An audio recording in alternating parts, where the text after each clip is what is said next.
working with a youngster. I had to be careful how I said this because I didn't want to get marked and made G-Bag of the day. But, when you have a younger demographic that works with you, you get to see in real life, you got the Zennials in myself and Mr. Will Chambers here. And then we've got Gen Z in Jet Nelson and a lot of the other youngsters here at the station.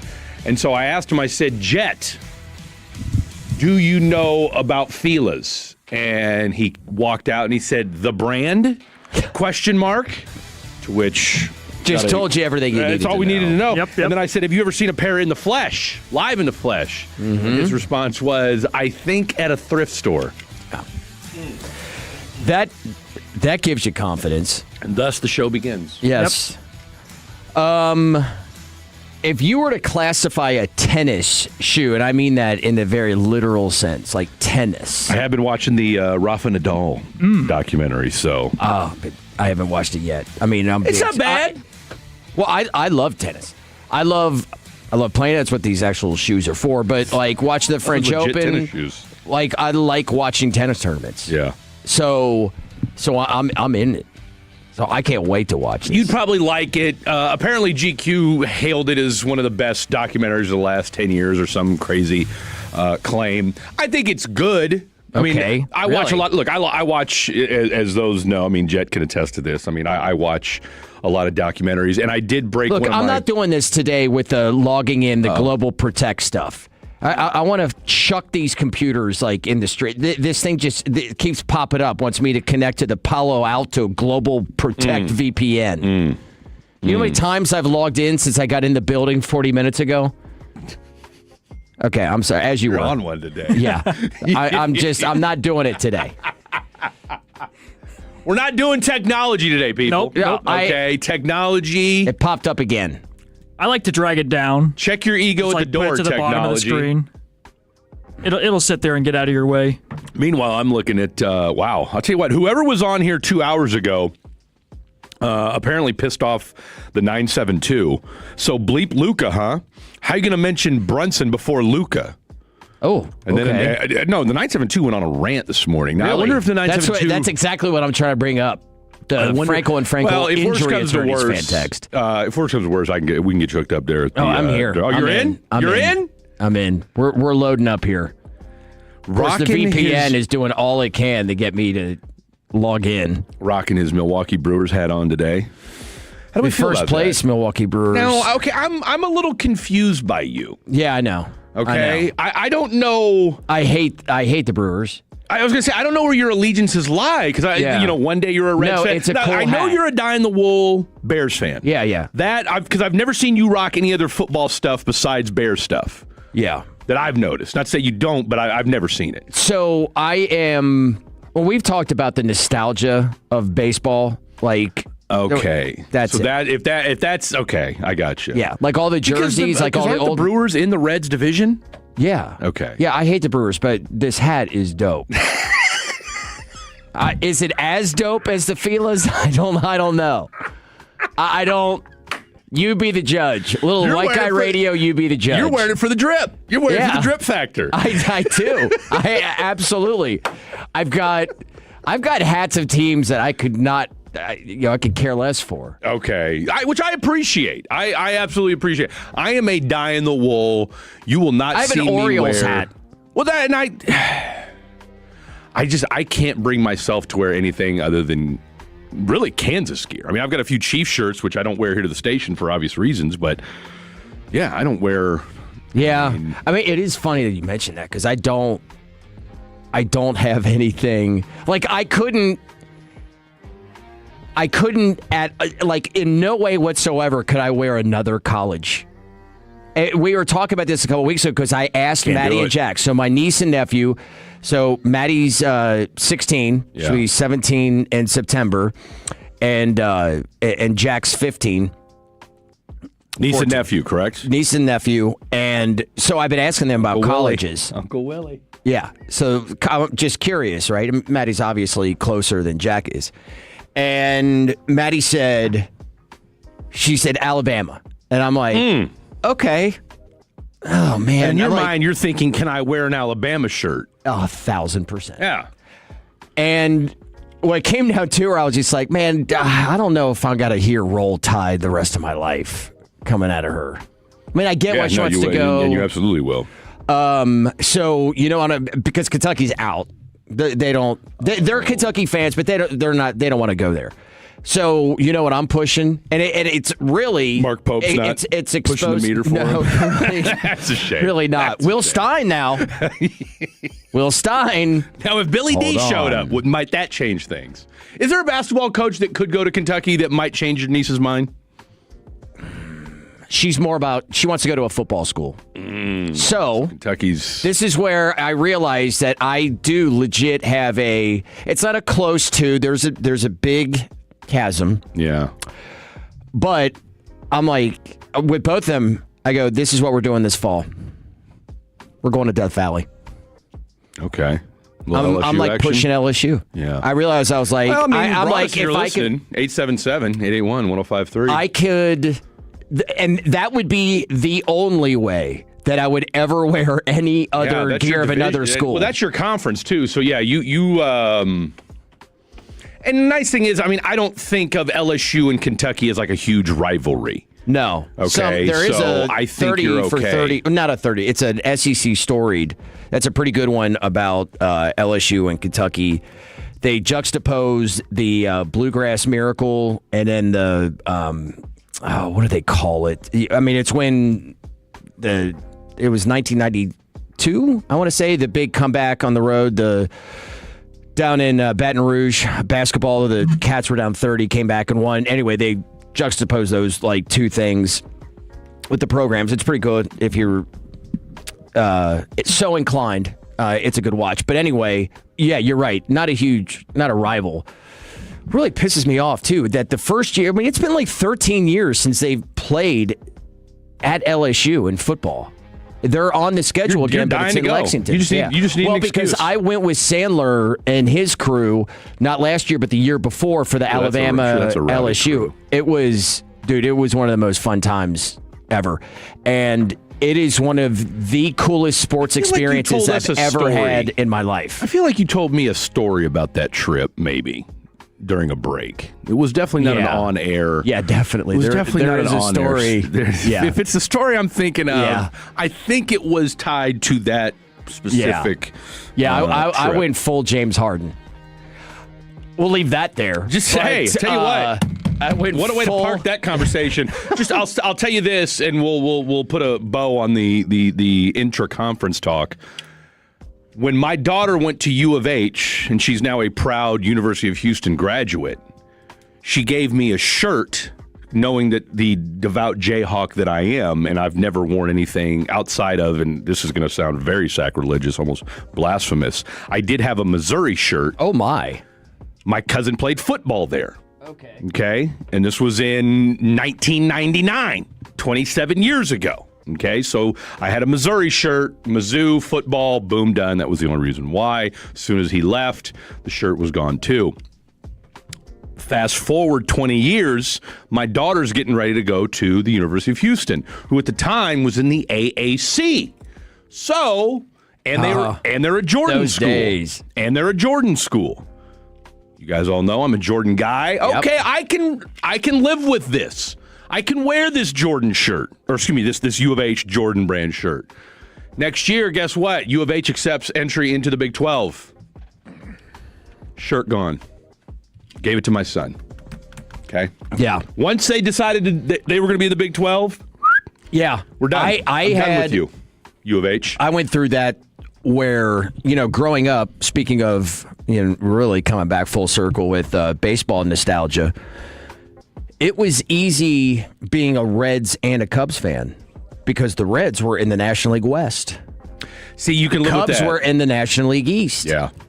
And they never faced off in the playoffs back then when it was that. And then all of a sudden, it became the NL Central, and now they're division rivals. Changed. And I was like, no, I kicked the Reds out. Like, sorry. Now, Jeez, Fred, the way you said 1999 was 27 years ago, I all of a sudden felt old. Yeah. Well, welcome to life, man. I mean, just me saying that when I think about it. Like, wow, 1999. I was talking to somebody the other day, and we were talking about, I think it was my uncle yesterday. Because he was talking about, he graduated, I think, in 1990 or something like that. And we were talking about high school, whatever, and I grew up, and, I graduated in 1999, so...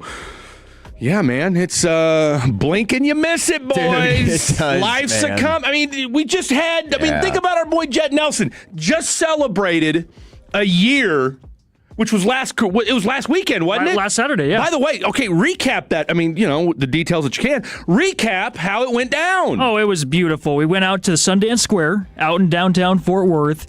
We just kind of walked around. There was a nice, jazz type of band playing down at the square. Strike me as a jazz guy. Went down to the Cheesecake Factory. And, that's not peak Jet Nelson, the Cheesecake Factory. Oh, man. So good, too. Glass of Merlot. She had her white Was that wine. last Saturday? Last Saturday. Yeah. And then, got home in one piece. Yeah. And Because does it usually get rowdy? Yeah. How does it usually finish at the Cheesecake Factory? you never know what you're going to get there. All right. Just ask Vince Young. He'll tell you. Yep. Yeah. So did you finish off with a piece of cheesecake? We actually were too full. Cheesecake Factory will do that to you. Huge plates. Yeah. So you had a good time. Did you get any good gifts from anybody? No, well, my mom sent me $100. Now, was this in the joint account that you guys have? It was at the old one. Now, is Reese aware of this $100? Yes. It was a gift to us, and we didn't have to transfer it over. Just a callback to last week. I'm just trying to be messy. So that was it, Your mother. Mom is still happy, supports us, just with my old bank account. But our dad, Nelson, didn't send anything over? I'm sure he was part of my mom's gift. He co-signed it, I'm sure. Fair. Oh, that's right. I'm sorry. I'm conflating two stories at the same time. Okay, so fair. Okay, so when mom sends it, for some reason I thought your parents were divorced. I'm getting people confused here. Okay, I'm thinking of Kevin Walker. So your mom and dad are still together. So that's right. Your dad's got a... Yeah, they're all together. Yeah. Your dad's got a daughter. Okay, your dad's very Freddish in that sense, so I appreciate that about him. So, all right, good. All right, Love so it. the Nelson family represented 1 year in the books. Here we are, on to year 2. Appreciate the kind words, absolutely. Thank you. Good stuff, man. Thank you. Congratulations. Thank A you, lot sir. going on this morning. Especially on the Merlot. Completely 6:01. forgot. White boy wasted. Yeah. I just woke up drunk. I wonder here, because I'm looking back at the, by the way, 877-881-1053. Hit us up. Let us know what you're doing on this Saturday. That, you mentioned this, the 972 going off. How are you going to mention Brunson before Luka? And I'm like, all right, 3 hours ago. So 3 hours ago was national. I was gonna say so he's shouting at Westwood One people who can't see these text messages. Yeah. That I appreciate That's where I was the texter who will yell at the national audience or the national host through the local text chain. Yeah. Which I appreciate. We will push it along. 972. I'm gonna respond to 972 and say, hey, bro, I'm with you. I don't know what was said that made you react like this, but if you want to jump back in during Fatty's on the phone and give us an update, or just text in the update, because I'd love to know what you're feeling some type of way about. 11:40 will be Fatty's on the phone, and I'm interested myself. How are you going to mention Brunson before Luka? I wonder what the context of that was. That's a great guards question. in the NBA right now. I don't know how you go against Brunson at this point. Where's Draymond Green, by the way? Anybody, has Draymond emerged or talked since, he had he doubled down? I'll double down. I mean, he was doubling down off of Becky Hammond, but whatever. On, small guys not being able to win a title. Paul Pierce said the same thing, too. Paul Pierce and Kevin Garnett on their podcast, which that's a wild show, too.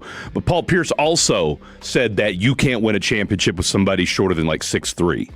And so, of course, as your star, as your star. So, which I think we're starting to realize. I mean, but Jalen Brunson's a different dude, man. I think we're finally starting to realize, and before we dive into this conversation over the next 4 hours, Who's on after us? Do you know? CA, Good question. Let me the look. 3-time Hall of Famer. CA's on a and Saturday. Khaki Kevin Walker. The khakis of the khaki Kevin Walker, and the three times. So a little CA and khaki Kevin for you this afternoon, taking you up into a. I mean, the Rangers, hottest team in Major League Baseball. Let's pump the brakes a little bit. But I'll tell you what I will say. Look, when I dog somebody out, it's only right that we show them their flowers when they do when they earn them. Is this the coming back party? Corey Seager? Yeah. Respect line. I don't know what I'm trying to say here. I'm still waking up my damn self. But big 2-run home run last night. Go ahead, end up being the game winner. He's been getting roasted for the last 2-3 weeks, and rightfully so. Yeah. Yeah. So it was nice to see him deliver because I don't care what we say about this baseball team. And look, I'll be the first to mention, I've said this on this particular show. I thought he needs to go, that Corey Seager needs to go. I've been saying it for over a year now. But if you decide you're going to keep this dude, which, I mean, more than likely they are, he's got to perform. I mean, this team's not going anywhere without Corey Seager. He's got to be the guy. Yeah. He has to be your catalyst. He's got to be. We will get to the Rangers, said Rangers, top of next hour. Also, if I may say so my damn self. Say so with your feelers on today.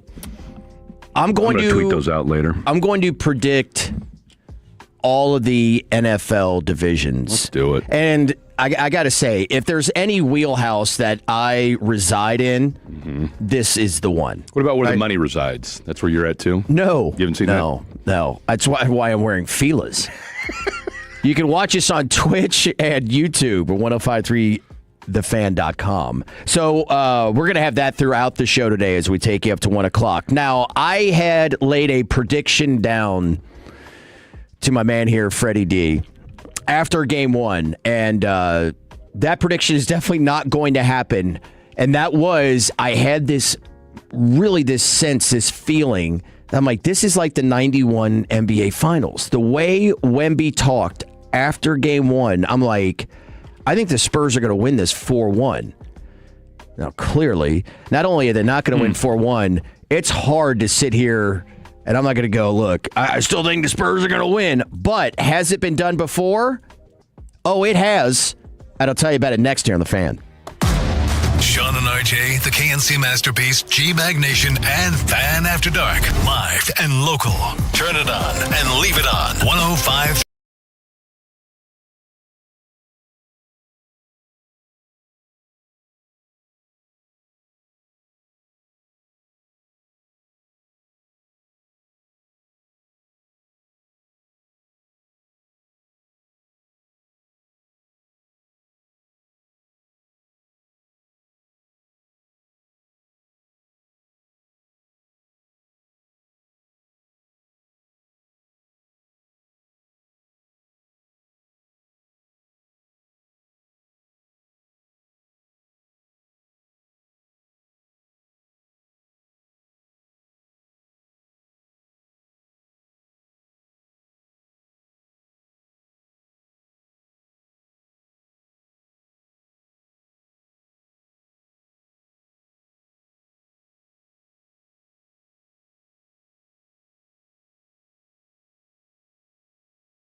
didn't know what this was, White Guy Radio here at 105.3 The Fan.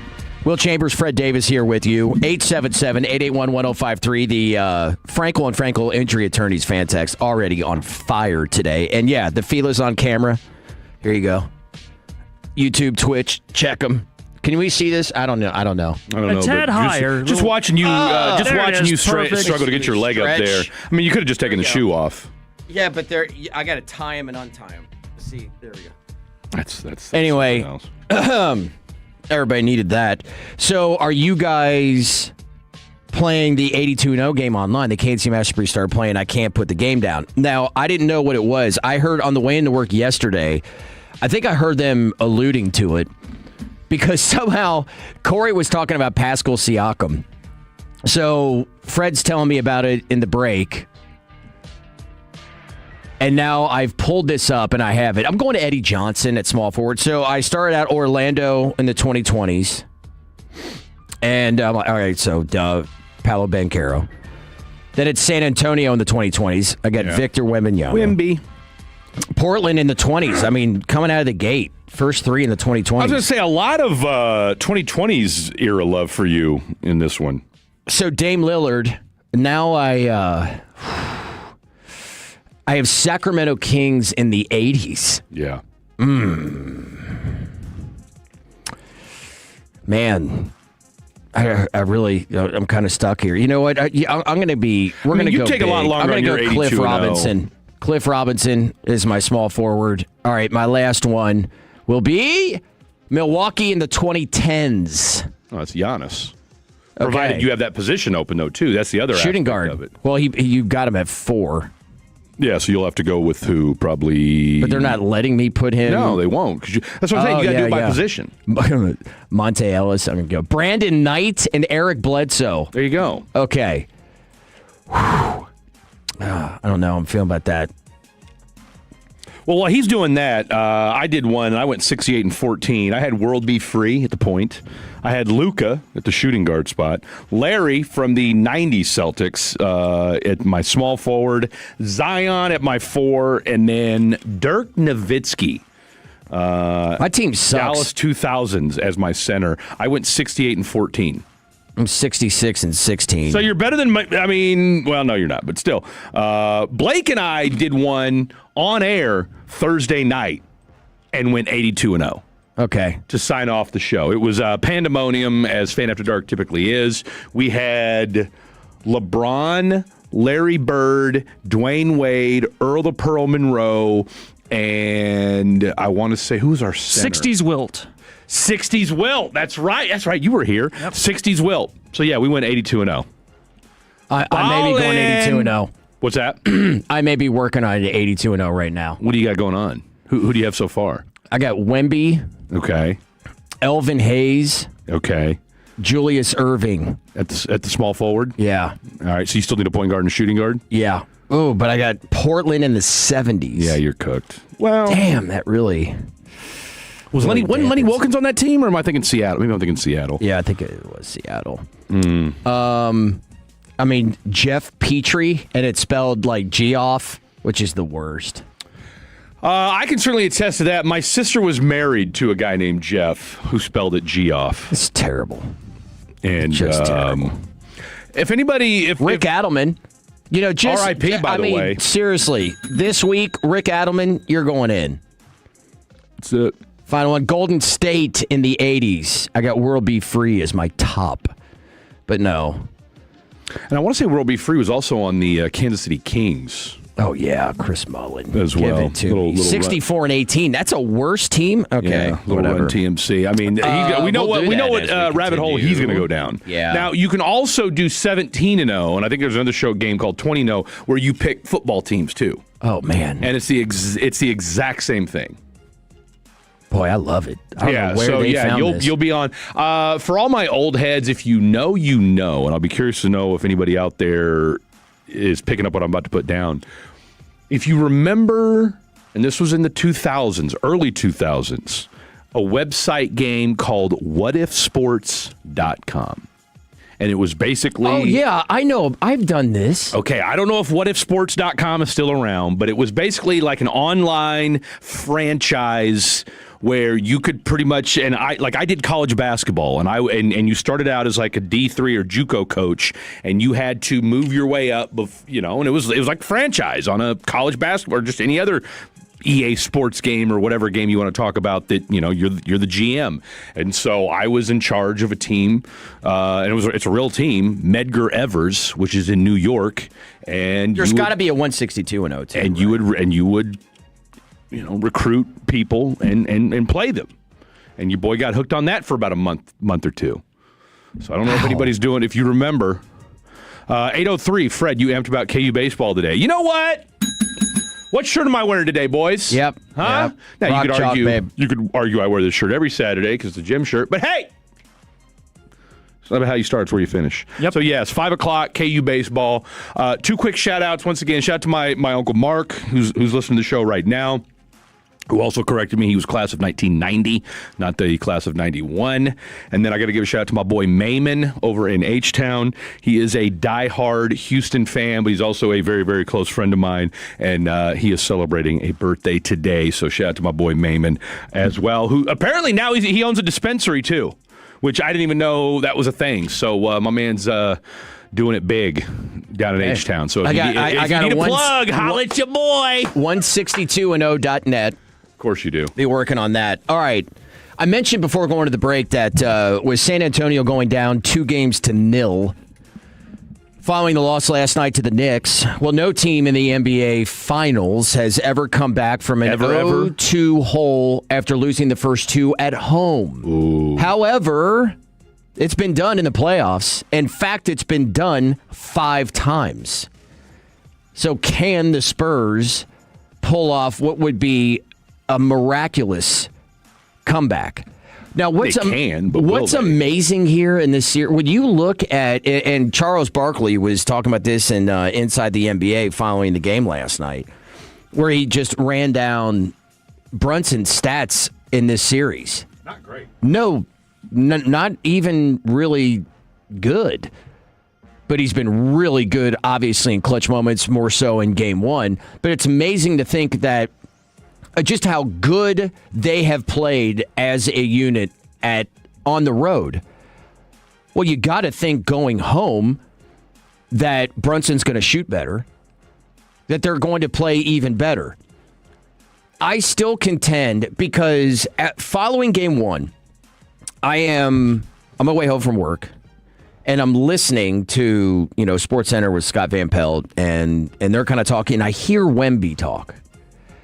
And Wemby said, I'm not worried at all. I mean, we've all heard the sound at this point. I'm not worried at all. Yeah. I feel like if I play, and I'm paraphrasing, obviously, if I just play okay, then we're going to be fine. And I thought it reminded me of The Last Dance when Michael was talking about the 91 finals, the Bulls getting their first NBA finals, their first game, and they lose Game 1 at home. And he's like, we didn't even play that well. And we almost won. He's like, we knew we had them. And that's why, and I texted you right away, and I was like, Spurs 4-1. I was like, this reminds me of the 91 finals. Now, obviously, that's not going to happen. Now, the times where an 0-2 home comeback has come to fruition in the playoffs, the Mavericks are actually a part of this on both sides. In the 2005 Western Conference first round, the Mavericks went down 0-2 to the Rockets, came back to win in 7. And then how about this one? This was just a few years ago in 2021. Remember the first 6 games of the series in the Western Conference first round between the Clippers and the Mavs where the road team won all 6 games? Yeah. And it wasn't until Game 7 when the Clippers won at home in order to defeat Luka and the Mavs.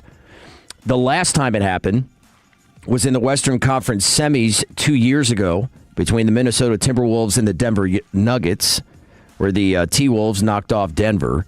It also happened in 1994 with the Rockets and the Suns. Choke City. The Rockets go down 2-0 to the Suns. They come back and win in 7 in 2017 as well with the Boston Celtics doing it to the Chicago Bulls. All right, what's this dude talking about from the 214? He said the 2021 finals didn't happen.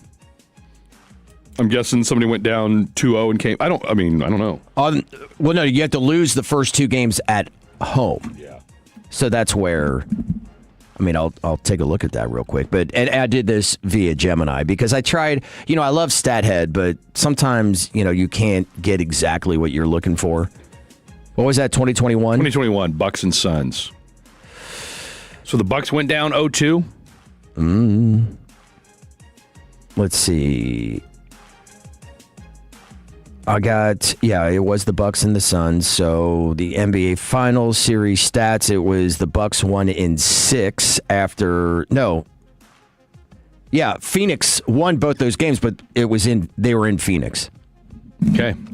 Well, we just learned something new today. Sorry about that, texter. Yeah. So there you go. So the 2021 Finals did. So what you're referring to is that, and this is where the 214 is getting a little confused here, is that you're talking about winning it on the other team's floor. You lost games 1 and 2 at home. Yes. Nobody has come back from this in the NBA Finals. The Bucks have come back. Teams have come back from 0-2, but it wasn't. They didn't lose on their home court. Right. Is what you're saying. They came home in that series. Yeah. So the Spurs have totally lost home court advantage. Yeah. And then some. Now, here's where I will push back a little bit. That if they win Game 3, I think that they have the confidence to win. Obviously a Game 4 and get this thing tied. We've seen it happen before in the playoffs, just not in the finals. But I got to say this, and I've been saying it for a couple of weeks now. I was so wrong about the Knicks and what I said last year when they lost in the Eastern Conference Finals. And I said, this is the ceiling for this team with Brunson, with Karl Anthony Towns, because he just cannot be a good number 2. And that shift. Shout out to the Atlanta Hawks, the last team and the only team to defeat the New York Knicks in this playoffs. They have transformed into a totally different group. And I think huge credit goes to Mike Brown. And we were talking about off air, I think it was, OG Anunoby, how great he's been playing. Mikal Bridges. You go down the list of all the different players that have been absolutely outstanding. Josh Hart, both sides of the floor for this Knicks team. Well, Josh Hart's been good on defense. Josh Hart's been an abomination on offense. No. He has been really, really good on offense. He just hasn't scored. He's been assisting. He's plus 22. Points-wise. Yeah, points. He hasn't scored much, but he hasn't needed to. It's been remarkable. The transformation after that game in which they lost to the Hawks, the last one that they lost, and what this team has looked like, it is wild. Now, San Antonio last night, how many times can you get an opportunity at home in a must-win situation to win the game, to take the game, and then just, spew down your leg?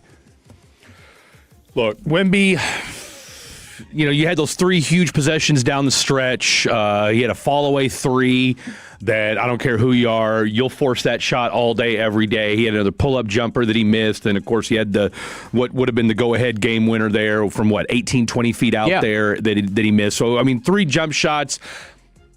The fact that we're making a 7'5" dude a jump shooter, which, look, we know he can shoot, but at the same time, De'Aaron Fox should have been taking that shot. They talked about it afterwards, too. I completely agree.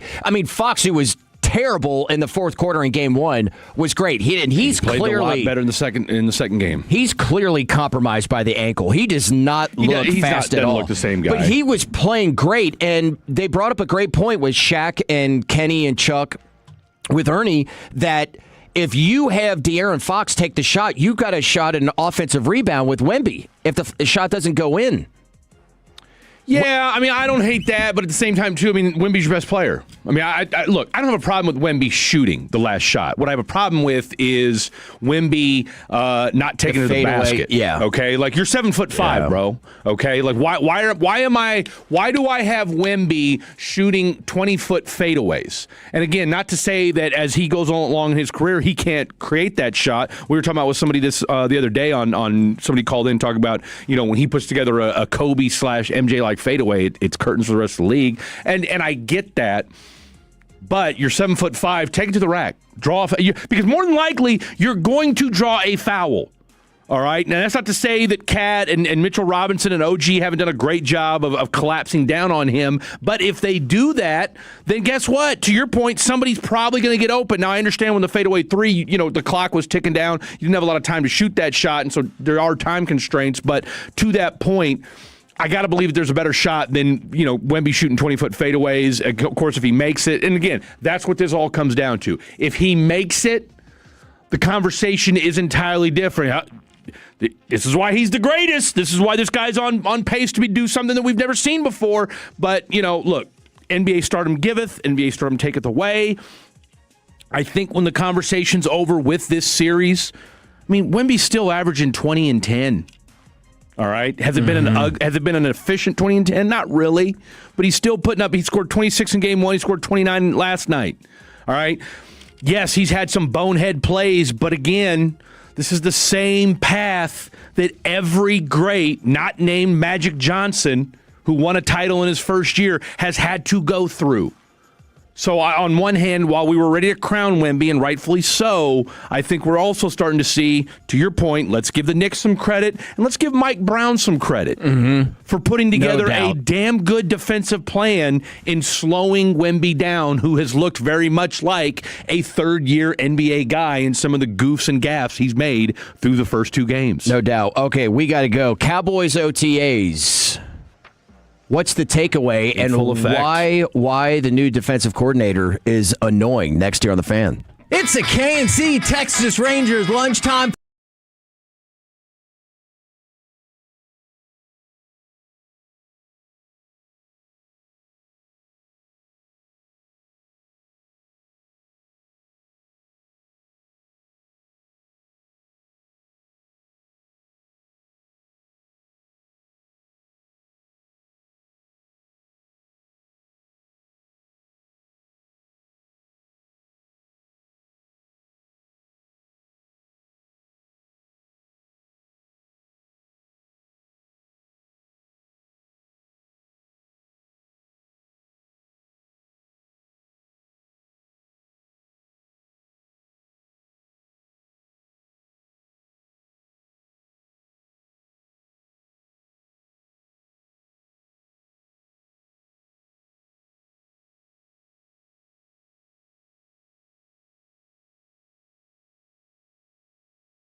Opinions that get you thinking, mixed in with laughs that keep you around. Thanks for listening as much as you do to The Fan.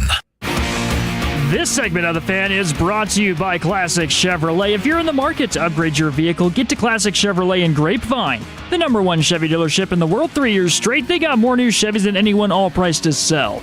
Visit ClassicChevrolet.com. This is Texas. This is Classic Chevrolet. Together, let's drive based on new Chevrolet registrations 2023 through 2025. I have taken my first hit of crack.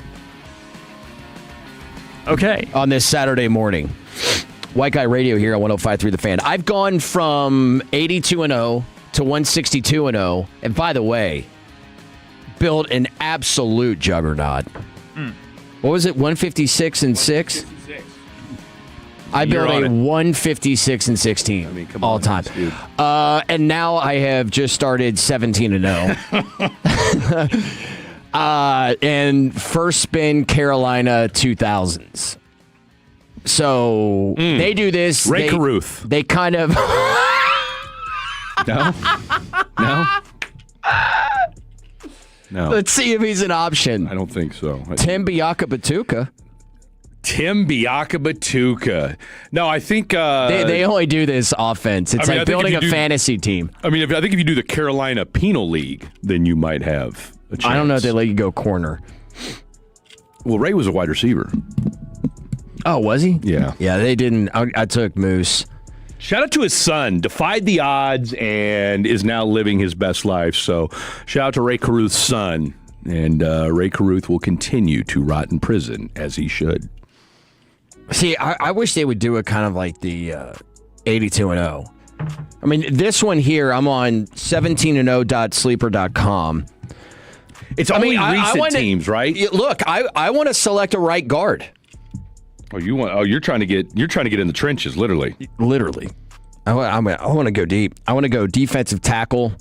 I want to go, will linebacker. Like, let's go. Come on. I want to do like fantasy. He's trying to over here add Luke Kuechly to his team, for crying out loud. Seriously. Cowboys 2024. They go by season 2. I like so the baseball one and the basketball one, they go by decades. I like that better. Did you guys know the French Open was going on? Oh, yeah. We were talking about it earlier. Our girl, what's her name? Andreeva. Oh, yeah. Andreeva. Mira and Maja. So Mira Andreeva is up 2 sets. Actually, she's about to win. She's about to beat Maja Chwalinska. So if you had Maja on your bingo card of winning the French Open today, or if you had a little juice on it, well, guess you'll have to double down on tomorrow's match. Okay.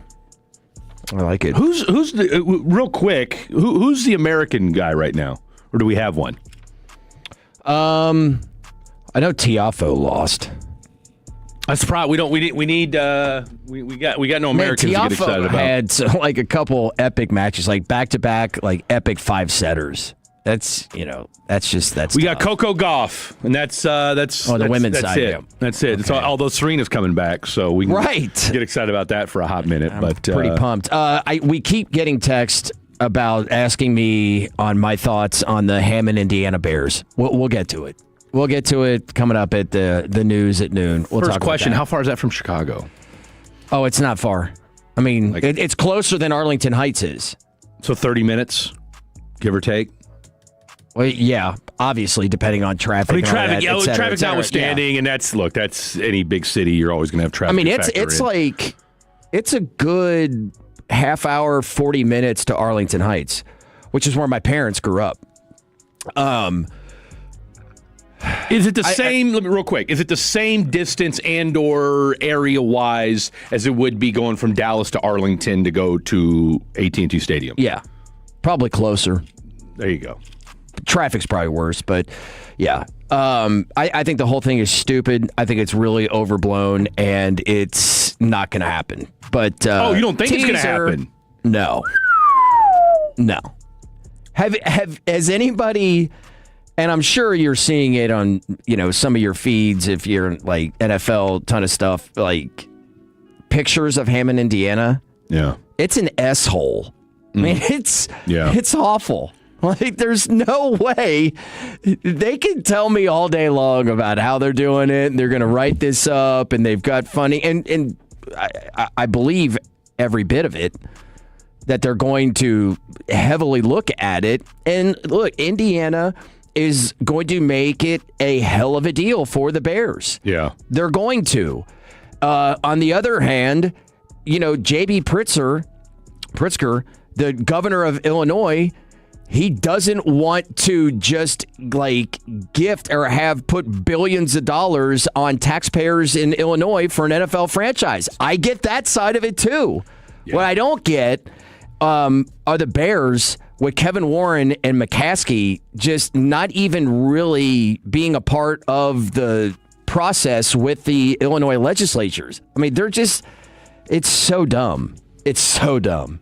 The great thing too is I think I put this on my story on Instagram, and if you're so inclined to at Sweet Willie C, Willie with a Y, the reveal for the Madden cover with Caleb Williams, and they had the jump and the Chicago skyline in the background, and of course somebody made it with the Hammond, Indiana.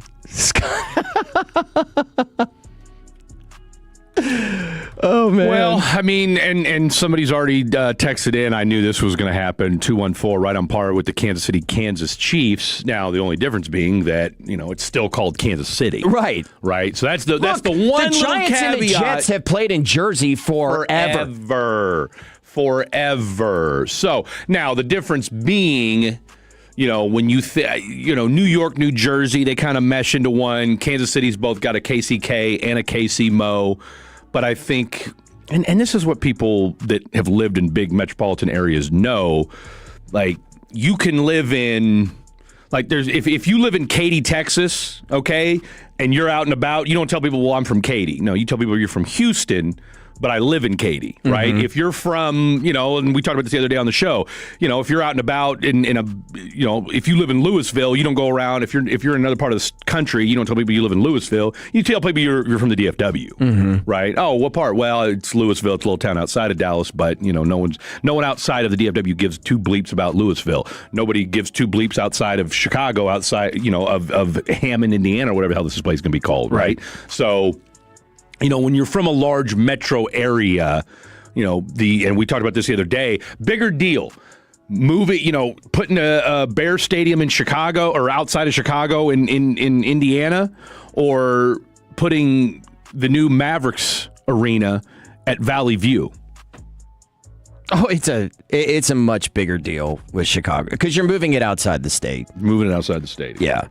But this overblown, they're going to be called the Chicagoland Bears. No, they're not. No, they're not. They're not changing the name. They didn't. The Jets and the Giants didn't move to Jersey and be called the New Jersey Giants. They're the Chicago Bears. They're always going to be the Chicago Bears. Stop the drama. Raiders actually in Paradise, Nevada. Hey, who knew? Learned something new today. Boy, Adam in Arlington, listen to this squad. 82-0 last night, gents. Point guard, Oscar Robertson. Shooting guard, LeBron James. I'll stop it right there. I mean, that's awfully good. Sean Marion is your small forward and the weak link in that group because you've got at the 4 Willis Reed and David Robinson at center. Damn. That is By the way, I didn't legit. realize Ray Caruth was out of prison. Holy mackerel. Is he really? And has been out for 8 years. Shame on me. No doubt. Man, I didn't realize he'd been out for 8 years. Okay. Rehabilitating himself, I'm sure. Well, it's a hell of man. Okay. Unbelievable. I may have just gone 82. No, 70-12. I've got Patrick Ewing, Barkley, LeBron at the 3, Jerry West, and Calvin Murphy, and I still managed to get 12 losses. I was going to say, that's got to be at least 75-7 with that lineup. Come on now. Stop the drama. Okay. Too much time there. Let's get into the annoying 1 defensive hour in the coordinator. books. My God. I mean, seriously, it is. Talk about time flying. This thing started in 1999. We'll come back with Cowboys OTAs next. Tolo means turn it on and leave it on.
the other night that I was listening to you and Blake, and I didn't disagree with what you were saying as far as, the NFC North and how it could be the best division in football.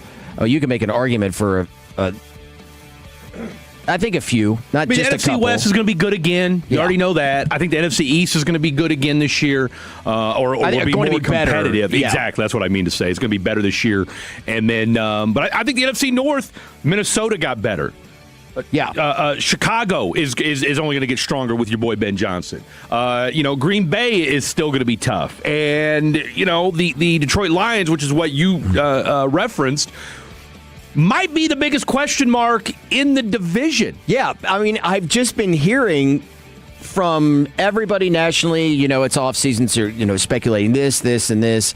And then, ironically, they had the worst to first, I think Aaron Schatz from ESPN. Yeah, I was going to say, I saw that same article. And ranking, the best odds or best chances go from worst to first, and Detroit was at number one. And I thought it was funny because it was yesterday morning, but it was Thursday night when I think I was texting you about you and Blake. I'm like, can somebody please educate me on how the Lions are going to be better than they were last year? Just why? I'd like to know. We'll talk about that coming up next. However, I thought this was fun. So, any takeaways? I know you had just one show this week, but with Rangers. Salt in the wound there, huh? Yeah, sorry about that. Thanks, Tim Collins. Shout out to Timmy C. Or the Rangers. Put me on the Cowboys email list. Appreciate that, Tim. Any particular takeaways that you had? Anything that stood out on OTAs? Nobody got hurt. Yep.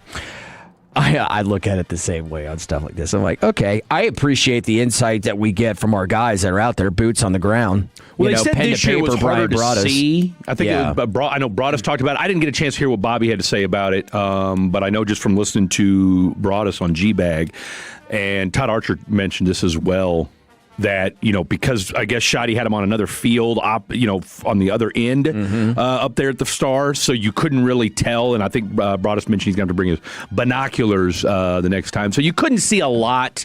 But again, the biggest takeaway is, number one, Caleb Downs. And maybe this is the best part about it. I know maybe this will segue into what you're talking about, is that Caleb Downs in 7-on-7s, and again, we're all in shorts and helmets here, so let's not get too carried away just yet. What did Dan Campbell say? He sounds as advertised. That's it, right? He looks and sounds, and what I mean by sounds, in that, what he's barking to everybody on the field, orders, communication, getting everybody in the right spot, that so far, number 13, a.k.a.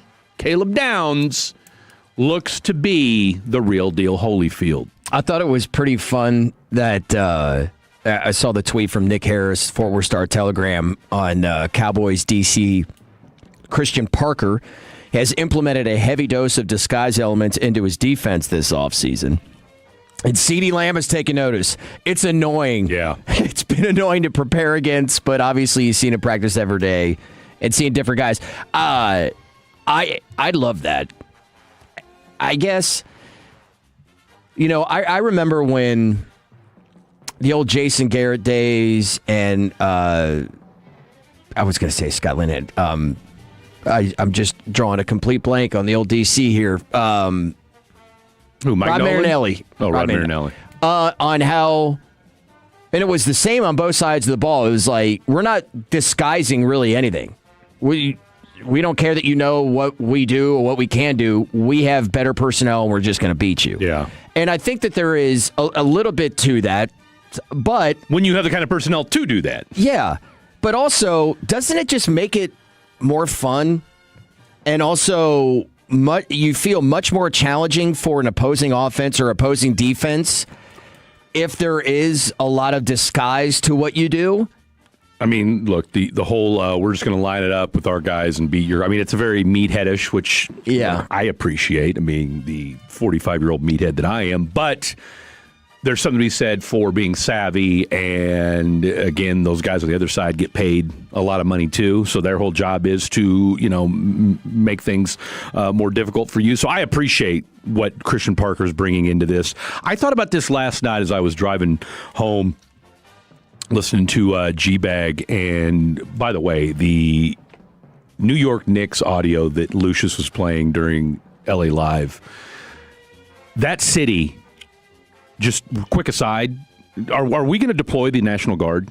Because I'm telling you right now, and I say this seriously with all like, it's going to be, it's going to be insane if and when the Knicks win. Like, we're going to see buildings burn. I just hope people are ready for that.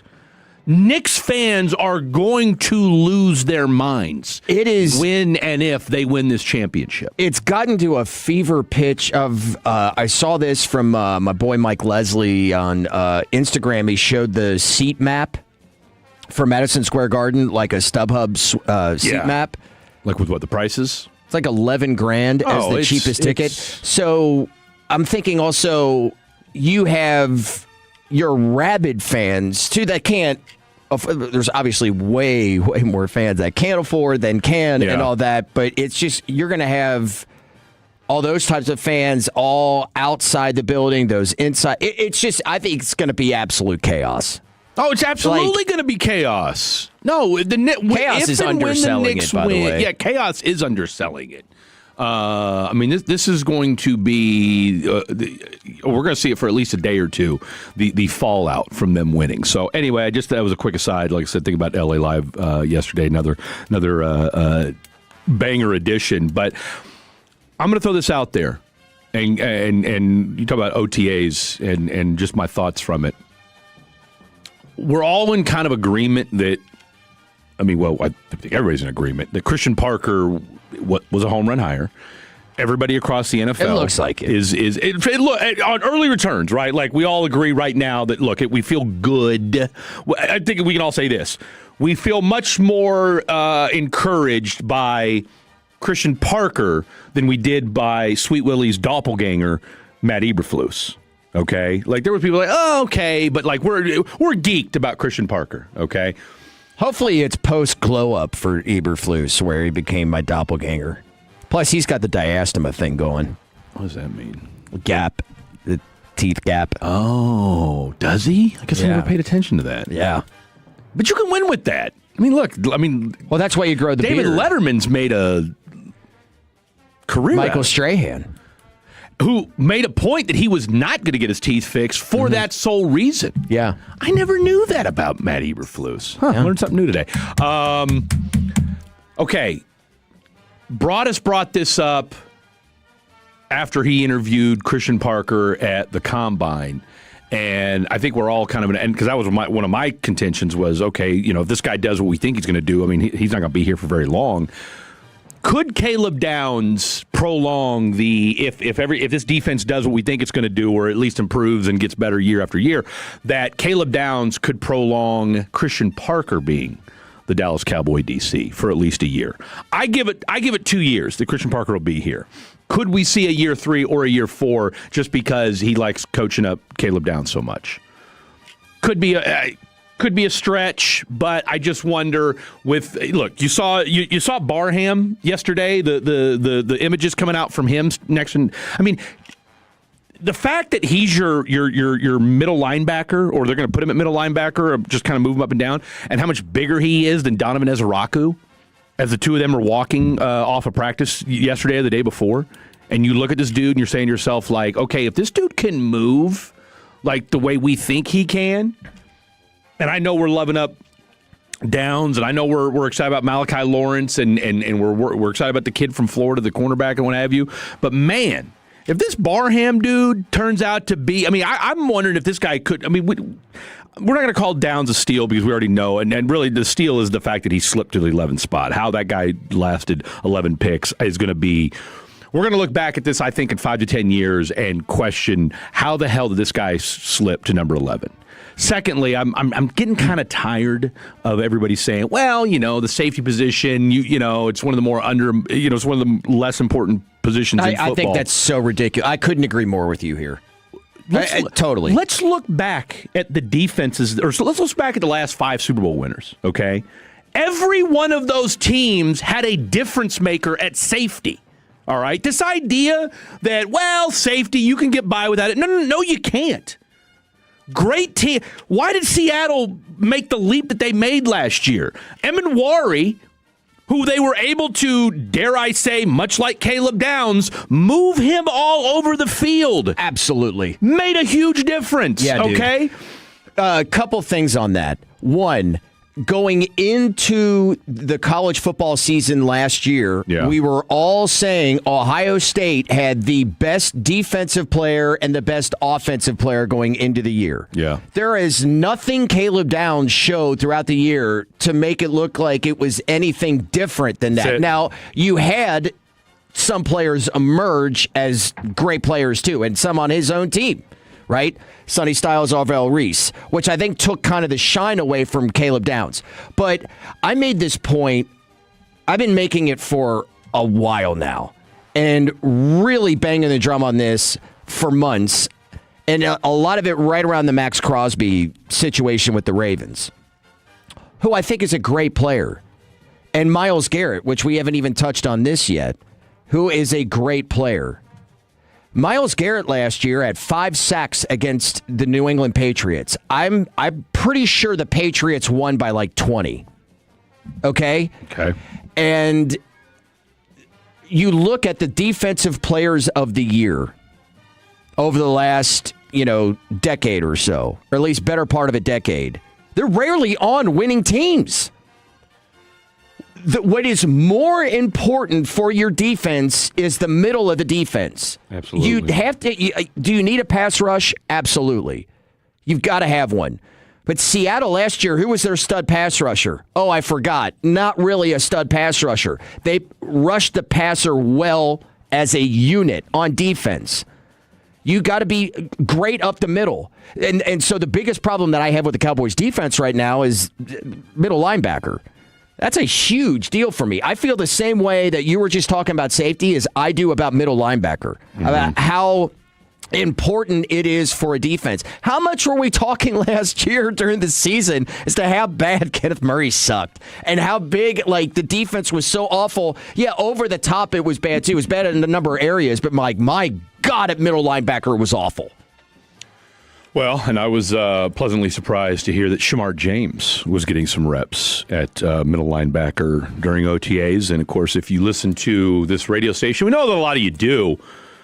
Raise your hand if you said that Shamar James would be the green dot going into 2026. That would be one man and one man only. Two, you know what? No. Not one man only. 2 men. Yeah. 2 men. Yeah. Myself and Shamar James. Yeah. Pause. Just want to say that, okay? But, look, you guys know I'm on the Shamar James fan club. I'm also on the Savon Revel fan club as well. Now, I do have, there are also other members of the Savon Revel fan club from the station here with me as well, Brian Broaddus and one Mr. Chris Arnold. So, maybe it's the Unk Club that is part of the Savon Revel club, but he did get some reps starting at the outside corner spot. By the way, no knee brace for number 28. Rocking his number from college. He's no longer number 34. A lot of numbers being swapped around. And, of course, the one number that everybody wants to talk about the most. And I don't know, did anybody – I wasn't able to make it out there Thursday. Was anybody – and I'm guessing because I haven't seen anything on the contrary to it. Has anybody been able to talk to Jacoby Durant to find out why he will not budge off of number 2? Because to me, that's I'm more interested in that than I am on anything else, there's really. Nothing else. The only other thing I'm remotely curious about is the backup running back position. I am intrigued. Look, let's just power rank where we're at going into, because George Pickens not being there is a surprise to absolutely nobody. I think he'll be at mandatory mini camps because he's not trying to get fined. But I think left tackle position, that's a big question mark that we're going to talk about in the offseason. I think backup running back is a big deal. Now, the head scout, or one of the main scouts for the Cowboys, and his name eludes me right now, he was on Crown Global Media with Vach and Broadus, said that apparently internally the Cowboys feel really good about their running back room. In that Jadon Blue has made some strides professionally. We all know what he can do on the football field, but it's between those two shoulders that we worry about our boy Jadon Blue. But apparently he learned a lot last year in the sense that he now understands, okay, this ain't UT. All right, this ain't Austin. You can't the things you got away with there, you cannot get away with in the National Football League. So apparently they feel very good about Jadon Blue, and they feel very good about Phil Maffa and the maturation he's undergone. And so they feel good about that backup running back position, which I think is going to be huge because if this offense is going to do what we think it's going to do, and then I'm not as bullish on the tight end spot as everybody else is. I'm not a Jake Ferguson fan. I mean, I respect the fact that he's quasi durable, and but it's 6 yards in a cloud of dust. All right, the fact that you get no playmaking from your tight end group is a bit of a concern to me. So I'm hoping that group takes a step forward, and that Michael Trigg and it makes me nervous that we're putting that much stock into an undrafted free agent at tight end. But a lot of people say he was a top 5 tight end, but it's off the field concerns, which is why he dropped out of the draft, or excuse me, didn't get drafted in the first 7 rounds. So hey, stranger things have happened. And this feels like Shoddy's the kind of guy that, and I said this on the air Thursday, I don't think that we're making enough of, when we talk about this Dallas Cowboy team going from last year to this year, yes, we already know about the offense. Yes, we know the defense needs to get better. But I don't know that enough has been made about Shoddy's maturation and evolution from year 1 as a head coach to year 2. And how much different he's going to look in year 2. Can't say anything there I disagree with. Tell you what. And we didn't talk about this pre-show, just for everybody to know. High five to Will Chambers. There you go. I think I may have found another game that you're in love with? Sneakily, like a division. No, I'm not going hockey. I want to do that, like White Guy Radio, you make the call, 877-881-1053. Should we try to talk hockey? I don't know. Like for the whole got segment? A lot of stuff. Because, man, those 2 games have been great. But I was like thinking about it last night, and I just go, that's kind of all I got with it. Those games were great. It's good stuff.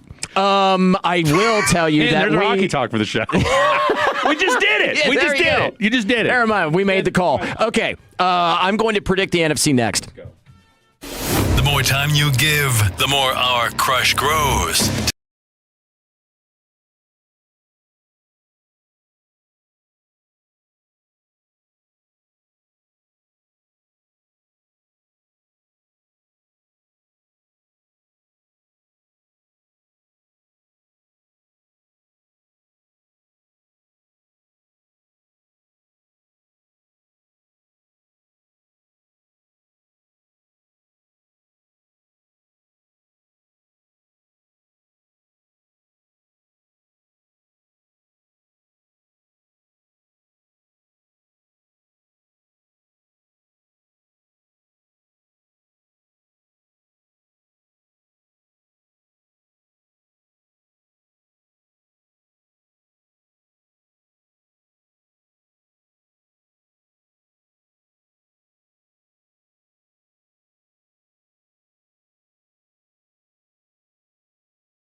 tune-up online at ReliantAirConditioning.com. Reliant Air Conditioning.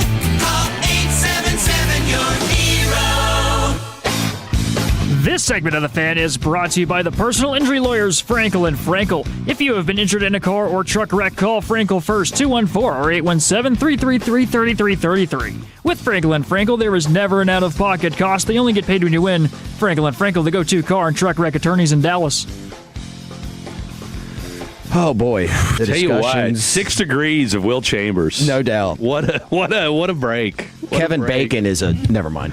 We're just shooting the breeze, and then one thing leads to another. Na, na, na, na. You know that song. I can tell just by the way you're bebopping back there. Yep. Yeah. Yeah. Anyway. Establishments. Eating and drinking establishments and being merry. in DFW. And What a time to be alive. people, no doubt. My goodness. All right. My goodness. White Guy Radio here on 105.3 The Fan.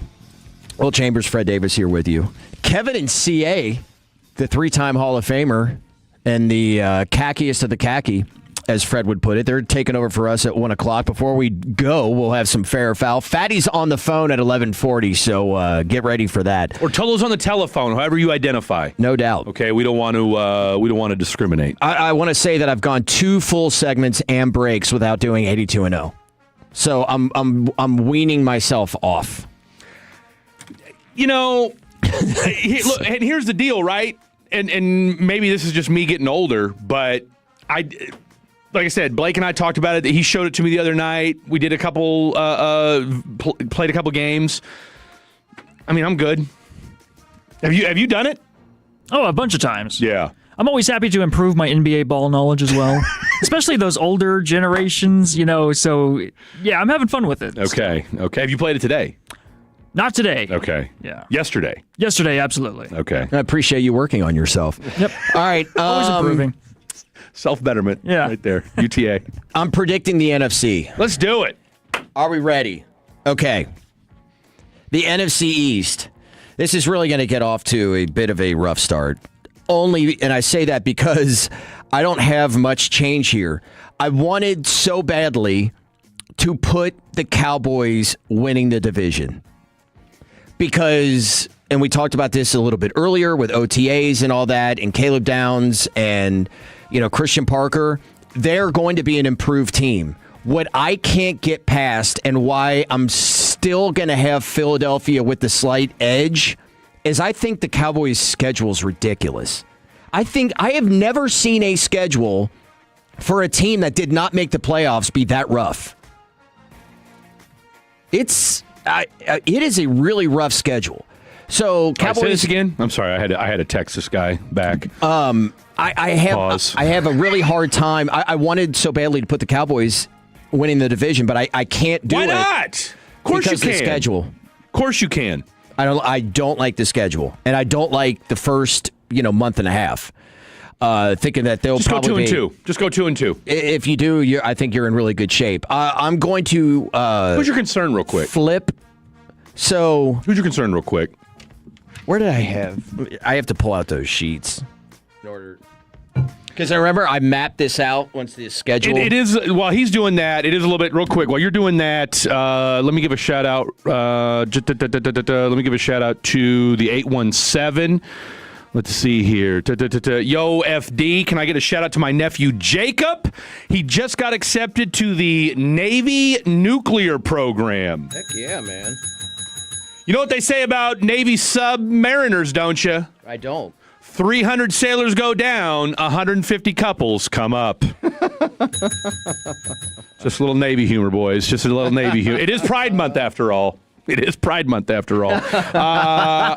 real quick, last one from the 601. Hey, Fred, remember last week you said, get somebody that has the same texting energy as you, okay? Now, I've said that more than once. That is, I love that. Thank you. I got to shout out my girl, Sarah Mayo. She's the one. I went to high school with her once upon a time. And, there's other stories, but we'll leave that for another show. That's more of a late night topic, more so than anything else. But anywhoozy, she was the one that really let me know back in the day. She's like, Fred, if somebody doesn't match your text energy, Yeah. Kick them to the Communication, curb. energy, absolutely. We got look. Vibin takes more than one. More than one realm. Okay, Fred, you said last week get the same text energy as you. LOL. I told this new chick I met after 2 days that we ain't on the same text wave, and I ghosted her ass. She thought she was going to text me back whenever the bleep she wanted to. She is pretty hot though, but bleep it. Okay. That's interesting. Yeah, that's interesting.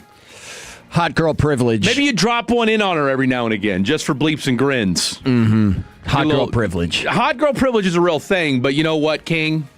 Do you? Yeah. Okay, do you. Stand strong. On that. Scott and Sanger, you know I am.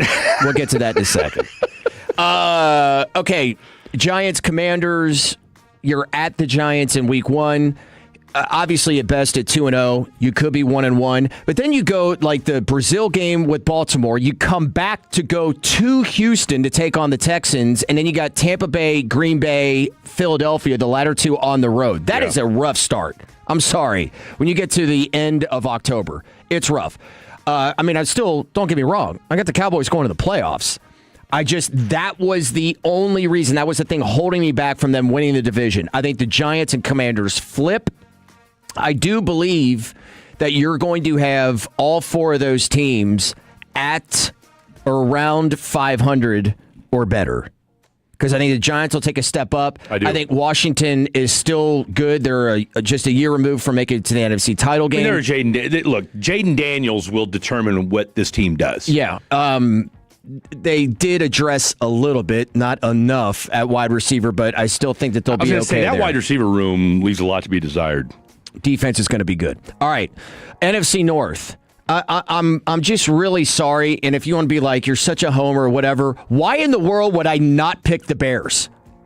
Like, I don't think you have to be a Chicago Bears fan to realize that might be the best team in the division. Yeah. I will give the credence to how the Bears, and I talked about it all throughout the year last year, on how they were too reliant on turnovers defensively. Mm-hmm. It wasn't that great a defense, but I think they will be getting better on defense. And you're talking about Caleb Williams' second year with Ben Johnson. Yeah. I'm going to throw it right now. Caleb Williams is going to win the MVP next year. Whoa! Okay? That's going on the wall. Whoa! Caleb Williams is winning the MVP. That's a G-bag of the day right there. Go ahead and mark that, Mr. Jet Nelson, because that is crazy talk, but I'm here for it. The Green Bay Packers. Okay, they're good. They're not blowing me away. You're not going to have Micah for what, the first month and a half at least? I'm predicting that he makes his 2026 debut against your Dallas Cowboys on October 18th. Get that hype train rolling. Go. That's going to be incredible. At home too, by the way. So yeah, that's going to be live. I don't even know what I'm trying to say. That's fine. Continue. Minnesota has got a really good roster if they only just get the quarterback right. That's a big question for me. Kevin O'Connell is one of the best coaches, maybe the best when you talk about for a quarterback. And J.J. McCarthy just clearly is not the guy. Now, can he get Kyler to live up to the potential that he has within that body, that talent level?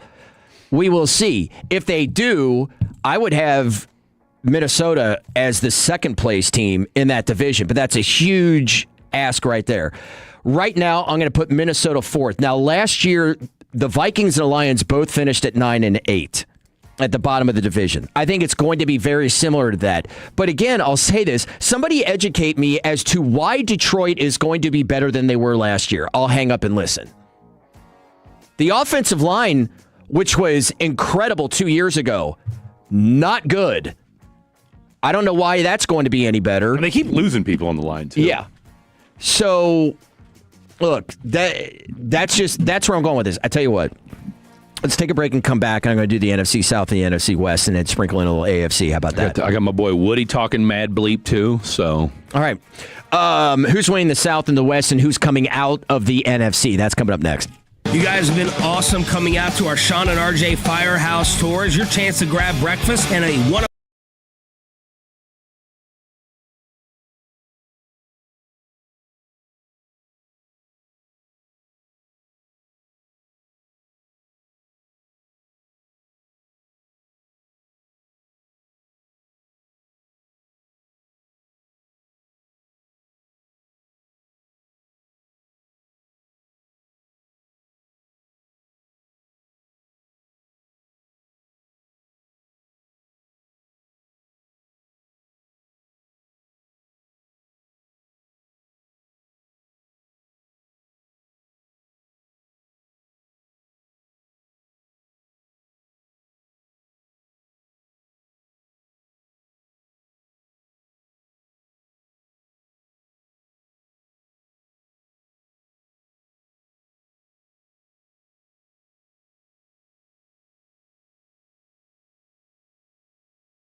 Chris Young teams up with G-Bag Nation Mondays at 4:20. Nobody covers this team like your home of the Rangers. 105.3 The Fan.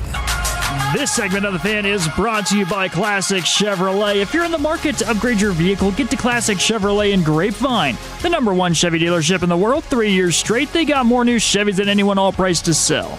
Visit ClassicChevrolet.com. This is Texas. This is Classic Chevrolet. Together, let's drive based on new Chevrolet registrations 2023 through 2025. The Frankel and Frankel injury attorneys fan text. The 214 crazy hot take, Will Chambers. Which one? And the 321, Caleb Williams is about to have a C.J. Stroud regression year. I don't know how or where you could see that. No, not at all. Not at all. Because the thing about, just real quick, the thing about C.J. Stroud is he's now looked not good. I'm not going to say bad.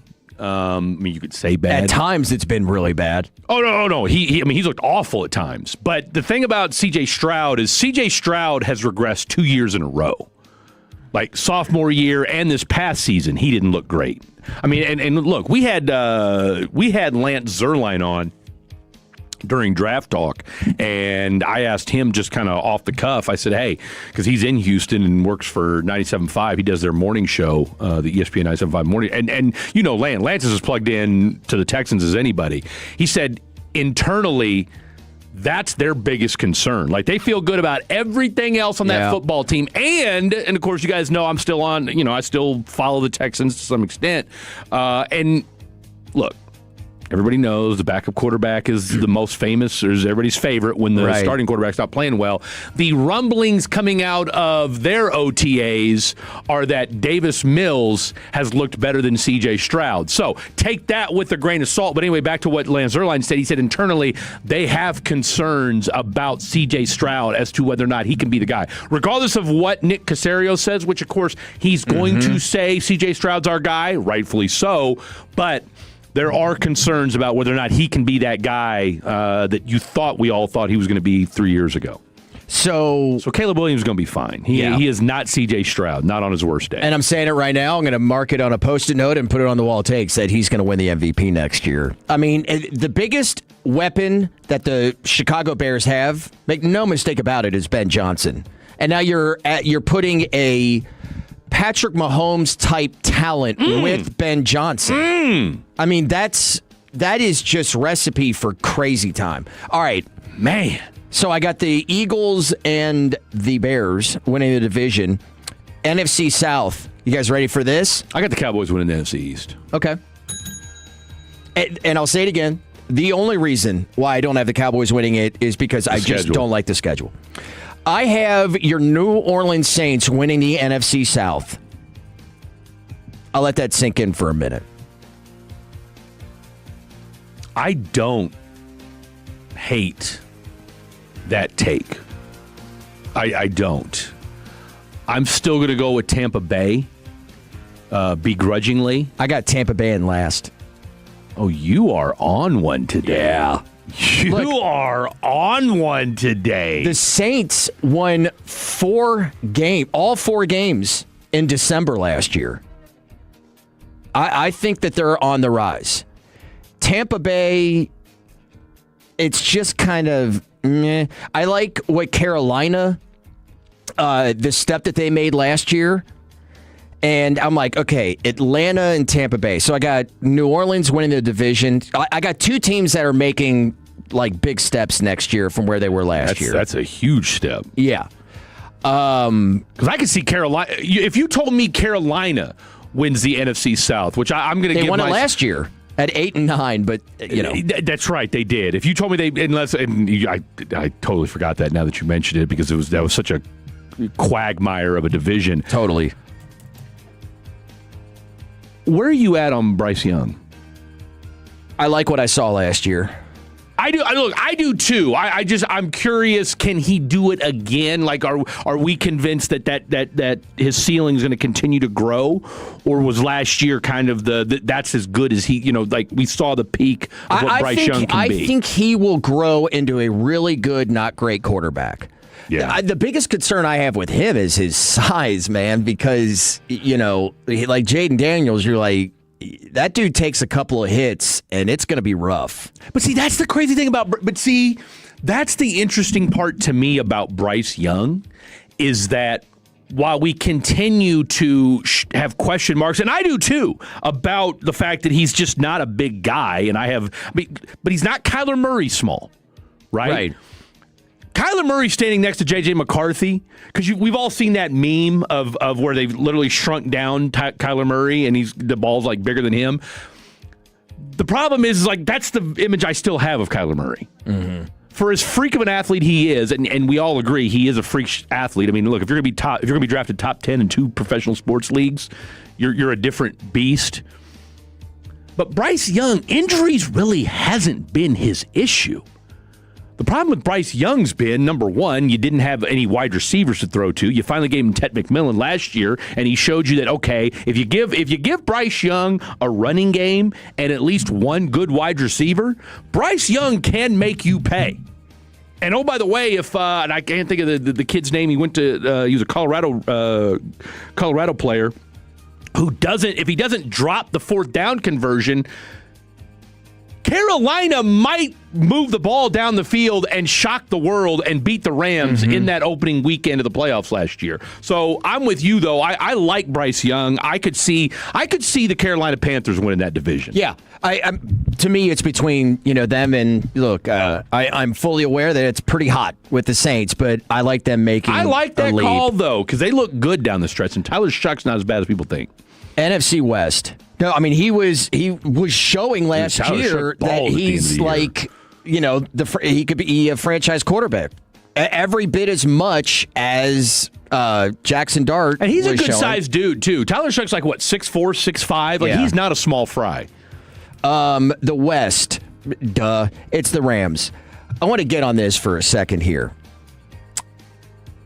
What the Rams have done is ridiculous, and they're going to win the division. I hope and pray that the Bears can somehow find a way to beat the Rams in the playoffs, but I'm not going to sit here and patronize you. I'm not going to do and be like, oh, they're going to beat the Rams. No. Anybody who's not picking the Rams right now is just swimming upstream to do so. Okay? Going into the offseason, the Rams, on that team had one weakness. Jimmy Horn Jr. Thank you, 940. One weakness. Their corners. And then they solved it. And we talked about this when they drafted Ty Simpson. You're like, okay, I understand the argument against it. Well, you can get deeper in another area. You can be better here. Okay.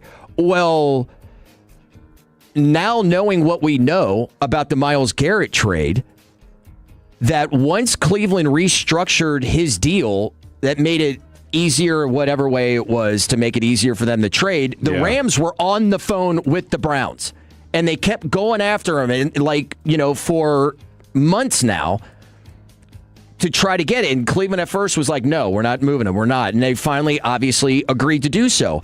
But if you know that you're going to go after Myles Garrett, and in order to do so, you're going to get rid of first-round picks,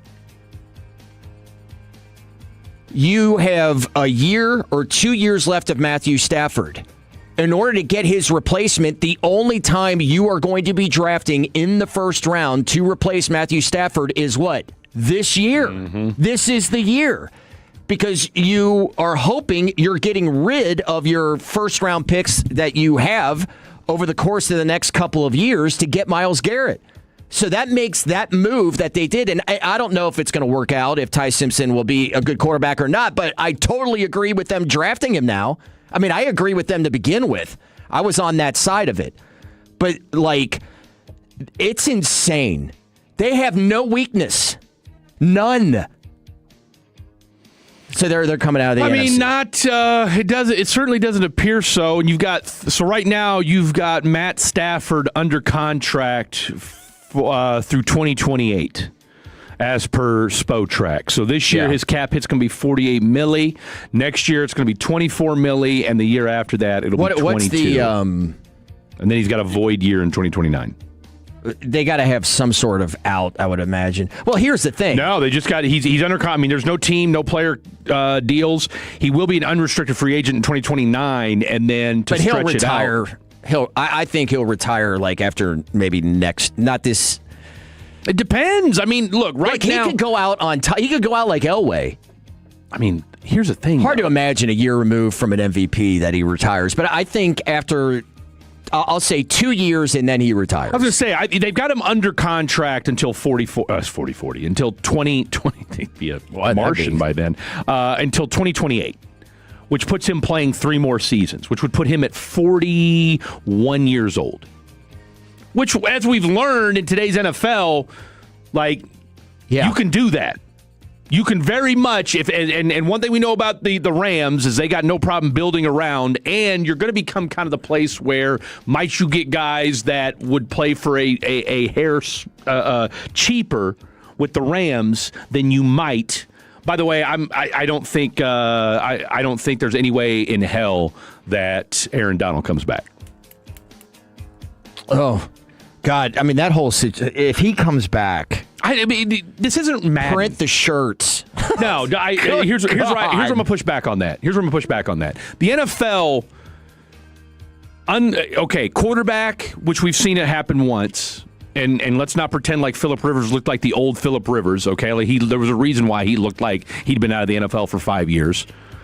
But the NFL, name me the number of people who have been able to come back after a year, dare I say 2 years. Le'Veon Bell was never the same after sitting out a year. A year, you're right. Deshaun Watson has not been the same since sitting out a year. Okay, and these were guys that willfully chose to sit out. These weren't guys that came back after a year off because they were hurt. All right? When you voluntarily sit out of the NFL for a year and then decide you're going to come back, I've yet to see it work out. Text in if somebody you can think of off the top of your head that came back and was still an all-pro at the same level in which they left. I think if there was a position in which you think D-tackle could be the one? Defensive line, I would say. See, I would say that'd be the worst position, one of the worst positions. Really? To do Why? it at. Because you're talking about, as my boy Henry Thomas would say, it's a high-speed collision 50 times a game. So I'm not worried about the physical part of it. We all know Aaron Donald's a freak physically. Mm-hmm. Is he ready to do it at the mental level that he's going to have to do? Because, again, you're willfully admitting that I'm ready to go have 50 collisions for the next 6 months. And there's a reason why he left and has been out of the game for 2 years to do it. We're not questioning. Aaron Donald didn't leave because he physically can't do it anymore. He left because he mentally doesn't want to do it anymore. And I don't care if Myles Garrett comes back or not. Myles Garrett, I mean, he's still going to get double teamed. He's still going to have to deal with, knocking heads for 17 weeks and then, oh, by the way, another 4 weeks after that. So I think that, look, I think it's fun to suggest. I think it's fun to have this conversation. But Aaron Donald has been out of the league for 2 years. There's not a snowball's chance in hell to me that he's coming back to go bang heads for 17 weeks. To me, it's just a ass that's a little bit more. If this was Madden, I don't even know how the money would work. Well, they still got his rights. You know what I'm saying? Right, but I mean, salary cap wise. It's a great question. It's crazy. By the way, just real quick, take a guess at what Matt Stafford's career earnings have been. I'm going to guess $292 million. You're tripping. Let's go like 136. You guys, 136? He makes that in his sleep. Yeah, I was about to say. Try 408. Wow. Holy crap. $408 million is how much Matt Stafford has made in his NFL. And that's just from NFL stuff. That doesn't include endorsements. Speaking of making money, NFL MVP odds. right now. Your boy Caleb, where's he at? Josh Allen is at plus 600 as the favorite. You got to go way down. Caleb Williams at plus 1,500. I know you're putting a little. I know you put a little scratch on it. You know it. Put a little scratch. And You know rightfully it. so. You know it. I might have to do it. Shout out Kevin Gray texted. He's like, I turn on the radio and the first thing I hear is Caleb Williams will win the NFL MVP next season. We are so back. I love it. I love it. I'm here All for right, it. it's going on the wall, baby. That and the Saints are winning the division. I'm here for it. We'll do the AFC next. Take us with you wherever you go. Now heard on the iHeartRadio app, YouTube, Twitch, the TuneIn app, our Odyssey app, and of course with the biggest mother of a radio signal in D.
driven by our D&M Leasing Studios. Thanks for turning it on, leaving it on. 105.3 The Fan. I can't even believe we've done 2 hours of radio. It's White Guy Radio here on 105.3 The Fan. What a day it's been. This has been a lot of fun. Will Chambers, Fred Davis here with you.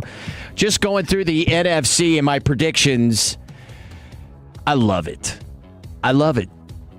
Every year I do this, I get the, dude, you are crazy. I'll take those odds, this and that. And so many of these times I've gotten so many. This is my wheelhouse. Now, this could be, any year could be the year where you're like, you were atrocious. It was terrible. None of those came to fruition. But it's on the wall, Freddie.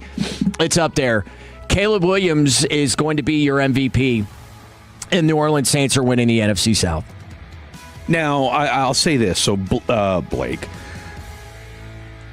one of the first shows I did at this station, because it'll be 2 years. As a matter of fact, holy Toledo. Let's what are we in? We're already in June 6th. So in 2 weeks, 3 weeks, it'll be my 2-year anniversary here at 105.3 The Fan.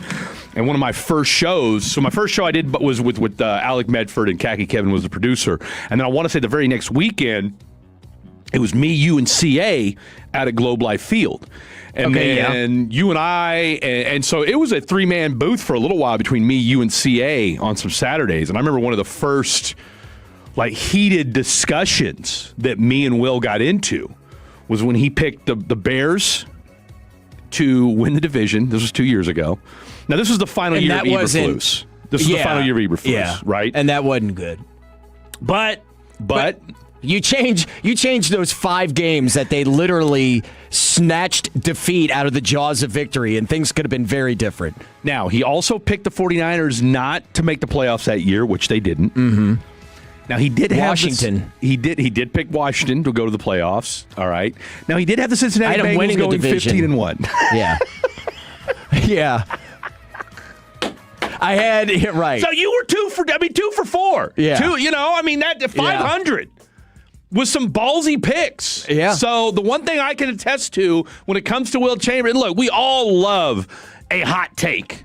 All right, especially when it's rooted in some legitimate evidence there.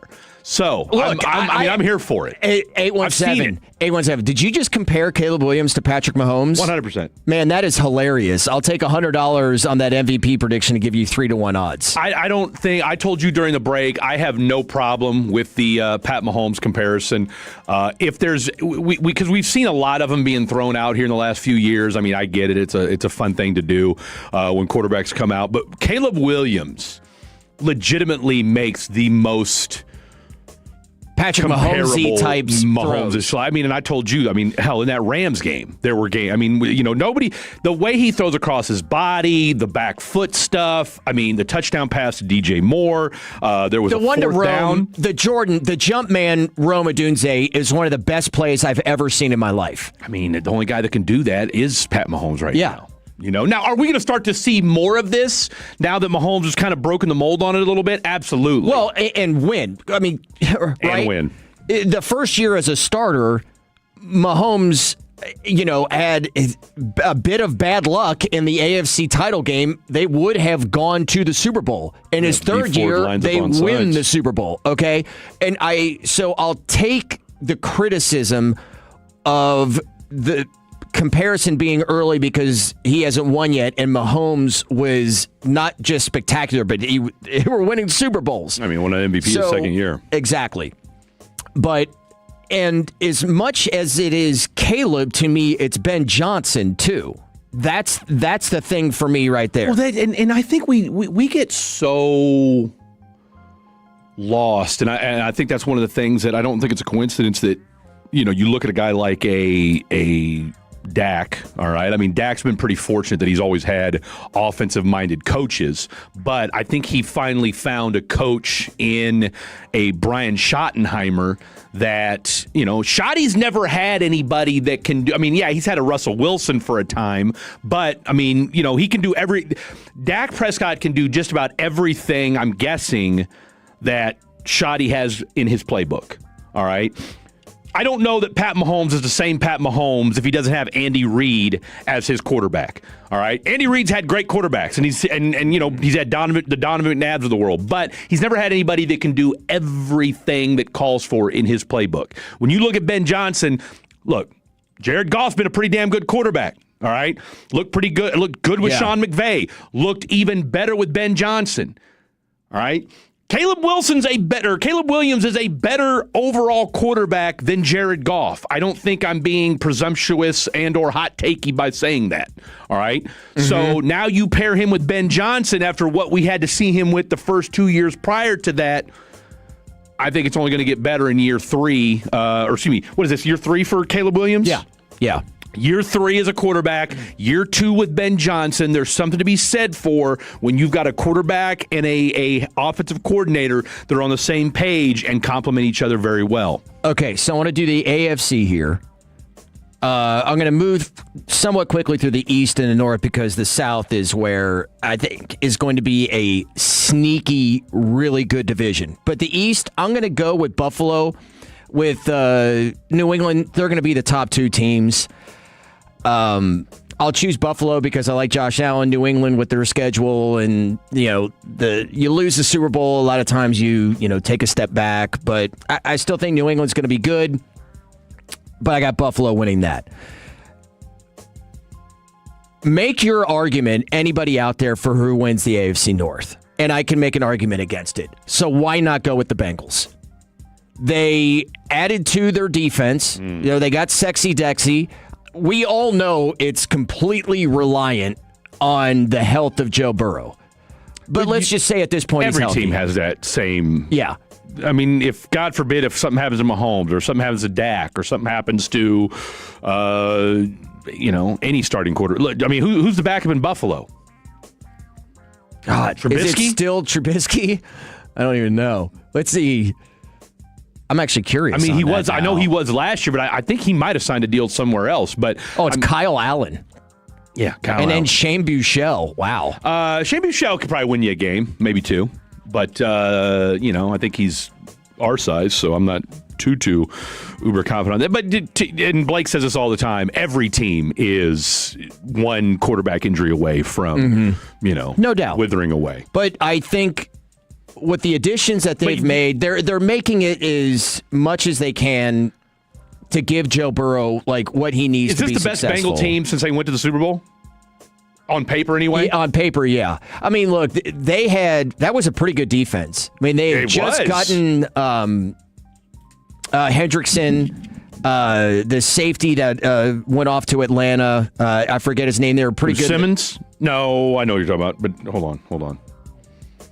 Was that 2022? Yeah.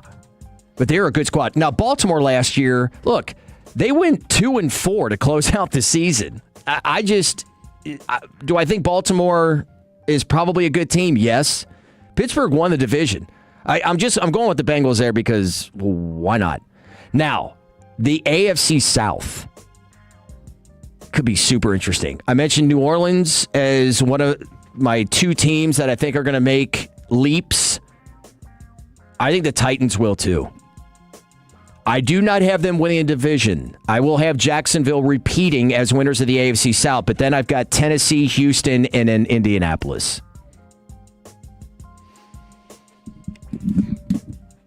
Okay, so you got Jacksonville, Tennessee, Houston, and then Indy? Yeah. In that order? Uh-huh. Well, so you got Houston taking a step back this year. Well, I don't trust CJ Stroud at all. And the offensive line, to be honest. I know they've rebuilt the offensive line. Of course, they've said that now 2 years in a row, so that remains to be seen. I mean, look, defensively, they're going to be tough. That defense is Jesse going to go Bates. down. Jesse Bates. Yeah. Jesse Bates. What a name. I mean, look, I don't hate that prediction. I really, really don't. I think Cam Ward. I mean, I think the Titans. I'm big on coaching Saleh. Staff. Yeah, I'm big on Bobby Saleh. I think he's a really good coach. That thing with the Jets was a mess. Well, I'm glad you brought that up because to me, 2 things come to play when you think of Robert Saleh. Number one, it's anytime you got a first-time coach in his first coaching stint, I think of you think of a guy like a Bill Belichick, right? I mean, did Cleveland Browns Bill Belichick make you think that he was going to be one of the greatest coaches of all time? Probably not. But there were little snippets there where you're like, okay, I mean, it was a well-coached team. I think we give him a lot more credit now for the Jets after seeing what Aaron Glenn did this past season, right? Like, and that defense was still pretty. I mean, the one thing you knew about the Jets, that defense was really good. He goes to the 49ers this past season and remade that team on the fly. So now you bring him in a second stint. Also makes you wonder, too, if your girl knew a little bit more about what was going on with old Vrabes than what we realized back in the day. That's another conversation for another time. And I think we can all agree Robert Saleh is not that dude. But Robert Saleh, Tennessee defense, Brian Daboll with that offense. One thing we do know, Brian Daboll can coach up some offense now. So yeah, as an OC, that's a terrific point. I thought that was a tremendous hire. That's just a like big get. Yeah, for Cam Ward. In the West, you're going to have your AFC champion come out of the AFC West, and that would be the Los Angeles Chargers. You're tripping, bro. You are bugging. You are so bugging. Yep. I don't know. Is that Walworthy? No, that's absolutely Walworthy. That's really? I mean, all right. Think about it. The Chargers are the Dallas Cowboys of the AFC. It's hard to argue. Okay? They are the Dallas Cowboys of the AFC. Yeah. Name me the big game that Justin Herbert's won. I'll hang up and listen. I know. And I don't care if it's Mike McDaniel. I don't care if it's Michael Jordan coaching that offense, okay? With Justin Harbaugh, Herbert. I was just going to say, a lead-in with Daboll. The addition with Daboll in Tennessee, I think the Mike McDaniel with Los Angeles, with Harbaugh. I know it's a big ask that I'm asking right now. Yeah, you are. Herbert. I'll take your New Orleans Saints take 10 times more. Now, do I have a dog in the AFC West hunt? Yes, I do. Yes, I do. It's such a good Revenge roster. season in the AFC West. That's all I'm going to say. But when is he going to be back? Guns up. Week 1. That's when. Week 1? Week Okay. 1. He's a freak. Okay. Week 1. We got our wide receiver here in town, okay? WR1. Yeah, sure. Maybe he's locked up right now. Maybe it's another 2 weeks before, put some money on his books. 877-881-1053. I am still in the mode with the Chiefs of I don't think it's going to be as long of a drought that New England had throughout with their dynasty. No, 10 years. However, I still think that they're in it. I think they're going to come out of it much sooner, but I still think they're in it at least another year. Chiefs Cowboys 2026 Super Bowl. You heard it here first. That may need to go on the wall. I'll put it on the wall. I'll put it across the entire top of this studio. Make it a cry-on. Chiefs Cowboys Super Bowl. What Super Bowl are we into now? 61? 62? Is that what we have? 62, I'm thinking. Is it 62? Whatever Super Bowl's coming up. That's Chiefs Cowboys. Book it. All right. Book it. Your boy's calling it right now. Yeah. Caleb Williams has a better chance of winning MVP than Chiefs going to the playoffs this season. That from the 3-2-1. 3-2-1, maybe the worst take of the day. Hands down, awful take. Hands down, awful take. All right. Let's finally get to these Rangers. Man, hot. Rangers are hot. Do we look too much into what we have seen over the last 8 days? I'll ask that to Fred Davis next here on The Fan. Our goal is to have you winning every sports debate with your buds.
I didn't even realize I did this.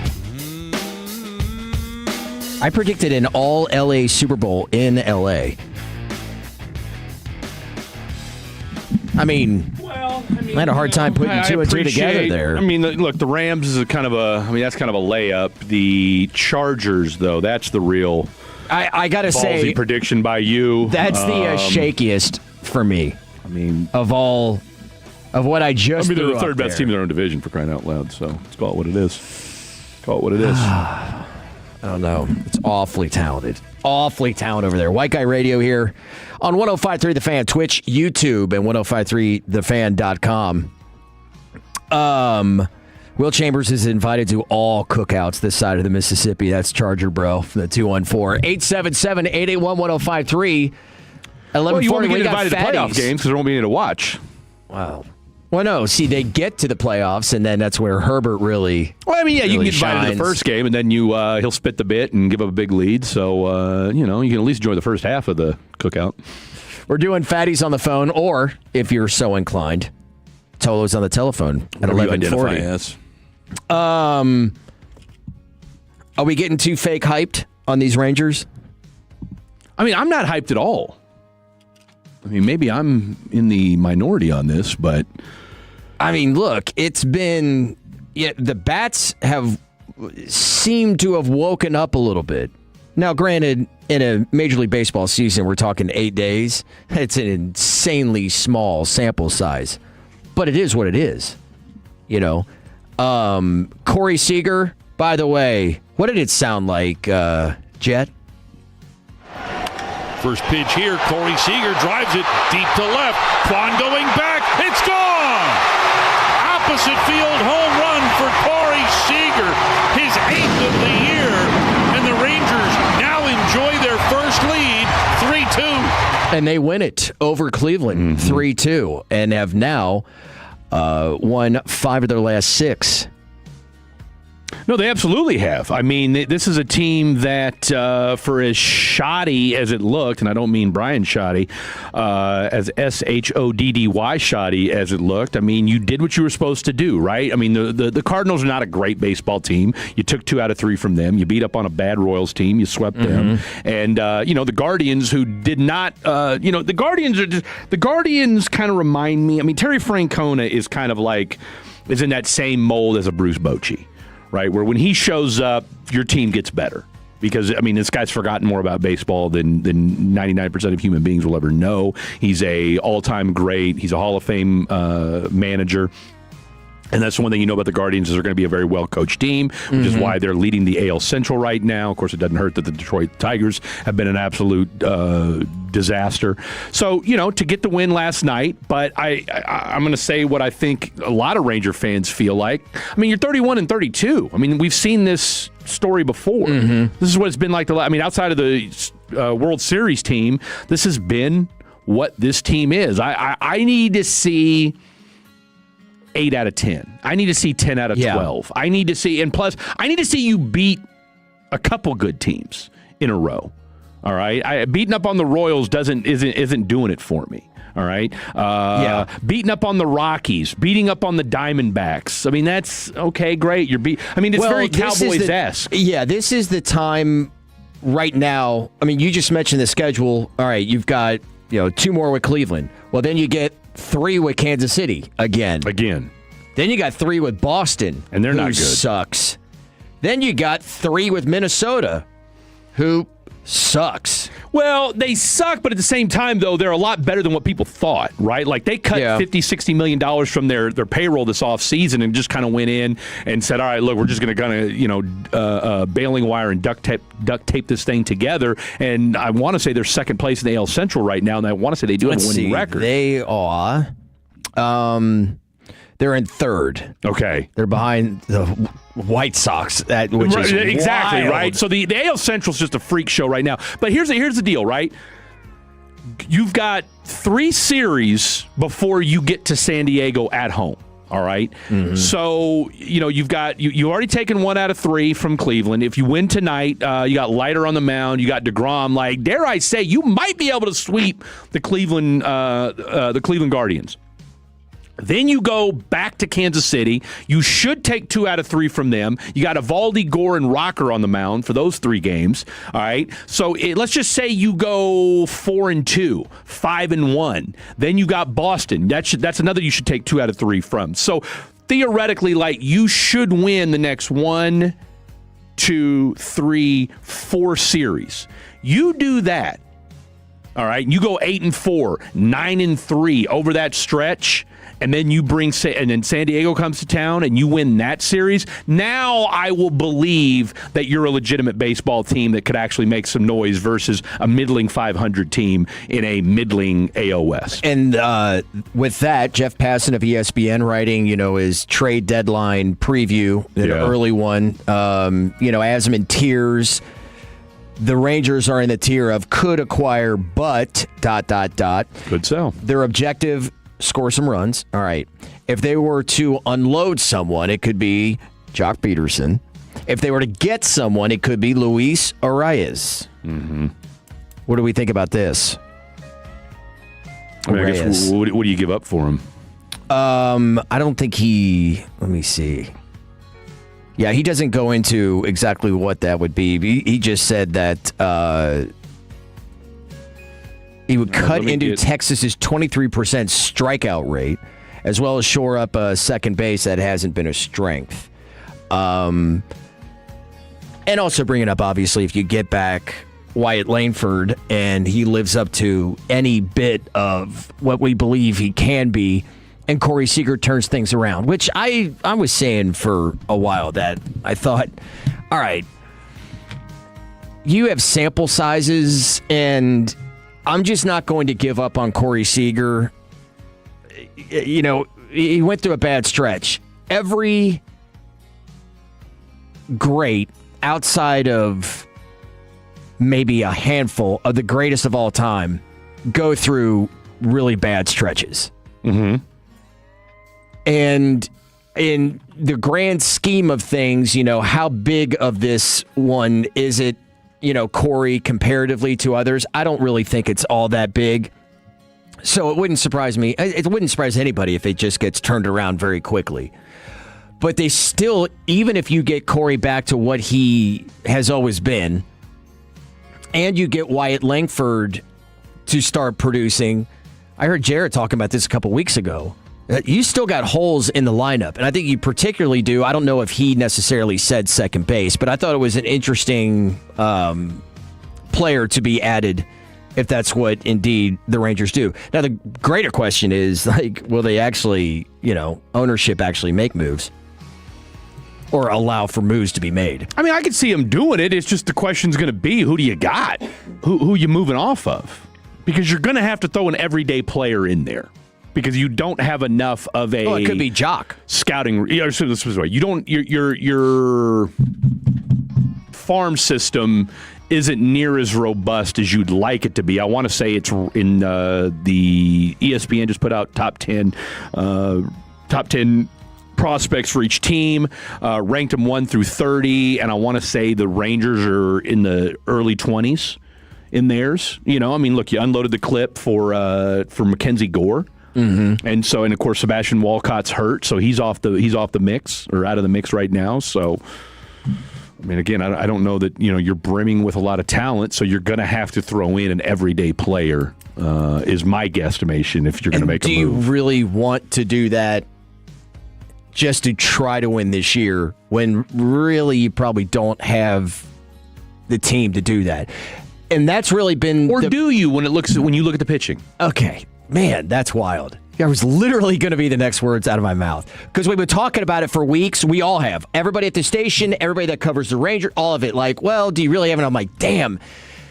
You really would be wasting a pretty damn incredible starting staff. Like, that is. Because you're the baseball guru.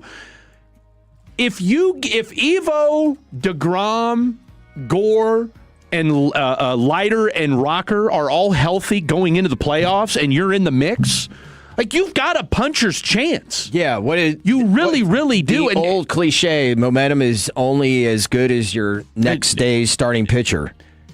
You couldn't tell me right now And this is where, and look, I've said on these airwaves, and so I'm going to talk out of both sides of my mouth, and I get it, and you can text in and tell me I'm doing it, but I'll go ahead and 8-mile you and beat you to the punch. If you get the Jacob deGrom who pitched against the Cubs 3 weeks ago and looked like elite New York Mets era Jacob deGrom, who shut down one of the hottest offenses in baseball and did it over 7 innings, and then you brought in a Jacob Latz who has now moved into that closer role, so now you feel a little bit better about your closer position. And then if you told me, okay, because you only need 3 starters in the playoffs, okay?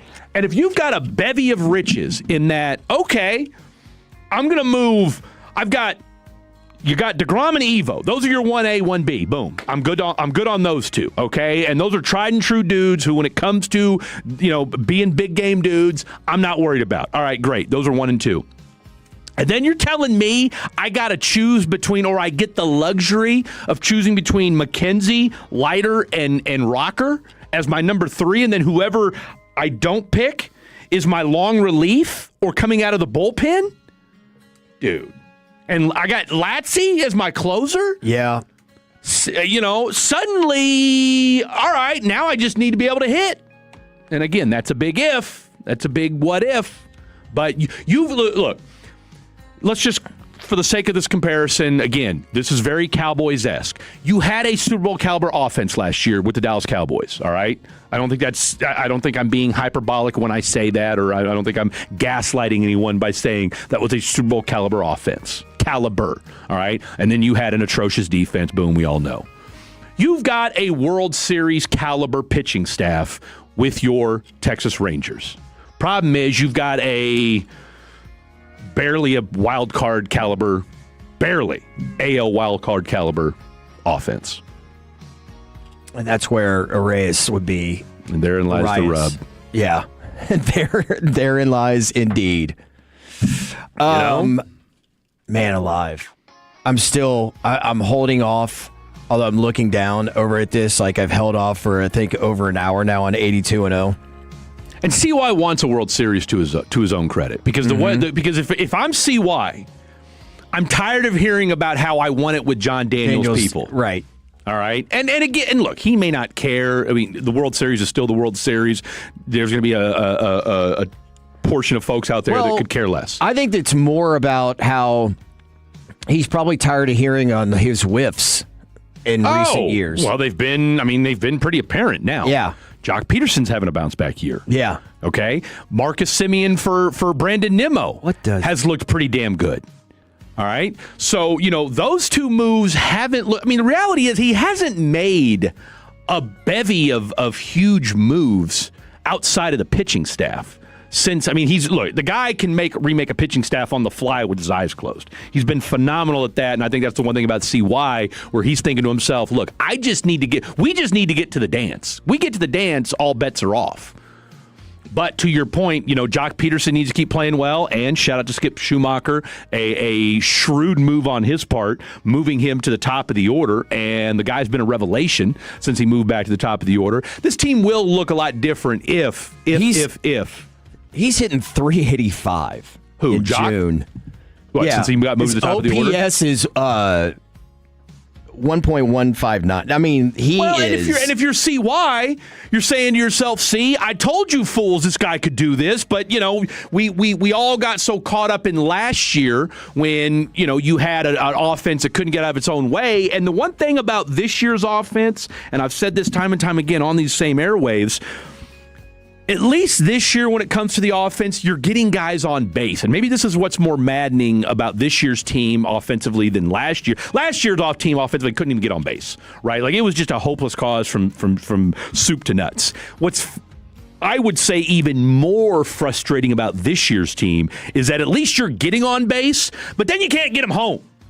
Like, the fact that you have been very average to below average at times with runners in scoring position. I mean, this team at 31 and 32, think about how with 4 or 5 more just timely hits, suddenly you're 36 and 29, and the conversation. I mean, just that's how baseball works, where 31 and 32, and if you just go from 35 to 20 and to 28, suddenly 4 games flipped one way. You're leading the AL West, and we're talking about, hey, Luis Arias, now all of a sudden you're a World Series contender. Yeah, so, and that's what I've been thinking about this week is this whole, we look at the roster like, oh, well, even if, you may be a game out, a game and a half, you're within striking distance, wild card, this and that, but this isn't really a roster that can win. I'm like, all right, I would agree with that, but the starting staff, that's tough. That's tough biscuits. All right. I threw out some pretty hot ones earlier. All right.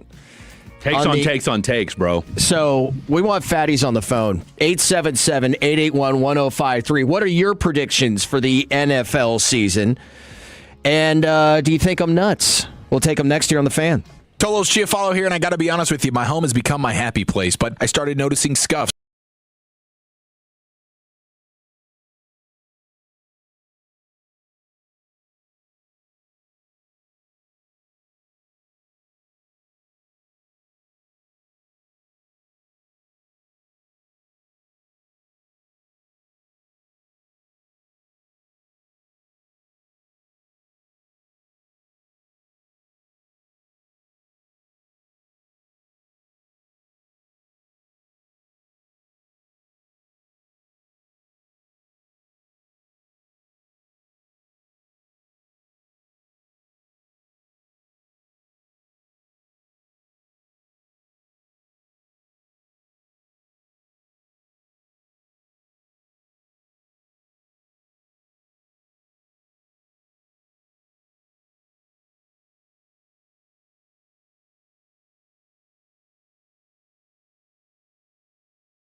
coverage you deserve on your home of the Rangers. 105.3 The Fan.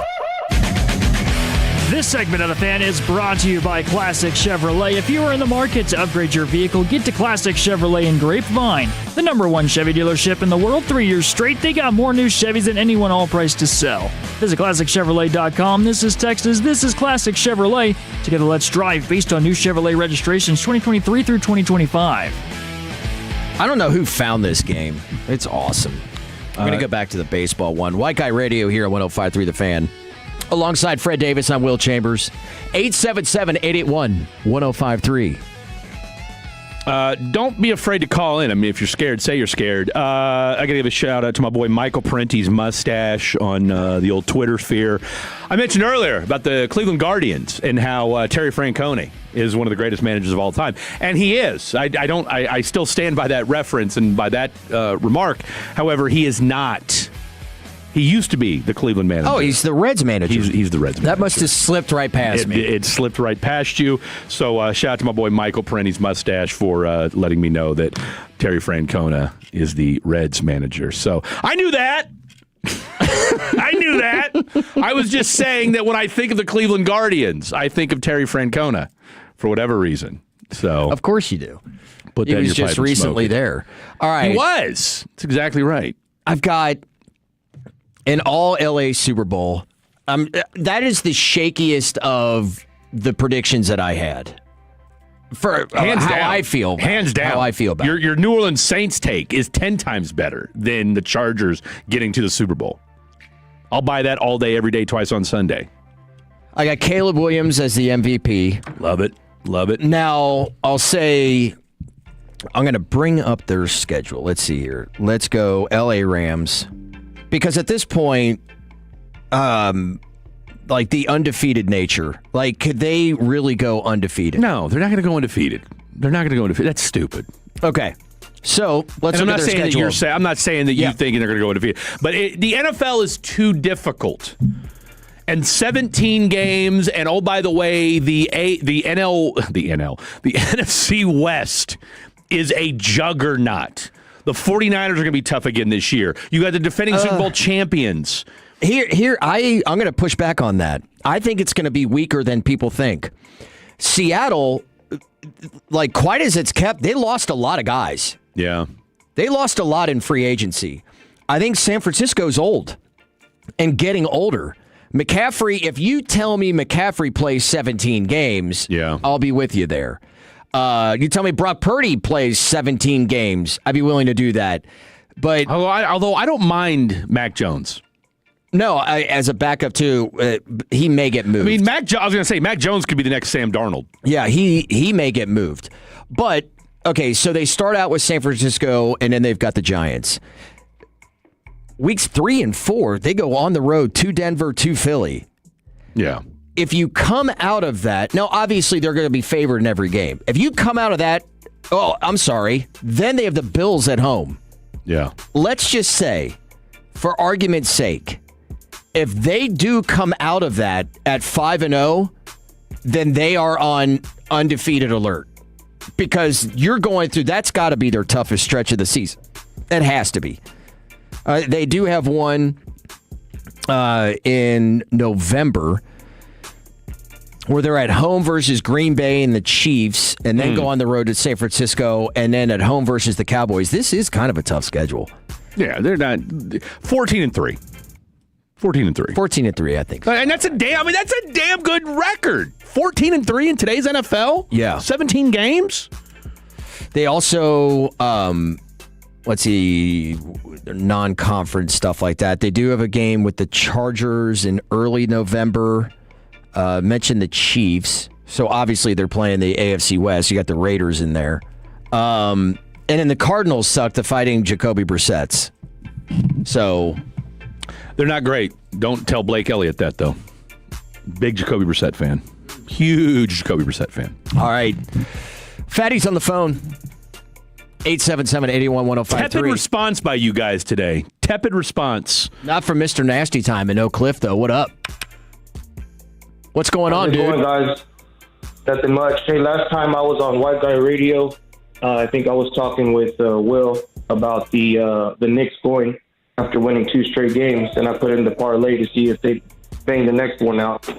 That's when we talked about zigging and zanging with Fred. I don't know if you guys remember. Yeah. So I've been on a little streak. I got 5 straight wins with the Knicks, which got the wallet a little fatter. Hell yeah, man. How are we feeling about Game 3? Oh, I like the Knicks. I think the Knicks win. Are you talking about spread-wise? Well, no, it's just I do it on the sleeper. Okay. Blake put me on sleeper, Okay. so it's just you can pick them straight up to win or lose, and I'm on the heater. I got 5 straight with the Knicks. Let it ride, man. I mean, I was going to say, why stop now? Because the Madison Square Garden is going to be absolutely gonzo on Monday. Look, I think Brunson has not played great. He's had great moments. What is he, like 19 of 53 from the field or something crazy like that? I mean, you could argue right now Cat would be the Finals MVP. Oh, yeah, I would totally agree. I don't Cat's think the MVP right now. You know what I'm saying? Like, I don't think it would be a stretch to say that right now through 2 games, Karl Anthony Towns would be the Finals MVP.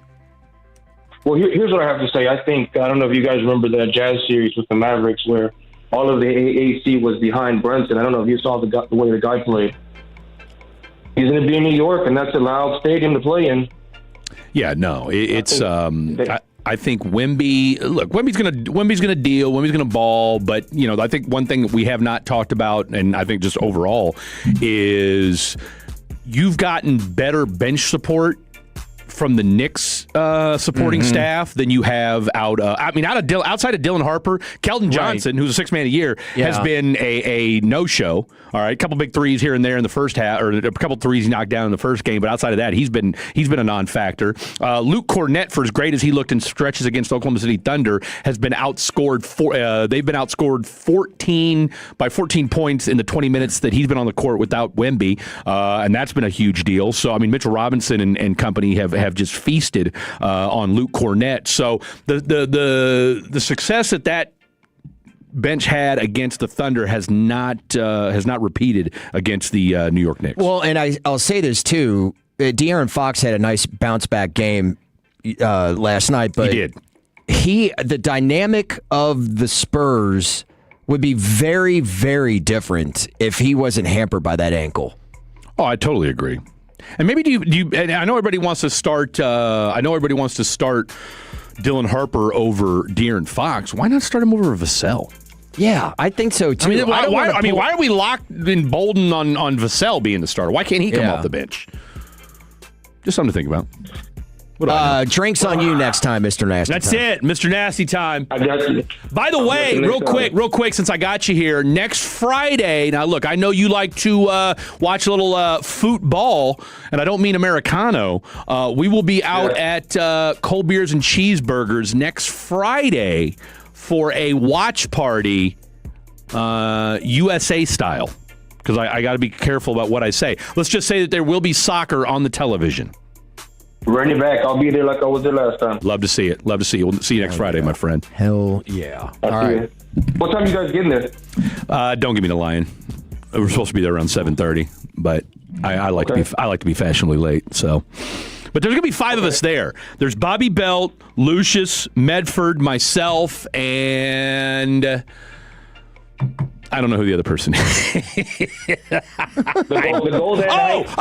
Listen. Shame on me. The goal that night. Eric Chiafalo. Hello.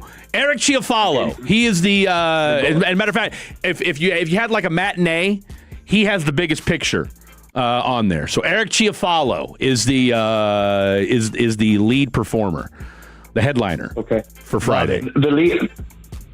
The goal that night is to get Lucius as trashed as possible. I don't know if you've ever seen him after he's had a couple drinks. No, I have not. Yeah, that's going to be the goal right there. All right. Well, he might be driving, though, too, so we'll have to wait and see. I guess tune in to G-Bag this week and find out if Lucius will be driving and or Ubering. So we'll have to wait and see. All right. I'll holler at you, boy. Appreciate you, brother. All right, Mr. Nasty time. All right. Let's head out to the Rocky Mountain State, shall we? Let's do it. All right. Daniel in Colorado. My brother, you are older than me. I'll give you $1 if you can tell me who sings that song. I have no freaking clue. No freaking clue? No clue. Jet. Do you know what song that is? I'm 31. It's but not I'm coming to me that either. Well, I wouldn't expect him to know. Really? You don't know the song that's got your namesake? old. No, I actually don't. Okay. The only thing that I heard the most as with my name was always Danielson. Okay.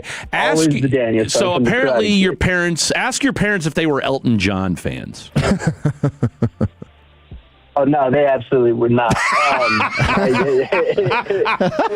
You say it so matter-of-factly, like there's something wrong with being an Elton John fan. Oh, no. It's just Daniel has just been a family name since like the 1930s. Since the There's biblical always a times. Daniel in the family. Yeah, That's right. Fair Yeah. enough. Right. Okay. yeah, I guess so. Since Guess so. back in the day. Okay. Yeah.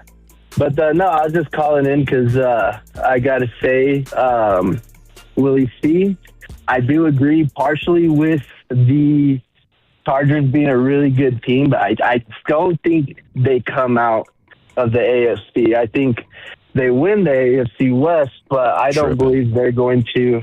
I don't think they're going to come out, man. That defense is already pretty good. I do think McDaniels is going to be wonderful for their offense, but coming out of the AFC, I think is a little. It's a too reach. far. I know. I'm with you. It's a reach. But I do agree on. I like all the other takes with similar to Fred. I think a lot of those were pretty good takes. The next thing, I'm pretty excited to go see Mizorowski cook the Rockies tonight. I feel like that's going to be a real fun game to see because Miz throws damn near 104. Hell yeah, man. That would be cool to see in person. And then lastly, just wanted to shout out the wife, Hannah. Hey! Yes. Good for you, She got bro. a pretty big promotion. Look at you. So she's been killing it. And she's going to kill this promotion. That's fantastic, dude. I love to hear it. Love it, Supporting your man. woman. Have fun up there. I did not wear the Brewers hat today for the Miz, but he is dynamic, man. He is fun to watch. You know, wasn't it you guys that was talking about wearing different teams' jerseys to other games? Yeah. Wasn't it you guys last week? We did. Yeah, we you have. Know what? I absolutely will be wearing my my Rangers stuff tonight. All Good for right. you. Okay. Good for you. I think there's no issue rocking the other teams you support because I like going to games to watch either matchups or something like that. But I'm still repping my team. Hell yeah, man. Love it. Have fun tonight. Have tap the Rockies, so to speak. Have a good time. Have a good time. Will do. Appreciate it, you guys. Have a good one. All right. There you go. And be sure to give your wife a foot massage. Yeah. There you go. All right. That's last thing. 559 with maybe the worst text of the day. Oh, maybe the worst text of the day. Okay, the Mr. I'm sure he probably texted this so he knew it'd get read on the air. And kudos to you for doing it. 559. I'm scared of destroying y'all in debate. So there's the first corny line. Okay. Dak is a 10-year failure. Hot take.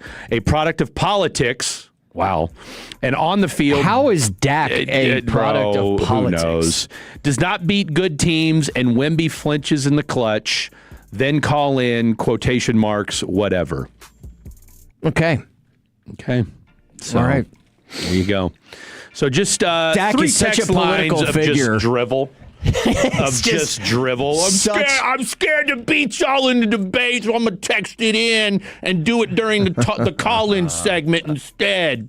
That's how I roll. All right. We're hitting up your headlines and the latest on Brennan Sorsby from the NCAA. That's as we hit the 12 o'clock hour next Holy year on mackerel. The Fan. When your friends say, hey, did you hear? You can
Let's go, Cowboys. An Odyssey sports station. Driven by our D&M Leasing Studios. Thanks for turning it on and leaving it on. 105.3 The Fan. All right. I'm so confused right now. And final so hour confused. of White Guy Trevor's Radio. here telling me not to listen. I know. How dare he? How dare he tell me not to Tolo? Oh, Trevor the Creator.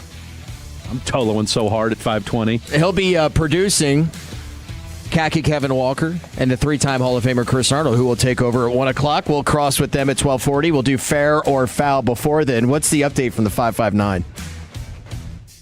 Oh, so the 559 who said he wasn't going to text in or wasn't going to call in because he didn't want to tear us up in a debate, then appreciates the shout-out.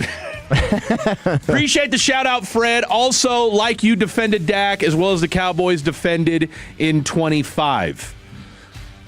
So here's the thing about 559, okay? Like, look, I appreciate you appreciating the fact that we shouted you out, but don't tell us that you don't want to call in because you're going to eviscerate us in a debate, yet your debate is Dak Prescott.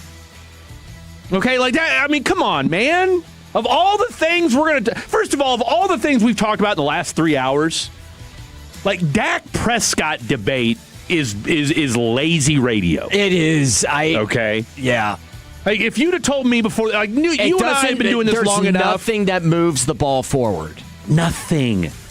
Because if you like Dak, nothing's going to change. If you hate Dak, nothing's going to change. Yeah, we could also go into some Trump talk if we want. I mean, Jackson Dart. There we go. Abdul Carter. So, I mean, right. I mean, for all of us. Come on, bro. Really? Because You're going to eviscerate us on Dak talk? I was saying this last year while Dak was on just a crazy heater, and I go, this is the year so badly I wanted them to make the playoffs just so I can see, hopefully, Dak, like, get that, monkey off his back, of not playing well because he's played like Get the trash. monkey off the Dak. There we go.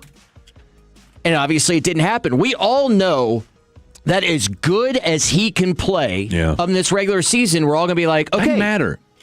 He's in Kirk Cousins, Justin Herbert category. Yeah. Okay. Right. We all know Dak Prescott is. I don't care what you say. Dak Prescott is a great regular season quarterback. Yeah. Does he leave a lot to be desired at in the regular or in the postseason? Yes. Mm-hmm. Have there been games where he hasn't played well and his defense played well? Yes. Have there been times where he's played well and his defense sucked? Yes. So, I mean, that's the way we are with professional sports these days. And I don't want to get into the whole he's overpaid, but probably. But guess what? Well, it definitely is just because the market. What they'll pay you.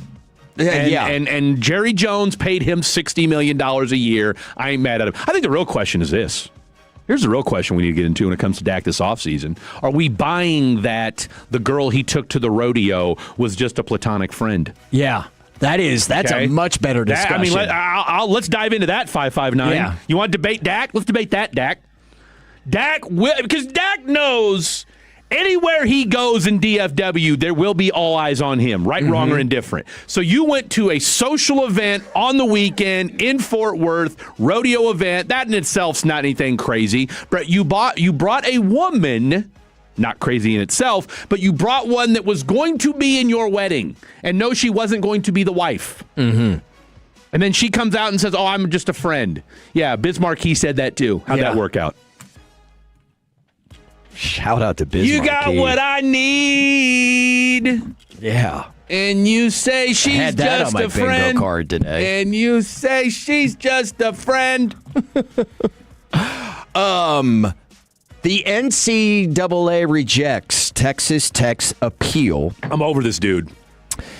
For Brandon Sorsby's eligibility. I'm over this guy. To be reinstated. I'm done with him. And I shout out to look.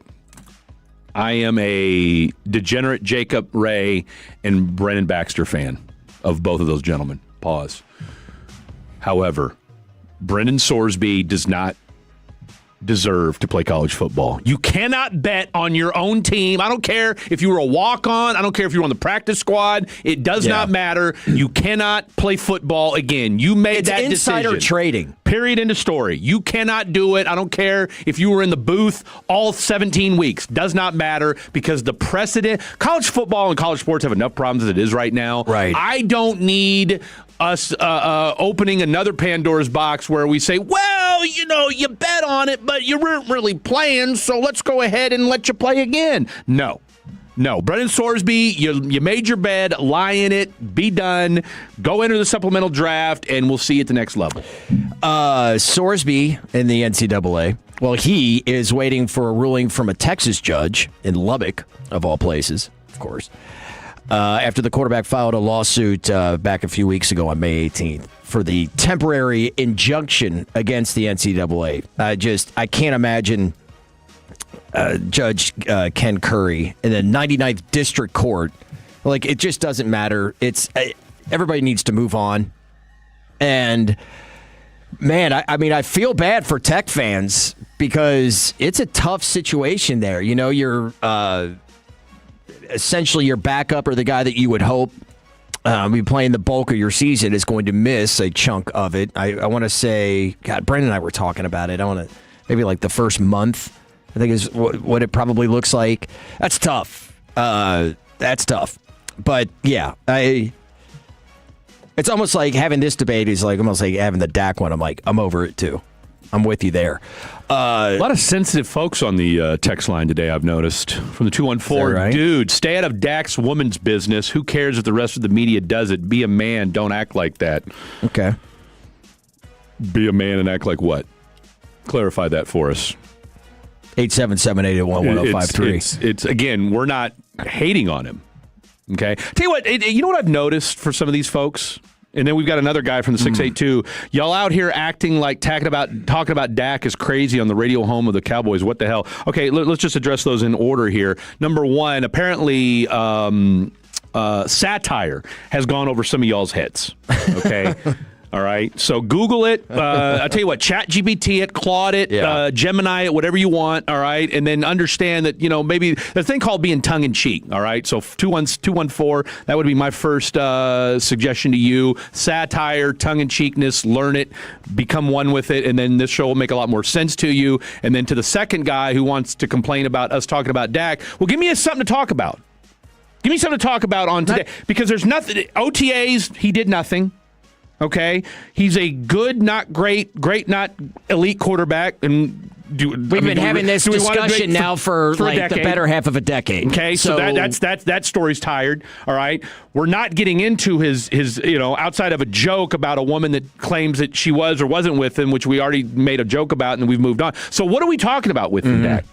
Okay, so again, if you have something new to bring to the table, 682 about Dak, then let us know. And we'd be more than happy to at least entertain it and then move on. Yeah. Dak is powered by hose. Let him cook. Okay. NBA. Okay. Now, see, that I can get behind. That's good. That I can get behind. Good. So we've had the worst, now we've had the best of the day. The NBA has interviewed Kawhi Leonard and his uncle, business advisor Dennis Robertson, as part of the league's inquiry. Do you have a hard time with that word? Inquiry? Yeah. Inquiry. No, I don't. I have a really tough time. Insure and insure are always two words that can, trip you up a little bit. And I don't hate a good insure from time to time. Mm-hmm. Okay? It's good for your protein and caloric intake. I'd like to ensure. You know. I make it through this Saturday. You working tonight? Yeah. The league's inquiry, I think I got it there, into allegations that the Clippers circumvented the salary cap to compensate Leonard, according to sources with direct knowledge of the investigation. Steve Ballmer and other team executives have also been interviewed. The executives for Aspiration, which was a green banking company at the center of all of this, it's now defunct. So Adam Silver said the investigation was far along and the league is close to the point now where I think we need to wrap this up. I still think that there's going to be a lot more to this. I wonder if Silver will bring the hammer because he's such a player-friendly commissioner. but you still, just like any other commercial, work for the owners. Is it possible that this thing kind of gets moved out of sight, out of mind? And the reporting that has come with this, like Pablo Torre and like all that other stuff, if it makes it even hotter. Like we were talking about the whole situation with Diana Rossini and Mike Vrabel, like had that been squashed early, or at least, you admit it, you get out in front of it, and then you just kind of move on. I wonder if this gets pushed aside and then it just stokes the fire. Well, considering that the co-founder of Aspiration just got 14 years in prison, and he's already cooperated with NBA investigators, and apparently was quite forthcoming. Now, when you're looking at 14 years in federal prison, talking to the NBA, at that point you could care less. Like, it's not going to help my case any, right? So I think he's free I guess he's under house arrest until August, and then that's when he'll report to prison. This Kawhi thing could really get ugly. Yeah. Okay? Like, I don't think the NBA... I'm glad you brought this up, because I don't know that we're making near big enough of a story as this could potentially be. And what I worry, I could care less. I think it's great from a news angle, not maybe great for the NBA, is how many other teams are doing this? Yeah. You can't.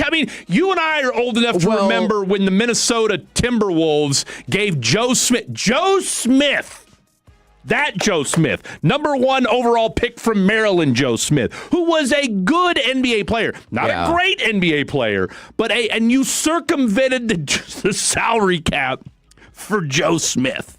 All right, so you can't tell me other teams aren't doing wink, wink, nod, nod deals for NBA players. And Kawhi, who might be the most aloof of any NBA superstar we've seen in the last 25 years. I'll be fascinated to see how this plays out. You know what I'd really like to see is the NBA blow up everything that they do and start over, money-wise. It is so incredibly complex. Aprons and all this other stuff with, how you trade players and draft picks and protected picks and like all this stuff where I feel like that they try to solve problems by making everything more complex instead of more simple. Because I totally agree with you that this is absolutely something that has, been done before, because we in the NBA... Well, I don't know if this is actually true. I'm trying to think of how many more owners in the NBA come from different businesses. Like, in the NFL, you still have the Rooneys and the Maras. Oh, you're talking about like the legacy owners? /McCaskies. Yeah, legacy owners like that were, family generational. That have been there since the NFL started, yes. And then you have others like Jerry Jones, who came from oil, but like Jerry...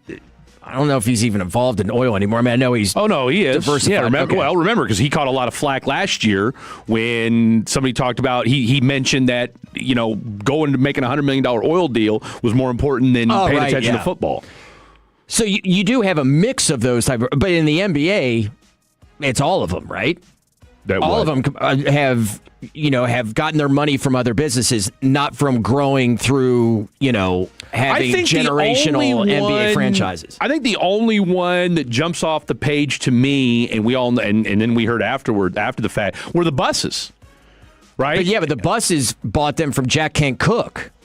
Well, yeah, but you got to remember, that was in the 70s, right? So, from the standpoint of like kind of a la maybe Jerry-ish, right? But they're one of the more... Okay, yeah, I get get what I'm saying? Yes. And so, but that's the thing, is that where does your wealth of real come estate... from? Well, okay, think of it like this.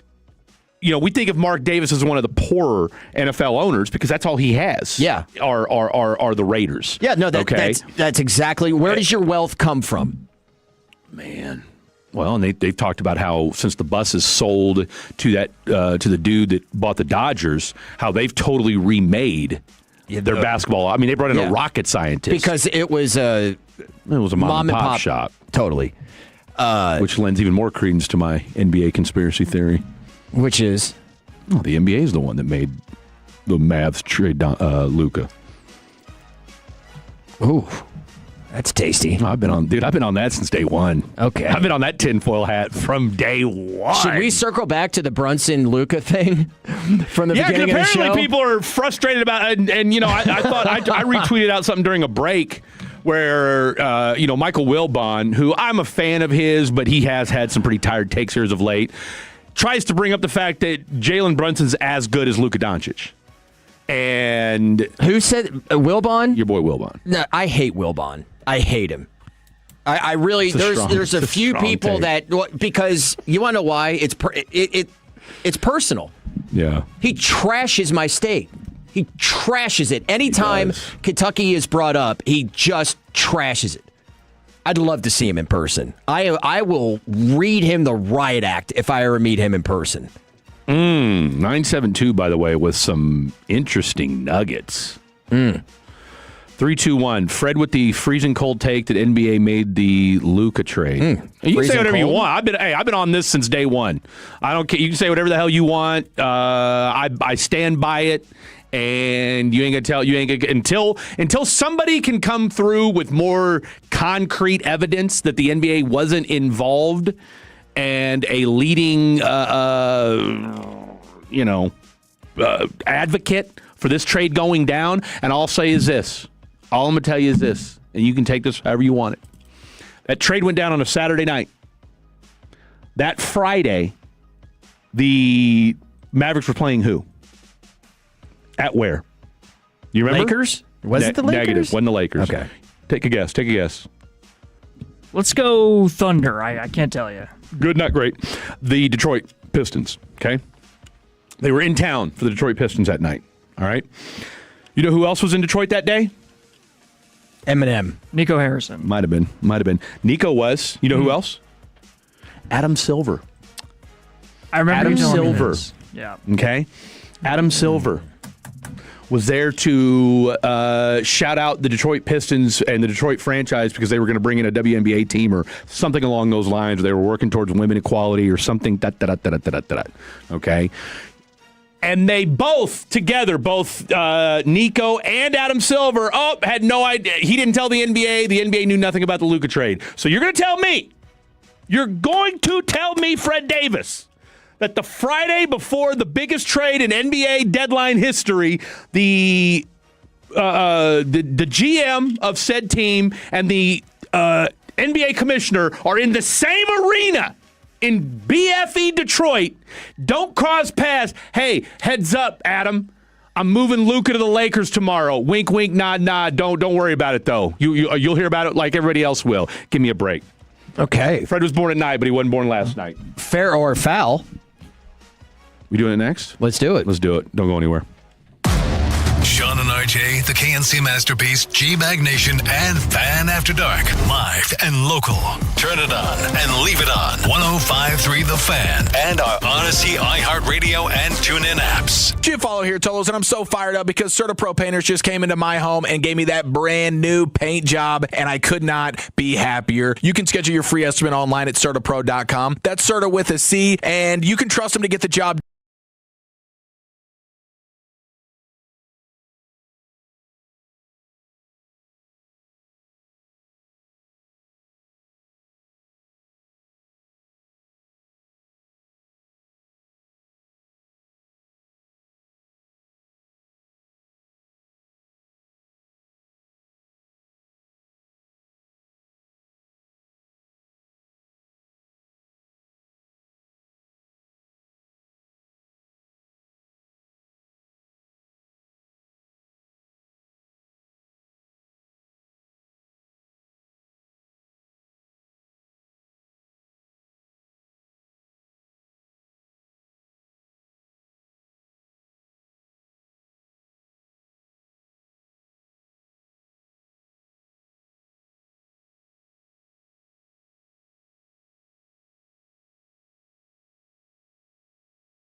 Trajan 1. Advisory services through Trajan Wealth, LLC, an SEC registered investment advisor. Private equity investments require accreditation. Other services through Trajan Estate and Trajan Tax. Additional disclosures at TrajanWealth.com. This segment of The Fan is brought to you by Classic Chevrolet. If you're in the market to upgrade your vehicle, get to Classic Chevrolet in Grapevine, the #1 Chevy dealership in the world 3 years straight. They got more new Chevys than anyone, all priced to sell. Visit ClassicChevrolet.com. This is Texas. This is Classic Chevrolet. Together, let's drive based on new Chevrolet registrations 2023 through 2025. We're progressing. I love it. I love totally it. progressing. I tell you, it's been a feisty text message, text line over the last hour. Started off very cool and calm, 9 o'clock in the morning. Everybody's, kind of slowly getting rolling for the morning. And in the last hour, boy, I tell you what, I don't know that we've said anything really all that vitriolic. No, I'll tell you what it was. I'm going to blame Will for this. When Will said two things that got everybody pissed off and fired up. He said that Caleb Williams would win MVP, so that got people kind of feeling some type of way. Then he compared him to Pat Mahomes. And ever since then, everybody's been fired up. Then the Dak talk got people pissed off. I'm not going to disagree with this. Okay. I have a tendency to do this. I can really... I don't know why I really piss some people off. It's a white guy sandwich this morning. And you know what? I'm not pausing after that. Nope. In fact, I'm doubling down. I'm hitting fast forward. Oh, my. Let's see. Somebody had to. Let's see. Someone brought in race, which look, I get it. They said that on purpose. Well, when I said that, when we got lambasted for bringing up the Dak and the other woman, somebody said that black folks don't get messy with their personal lives. I said, I guess you don't pay attention to black Twitter. Okay. Look, it doesn't matter what race you are anymore. Everybody gets messy. It's called social media. Yeah. Okay. Social media has evened the playing field. Look, white folks had the lead for a while, okay? And now it's everybody. Everybody, if you have a social media account, I don't care what race you are, white, black, Asian, Hispanic, does not matter. If you're messy, you're going to put it on social media. Yep. That's where we're at, unfortunately. Okay, so again, and now a couple people have come out and said that, and this is why we bring it up. All right, not that we really care one way or the other. It's more, again, more to have fun than anything else, and I'm more intrigued by it than anything else. Because I was clearly under the impression last year that, okay, Dak's got himself in fiance. He's locked in. He just had a great year. Here we go. And apparently that wasn't the case. Apparently he's been distracted. And they're saying that he wasn't friends with this girl first. That she was friends with the fiance. Oh. No, somebody texted in and said okay. that wasn't the case. That she was friends with the fiance first. So who knows? Who can keep Either up? Way. It's hard. It's look. Welcome to Page 6 Radio. These kids today, I'll tell you what. Find Jesus. That's the real quit. That's the answer. Okay. Give peace a chance. All right, real quick. Well, and you know what? Maybe Dak needs this new feature. Apple is working on a new iPhone security feature that can automatically lock the device when it detects that it has been snatched from the user's hand, with the system relying on signals, including the phone's accelerometer, to detect the theft, and also observing the distance from a paired Apple Watch to further determine whether the device has been taken from its owner. Once fully implemented, this feature will apply stolen device protection rules, which were enabled by default in iOS 26.4, whatever, yada, yada, yada, and will take account whether the familiar location, such as home or work. Apple has not officially confirmed a release timeline, but the presence of active code in development signals the feature could surface in a future iOS update. It's easy for me to say. I don't have my glasses on.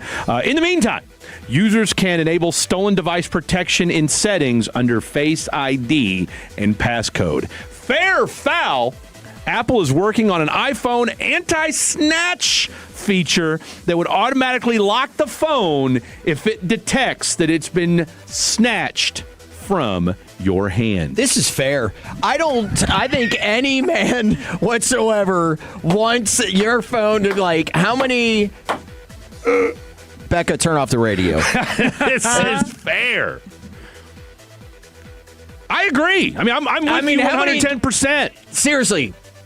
What are you looking at? Or, like, who's texting? Like, somebody grabs your phone. It's usually if you're in a relationship, and it's usually, you know. I mean, a man, I'm sure there's guys out there like, who are you texting? And takes it to. And right when you started saying security features, I was already bitching about this earlier, wasn't I? How many times I've had to log in and VPN this and that, global login, global protect. I am so tired of this crap all the time. I mean, it took me, I was here for 45 minutes. I had like 3 different logins. I'm like, God. And so when you started saying it, I was like, oh, another. And I'm like, oh, no, I'm actually in on this. Yeah. So you say it's fair. It's fair. I say it's fair. Jet. I am leaning foul on this one. Says the married guy. Yeah. Specifically because I remember, love my sister to death. Yeah. But the funnest times we had was when I would snatch that phone and run for my life. I probably still have internal bruising. Yeah. But it was fun. That's how you teased your sister. Well, you I have to do it to my niece now. You can still do it. Right. You just can't do anything to the phone. It'll just lock. Yeah. That's what I'm saying. That's what's antagonizing to your sister. Yeah. I could text that guy. I could. But how much time? Okay, I'm going to push. But the only thing I'm going to pause on that, by the way.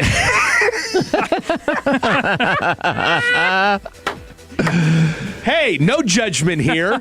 No judgment here. Maybe just a smidge. No, but I guess the thing is, though, is that when you do run and snatch the phone away, and again, that's very much a your generation thing than it is, say, me and Will's generation. Because, I mean, hey, I live by myself, so I mean, outside of my kids. Now, knocking the phone out of your hand is a different story. Like, that's a whole different conversation. Like, my kids will do that all the time, right?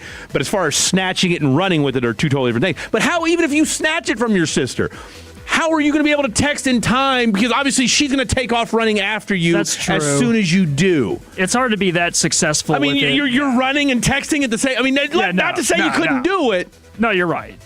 But still. But look, you stand by your foul. That was just a childhood memory of mine. That's just. I love it. We would always just try to snatch each other's phones. Now I have to do it to my niece. Yeah. Who just got her like. When's the last time your wife snatched the phone out of your hand? Man, I don't know if it's ever been a full snatch, but. You know, sometimes they'll get the, what you got over there? I'm here for it. Fair or foul from the 571. This was after my conspiracy take. Fred, you are a bleeping idiot. How the hell did they let you on the radio? Fair or foul? That text. I'm gonna say fair. I think it's a fair text. I think we should all have open dialogue. How did they let you? Question, Fred. You've been on this radio station for 2 years. How? And that's a fair question. Sometimes I ask myself that. Yeah. But here we are.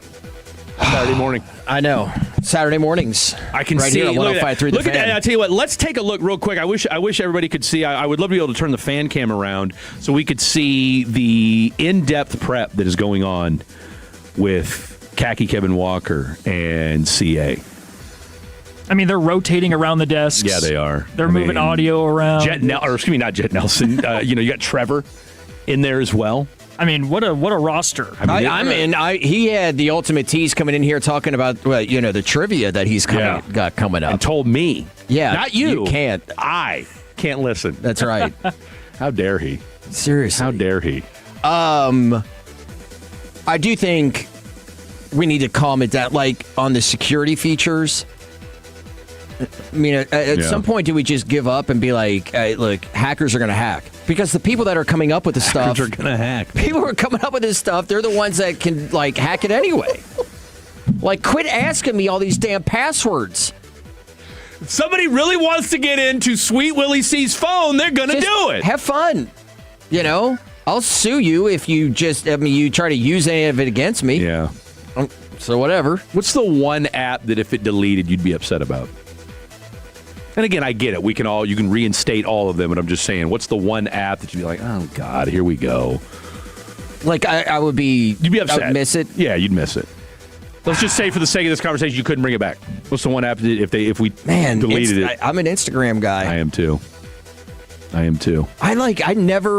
I was thinking about this the other day. I need to be on Twitter more because Twitter was always just a tool for me. Like, it's a great tool, absolutely. For following anytime. Let's say something right now happened in breaking news. You're going to be on Twitter first. I'm going to Twitter. What about TikTok? Are you a TikTok guy at all? I like it a lot more now. Yeah. I just can't bring myself to doing it yet. I'm just not there. I still don't get on the app to do it, but I like when Becca uses it or makes like a video or something like that. And we've talked about doing like the funny stuff on there, and we just like you about to never ever get around to it. You're about to become a content creation couple. You know it. That's it. Why not? Who says they aren't already? Yeah. All right. Face for content. Let's cross. What a callback! What a callback by Jet Nelson. If you know, you know. Face Yumbo dogs. All right. CA and Kev. Let's talk to them next. It's a KNC Texas Rangers lunchtime party next.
Eric Nadel and Matt Hicks calling the game. Something our competition doesn't have. This is your loud and proud home of the Rangers. We are The Fan.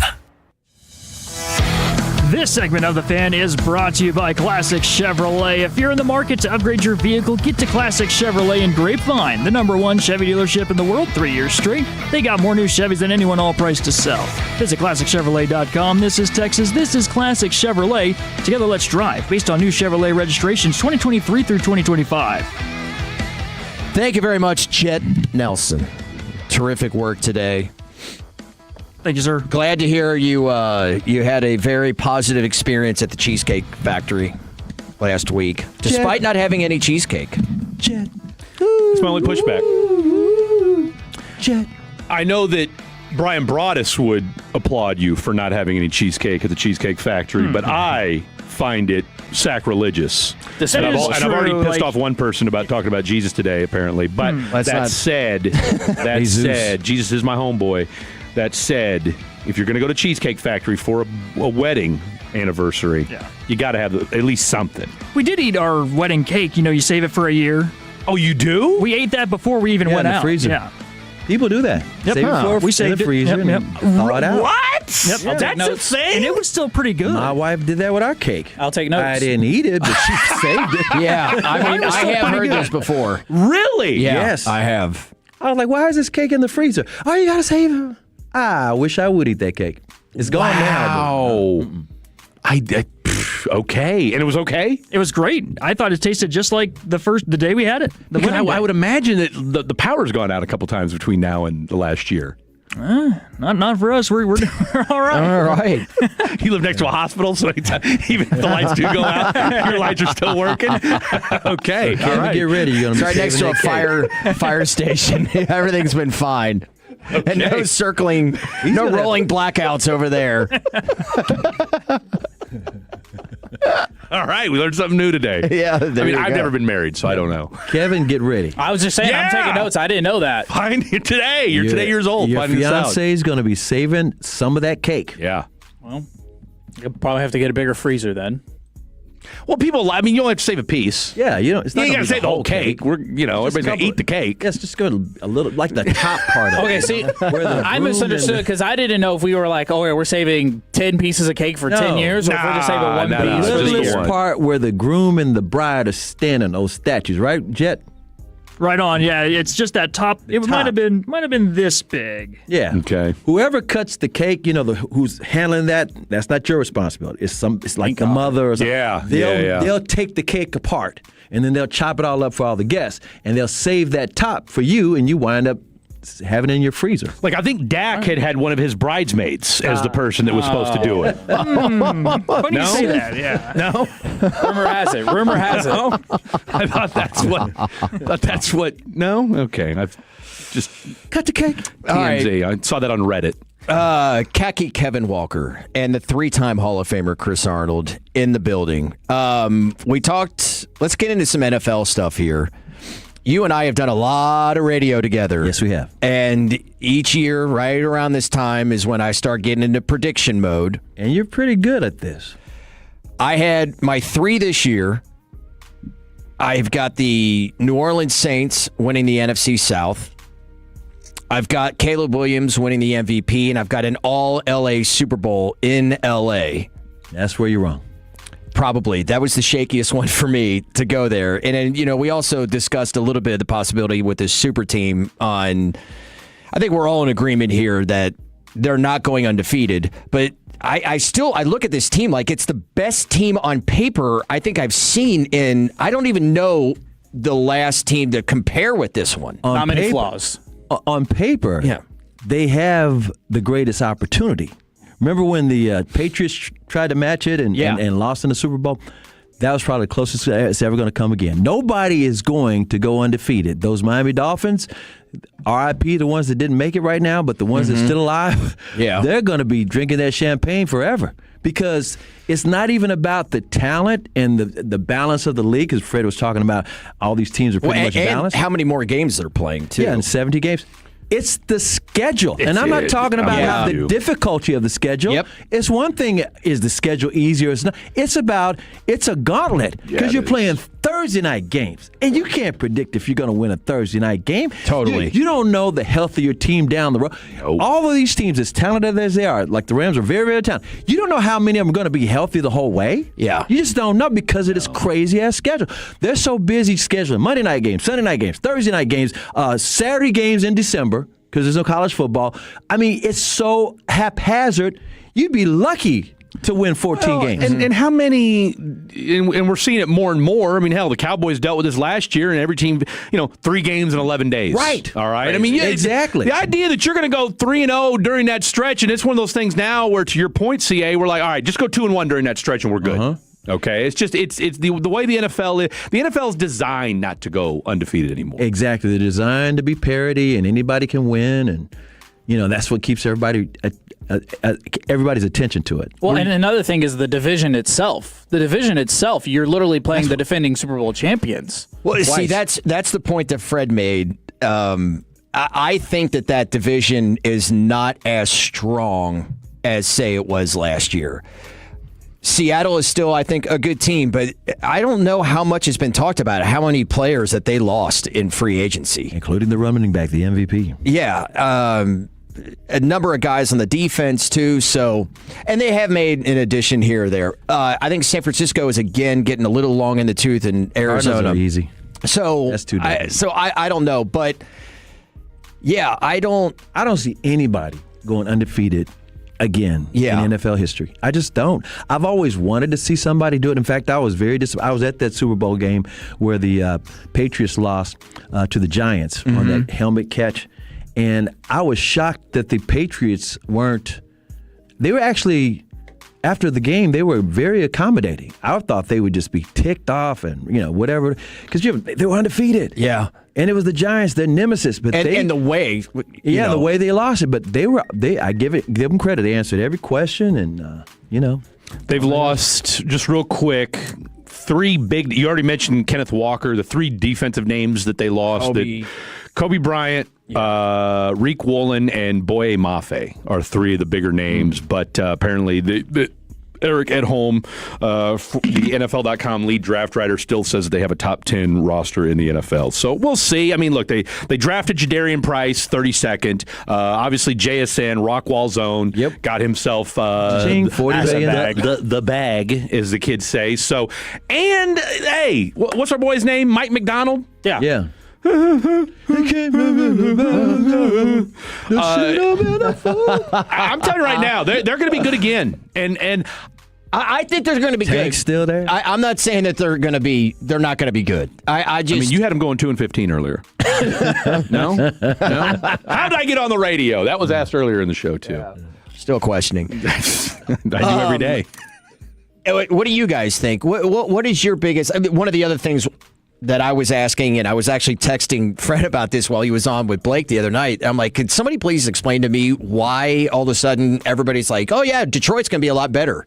Like, are there teams or something that you're looking at that just is not vibing from what like the narrative around them is going into this season?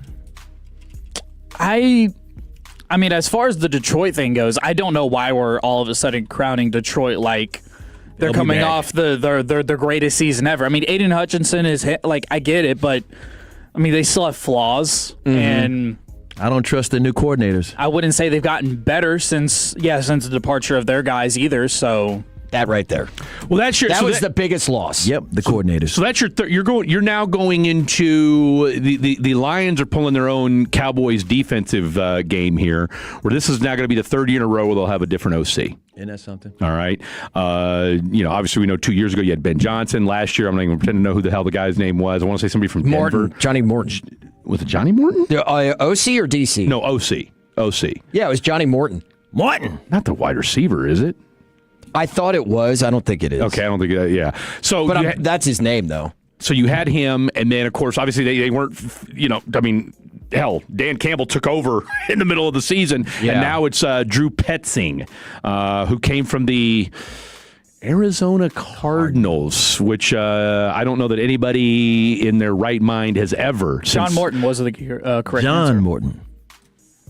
John, not Johnny. John E. Morton was the wide receiver. Wide receiver you and I are thinking. Yeah. We all remember Johnny Morton. So I was like, wait a minute. Although I think he is a coach, though.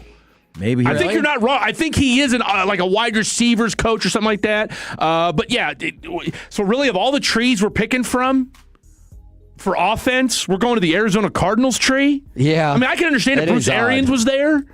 But you literally just fired Jonathan Gannon, who is one of the most bizarre dudes that we've seen in the last decade, and that's the coaching staff that you're going to go ahead and pluck somebody from? I mean, I'd understand if you went and got Clayton Adams or somebody like that. Wink, wink, nod, nod, but Drew Petzing. So, hey, we'll see. So I'm with you on this. This will be an interesting situation to see with this story. And I think we're going to kind of find – I think the question is going to be with the Lions – are we going to start questioning whether Dan Campbell is really that good of a coach? He's a good leader. Yeah, he's a great leader. He's a great leader of men. Mm-hmm. But I think we're going to, because when you think of the great coaches, though, like Ben Johnson we've figured out, okay, yeah, you're not just a great OC, like you're a great coach. Right. All right. Andy Reid, not just a great OC, but a great coach. All right. Sean McVay, not just a good OC, but a great coach.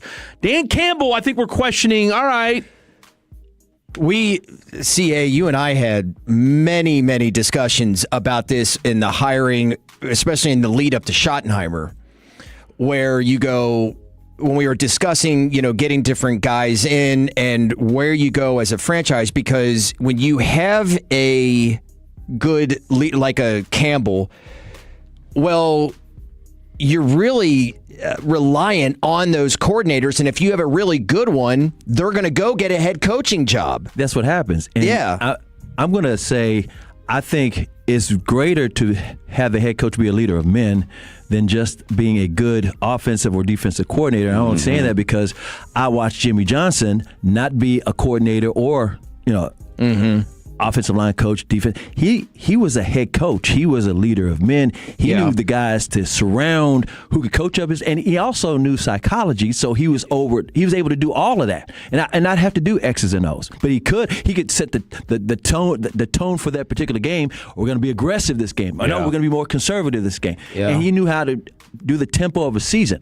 And that wasn't about saying, okay, I'm going to stand there with a clipboard and I can call these plays and get caught up in all those things and not know how many penalties we got. See, and just real quick, I know we got a couple minutes, but one thing. Dan might be one of those guys. One thing that we talked about today on the show, and then Blake and I talked about this on Thursday, I don't think enough has been made about the maturation of Shotty from year 1 to year 2. I agree. Okay, I think we'll find out. Look, we got 3 months to dive into this, but I think something that we really need to get into is how much different this team's going to look that we won't necessarily see behind the scenes. All right, because Shotty was in just kind of adulation of winning the job last year. All right, and you saw, okay, I'm still figuring things out, and Blake pointed this out with the clip from the other day, and I'll tell you which one it is if you guys want to play it, where he talks about, if I'm not a micromanager, but I'm an opinion giver. Yeah. Okay. So and I want that opinion given a few times, and if I give it to you, then take it, right? Yeah. And that's Shotty kind of putting his what on the table. Whereas last year, I don't think you're getting that same assertiveness from him. But I think he realized, look, Dak can throw for 1,000 yards. If your defense gives up 1,200, we don't care. All right? You can be the greatest offensive mind in the world. If your defense still sucks, you're still going to get hammered for it. Exactly. All right? And I think Shotty realized, okay, this is a comprehensive type of deal that he wasn't used to in the past. So this year should be interesting from that standpoint. I think you're right. What y'all doing for the show? We're going to go over a little Rangers, what we know and what we don't with a little under 100 games left. We're going to do some early trade candidates in the 2026 offseason. We've got DallasCowboys.com Tommy Yarsh, who's going to join us after a full week of OTAs, and Dallas Morning News Leah Asimakopoulos to talk about the Stars heading to Plano. Cool. Yes. Good deal. All right. Stanley Cup, talk 5 hours, NBA Finals. 5 hours. Y'all were on for 5 hours? Till 6 p.m. Greatness for 5 hours. If you want your live and local, you don't have to listen to the national BS. Hell yeah. Keep it right here. Next 5 hours, khaki Kevin Walker and the 3-time Hall of Famer Chris Arnold. They're next here on The Fan.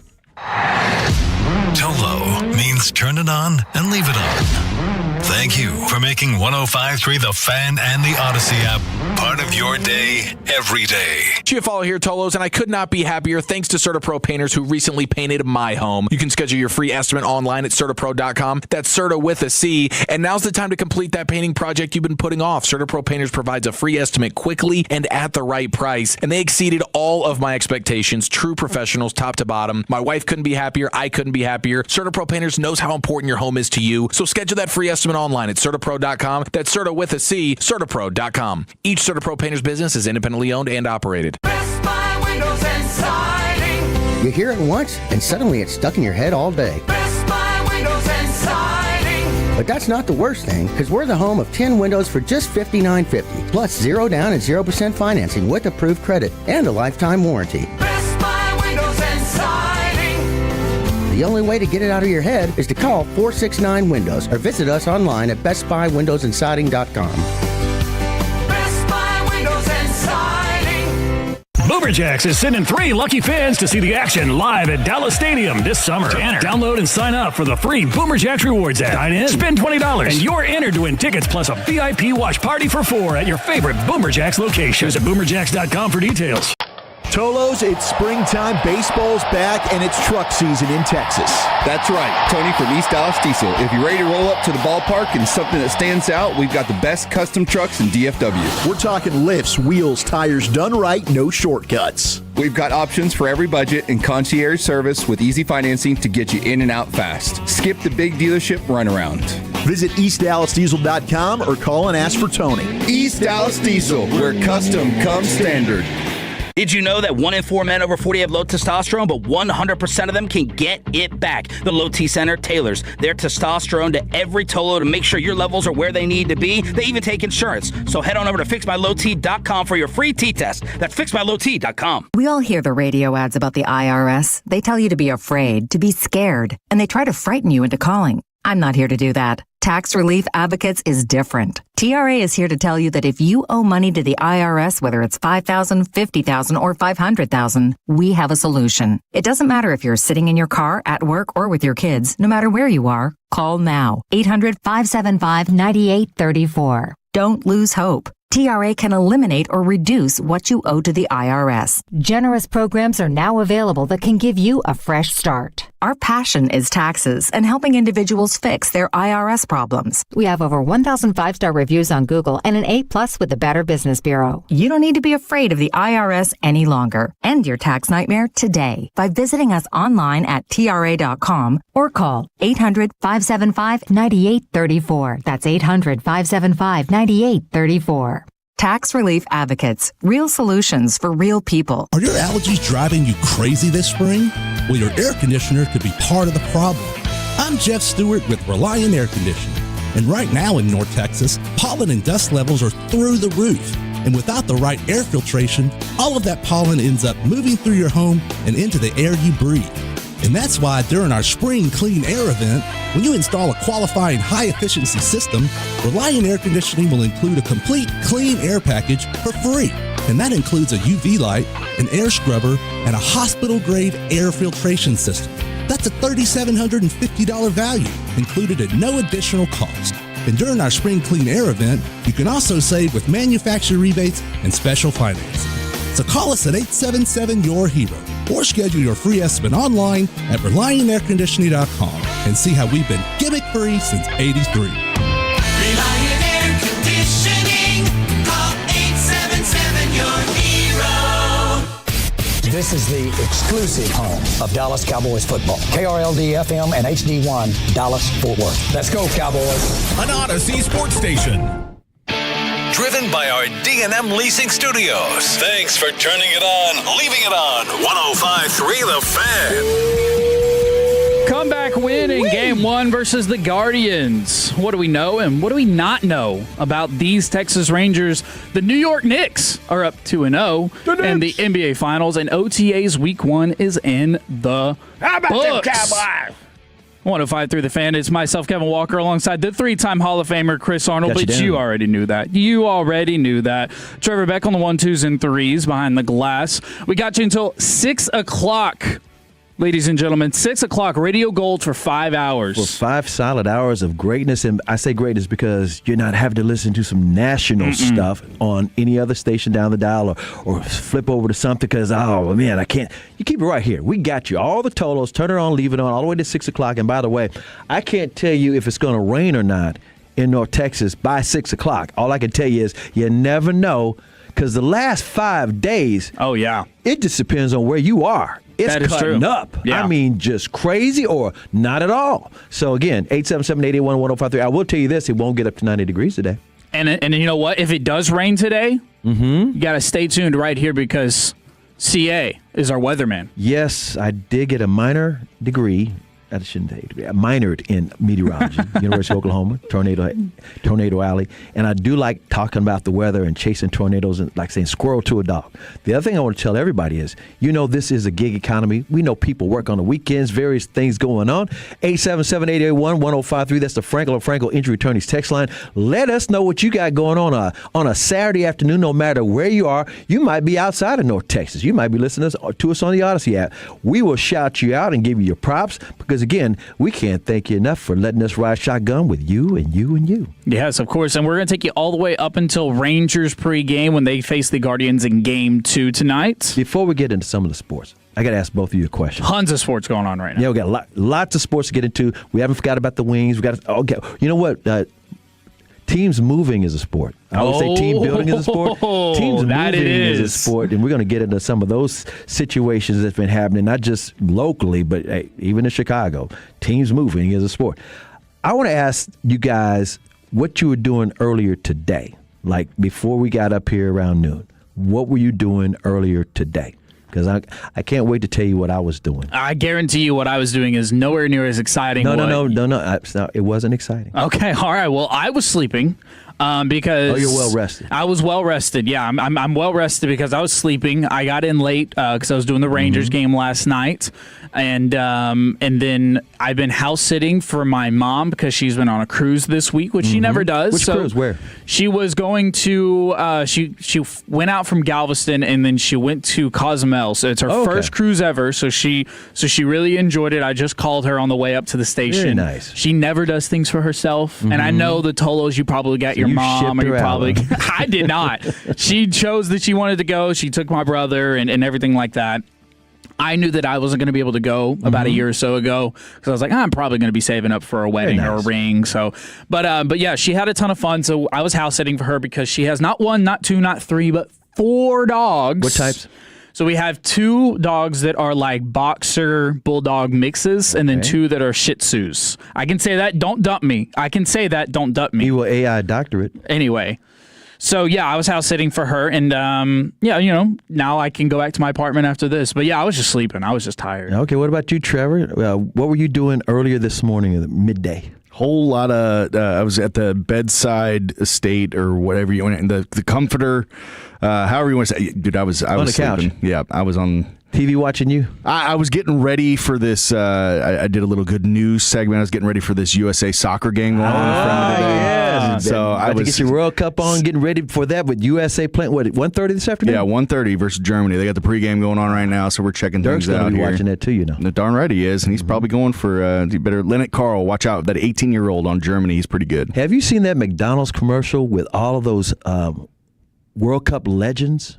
Ooh, no. Or soccer legends? They got David Beckham, bend it like Beckham. They got Beckham, and they got all these guys, not Ronaldo. And I was like, how did McDonald's pull that off? Because it's like a whole bunch of them.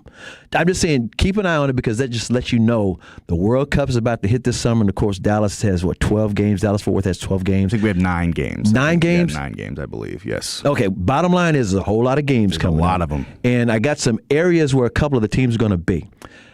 In Mansfield, Team Czechia. I would say that's the Czech Republic. Czechia. Team Czechia, that's where they're going to be hanging out. They just got here yesterday. Yes, they did. They arrived. And then up in Frisco, the Sweden team is going to be up there in Frisco. And then there's a couple of teams going to be out at SMU. Another team's going to be doing stuff, I think, at the Cotton Bowl. I know there's going to be a Cotton Bowl watch parties all over there. So yeah. Just be aware. you're either going to be making the scene or you're going to say, who are all these people? And just realize there's a great economic impact. Even if they say the hotels cost too much and the games themselves, they're costing too much, somebody's going to go. Yeah. Somebody's going to say, you know what? It's empty. Or, wait a minute. Nobody's using these. I'll take them. Just watch what happens. We'll see what happens. It may not be the economic impact that people thought at first, but it's going to be impactful. We got Tolos texted in about that. Yeah, we are. Y'all are already blowing up the text line, and I love that. I love to see that early on a day. I know it's not in the morning, but it's 1 o'clock, but I still appreciate it nevertheless. All the time. This is because of us. We're live and local, man. Oh, yeah, we're live and local. Show them love. We're going to keep it local as well. Let me read a couple of them for you. And I'm going to tell you what I was doing, which was mundane, but it was kind of interesting. Says, Chris and Kevin, it's always great hearing you guys on the radio. Chris was wondering, since you guys are having a 5-hour show, which I love, can you do a top 5 summer movies list? Movie watching is a sport. I might have to slide into that. Just as long as you're listening, I'm gonna get around to it. That wasn't on the list, but we got 5 hours. So we'll jot that down. Top 5 summer movies. I like it. We got another total from the 960 saying going back from Galveston yesterday. Got back from Galveston yesterday on my way to the gym, hoping for some beautiful scenery. Wink, wink, nod, nod. I guess you will. Everybody's in there maxing. Some kind of way. Looks maxing, weightlifting maxing, they're just maxing. I love it when you know things, Chris. I love it when you know the pop culture things that are going on. I got a clue. I love it. Yeah. Look over there, Cavicular. Just kidding. All right, well, let's talk about what everybody is talking about. I got to tell you what I did. Okay, yeah, you got to tell us, yes.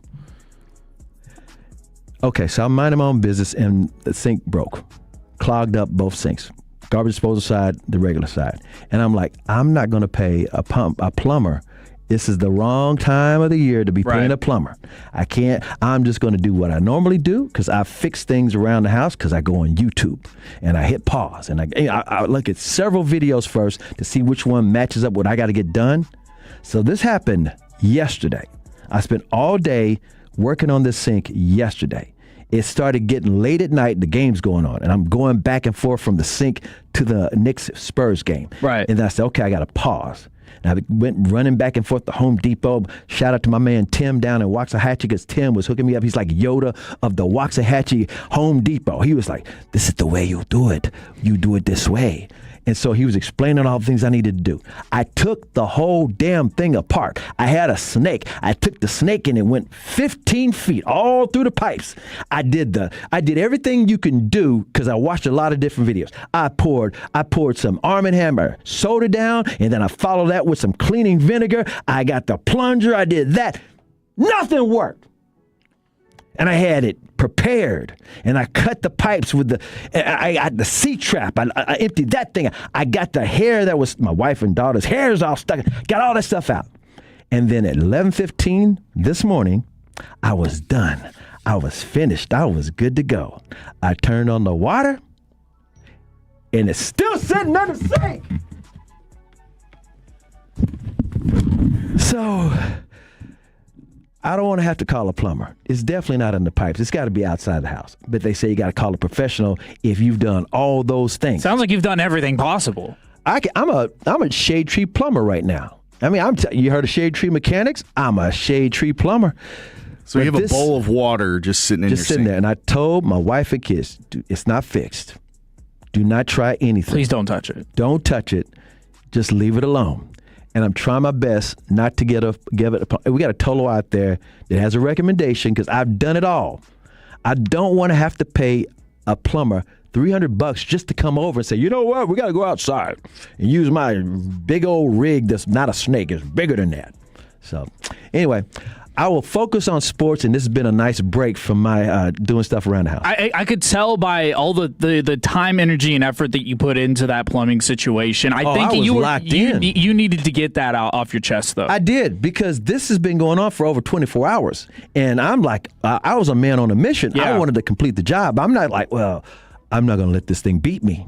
I'm going to beat this pipes and sink and it's not the garbage disposal. Garbage disposal works fine. It's the other stuff. Okay. 469 says call the city first. I think everybody else's pipes and stuff are doing good. Yeah, you know what? I might have to call the city just to see before I call a plumber. Might just have to. Yeah, I did blow the drain out. Somebody said, "Did you blow the drain out?" Yeah, I've done all those things. I mean, look, if any of the Tolos got any plumbing tips for CA. 214 says, "Damn, today I just learned Chris Arnold has a massive snake." Yes, I do. Jake Steed. And on that transition, let's go ahead and 15 feet long. Let's hit cut 9 here. Want to see my snake? Towns drives inside and slams it home. That's the most flawless transition of all time. New York Knicks defeat the San Antonio Spurs 105-104. Much like UCA, I was not able to watch all of this game, but I caught the bits and pieces that I needed to. I'm worried about the San Antonio Spurs. I'm not. And we're going to talk about this in more detail. For sure. In the next segment coming up, right? Yeah. I'm not concerned. Put it like this. I'm worried, but a little bit concerned. And the only reason why is because they've lost the first 2 home games. Right. And I think they did the stat after the game was over. They said there's only been 2 teams that lost the first 2 home games in the finals. It was the Phoenix Suns and it was another team. I think it was the Portland Trailblazers. Bottom line is they didn't win their series, so nobody has done this. Yeah.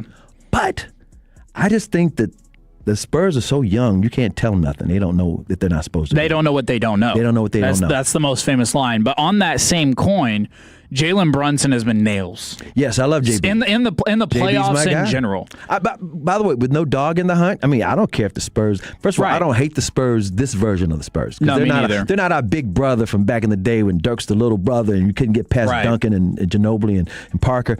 So I don't hate this version. They're young and they're fun. And the Knicks, they're like so thirsty. They hadn't won anything since 1973. So, and plus, we love Jalen Brunson. Jalen Brunson is a really, really nice guy. And if he winds up king of New York, so be it, because he's not a jerk. So I'm not mad at the Knicks either, but I think the Spurs are going to win. I think the guy that is going to start getting talked about a little bit more in this series is going to be Karl-Anthony Towns. Yes. 21 points, 13 rebounds, plus 11 on the night, 8 of 12 shooting, 3 of 5 from 3. He has been, and he is stopping Wemby from being completely dominant, being the Victor Wembanyama that we've seen thus far. Cat has been one of the best players so far. We got to do a deep dive in another 10 minutes or so, 15 minutes or so, 5 minutes or so from the next break, because he did a great interview. I'm going to say this, and then we'll talk about the game and what the series is going to look like. He did a great interview. If anybody kept it on after the game was over with, he did a great courtside interview. He's always been a nice guy. I don't know if you knew his mom passed away. Yes, I did know that. So they asked him. She said, "I know you were looking up." And I know who you were talking to when you were looking up when it was the last possession by the Spurs.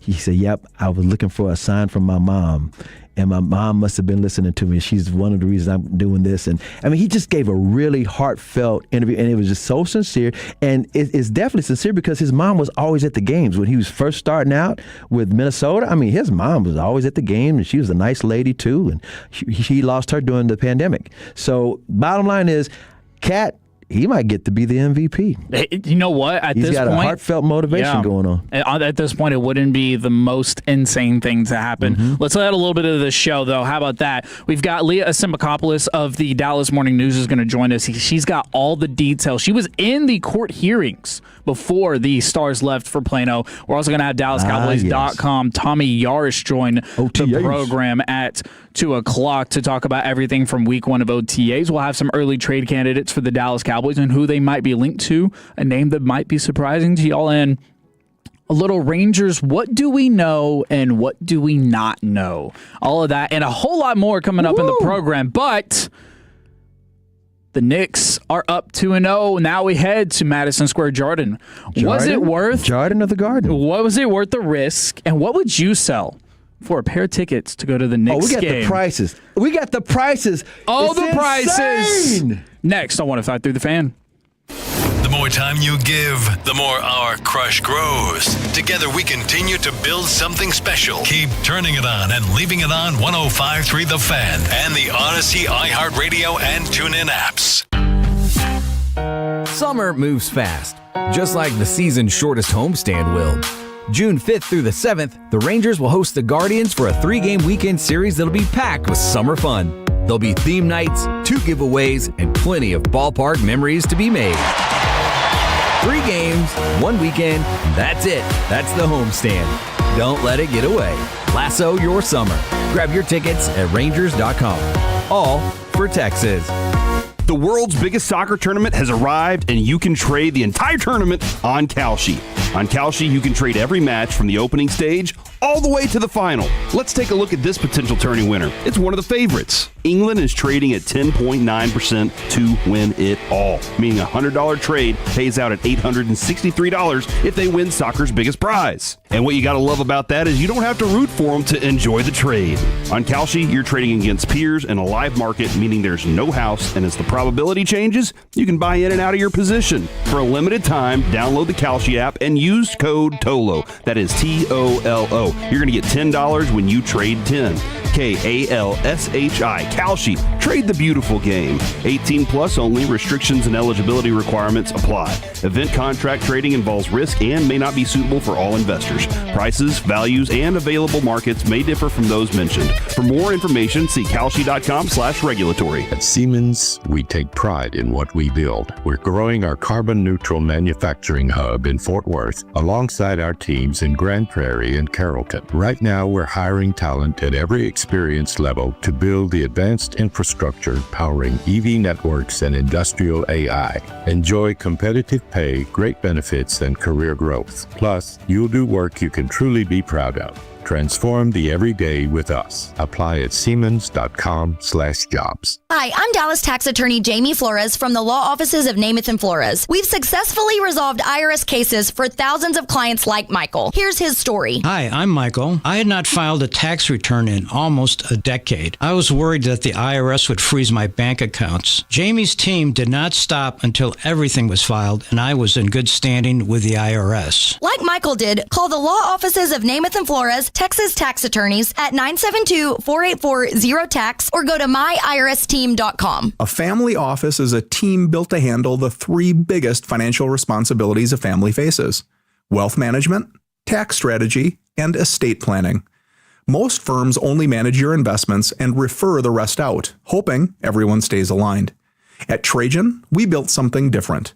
Your wealth, tax planning, and estate planning are handled together inside one firm under one roof. There's no guessing whether your CPA, advisor, and estate attorney are truly in sync, because our team works together every day on your behalf. When your financial life becomes more complex, your advice should become more coordinated, not more fragmented. One plan, one trusted team. Call Trajan today, 855-TRAJAN-1. That's 855-TRAJAN-1. Trajan Wealth, an SEC-registered investment advisor. Additional services through Trajan Estate and Trajan Tax. Additional disclosures and accreditation at TrajanWealth.com. Carpal tunnel syndrome, heart failure that doesn't improve with common medicines. These are some signs and symptoms associated with ATTR-CM, or the cardiomyopathy of ATTR amyloidosis, a serious heart condition with symptoms that get worse over time. Amvuttra, vutrisiran, is a prescription medicine given by a healthcare provider that treats ATTR-CM in adults to reduce heart-related death, hospital stays, and urgent visits. In a clinical study, Amvuttra was proven to help people live longer and have fewer heart-related hospital stays and urgent visits over 3 years compared to placebo. Amvuttra lowers the amount of vitamin A in your blood, which can affect vision. Other side effects include pain in the arms or legs, pain in the joints, and shortness of breath. These are not all the possible side effects of Amvuttra. For prescribing information, call 1-833-256-2748 or learn more at amvuttra.com. Ask your doctor about Amvuttra for ATTR-CM. At Alliance Hyundai, you can shop the all-new 2026 Hyundai Palisade today. Every new Hyundai comes with America's best warranty. 10-year, 100,000-mile limited powertrain warranty and owner's assurance. Get our lowest price guaranteed. Come and see us today in person or visit us online at alliancehyundai.net. During Window Nation's Buy 4, Get 4 free sale, you could replace all your home's windows and get half of them free. Plus, you can get them with no money down, no payments, and no interest for 2 years. Sale ends soon. Visit windowNation.com now to book a consultation. Steak is for dads. All types of dads. Grill dads, cast iron dads, charcoal dads, all united by their love of steak. So shop in store at Omaha Steaks at Polo Town Crossing in Plano for the perfect Father's Day gift. From perfectly aged, oh so tender USDA certified tender steaks to hand-selected gift packages, Omaha Steaks makes it easy to give your dad what he really wants. A license to grill with a Father's Day gift from Omaha Steaks at Polo Town Crossing, or go to omahasteaks.com today for fast delivery. Castle to drive, and it'll be right there with Wembanyama with a thunderous slam. It costs how much to get into the Madison Square Garden, and what would you sell to get into it? And can San Antonio win a game, or will it really be Knicks in 4 like they're preaching in the streets? We're going to talk about the Knicks being up on the San Antonio Spurs 2-0 in the NBA Finals after their 105-104 win during last night's performance. Myself, Kevin Walker, alongside the three-time Hall of Famer Chris Arnold. Got you down. Got you till 6 o'clock, taking you up to Rangers pregame. Game time at 6:35. Jack Leiter on the bump. We'll give you all that and more with a couple of updates on the Texas Rangers a little bit later on in the program. CA, what was your initial reactions to seeing this game? Because for the Spurs, they took a commanding jump start, I would say. I wouldn't say a lead, but a jump start to start the game. And then the Knicks kind of fought back going into halftime. They went into the halftime with the lead, and then it looked like they were going to start running away with it again. And then the Spurs tried to fight back, and they kept it at about a 9 to 10 point disadvantage the entire time. That's about the kind of where the Knicks were kind of ranging. And then there towards the end, about 3-4 minutes to go, the Spurs just put it in drive. I think they probably went 13-0 or something, like a 13-0 run. That was after Wemby was very animated during a commercial break, and he was screaming and hollering at his teammates. Now, he wasn't yelling mad at them. Right. He was inspirational. Yeah. And they were talking about this, and they went on a run. In other words, he told them they needed to kick it in gear. They also interviewed the coach, Mitch, and Coach Mitch was saying to the same thing. He said, I told them, we're just not intense enough. We got to be more intense. And they did, and they took the lead. And then something crazy happened. What happened was, by the way, Wemby went on the second half run, which was really nice. First half, he didn't score a lot of points. But he had a block shots. He was doing all these other things. Right. At the end of the game, with about a minute left, the game was tied. It looked like it might go into overtime. And all of a sudden, Wemby gets the ball, and he throws a pass to Harper, or was it? I think it was Harper. It was Harper. All I know is it was the Rookie of the Year last year. Stephon Castle. Okay, Castle. Yeah, gotcha. He threw it Castle. Castle thought Wemby was going to bring it down, and he hit Castle in the back. And when he hit in the back, Jalen Brunson got the rebound of the ball bouncing off of his back. Wemby, trying to save the ball, bumps Brunson and puts him on the free throw line. Brunson makes the first one. They're up by 1 point with 9 seconds left. Yep. He misses the second one. Spurs get the rebound. They call timeout. They throw it into De'Aaron Fox. They drop a play just for Wemby. De'Aaron Fox, who had a nice game, a rebound game, because the night before he didn't, or the game one, he didn't look that good. By the way, I think he re-injured his ankle. End of the game, he was a little gimpy. But they got the play they wanted. He got the ball. They threw the ball into him. He got it to Wemby wide open for a 2, which would have won the game. And it hit the rim. Yeah. And so they lose, and Wemby's beating himself up because had he not threw the ball off of Castle's back, had he made his 2-point jump shot, they split the series. And it's 1-1. Instead, the Knicks go home to the Garden, and they go home with a 13-game winning streak. The last time a team won more games than 13 in the NBA playoffs was the Golden State Warriors in 2017. They took that 15-game winning streak into the finals where they lost 1 game to the Cleveland Cavaliers, and then they kept on winning and won that series. All I can say is this. Those people in New York are nuts right now. I was looking at videos. Yeah. I was looking at videos after the game last night. So many videos. I mean, they've gone psycho. But I want to play a lot of audio, thirsty. but you can't. You can't play audio from them. It's crazy. Put it like this. They're not jerks like Philadelphia fans, but they're out there. Oh. They're definitely East Coast. Yeah. Philadelphia fans eat horse poop. Come on. I'm just keeping it real. The Knicks fans are just thirsty because they haven't won anything since 1973. Meanwhile, like I said, they got this 13-game winning streak. It's not like the Knicks are just being lucky and playing against sorry teams. You can say that the East isn't as strong as the West, but they still won 13 straight games, most of them blowouts. And again, I'm not mad at the Knicks because Jalen Brunson, he's a great guy. Me and him are good. I'm not saying we're like best friends, but me and him are good. Whenever we see each other, he's real good. I mean, he's a great guy. Hey, Chris, what's going on? Well, he's a great guy. So if he winds up being the king of New York, I have no problem with that. And that roster for the Knicks does not have a bunch of jerks on it as far as I know. And again, I'm thinking the Spurs are going to still win this thing.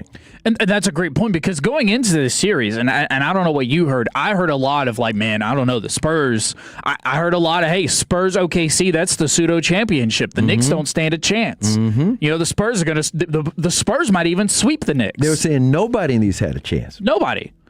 The only one I thought the only ones I thought had a chance before the playoffs began. I picked the Knicks versus the Celtics. I'm sorry, I picked the Spurs versus the Celtics. With the Spurs winning, but I thought the Spurs had the cheat. I mean, I thought the Celtics had the cheat code because here's Tatum being back, and they won a championship. Of course, so they know the lay of the land. See, right now, this is why I'm not giving up on the Spurs yet. They're young and they're dumb. In other words, they're not smart enough to know they're not supposed to be doing this. They're doing this thing strictly based on talent and guile and grit. Their coach is even young, even though Pop's in the background. And shout out to Pop. Pop made it. Pop can barely sit up. I mean, Pop's going through some things. Yeah, he's a legend, but he's there for it. I'm hoping that they get a ring before he has to totally retire and sit at home all the time. With that being said, I just think that they still they just have better talent, and Wemby is an alien, and you don't let him get it all complete. And they got a couple more chances. Don't get me wrong. I mentioned this going into the break. They did a stat. There's only 2 teams that lost home court the first 2 games of the NBA Finals. Both games. And they didn't win the series. Phoenix was one of them. And the other one, I want to say it was Portland. I could be wrong, but it was 2 teams that did not win the championship based on losing those first 2 games. So the Spurs, if they were to win... It's the Magic. The 1995 Magic. That's right. They were swept. I was at that game. Nick Anderson on the free throw line. Boy, that flipped the series. He was almost a great player. And then he missed clutch free throws. Dude could not make a free throw the rest of his career. He became an afterthought. And that was when Olajuwon and Clyde Drexler, that was the second Rockets championship. And again, Shaq thought he was going somewhere, and it turned out to be L.A.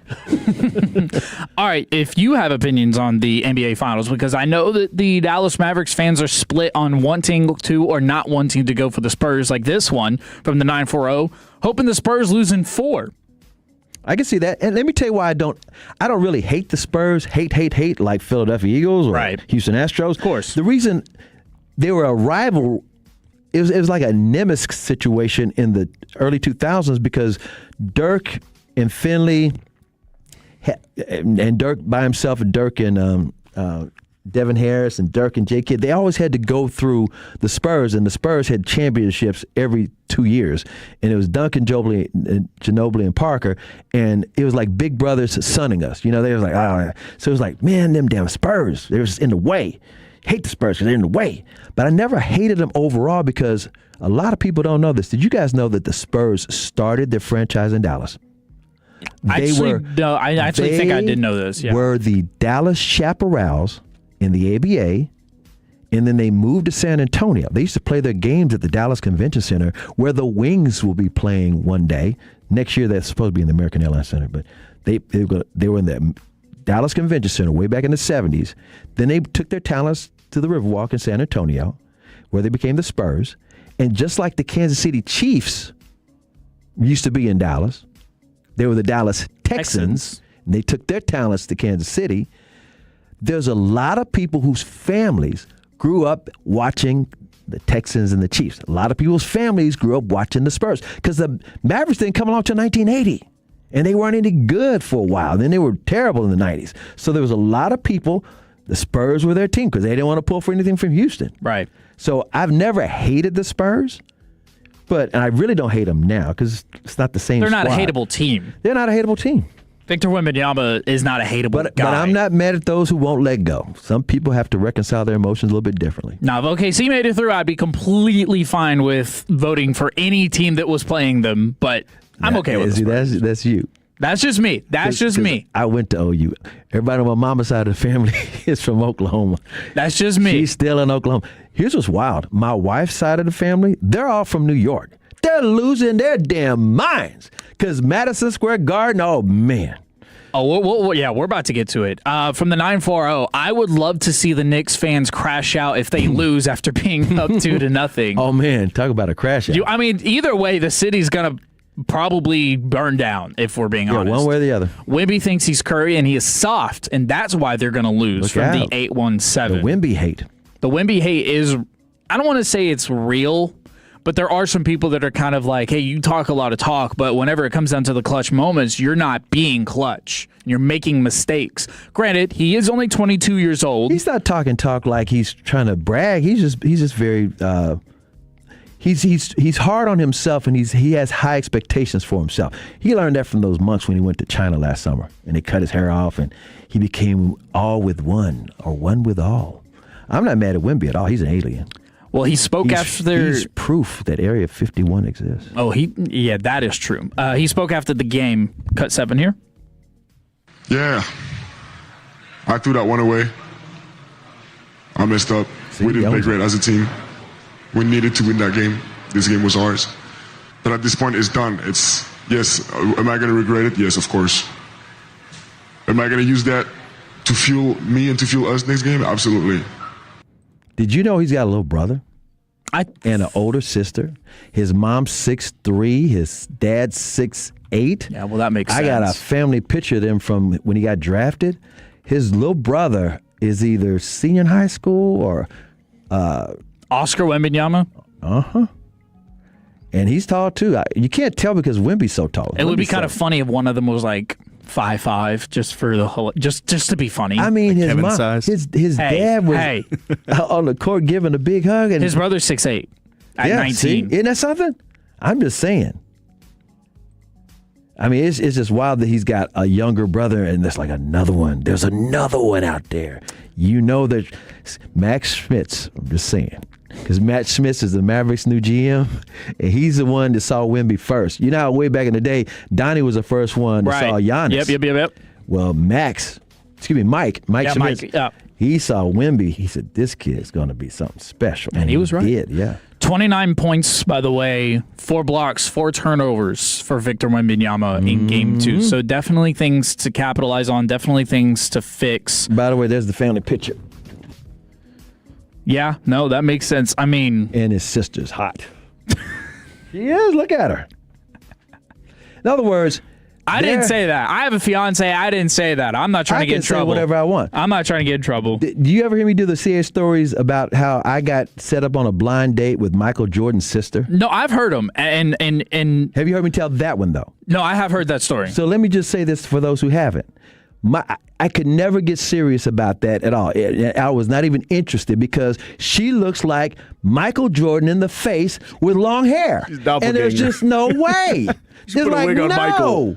No. I wouldn't even want a kiss from her. It'd be like kissing Jordan. No. I wonder if she could hit better than Michael, though. Fair question. All right, let's get into these prices. He took that seriously. Let's get into these. Let's get into these prices. Yeah, the price of Madison Square Garden seats. What do you all think? And if you've already seen it, that's fine. The get-in price is now for Game 3. Okay, I heard initially before the series started, it was like $4,000 for a nosebleed seat that was terrible. And I know it's got to be more than that now. They're up 2 games to none. And President Trump is going to be at this game. For Game 3. So that is another added element that does make it a bigger event than it already was. I think him and his entourage are taking up some people's seats. You know, he's got security. It's like, come on, man. We know Timothy Chalamet is going to be there, and we know Ben Stiller is going to be there. We know those two, and Fat Joe and Spike Lee. Those are the 4 that we know they're going to be there. Definitely going to be there. And let me see, maybe Tracy Morgan. Yeah, Tracy Morgan. You just never know because there's so many. Here's the tricky part about it. It only holds like 20,000. I've covered some NBA finals at Madison Square Garden when the Knicks were there in 99 and when they were in 94. And they had all these stars sitting courtside. You can imagine, and I just know how it goes in these NBA arenas. The stars or the famous athletes, they all want to sit down low or be in the building, right? People think they get those tickets free. They don't.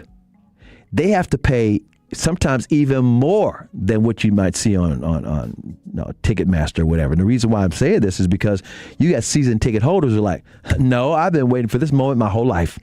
I'm not giving up my seat, even though, let's say, just name somebody. Spike Lee, Spike's got season tickets. Timothée Chalamet wants to be there this time. You see what I'm saying? I have heard that Timothée Chalamet is on that list for the Knicks where he is kind of like an auto invite. So he's kind of worked his way up, kind of like the Ben Stiller level. He's up there now. He's made himself friends with a very wealthy season ticket holder. Yeah, but the point I'm trying to make is a lot of these season ticket holders, they don't want to give up their seats. And if you just do the math, you got several million people in New York who are Knicks fans. I'm not talking about the city population. I'm talking about the fans alone. There's several million of them because that's all they do. They don't care about the Brooklyn Nets. It's all about the Knicks. They think they invented basketball, which they didn't, but they think, oh, yeah, street ball, all the different parks. I mean, you just go on and on and on. They want to get in. There's not that many seats. This is not like a Super Bowl where you got 70, 80,000, 90,000 seats available. You got 20,000 maybe. And everybody wants to be there. And the tickets and ticket holders are like, nah, these tickets have been in our family for 30 years. And I've got these tickets for a moment like this, and I'm not going to miss it. $10,017 is the cheapest ticket that I'm looking at right now. For a nosebleed? For a nosebleed. Wow. Cheapest? Cheapest. That's get-in price, brother. If you want to sit courtside, 53, 45, 18 grand. You might have C-list, movie stars up there in the top because ain't no regular Joe going to be affording that. It's like this. There's going to be people who will say that they were there and they were never there. You just got to, but there will be people outside of Madison Square Garden. I would argue more people outside of Madison Square Garden than inside of it because that is where the real riot and the party happens. By the way, I said, I was watching all these videos and reels from last night after the game.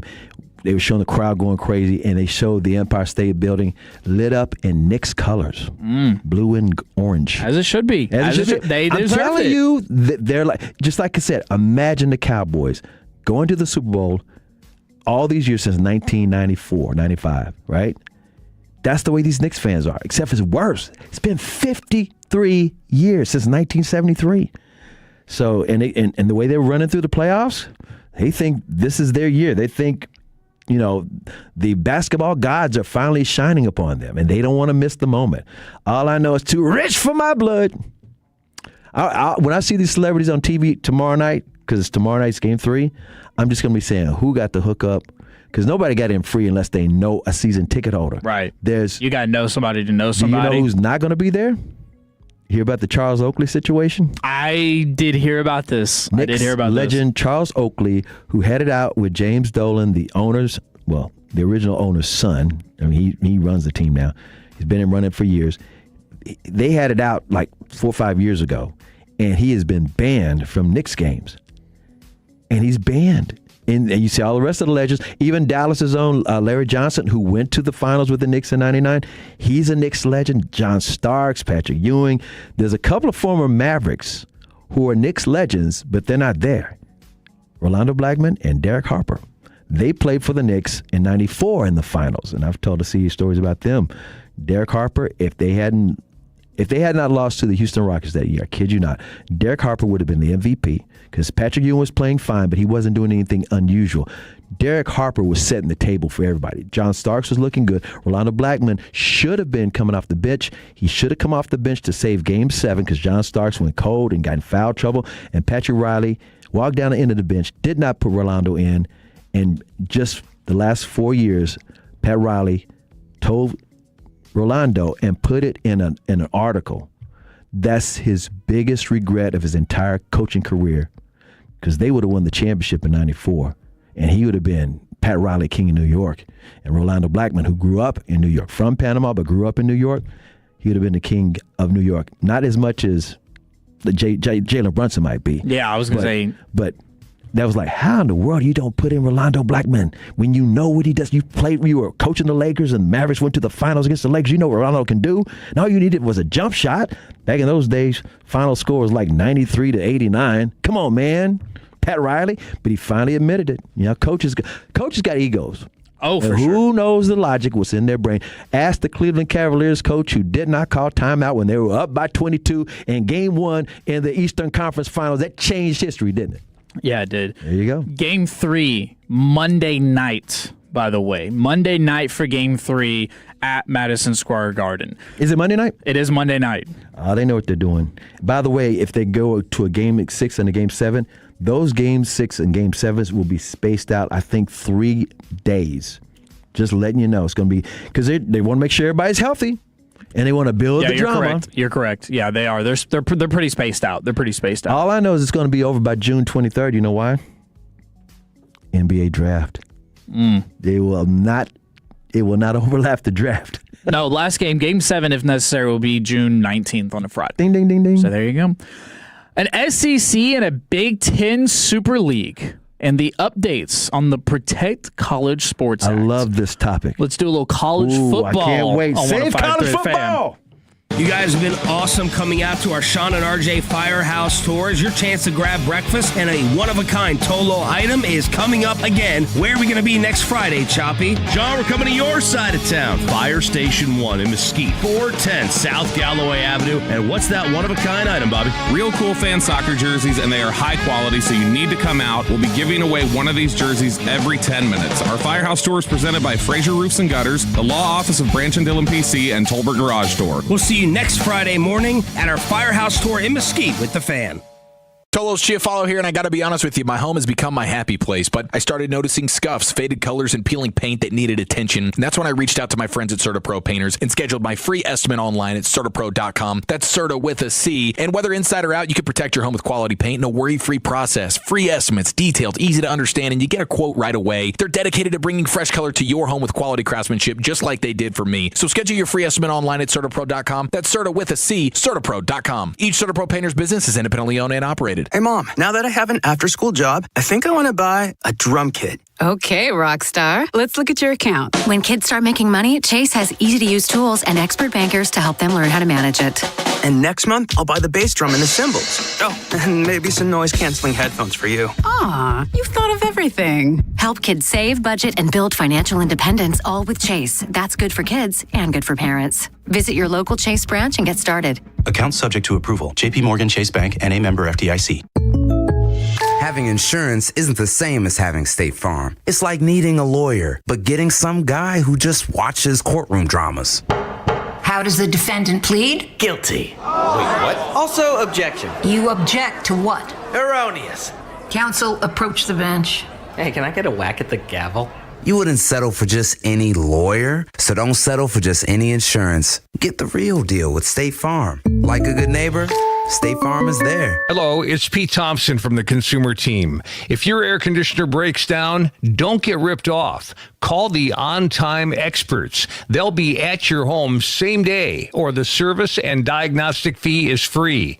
And their number one goal is to fix your air conditioner and not try to sell you something you don't need.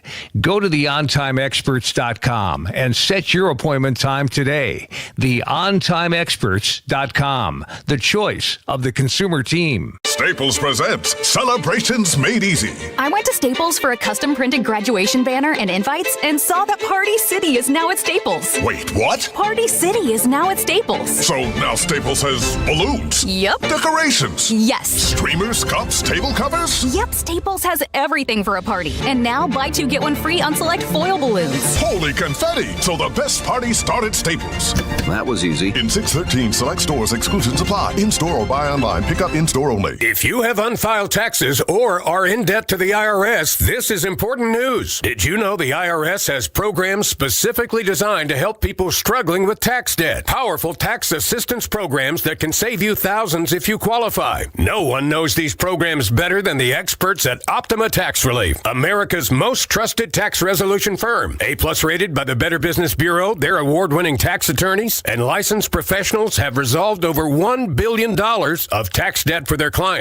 One call to Optima can start the process, helping to put an end to your worries about wage garnishment, asset seizure, and other aggressive IRS actions. Find the best options to solve your tax problems. Call the experts at Optima Tax Relief today for a free consultation. Call 800-809-5833. 800-809-5833. 800-809-5833. Optima Tax Relief.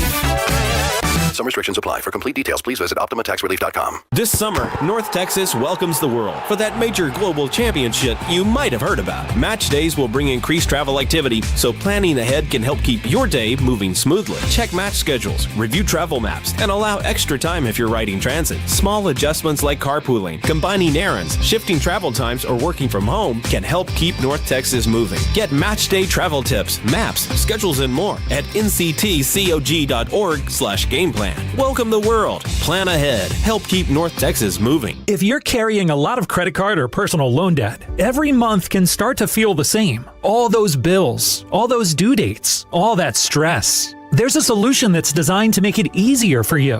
National Debt Relief could put you on the fast track to paying off your credit card debt, personal loans, and even medical debt for less than you owe, with just one low monthly payment you can afford. And no, it's not bankruptcy or a debt consolidation loan. It's a real, affordable debt relief program that could save you lots of money. National Debt Relief has already helped over 1 million people with their debt and has thousands of 5-star reviews and an A+ rating from the Better Business Bureau. So if you owe $10,000 or more, don't wait. Call 800-878-4646 now to see if you qualify. That's 800-878-4646. One call could help reduce what you owe and simplify your monthly payments. Call 800-878-4646 now to find out how much you could save.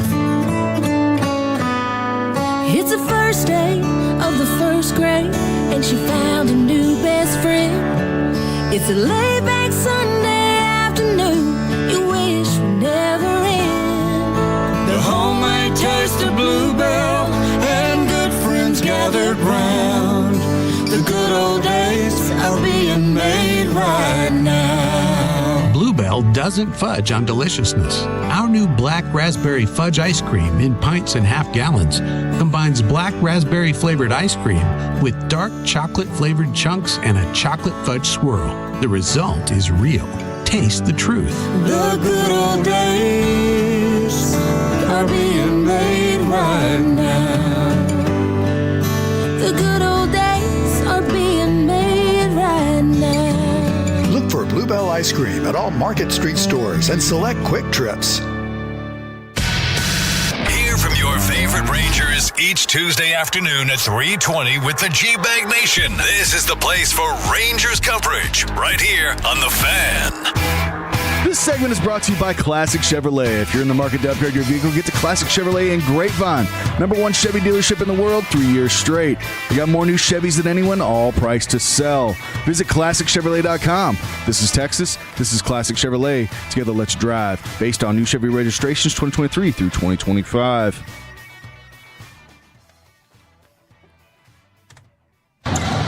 Certainly fits that bill. Here's a Bobawale. And so does Enrique. 104.96, the Dallas Wings get their 4th straight win. Who would have thought it over the LA Sparks? 104.96. But we got a quick update. And for that, let's go to our soccer guy, Trevor Beck. I like being called the soccer guy. Trevor. I just came up with it off the top of my head. You know, USA versus Germany's going on right now. He'd rather be called the football guy. Football. I'll call you football. Listen, I got something for you on soccer when we get later at Good News. So I'm telling you, there's going to be a lot of information for you guys to be able to keep your ears perked. So what's the score? But USA versus Germany, they're about 12 minutes in right now. Germany won on a set piece, so they had a free kick. They got a nice little header going in by, I want to say it's Havertz who scored. So it's 1-0 Germany right right now. Let's go USA. Come on, get it up. That'll work, and the World Cup's headed to Dallas, Fort Worth, and it's coming soon and all over North America. With that being said, if you want to keep up with this score, no need to say, where did I go to a bar or watch? If you can't get to some place to watch this, we will keep you updated. Some people just want to know the final score. And speaking of football, in 1 hour, we're going to do the college football? Yeah, we're going to do that college football update in an hour because we're going to give it its due diligence. We got some audio to play from SEC Commissioner Greg Sankey, and the Tolos are already lighting up the text line, 877-881-1053. So we're going to jump into that in about an hour or so, and then, we'll really dive into it. But the Dallas Wings are a team that need to be talked about a little bit more in the DFW Metroplex. The second best record in the WNBA. Yeah, they're 7-3, and what's crazy about their record, remember, this is a team that had the worst record in the league the last couple of years. They won the lottery the last 2 years in a row, the number one pick 2 years in a row. That's how bad they've been, even when they had Paige Beckers. They went 10-34. I mean, and she was hurt quite a bit last year. But with that being said, it's not so much that they're 7-3. They've knocked off the Giants. Caitlin Clark, no problem. The Las Vegas Aces, no problem. New York Liberty, no problem. And it's not just Paige and AZ. Is it Jennifer? Jessica Shepard. Jessica Shepard and Arike. Everybody forget about Arike. She's still on the squad. Can't forget about Arike. She put up 30 last night. 6 of 11 from downtown. 6 and 6 rebounds and assists.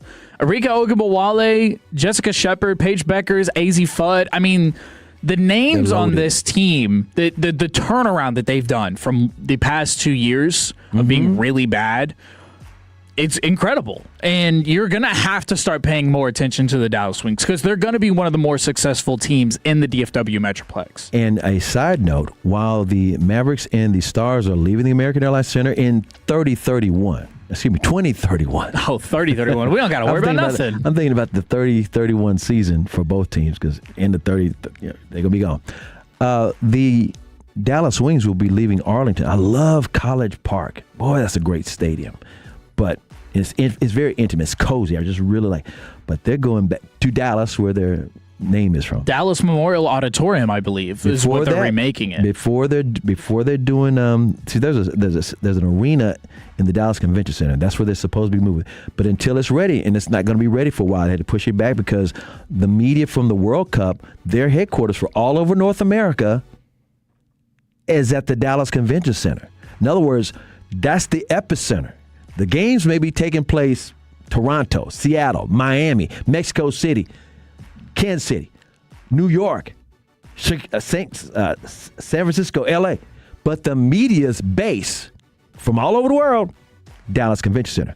So that's on hold until they get that out of the way, right? At the same time, they're talking about they're going to be at the American Airlines Center next season. So next year at this time, you might be able to catch the Dallas Wings there. And I think they got a couple of games that are going to be played later this season at the American Airlines Center, like they did last year when they were supposed to play against Caitlin Clark in Indiana, but she's scared. She's scared. She can't handle it.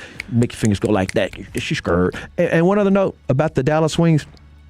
Again, they are so much fun to watch. It's a fun team to watch. Oh my goodness, they're so much fun to watch. So they put up a lot of points. Yeah, I highly recommend check out their games. And if you could, make it out to a game. First week of Cowboys OTAs in the books. Let's get up to date with all things Dallas Cowboys from DallasCowboys.com. Tommy Yarsh next. Take us with you wherever you go. Now heard on the iHeartRadio app, YouTube, Twitch, the TuneIn app, our Odyssey app, and of course with the biggest mother of a radio signal in DFW. Thanks for making your favorite travel buddy 105.3 The Fan. Hi, it's Eric Giafalo. Looking for a great deal to stay connected? Now for a limited time, new Verizon Mobile and Frontier Fiber customers can get Fiber 500 internet and a line of mobile for just $59.99 a month with auto pay for 1 year. Get Fiber 500 internet for $19.99 a month and unlimited welcome for $40 a month plus taxes and fees with a new smartphone line. Visit a Verizon store today to learn more and switch. For new Frontier Fiber internet and Verizon Mobile customers in select areas, mobile and home discount enrollment required. Additional terms apply. In times of congestion, unlimited 5G and 4G LTE may be temporarily slower than other traffic. Domestic data roaming at 2G speeds. Big matches, summer drink deals, and your chance to see all the soccer action live. Boomerjacks is giving away tickets to upcoming soccer matches at Dallas Stadium, plus a VIP watch party for 4 at your favorite Boomerjacks location. Download the free Boomerjacks Rewards app and start earning entries today. Visit boomerjacks.com for details. All right, turn it up. This next track by Crown Royal,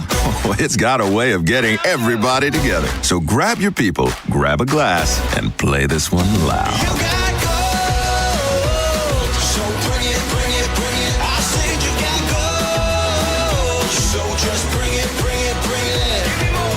This track is brought to you by Crown Royal. Please drink responsibly.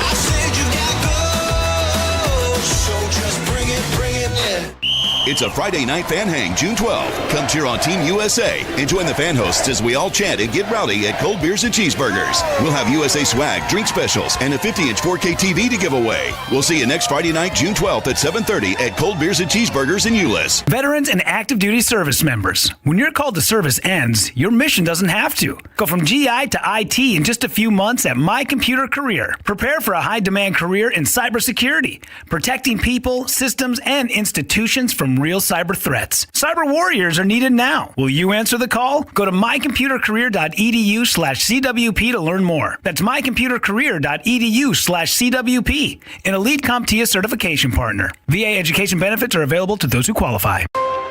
As the official bank of FIFA World Cup 2026, Bank of America knows how much hard work it takes to achieve a dream. So when it comes to owning a home, we're here to help. Get guidance and resources to buy a home you love, including up to $17,500 in select markets when combining down payment and closing cost grants. Visit BofA.com/home team. What would you like the power to do?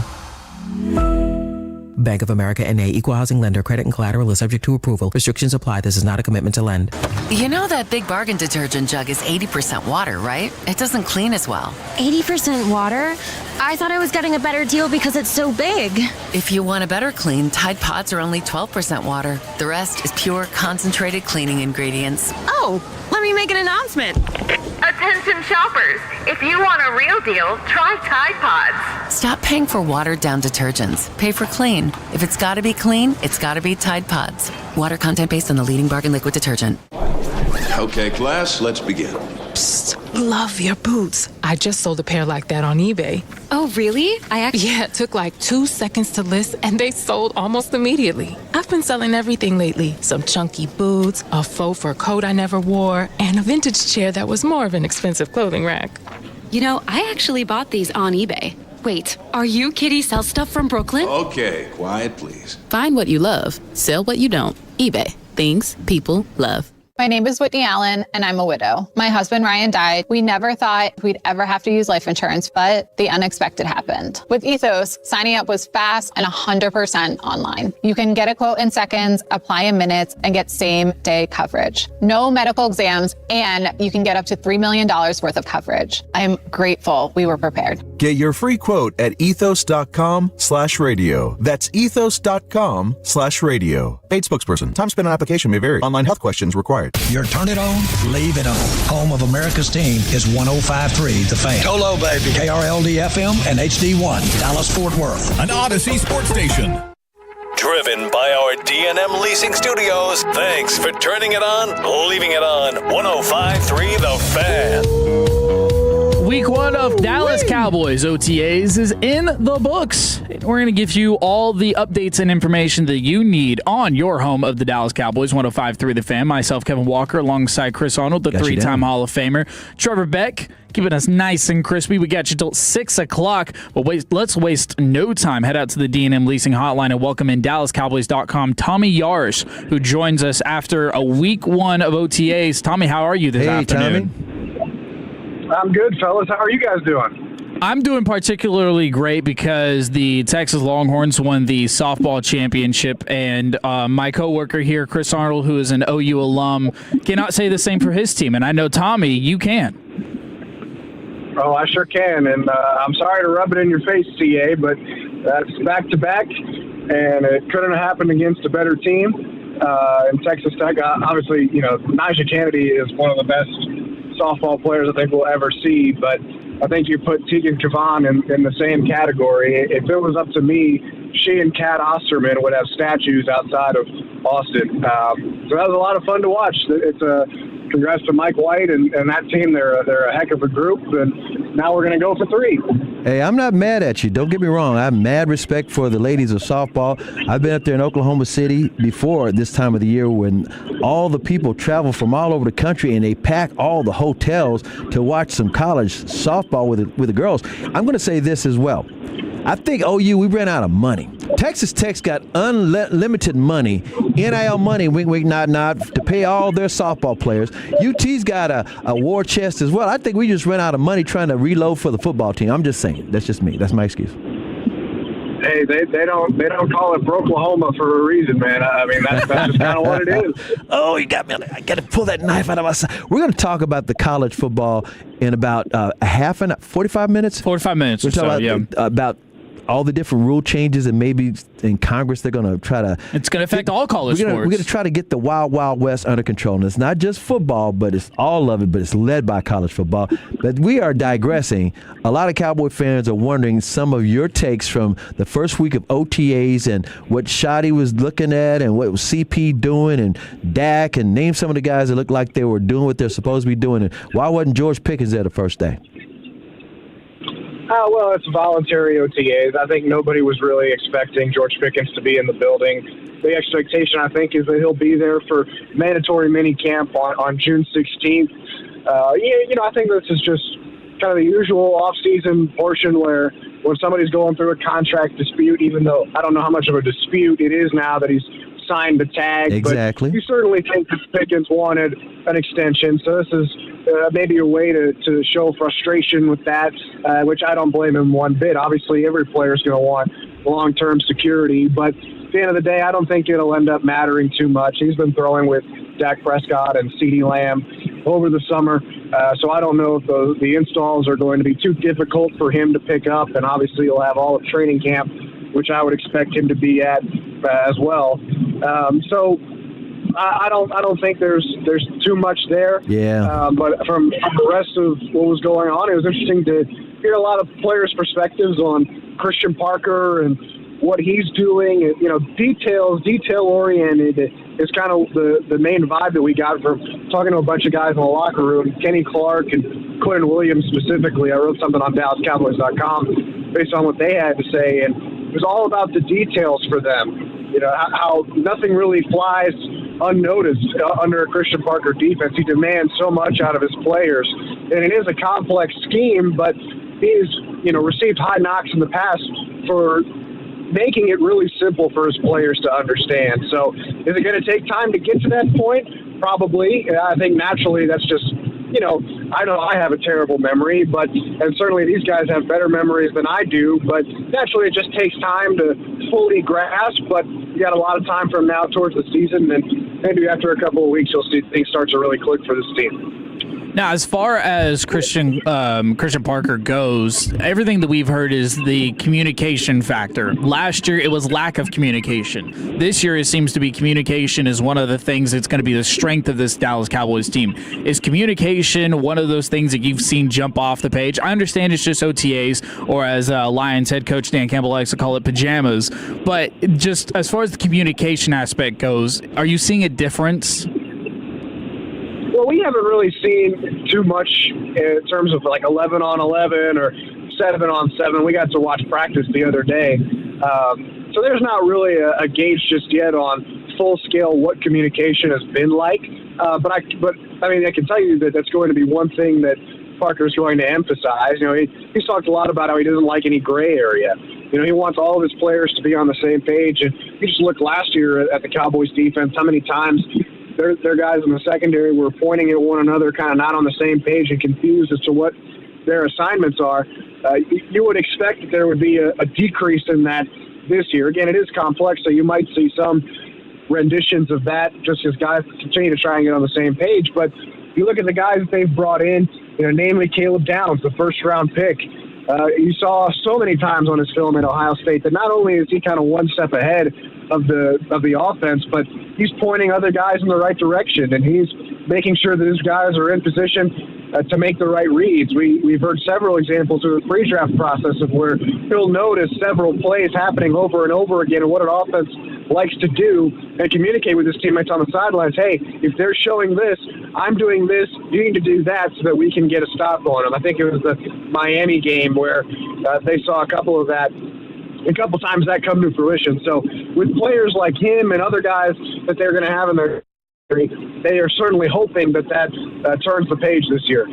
Tommy Yarish from DallasCowboys.com joining us. Hey, Tommy, it is June. Everybody's been talking what they can talk since the draft and since the changes or different things were being made in the offseason.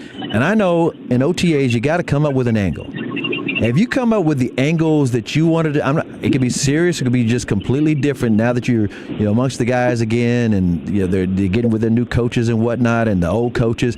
Have you thought about your angles yet this last week or so? And then I got one for you if you haven't done this. Maybe I'm just not very smart. I don't really understand the angles in terms of where this team is going. Or? Yeah. I mean, you get there the first week. I mean, this is OTAs. Everybody's out there. They're doing what they need to do. You're talking about overall, but I'm talking about you personally. Everybody's got to okay, I'm going to talk about the special teams, or I'm going to talk about the running back situation, or I'm going to look at, in other words, you personally, and I'm not trying to be funny. I'm just trying to say it's June. So what were you looking at this past week that you say, okay, this is something that probably a lot of people aren't talking about yet? I gotcha. I always, coming into this year, it's all about the defense for me. It's all about the defense. What are they doing differently? Who's kind of stepping up in different roles? I guess specifically, I would point to the cornerback room. I think there's a lot of question marks there. I don't know if Dallas is really feels very strongly about players that they've got there in terms of, hey, we're confident we've got our starting 3 or starting 2. You've got a couple of guys competing for those spots. Kobe Durant is going to be in the mix. Caleb Downs has been talked about, a nickel guy, so he'll be in the mix. Savone Revel, Kalen Carson's the guy that Brian Schottenheimer pointed out.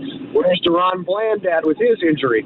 So there's so many different question marks there that I don't know if you have full-scale confidence right now. And again, like you mentioned, it's June, so you're not going to have full confidence at the moment. And so much can happen between now and September.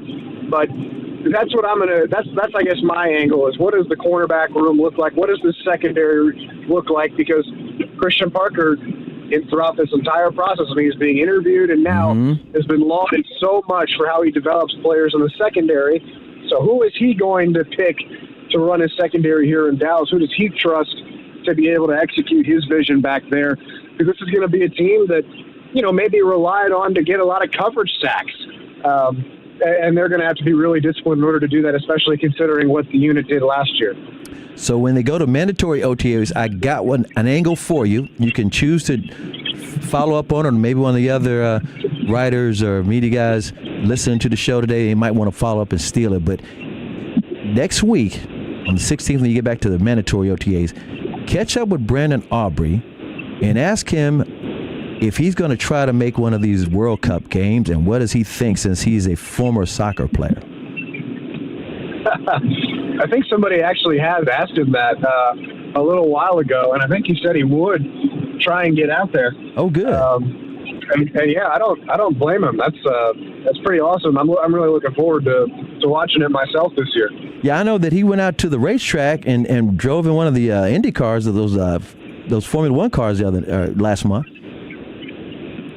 Yeah, I mean, there's I don't think there's anything the guy can't do at this point. I've watched him make 50, 60-yarders look easy. So, I wouldn't say that there's anything the guy can't do. But now, as far as the offensive line goes, and it kind of seems like this is the real talking point of the week, is the debate or the challenges that's going to be on Tyler Guyton's table as far as the competition goes there. What are your thoughts on the competition? Do you think it is a real competition, and do you think it is Tyler Guyton's to lose?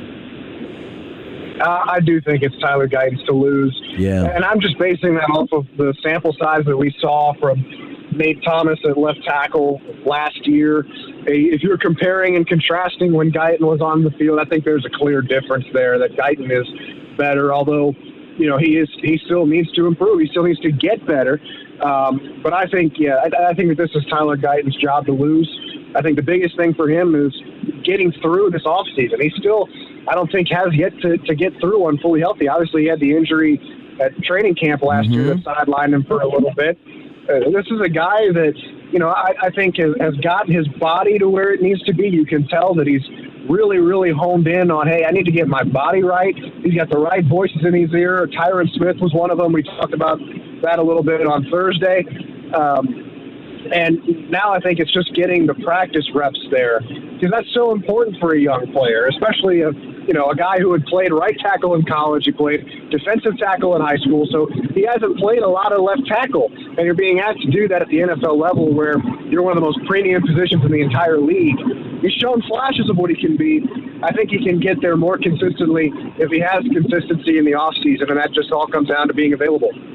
Speaking of being available, questions about Kevontae Turpin and his focus on the special teams. Is he still wanting to be a lot of wide receiver and just kind of do what he does on special teams, or has anybody brought up about some of the miscues he had last year, and what's he going to try to focus on this time? We haven't heard too much about that. I mean, if it was up to me, I would use Turpin sparingly at wide receiver, because he has shown you that he can make big plays. You look at the Washington game last year, and that speed is something that is going to make defenses shift around a little bit. Yeah. But I think his bread and butter is as a returner. Not to say that, I think he broke the single season record for return yards last year, so not to say that he had a bad year, but yeah, the miscues stick out. But at the same time, I think he's invaluable as a returner, and sometimes I think that goes overlooked, as does special teams as a whole. Mm-hmm. But yeah, I think that, for him, selfishly, of course, you probably want to be on the field as much as you can, right? So you want to be able to make plays for the offense. But again, if it was up to me, I look at Kevontae Turpin as an elite returner who can do a lot of things to set up Dak Prescott and the Cowboys offense in good field position. And you have a real advantage in this league if you're winning the field position battle.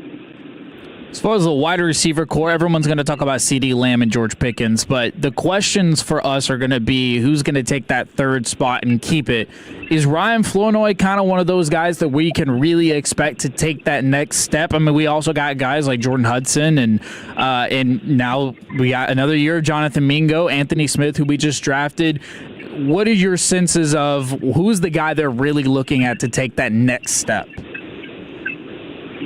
Well, sir, as far as wide receiver 3, I would be shocked if it's not Ryan Flournoy. I think that he's a really, really underrated player, and he's only going to get better. In terms of who they need to step up, I think that fourth wide receiver goes to Kevontae Turpin, just because, again, he can give you things on offense. In my last answer, I'm not trying to dunk on the guy saying that he can't, do anything as a wide receiver, but his value as a returner is so high that he's going to take that fourth spot. They carried 5 wide receivers last year, so it's a big battle as to, who comes into that fifth spot. Is it, does Jonathan Mingo finally start to put things together? Trayshawn Holman is a guy that a lot of fans are excited about. Does he have a good camp? Can he earn that spot? Jordan Hudson seems like he's had a good start to OTAs, the UDFA from SMU, and they've signed a bunch of other wide receivers in free agency as well. So a lot of guys battling for seemingly one spot, which is going to be really fun to watch, especially at training camp. But as far as wide receiver 3, I would be shocked if it's not Ryan Flournoy. Oh, you know what? I'm with you. Ryan Flournoy, it's his job to lose, and I don't think he's going to lose it. By the way, since it's only June, it's probably early to ask this, but I'm sure you thought about it. How many quarterbacks do you think the Cowboys are going to carry this year? I think that they'll go with 2 and 1 on the practice squad again, probably what they did last year when they had, Joe Milton was the backup and Will Grier was on the practice squad. I would expect that they do something similar, and the second quarterback that they carry is whoever wins the QB2 battle between Joe Milton and Sam Howell. And, preseason. For now, Milton's been the one taking the second team reps. I don't think that's too big of a shock considering he was here all of last year, but I think that's one that we get a better read on when we get to training camp, and like you mentioned, in the preseason. All right, Tommy. Well, we appreciate you for hopping on with us and recapping everything in week 1. I know there's not a whole lot to go around, but we still got to get a lay of the land. We still got to get everything figured out. People love Cowboy news. Come on now. Yeah, you know this, Tommy. You know this. No doubt. I appreciate you guys having me on. You know it, man. Appreciate you. Have a good one. Trevor! Trevor, you going crazy in the booth, man. What's up? What do you mean? I'm listening to Tommy Yarsh talk about it. What do you mean? Yeah, right, oh, right. wait. No, the USA team just scored. Let's go.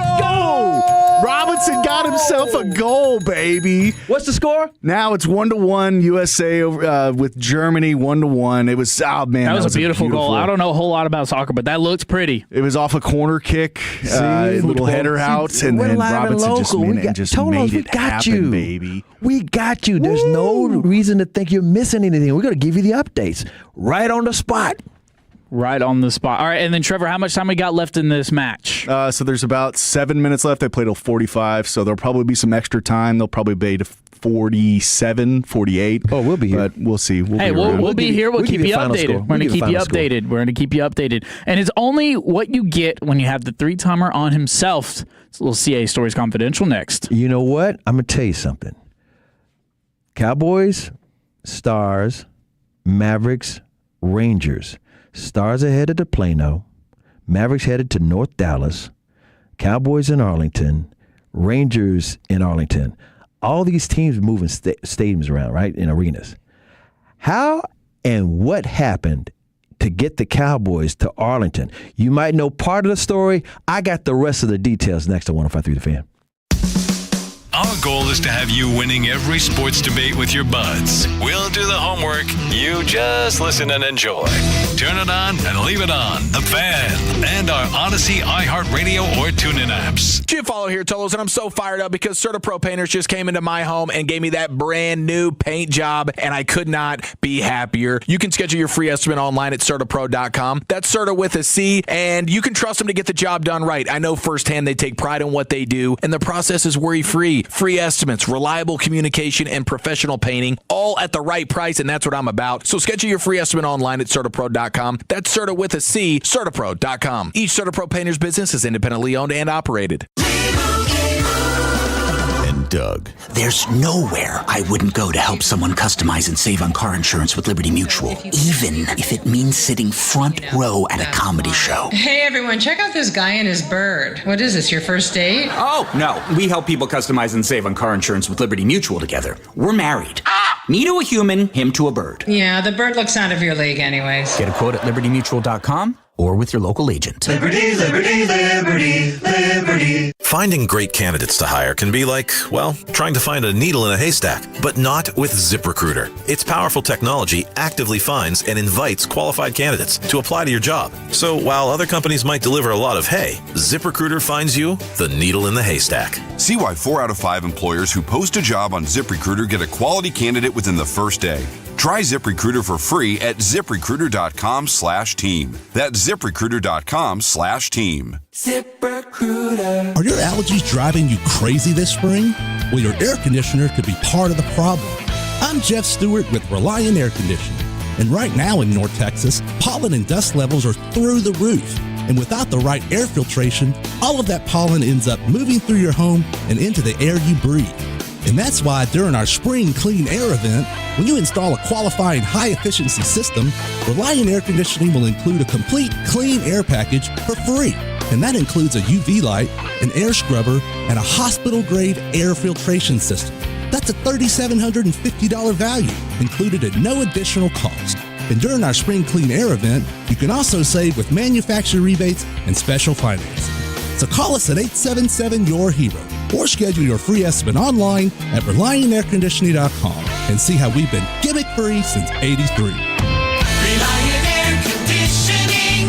Call 877-YOUR-HERO. Hi, this is Tony Alberti with East Dallas Diesel and East Dallas Motor Cars. I know there's a lot of uncertainty right now. That's why we stock vehicles for every budget, and they all look like $1 million. We're known for some of the best custom trucks in DFW, built right with quality lifts, wheels, and tires. And at East Dallas Motor Cars, I hand select every vehicle, from luxury sedans to family SUVs. Easy financing, fast turnaround. Don't see what you want? Call me. We get inventory daily and can find it or build it. Visit EastDallasDiesel.com. East Dallas Diesel, where custom comes standard. Hi, everybody. This is Brad Sham, and I'm here to talk to you today about John D'Angelo Real Estate Investments. Sometimes you need to sell your house. Sometimes the condition of your house is not what you'd like it to be, but for John, that's not a problem. The John D'Angelo Company, reliable, dependable. They're there when they say they'll be, and their closings happen when they're supposed to. Most importantly, John D'Angelo is an honest man to deal with, and he'll make you feel like a valued customer. Call John D'Angelo today and set up an appointment. That phone number is 214-320-8816. It's a baseball weekend on 105.3 The Fan, presented by K-Post Roofing. Ready to get rid of that old car? Donate it to carsforkids.org. Donation is easy, and your car can be picked up as soon as tomorrow. Call 1-877-CARS-FOR-KIDS to donate your car today. That's cars with a K. Get everything you need for the entire job delivered. From lumber to drywall, flooring, and fixtures, get it all delivered from the Home Depot. With same day, next day, or any day delivery. Staying on track and on time is crucial to your job. That's why it's our job to get you what you need when you need it. We deliver the supplies. You deliver the results. Brought to you by the Home Depot. Finding great candidates to hire can be like, well, trying to find a needle in a haystack, but not with ZipRecruiter. Its powerful technology actively finds and invites qualified candidates to apply to your job. So while other companies might deliver a lot of hay, ZipRecruiter finds you the needle in the haystack. See why 4 out of 5 employers who post a job on ZipRecruiter get a quality candidate within the first day. Try ZipRecruiter for free at ZipRecruiter.com/team. That's ZipRecruiter.com/team. ZipRecruiter. Is your financial advisor managing your risk or just a spreadsheet? Hi, I'm Jeff Jr., founder of Trajan Wealth. Many financial advisors rely on target date funds, which are one-size-fits-all portfolios that don't know your name, your family, or your goals. And that passive management can leave you dangerously exposed. At Trajan, we look at the whole picture, not just the stocks everyone else buys, but the private market opportunities most advisors ignore. And as fiduciaries, we build a strategy around you, coordinating your investments, tax strategy, and estate into one cohesive plan. Your financial life deserves more than just a generic portfolio. Real planning isn't a stack of statements. It's the confidence of knowing where your income will come from for the next 30 years. Good enough isn't good enough for your family. It's time for a change. Schedule your complimentary consultation today. Call 855-TRAJAN-1. That's 855-TRAJAN-1. Advisory services through Trajan Wealth, LLC, an SEC registered investment advisor. Private equity investments require accreditation. Other services through Trajan Estate and Trajan Tax. Additional disclosures at TrajanWealth.com. This segment on 105.3 The Fan is brought to you by the Frankels. If you've been injured in a car or truck wreck, call Frankel first. 214-817-333-3333. With Frankel & Frankel, there's never an out-of-pocket cost, and they only get paid when you win. Frankel & Frankel, the go-to car truck wreck attorneys in Dallas. The latest on the Protect College Sports Act and a future Super League is a possibility? I don't know. We'll have to ask the SEC Commissioner, Greg Sankey. We'll get into a little bit of that audio. I can't wait to talk about that. College football is not in session, but the legalities are in session right now. They're trying to tame the Wild Wild West. They're trying. They're trying to put a governor on it, as they say in racing. They're trying to do everything that they can to harness it, get it governed, get it situated. And there is buffering on all sides, specifically the SEC and the Big Ten. We'll jump into that here in just a second. We got you all the way up until 6 o'clock, taking you up until Rangers pregame, 6:35, first pitch. Jack Leiter on the bump. We'll get you a little Rangers update at 3 o'clock, so make sure you stay tuned. We also got Leah Asimakopoulos coming up later in the program to talk about the Stars heading to Plano and how that all happened. She was actually in the court hearings leading up to this decision being made a couple months ago, so we'll talk to her a little bit later on.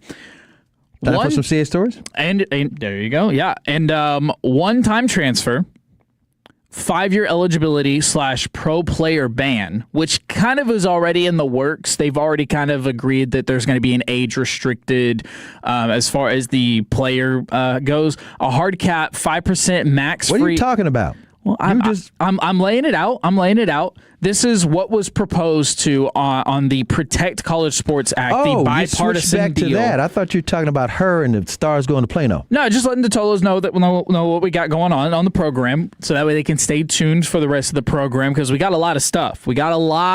Jam-packed show.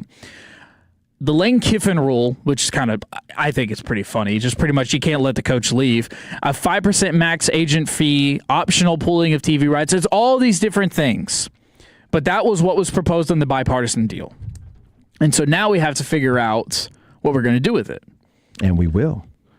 So let's jump into a little bit of the audio. So Greg Sankey, the commissioner of the SEC. Hang on, I'm confused. I thought we were going to do CA stories here and then do the college football after this.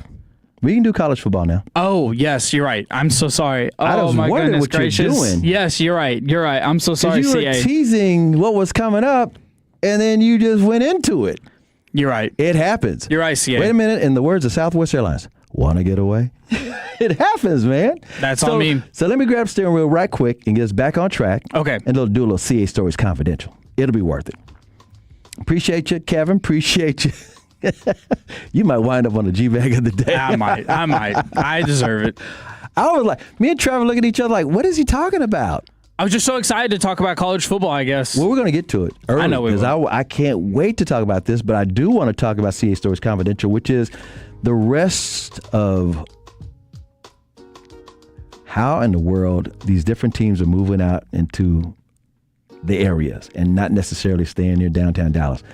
And it actually kind of started with the Cowboys. Okay, first of all, thanks, Kevin. Thanks, Trevor. Thanks, all tellers, for allowing me to share some of these stories. But back in the day, after Jerry Jones bought the Cowboys, of course, Cowboy fans hated him because he fired Tom Landry. It's like, how dare you just fire Tom Landry? He brought in Jimmy Johnson, won a couple Super Bowls. That still didn't make them happy. Half of them. People reconcile their emotions quicker than others.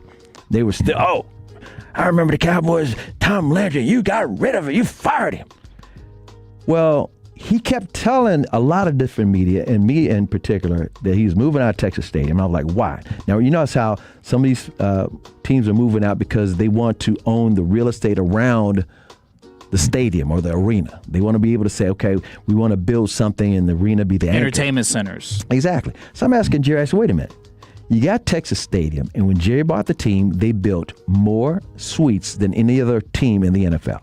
He had more concessions off of suites, making more money off of that. He had an individual stadium deal with Nike. He's making money off of that stadium. I'm like, well, why are you trying to leave Texas Stadium? He goes, Mr. Chris, we're leaving money on the table. First of all, concourse areas aren't big enough. We need to put merchandise stores, in the concourse areas. And what he was doing was he was having stuff out in the parking lot. He said, we don't have enough bars.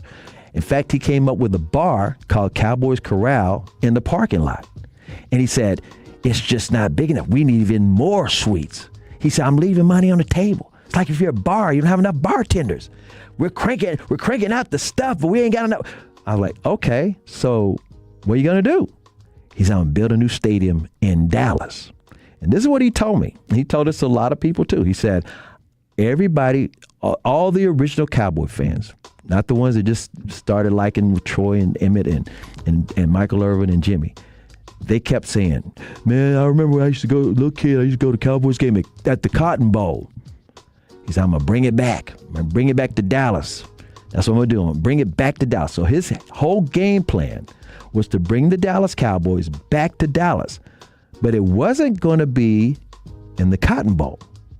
It was actually going to be right across from the American Airlines Center where Trinity Groves is, across that bridge. Right. Woodall Rogers, go right across that bridge. And Trinity. That's where he was going to put it.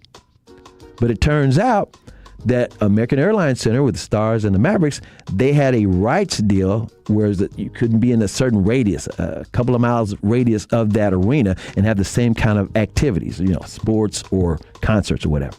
So he couldn't have it over there. And he wanted to have it somewhere in Dallas.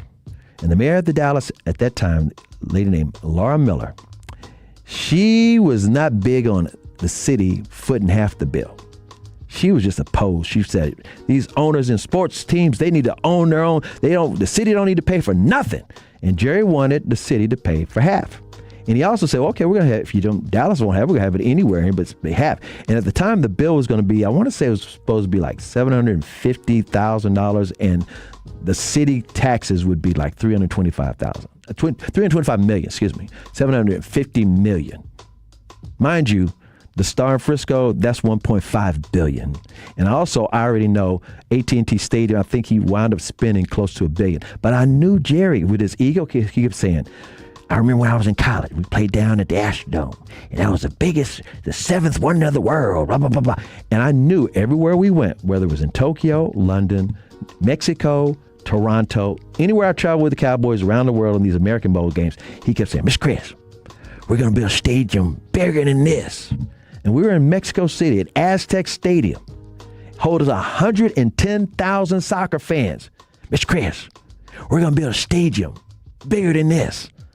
I said, wait a minute. You're playing right now at Texas Stadium, hosts 65,000. You're Super Bowl champions.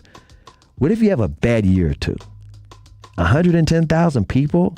What if you can't sell it out? Oh, I'm not concerned.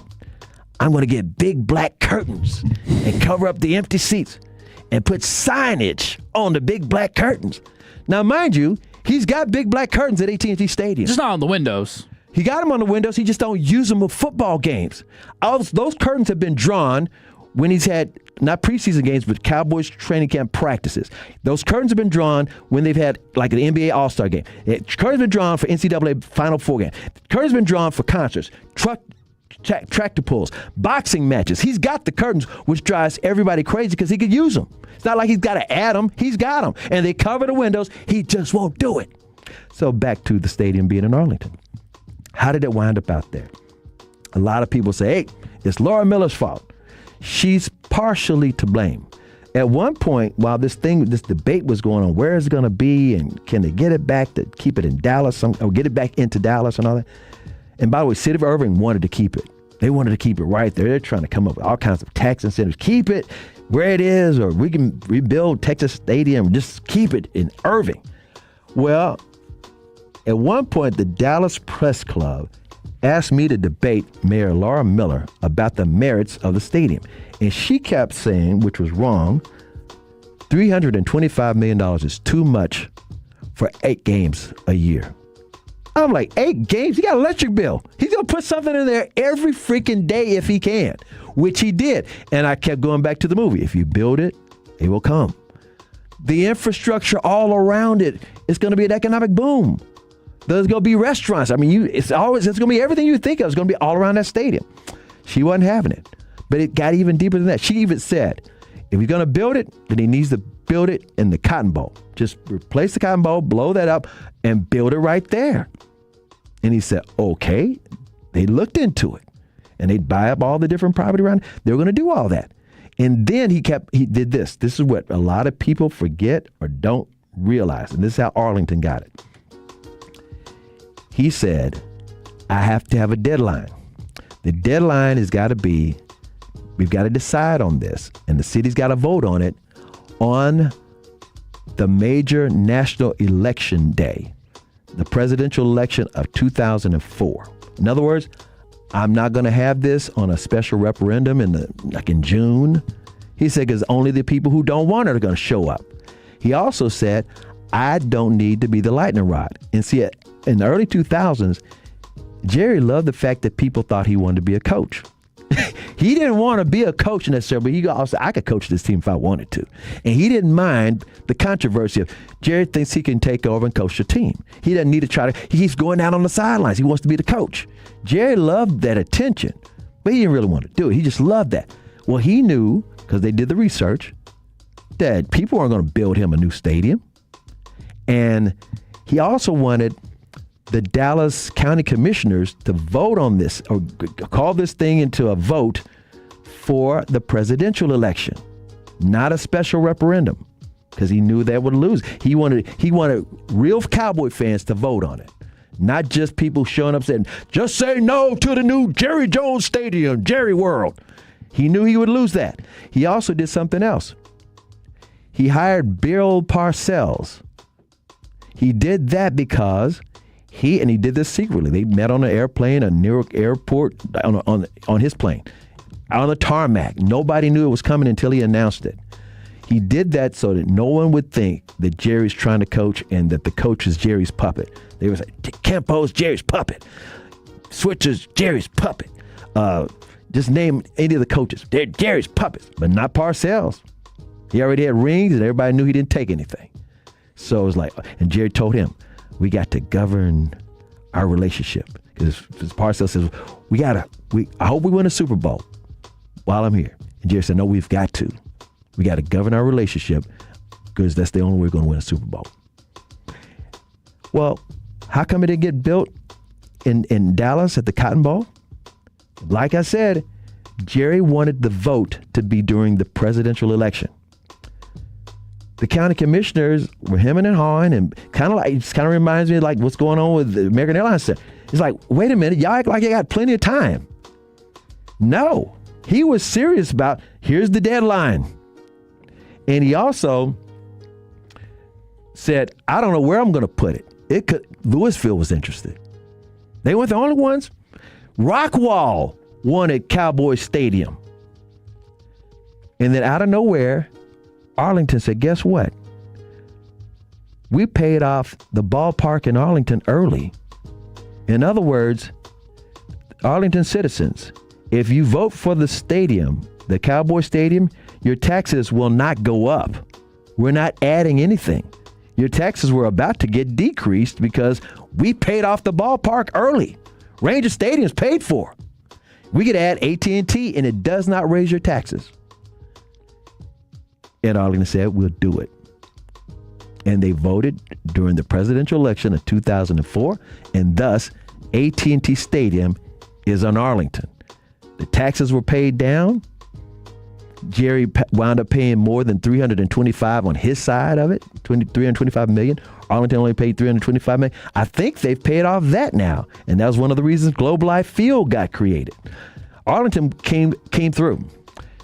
I don't think Irving had a chance, although they wanted to real bad. City of Dallas, like I said, you got all the different special interest groups, and they held up any kind of a vote, and they would not do it. Jerry said, we got to know. I think he was saying the presidential election was going to be November 2004. He said, I got to know by June 15th. I'm throwing that out there. It was June something. He said, because we got to have an ad campaign for this election to vote for this stadium, for the Cowboys Stadium. And they didn't come up with the deadline passed. And people forget about that, or they didn't know. And that's the rest of that story of how the Cowboys wound up in Arlington. AT&T Stadium was paid off on the city's part in August of 2025. Boom, boom, boom. So just like that. Fully paid off. Mm-hmm. Now we'll get to some college football next on 105.3 The Fan. Eric Thomason here, owner of Blue Nail Roofing and Construction. Severe storms don't always leave visible damage, but waiting to act could increase your risk of costly repairs. After hail or high winds, insurance policies often include time limits that may begin on the date of the storm, not when you notice the damage. Waiting too long may affect your ability to file a claim. That's why Blue Nail Roofing and Construction encourages you to document conditions, take reasonable steps to protect your property, and carefully verify who you trust, especially after door-to-door solicitations. If your home was affected by recent storms, don't guess. Call Blue Nail Roofing and Construction today to schedule a professional evaluation. Protect your home, protect your property, take action with confidence. Blue Nail Roofing and Construction.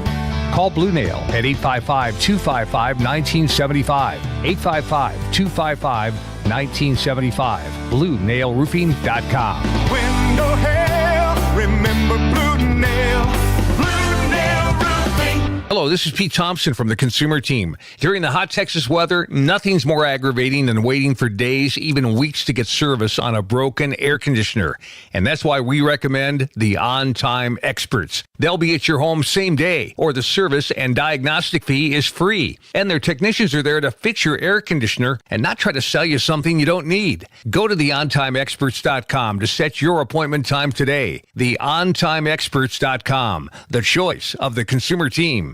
Hey, Tolos, RJ Choppy here. Real talk time, man. You have been dealing with that terrible, awful feeling. It's called ED. I want you to remember something, though. It's not the end of the world.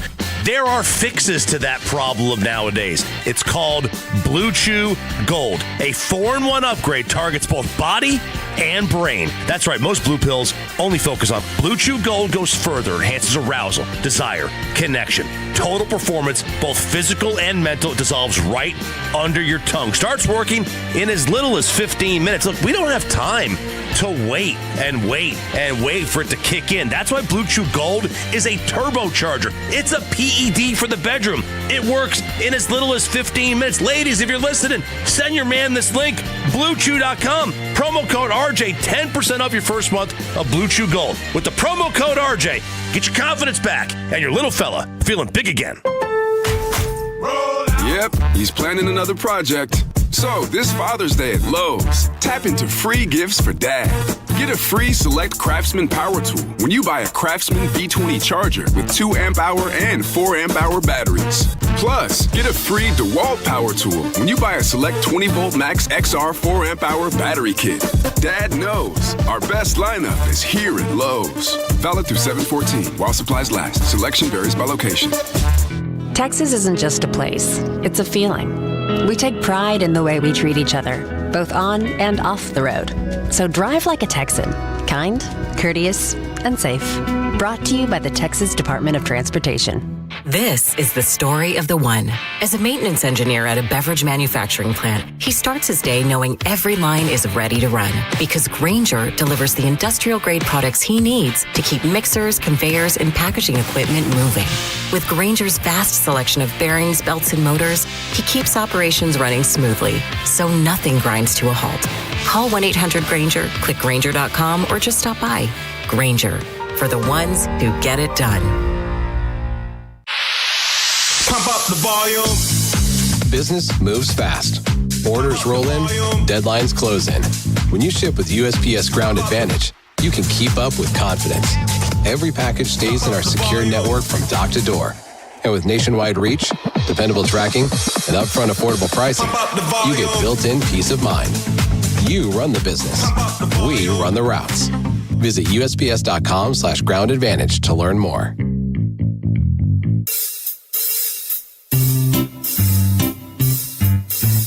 1-877 Cars for Kids. KARS Cards for Kids. 1-877 Cards for Kids. Donate your car today. 1-877 Cars for Kids. KARS Cars for Kids. 1-877 Cars for Kids. Donate your car today. Ready to get rid of that old car? Donate it to Cars for Kids. Call 877 Cars for Kids to speak to a friendly live agent. Donation is super easy, and your car can be picked up as soon as tomorrow. Go to carsforkids.org now or call 877 Cars for Kids to donate your car today. 1-877 Cars for Kids. KARS Cars for Kids. 1-877 Cars for Kids. Did you know you can donate real estate too? Go to carsforkids.org. That's cars with a K. Thanks for making The Fan DFW's #1 rated sports station so far in 2026. To those of you that TOLO, which means turn it on and leave it on The Fan, you're appreciated. This segment is brought to you by Classic Chevrolet. If you're in the market to upgrade your vehicle, get to Classic Chevrolet in Grapevine. #1 Chevy dealership in the world, 3 years straight. They got more new Chevys than anyone, all priced to sell. Visit ClassicChevrolet.com. This is Texas. This is Classic Chevrolet. Together, let's drive. Based on new Chevy registrations 2023 through 2025. The latest on the Protect College Sports Act and the future Super League that might be between the SEC and the Big Ten, and all that you need to know for the legalities of college football on 105.3 The Fan. My name is Kevin Walker. I'm alongside the three-time Hall of Famer Chris Arnold. Trevor Beck behind the 1, 2s, and 3s behind the glass. You hear his dulcet tones, and we'll do a Trevor's Good News segment at 5:20 because we got you till 6 o'clock, so make sure you turn it on and leave it on because you're a Tolo. You know, as you set this up, I want to remind everybody why this has even come about. Everybody knows over the last few years with NIL and with the portal and all this money. Again, I've always thought college athletes should get paid. You can call them student athletes all you want, but they're making TV money for those stadiums and arenas and all those fans in those different schools. Oh, yeah. Tons. So with that being said, I was like, okay, wait a minute. It's the Wild Wild West because you could sign a guy in the portal. He's there for a year, gets his NIL money, and he bounces. And I'm like, wait a minute. That's not the way it's supposed to be. And then you look up and somebody's going back to college. He played overseas somewhere, and he was a pro somewhere overseas, and he's back in college. Or wait a minute. He's a graduate. He's leaving school after being in college for 6 years. What the hell? I know we're following pandemic. This is just too crazy and chaotic, and it's almost like war chess. Which school has the largest war chest? And all these coaches, by the way, just bouncing all over the place. So I was like, all over. I kept saying, somebody's got to come up with some something. I call it a governor on the car, because in auto racing, they have a governor where you can't go faster than 150 miles an hour or something. Yeah. So you got to do something to make it logical for all the sport before they kill themselves. And so I'm glad this thing has come about. And so you're here to break it down a little bit for all those trying to keep up with what's going on. I think this might save college sports. It might. There's still a lot of levels to get through. And 877-881-1053, make sure you text in on the Frankel and Frankel Injury Attorney text line what your understanding is. And if you have any questions, we'll try to answer them as far as all this goes, because it can get very confusing. There's a lot of legalities, a lot of language. So let's first start talking about the Protect College Sports Act. This was something that was proposed. It's a bipartisan bill, so we're not getting into politics, but it is a bipartisan. In fact, this might be something that all of them can agree upon. I like the fact that it's bipartisan, Exactly. if anything. It's not one side bringing it up and the other side going to vote it no because the other side thought of it. Exactly. So the bottom line is both sides are saying, you know what, this will be good for college sports. So take the politics out. So Senator Ted Cruz and Maria Cantwell are the two big names on this bill, and here are the things that stick out. Take your time. One-time transfer. One-time transfer. Anytime after that, there are penalties or you will miss the season following. In other words, you can transfer in the portal, but if you transfer again, you have to skip a year. There's repercussions. And the only way that you're an exception is if the coach leaves, because that's who recruited you. Yep. Or say there's something happens to the sport on that school or something. If the sport gets terminated or as a whole, yes. Because SMU used to do baseball. Right, exactly. And UTA used to do football. UNT needs to do baseball.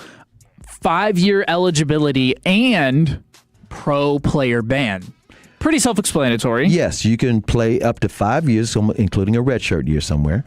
But if you play pro anywhere in the world, even international, can't do it. You can't come back to college. Which more affects the college basketball side of things with European players coming over. But even a sport like hockey, that would be a big deal. So that's another one. A hard cap. Yes. So a hard spending cap on these teams. In other words, every school should be, I shouldn't say every school, but the schools in the Power 5 should all be able to compete.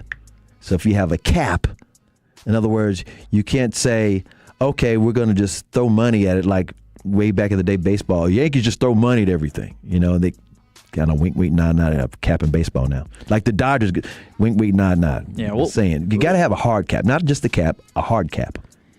5% max agent fee. This one is interesting to me. So this one is essentially the agents of these college players, the ones that represent them. One, they don't actually have to have the documents to be an agent like the pro sports pro sports need to have. So this one it requires them to have those. It sets up a system where they need to go through to get those certifications, and they can't take advantage of these athletes because they cap it at 5%. 5%. And I say this because you're talking about 17-year-olds.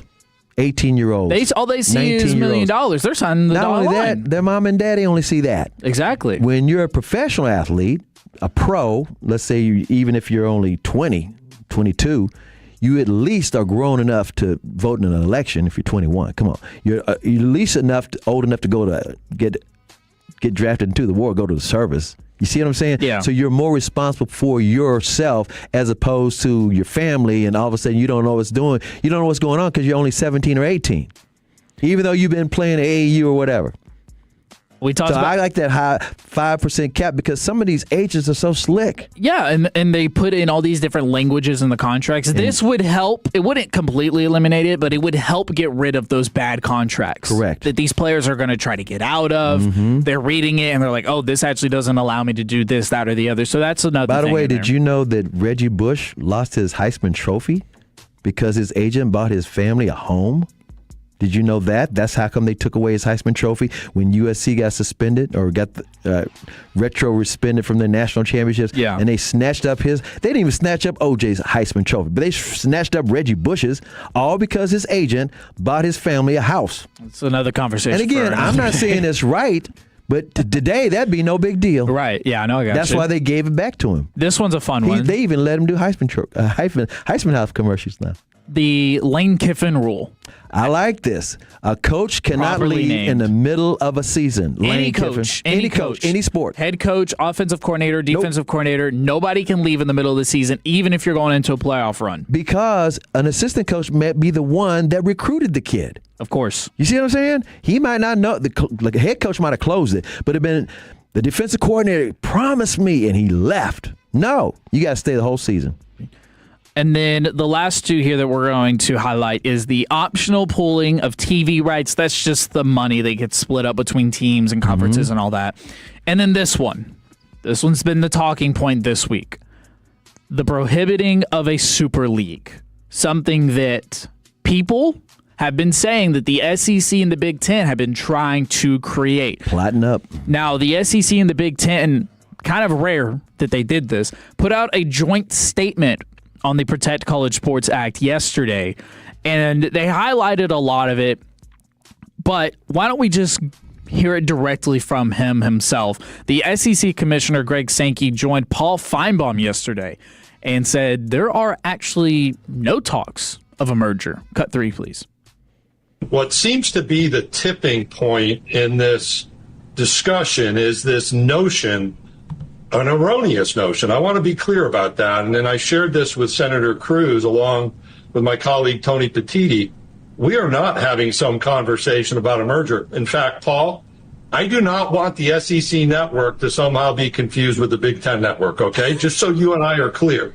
I don't think our fans want that. I don't think anybody wants that. I think the debate between the fan bases of the two conferences is outstanding. So there you go. I agree with him, and I think he's telling the truth. The reason I say this is because the SEC's ego is so big, they don't think they need anybody. They don't have to merge with anybody. They think they are college football. They are their own, in a way, Super League. Yes, and they've already got the big money TV deal. Big Ten's also got the second biggest money TV deal, so that's why I was, they're going to just have a Super League and cover everything. SEC, we don't need them. No. We're SEC. No. 469. So can they transfer if the coach is fired? Yes. I just answered him. They can transfer. No, they can transfer one time without being penalized. But if the coach is fired, it doesn't give them a reason to just transfer. Now, I did see there will also be case-to-case scenarios, so it's not cut and dry as far as like, oh, well, this, like, there will be still that gray area that you will have to operate in where those decisions will have to be made depending on what happens. Mm-hmm. And then the second cut here, this is Greg Sankey on why he doesn't love the Protect College Sports Act. While he agrees that things need to happen, things need to change, and why he doesn't love it. Cut 4. And I think one of the flaws in the bill is to pick a point in time, which is like the most recent tax filings. There are two conferences that had over $1 billion in revenue, and those two conferences are singled out and can't do certain things. One of my observations is, hey, you know what? If we can't do that, make that apply to the ACC and Big 12. Make that apply to the Ohio Valley Conference and my old friends in the Southland Conference. We shouldn't be singled out because we're not having that conversation. On the other side of the coin, we flat know there's groups like Smash Capital, some of these College Sports Tomorrow groups that have formed, private equity groups who've called me who suggest, hey, here's a super league. The bill ought to deal with those as well. If it's wrong for the SEC and Big Ten to take that course of action, then we shouldn't be allowing that course of action for anyone. Well, I think that's obvious. No conference, two conferences should form their own super conference. I don't know what Sankey's talking about. And when I say that, I'm like, when he's talking about the two making billions of dollars, that's the SEC and the Big Ten. I think he's saying that you can't treat us differently. Well, I'm trying to figure out what's different. Well, they make more money. They make more money, so they want to tax them. They want to do things differently to the SEC, the Big Ten. Hold on. Like what? I think it really... I think he's just... It doesn't make any sense to me. It's like, wait a minute, because in other words, we're the only ones that's overpaying everybody. We're the only ones in the Wild Wild West. Is that what he's asking? He's acting like the other schools can't compete. No, it's not about they can't compete. It's like it doesn't make any sense to the fans. Yeah, and I think the last part from Greg Sankey... He acts like they're being picked on, and they're not. Well, that's kind of his that's his whole thing. That's his whole statement. But he's the commissioner of the SEC. He is, and let me tell you what the deal is. He's the most powerful guy in college football. Right. With that being said, I think he's just trying to leverage it. I think he's acting like there's something wrong with it so he can carve out some things that favors the SEC. Because I don't think it favors anybody. I don't think it does anything wrong to the SEC or the Big Ten. He's just saying that so he can try to get something different. Some other news in college football. I'm just saying, that's my thought. No, I agree, and I understand. Just a couple little tidbits. The NCAA Division I board, they moved forward with their age-based eligibility. So this essentially, it's going to make changes where the clock would start when the athlete turns 19 or enrolls into college. That from Pete Nakos of On3 Sports. The formal vote is going to be until the end of June. So we just need safeguards. I'm all for all this stuff. Sort it out, get it done, but we need some safeguards because it is the wild, wild west out there. I couldn't agree more. Good stuff, man. Let's go around the bases. Let's take a look at the AL West, react to Rockers night, and Rangers win Game 1 against the Guardians. Next on 105.3 The Fan.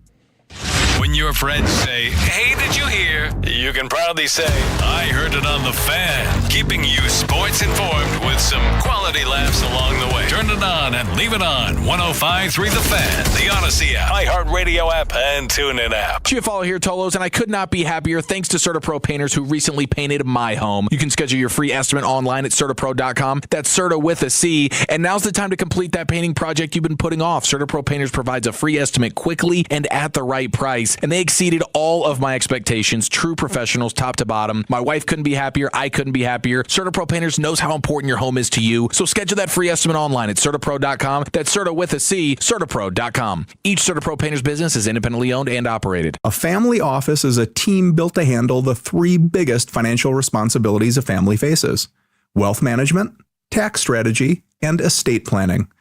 Most firms only manage your investments and refer the rest out, hoping everyone stays aligned. At Trajan, we built something different.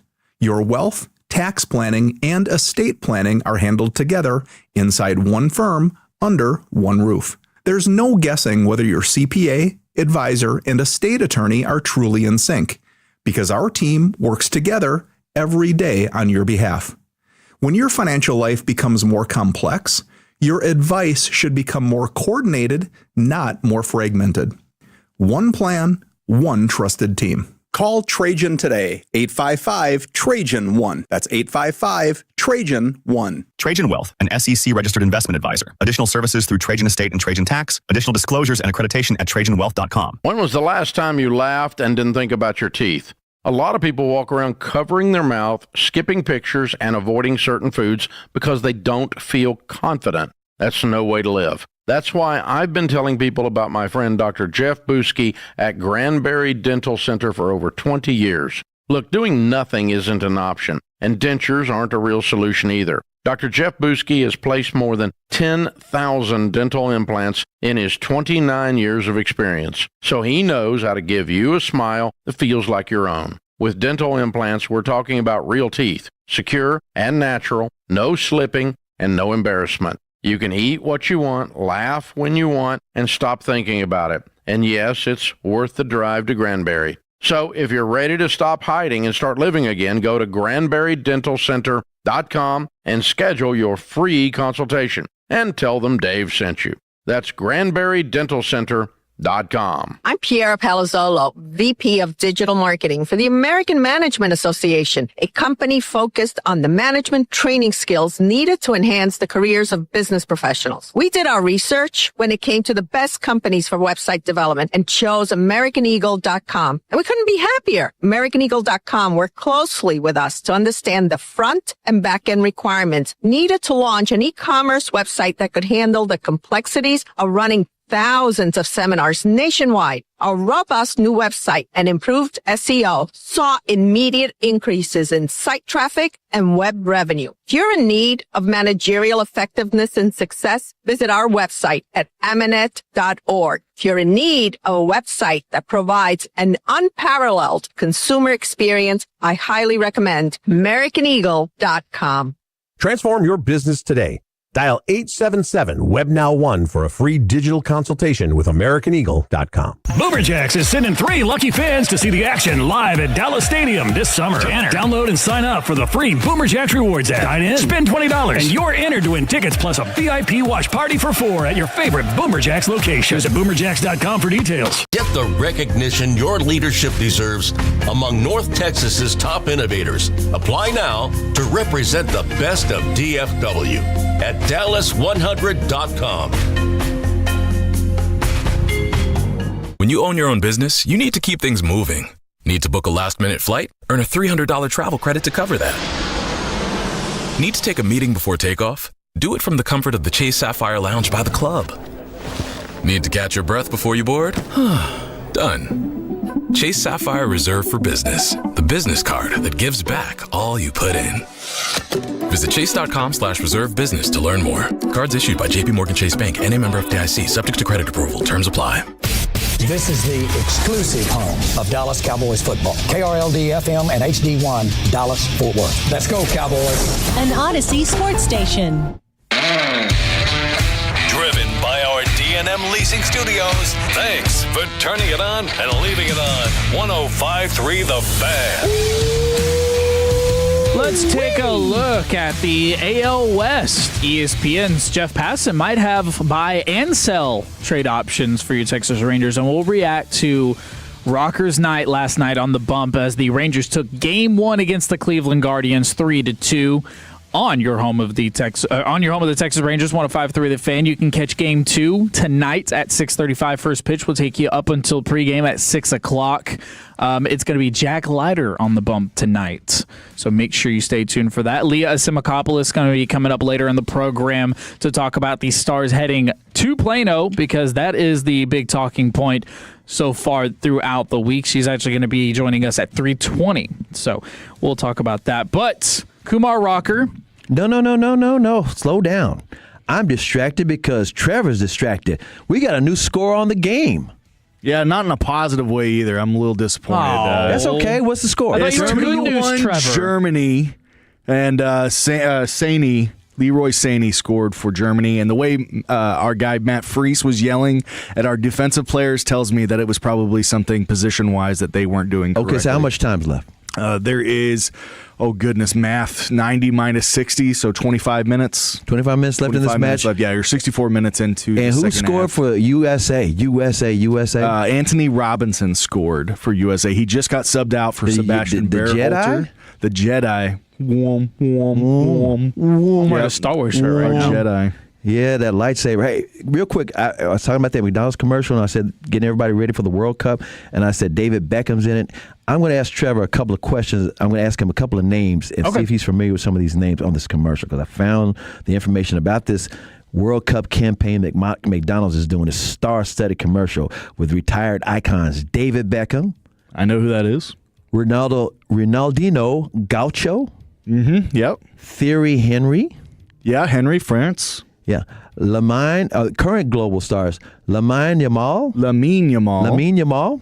Son Heung-min. Song Heung-min is, I want to say he's Japan or Korea. Goodness, I can't remember. And from Team USA, Christian Pulisic. Yep, Christian Pulisic. He's doing great. He's actually playing really well today. I'm actually really proud of him. Don't we call him Captain America?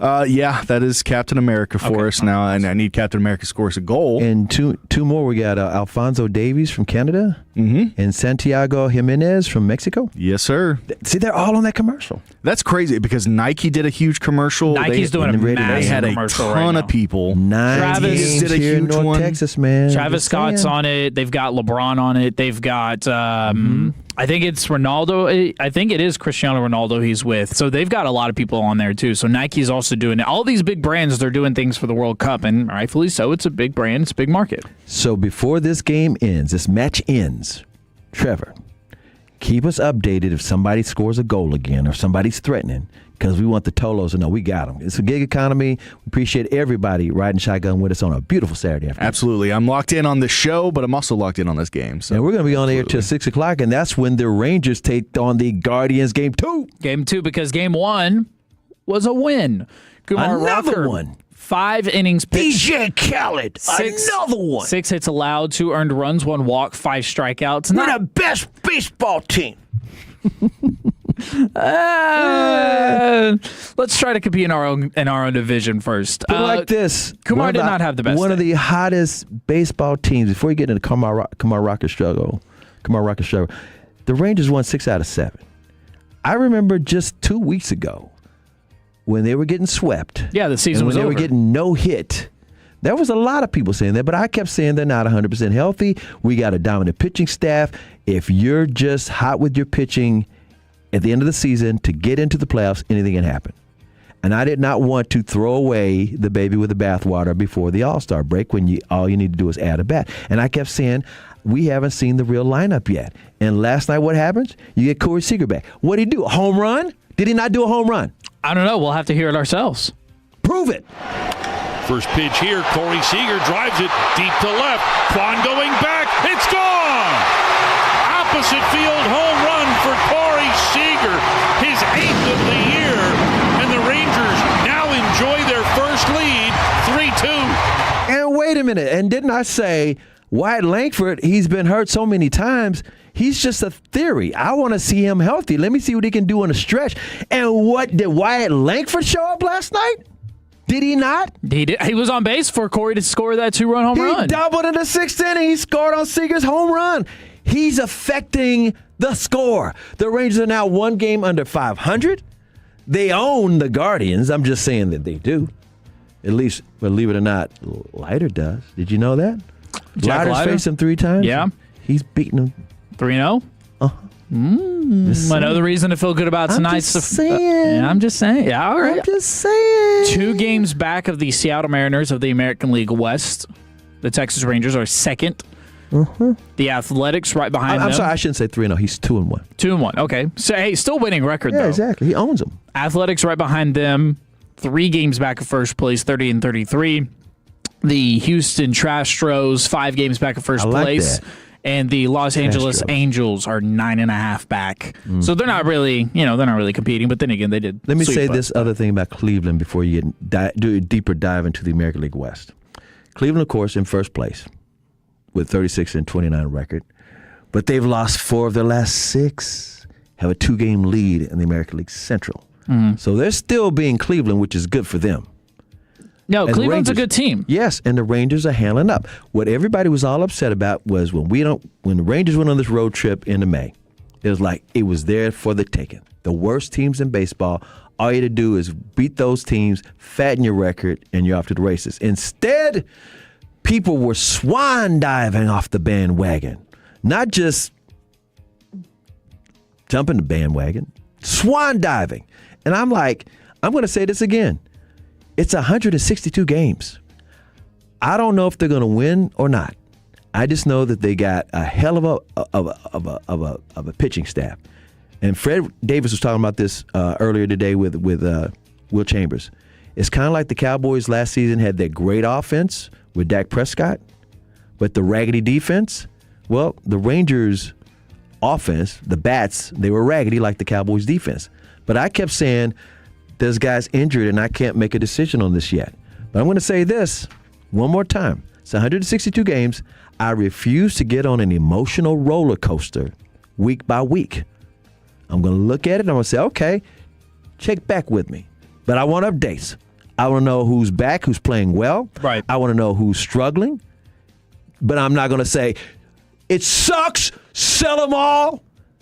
Not in June. Not in June. Not in the beginning of June. Am I wrong for thinking that way? Tell me I'm wrong. No, I don't think you are wrong. Who else wants to ride an emotional roller coaster on a baseball season like it's a football season? As soon as the Rangers looked at their lowest point, you get Corey Seager, you get Wyatt Langford back, and to the credit of this 469, the 817, Seager was 0 for 29, the worst of his career before that. Don't get me wrong. I'm totally agreeing with you. It could have been injury related. He wasn't bad in his way. He had back spasms. Yeah. It could have been. But I was always saying he's earned the right to figure it out.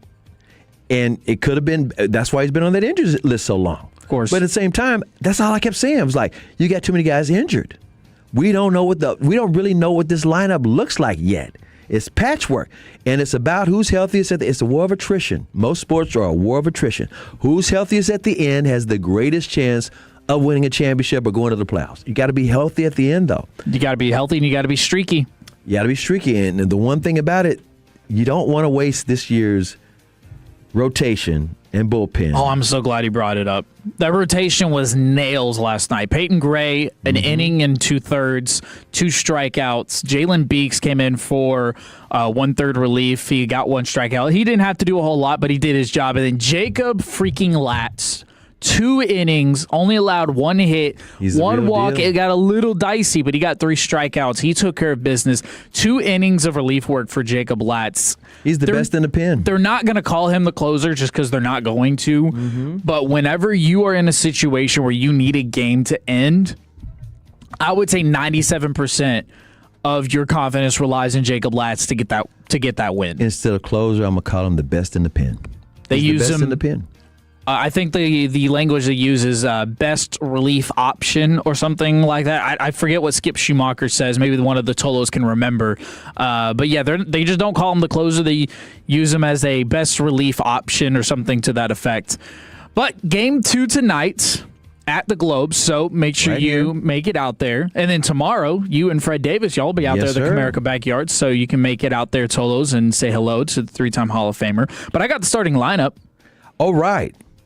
Jock Peterson, he's back at your leadoff. He was off yesterday again. Wait a minute. Against the left. Wait a minute. That's not his name anymore. No, we're not calling him Jock Peterson? Rangers call him Jock Heaterson. Really? This is news to me. I've never heard this. Yeah. In fact, check their socials. Okay. Jock Heaterson. Is this news to you, Trevor? Have you heard this Jock Heaterson? I mean, he is on a heater. He is on an absolute heater. He is on a heater. Google it up. Look it up on Twitter. By the way, Jock Heaterson. I wouldn't make that up. 440. We're going to go over what we do and don't know about your Texas Rangers. We're going to be asking all the important questions. And Jock Peterson is a large part of that. Corey Seager batting second, Josh Young batting third, Brendan Nimmo in the cleanup spot, Wyatt Langford batting fifth, Ezekiel DeBran, Jake Berger, Evan Carter, Kyle Higashioka back behind the plate again. This is 4 straight days for Higgy. And then Jack Leiter, like I said, on the bump. So we feel pretty good about that. I'm going to say this as well about this Rangers team. That lineup, I think part of the key is having Jock Peterson. Yes. I think him, in the one hole. I think it's – so as you add the guys coming off the injuries. And by the way, we're still waiting on Josh Smith too. Yeah, I do know he's doing a little work on the side, not necessarily rehab work in the AAA or AA ranks, but he's doing some work on the side. So hopefully we should be hearing something pretty soon about him getting a rehab stint. There's no truth to the rumor that he was on that cruise where everybody got sick. There's no truth to it.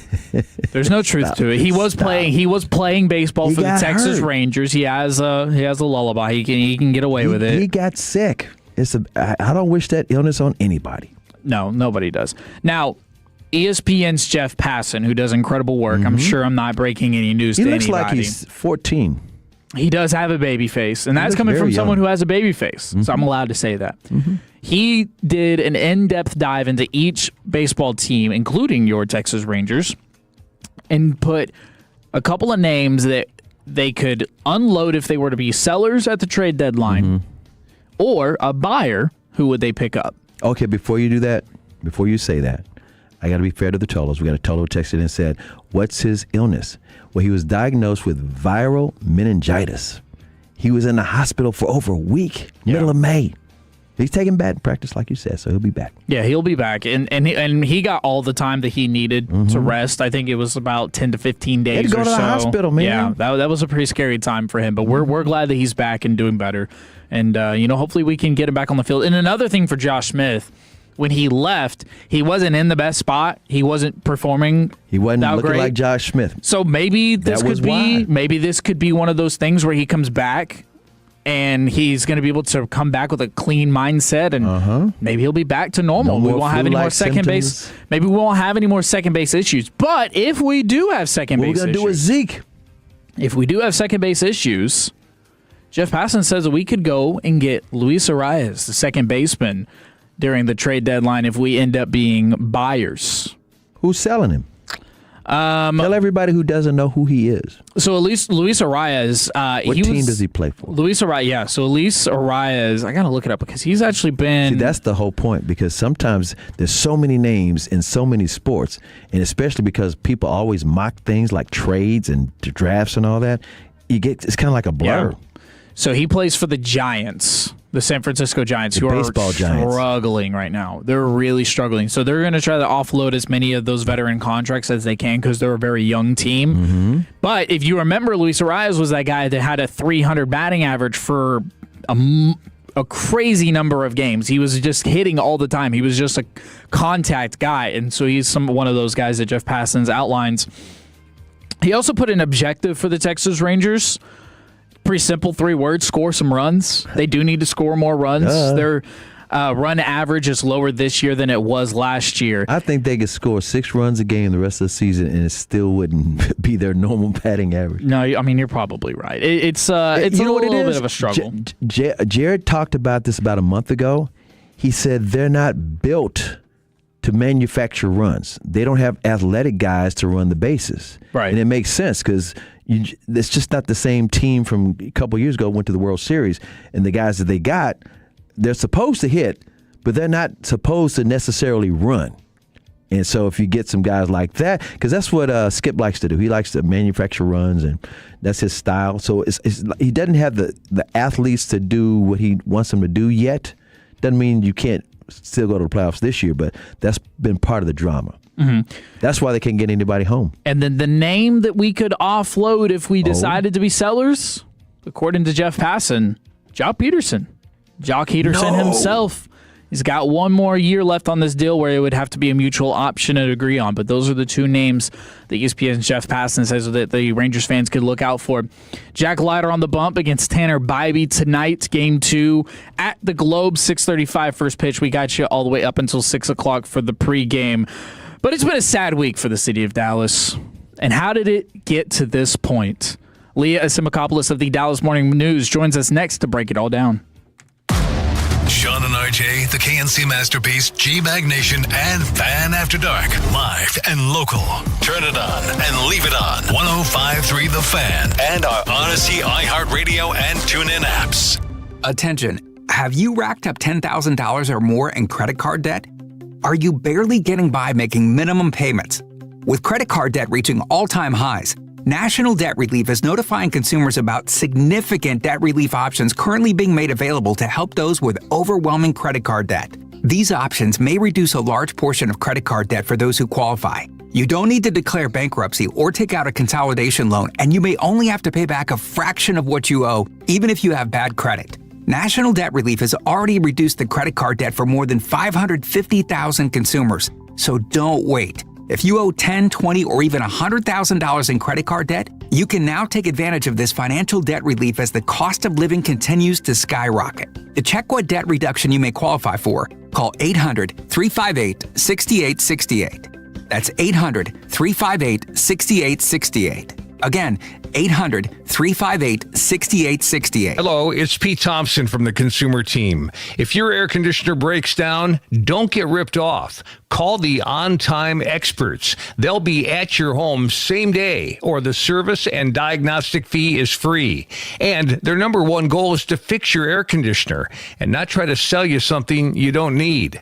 Go to theontimeexperts.com and set your appointment time today.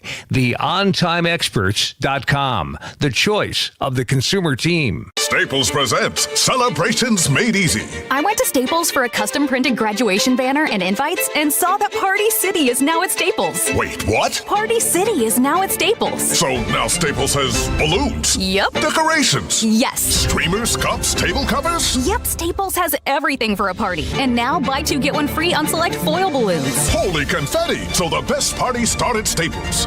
That was easy. In 613 select stores, exclusions apply. In-store or buy online, pick up in-store only. Jack here. I just want to make sure you've got two hands on the wheel when I tell you my Munch Better deals are just $4.99. Get a Junior Jumbo Jack meal or a Junior Chicken Sandwich meal for just $4.99. Okay, now let your hands steer you to Jack. Welcome to Jack in the Box. Plus tax, limited time only. Price and participation may vary. I'm Jeff Stewart with Reliant Air Conditioning.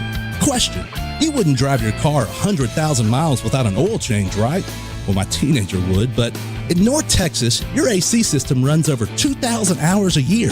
And just like your car, all those moving parts need regular maintenance. You see, here's what most homeowners don't realize. Breakdowns don't just happen.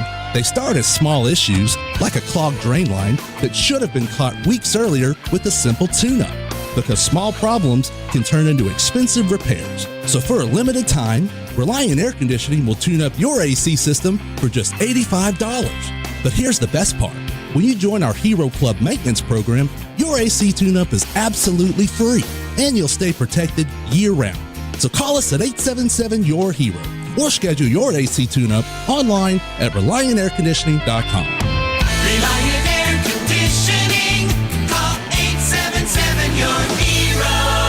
Steak is for dads. All types of dads. Grill dads, cast iron dads, charcoal dads, all united by their love of steak. So shop in store at Omaha Steaks at Polo Town Crossing in Plano for the perfect Father's Day gift. From perfectly aged, oh so tender USDA certified tender steaks to hand-selected gift packages, Omaha Steaks makes it easy to give your dad what he really wants. A license to grill with a Father's Day gift from Omaha Steaks at Polo Town Crossing, or go to omahasteaks.com today for fast delivery. Liberty Mutual customizes your car and home insurance. And now we're customizing this rush hour ad to keep you calm, which could help your driving. And science says therapy is great for a healthy mindset. So enjoy this 14-second session on us. I think you've done everything right and absolutely nothing wrong. In fact, anything that hasn't gone your way could probably be blamed on your father not being emotionally available because his father wasn't emotionally available, and so on.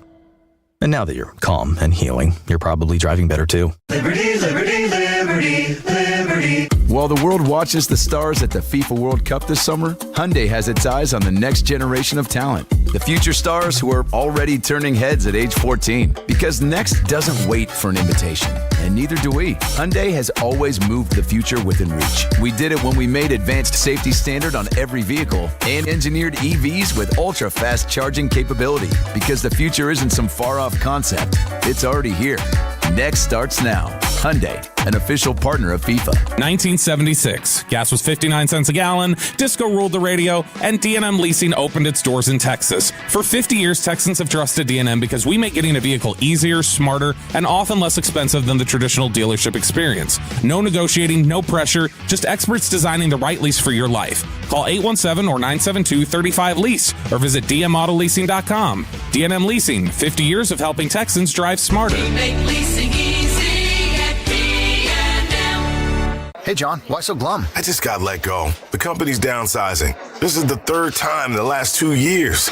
I'm done with this. Have you thought about My Computer Career? I've heard they can train you for a career in IT in just a few months, including cybersecurity and the basics of AI. And you don't need prior training or experience. Now that's a recession-resistant career. Wow, thanks. I'll check them out. Go to mycomputercareer.edu and take the free career evaluation. Mycomputercareer.edu, an elite CompTIA certification partner. Financial aid is available to those who qualify, including VA benefits. The Plano Stars, the Valley View Mavericks. What led to all of this happening? Well, let's talk to Leah Simakopoulos of the Dallas Morning News, who's been following this for quite some time. She joins us now on the D&M Leasing hotline. How are you doing, Leah? Hey, Leah. I'm doing great. Thanks for having me. Well, of course. Now, I have to admit, when I first saw the news of the Stars leaving, I saw it first from your Twitter account and your Twitter page, and you've been on top of this story for quite some time now. Just kind of give us a rundown. How did we get to this point where the Dallas Stars are no longer at the American Airlines Center starting in 2031? Yeah, it's been quite a road to get here, kind of a couple years in the making, and the product of really a couple different things going wrong at the same time for the Stars and Dallas and the Mavericks and the relationship between the three. Part of it is, the Stars have said they want to build an arena with an entertainment district where they can make revenue year-round. They say that is important for their business model. With the salary cap going up, they need to be able to generate more revenue, and they're not making any money off of any of the restaurants or advertising or anything that surrounds American Airlines Center. So when there isn't a home Stars game, they're just not making money, essentially. So that's kind of part of the reason. But then it's been kind of a long saga of them and the Mavericks getting into this legal battle where the Mavericks sued the Stars over a contract violation, saying that they violated their franchise agreement with the city of Dallas, went through kind of months of back and forth there. A judge ended up siding with the Mavericks. The Stars have filed an appeal, but kind of essentially the judge gave the Mavericks control of Center Operating Company, which controls American Airlines Center. So it pretty much seemed that the Mavericks were going to have their say with what they wanted to do with American Airlines Center, pretty much pushing the Stars out of Dallas even more. The city of Dallas, based on some records that we've read, seems to side with the Mavericks on all of this and pretty clearly prioritized the Mavericks' future in Dallas and building a new arena than over the Stars. So I think the Stars just found a better partner in Plano, and Plano really wanted the Stars. And I guess we'll see when they ultimately vote on all this Monday night. But yeah, a combination of a lot of things ended up with the Stars likely leaving Dallas in 5 years from now. When both teams leave, it's like the fans are the ones who lose, especially the ones that are used to a certain kind of routine. And Stars fans in particular, there's a lot of Stars fans that like to take public transportation, take DART or take the Fort Worth Transit all the way over. And they're saying, oh, man, we got to go up to Plano now. And I think your nails on when you're talking about the footprint for a lot of sports teams, including the Chicago Bears who move into Indiana, is they want to own the real estate around the venue, primarily because they want it to be more than just watching a game. They want, if people go to the venue, they want to be able to hang out outside, and maybe that team owns the property, and they make something off of those restaurants that are there. That's part of the formula. And also, can you talk about this a little bit? Because, like I said, you're on top of all of this.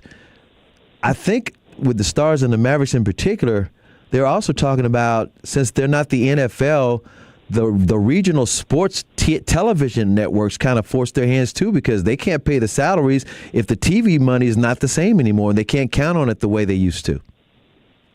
Right, and the Stars, they now offer free streaming through Victory Plus, so they don't even have a TV deal with the regional sports network, so they lost kind of all of that revenue, and they have advertising revenue, so it's a little different, but my understanding is that it's not as lucrative as what it was before. So yeah, 100% that you got to make it up somewhere. Bottom line, yeah, you got to make it up somewhere, and that the salary cap in the NHL is going up. I think $10+ million over the next couple of years. It's going to continue to go up, and yeah, they got to pay players somehow. They're trying to sign Jason Robertson to probably a $12+ million deal. You got to find a way to do that annually. So yeah, I think that all of that factors into it. Yes, it does seem to be a trend across all sports, and we're seeing it with the Bears. We're seeing it with lots of teams. So it's not unique to the Stars. Maybe it's unique to the situation of they were in the heart of downtown and then they're moving to a suburb. And yes, the transportation issue is a huge one. I think for Stars fans, a lot of Tarrant County fans south of the city, like they all feel very isolated by this. But, then there are also probably the vast majority of season ticket holders for the Stars are north of downtown. So for some people, it comes closer to them and it's more convenient for them. But yes, it's definitely going to be frustrating. And to not have a DART rail stop right there is probably going to isolate a lot of fans who do rely on that to get there. We're talking with Leah. Leah, I always mess up your name. Every time I'm on the station with you, I always want to say Antetokounmpo, like Giannis Antetokounmpo, but no, it's not. Yes. You can call me that. That's fine. And you've been covering the Stars for a couple of years now. We appreciate all your work you've been doing. With that being said, let me ask you about the Willow Bend area, because you pass by it on the tollway, and it used to be this thriving mall, but the property's available. Can you talk about some of the reasons why the Stars like it as a campus type a facility, and the fact that they could probably build something there quickly and move in? Yes. Well, the mall has, from our understanding, it has been a lot of the businesses have been leaving, Dillard's and Macy's and Neiman Marcus, like a lot of the kind of anchor businesses that were keeping that mall thriving are planning to move out or have moved out. So they kind of want to pivot with whatever they're going to do and change. And that kind of worked out for the Stars needing a pretty significant amount of land. And I think that's what a lot of this comes down to, is land. I mean, where are you going to find 90 acres of land in the middle of downtown Dallas without knocking down some existing structures to build what they want to build? And you're not going to find that right now in Dallas, or at least it doesn't seem like the city has made any of those options available, if they do exist, but I can't think of any. So I think a lot of it comes down to just space and, proximity to season ticket holders. And, the Stars headquarters are up in Frisco. They do a lot of their work up that way. And, they're kind of making the argument that it's not Dallas, but it's not, as far as it could be, I guess. But I think that it's the space. It comes down to that, and just having a lot of their fans up that way. So with the Stars leaving, the Mavericks leaving, and then the Wings even finding their own situation that isn't the AAC, what does the future of the American Airlines Center even look like? Will there be anyone to occupy that space? A great question, and I don't know the answer to that. I think that is what a lot of us want to know, and there's a whole area that's been developed around the arena, and the arena is the center of Victory Park. I live in Victory Park, so I live there because the arena is there, and it's a great, vibrant area that I know has changed a lot in recent years. So I'm sure a lot of business owners are concerned about what that means. Yes, it's 5 years from now, so they have time to figure it out, but maybe the Wings want to go there. I know they're trying to build their own thing, but maybe that's an option. Otherwise, it's just a concert venue. They're going to have to fill a lot more nights than they already do for concerts. So it would really be a shame to see that arena go completely vacant. And at this point, that is what it seems like is trending in that direction. Yes, it's like, you really want some kind of major sport downtown. I remember once upon a time before the Rangers, when they had the new ownership, before they built Globe Life Field, they were talking about going to like the farmers market area. This is way back in the day. They didn't wind up doing that. They wound up staying in Tarrant County and Arlington in particular. Arlington had their taxes paid down and whatnot. And I always think about big cities, other big cities. They usually have their basketball or their hockey like downtown, and like Houston. Yeah. Houston's not even an old city, but they've got that downtown.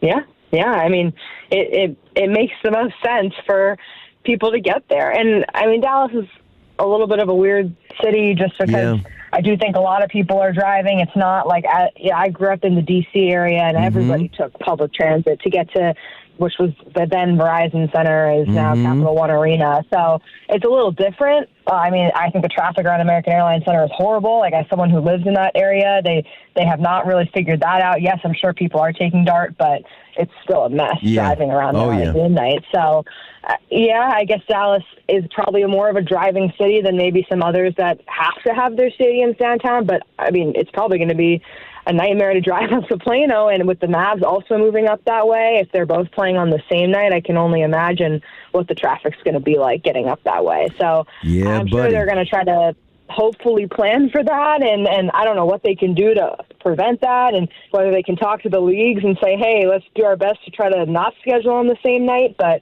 it's they got a lot to figure out over the next couple of years, that's for sure. I will say this: when AT&T Stadium was built, the Cowboys out in Arlington, they had to widen I-30 and do a bunch of stuff to just prepare for it. So I'm looking at the tollway, which is always an adventure. Then I'm looking at LBJ and that underground part too. I'm like, what in the world? Off of Preston and LBJ, which is where the Dallas Mavericks are going to locate. And I'm like, this is just going to be interesting on what kind of tax situations they can do to help get the infrastructure right for people getting on and off, and like you said, a driving situation. I did find this out too. I was looking at D Magazine.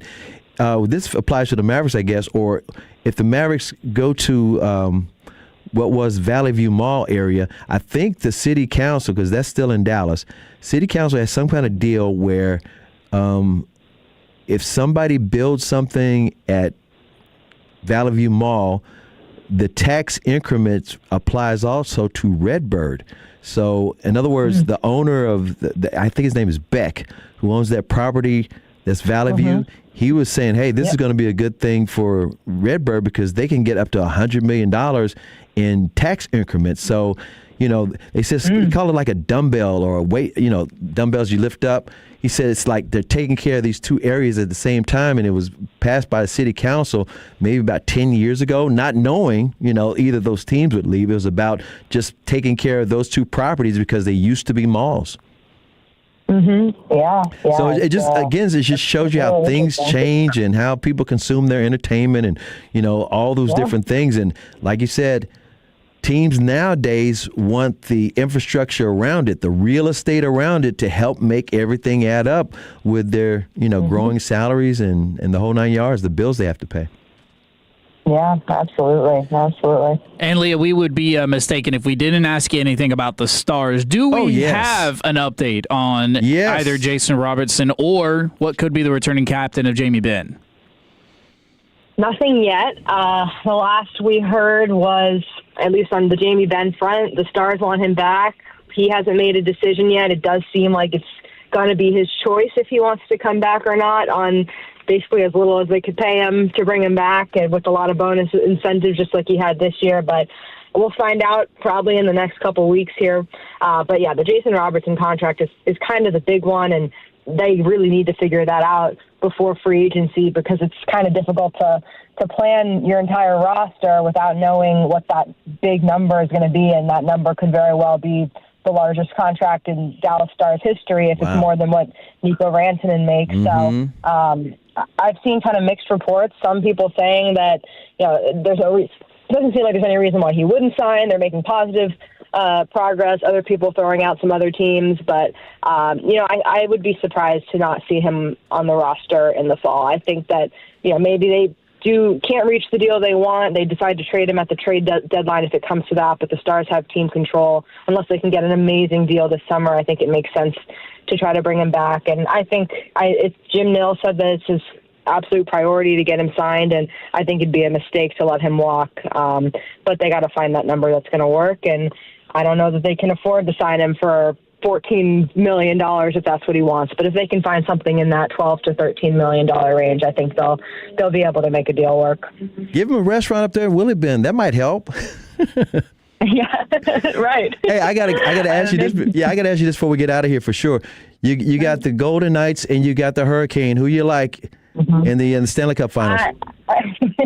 Vegas has been unbelievable to watch, but I've thought Carolina since the start of the playoffs. That's who I've been pulling for. Me Obviously, too. Once the Stars got eliminated, I think that this is their year. And I'm a big fan of Logan Stankoven. When he was in Dallas, he was a really fun player to cover, and he's been one of their stars of the playoffs. So I think a lot of people in Dallas are rooting for him to lift the cup in a couple weeks. So it's been a good series so far. I've been enjoying it. So I hope it's a good one and goes to 6 or 7. I'm somewhat biased. A good friend of mine, Tom Dundon, owns the Hurricane, and he went to SMU, and I've been knowing him forever. He owns a chunk of Top Golf, and he's just a good guy. He also bought the Portland Trail Blazers, and he's getting a bad rap in the NBA, but I promise you, he's not what the reputation is. He's not a cheapskate. He's a really smart guy. Yeah. I want to say this as well, because talking about the NBA and talking about the NHL, there's a Dallas Star whose brother used to play for the Mavericks and plays for the 76ers, Quentin Grimes. Yes.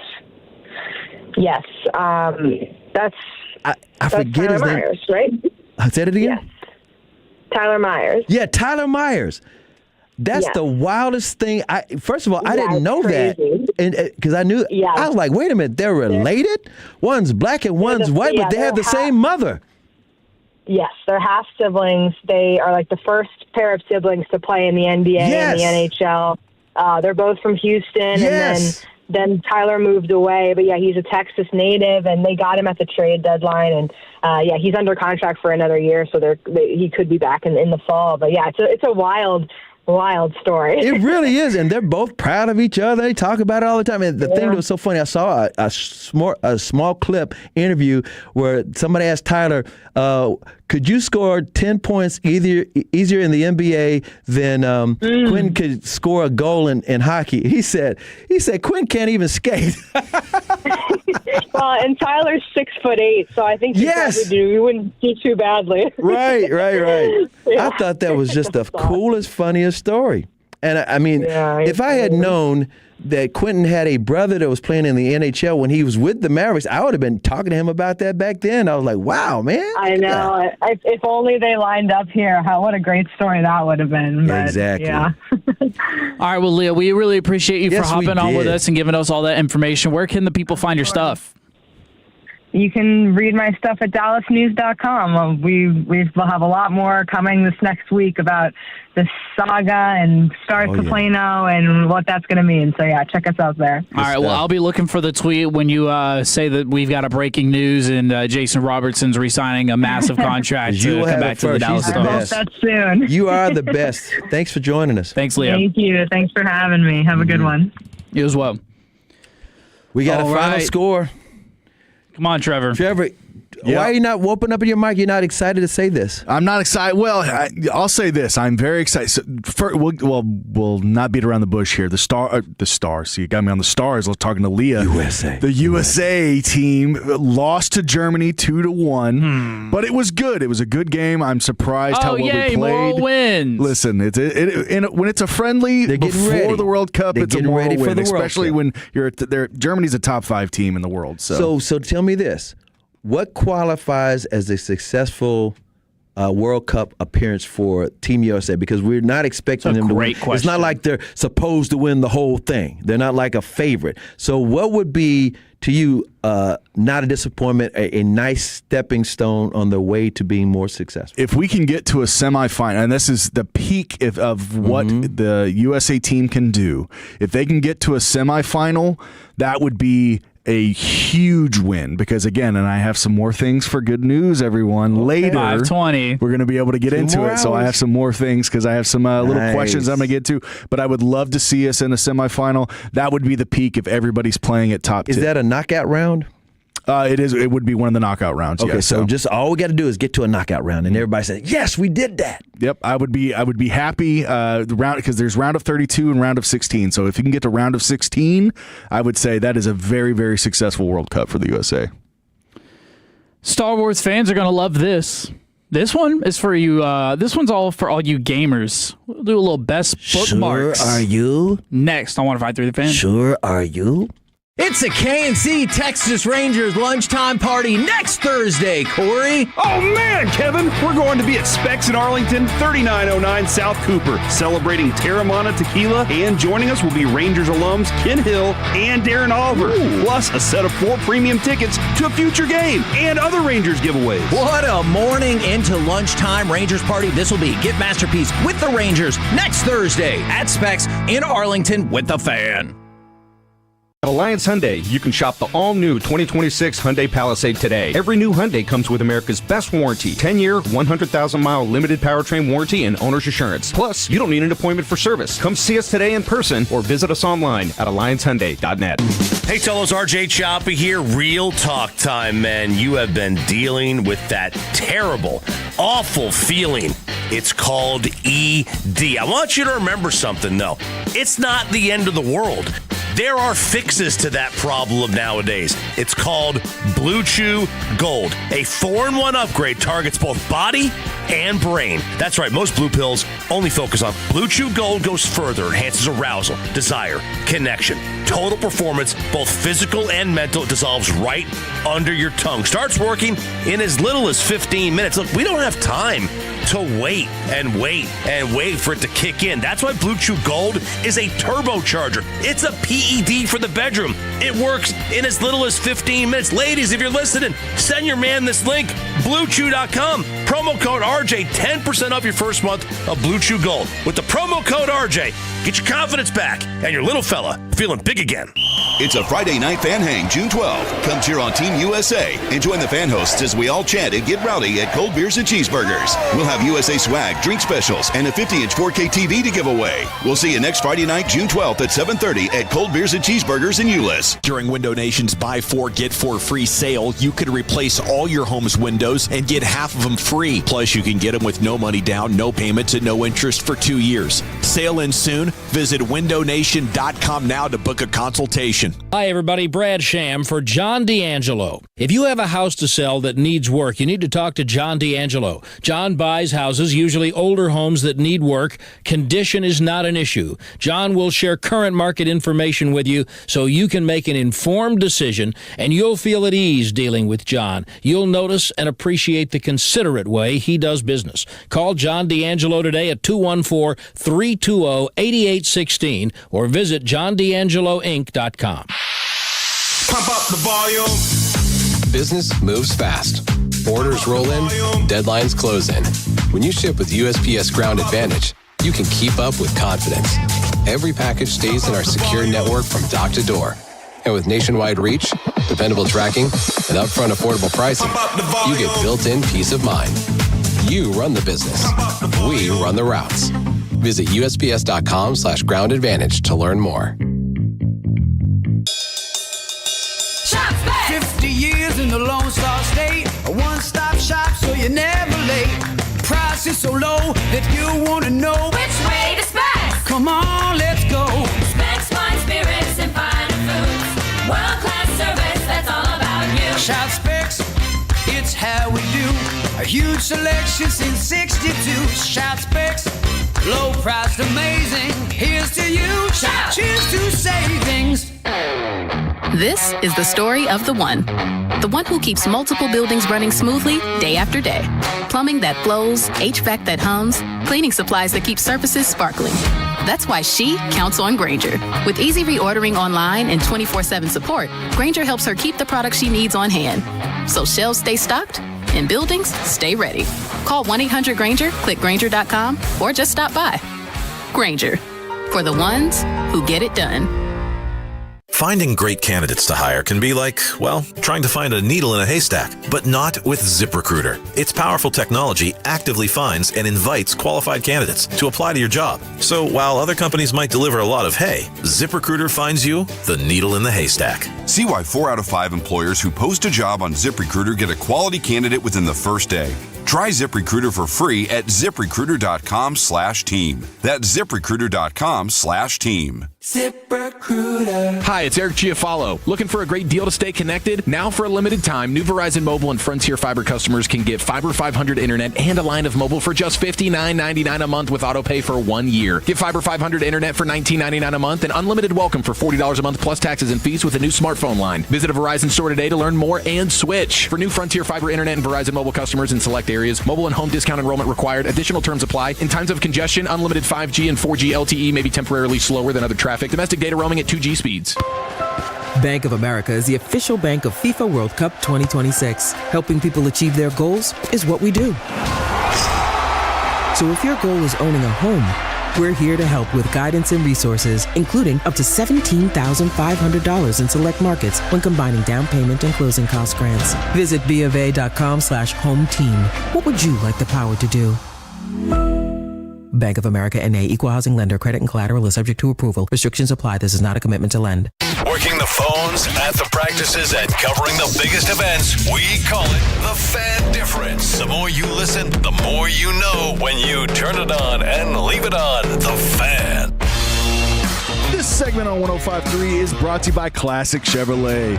If you're in the market to upgrade your vehicle, get to Classic Chevrolet in Grapevine, the #1 Chevy dealership in the world, 3 years straight. They got more new Chevys than anyone, all priced to sell. Visit ClassicChevrolet.com. This is Texas. This is Classic Chevrolet. Together, let's drive. Based on new Chevy registrations 2023 through 2025. Yeah, another museum in Los Angeles. And how many sneakers does it hold? No. This isn't Khakis Kicks. Don't fire up the intro. It's Best Bookmarks. Very simple. Are we going to have some khaki kicks? We will people have, love it. We will have some khakis kicks later because I haven't had it in quite a while. Stick around. But we will be going over Best Bookmarks. And if the totals are wondering, what is Best Bookmarks? 877-881-1053. Text in things that you've bookmarked throughout the week. It can be literally anything. Sports, non-sports, nerdy, not nerdy, whatever it is that you want to think of. Keep it PG.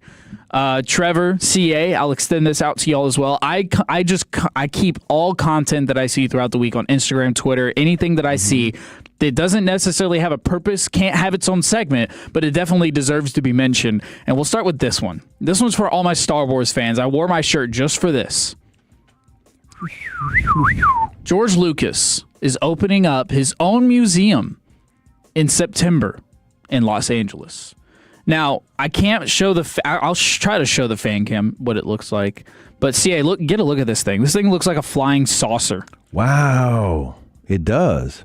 So in this museum that George Lucas is going to be making public in September of this year, actually, it has a lot of really crazy stuff from Star Wars. So it's going to have, like, ships and things that they used on set.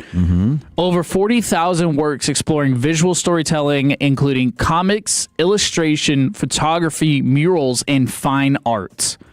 It's going to have state-of-the-art facilities, 100,000 square feet of galleries. Not one, but 2 cinematic theaters, a library, and a rooftop restaurant. Wow. It's going to open up on September 22nd of 2026. So if anybody out there, wants to get out to Los Angeles and visit this, I'm sure it'll be super affordable. Is it called the Galaxy Far, Far Away? I actually don't. I think they're just calling it. It's just called the Lucas Museum. And is it him by himself? Like he's not accompanying this with Disney? So no mention of Disney in this. Did they approve? Because he gave all the rights to them. I was about to say, that would be the only thing. So the official name is the Lucas Museum of Narrative Art. That's the official name. It's about $1 billion. I'm your father. Casually. That's in stereo, me and Trevor. 100,000 watts. So it's going to have original costumes from the movies, movie posters, props, concept art. Did you know Chewbacca was from Fort Worth? I didn't know that. He's actually from Granbury. Yeah, Granbury. There you go. Yeah, get it right. Because my fiance and her family tell me that all the time. He's actually, crazy thing, England. This is kind of weird to add on, but it kind of makes sense. It moved over. He is buried where a lot of my family's buried. Really? Yes, and you can actually visit his tombstone. So he had a very large coffin. Yes. Yeah. He's 6'8" or something. So your family's over there in Chewbacca land? No. So I feel weird saying exactly where a lot of my family is buried. We'll just say they're over there west of Fort Worth. So it's it's around there. Yeah, it's somewhere around there. The settlement? It's not in my settlement. Thank you, Trevor. Wait, it's not in the dinosaur pit area, right? No. It's not over there. It's human bones we're digging up. Right. Yikes. We'll see if any of the Tolos can figure it out. Anyway, but yeah, so they're gonna have stuff from both Indiana Jones and Star Wars. That's cool. That actually perks my ears a lot too. I love Indiana. Luke Skywalker speeder, life-size Naboo starfighter. All these different things are going to be in here. But this is the real reason why I kept the tab. He also reportedly owns, this being George Lucas, owns over 17,000 pairs of Nike Air Monarchs. Why? Because he just loves them so much. He can't wear that many. And they're going to be in the museum. I didn't know they had that many different. He just wanted to corner the market. There's not 19,000 different varieties of the Monarch. No, he just has colors. The all white navy, silver swoosh. Gotta get backups, Chewbacca man. was 7 foot total from 214. Yeah, Peter Mayhew. So 17,000 pairs of his shoes are going to also be in this museum.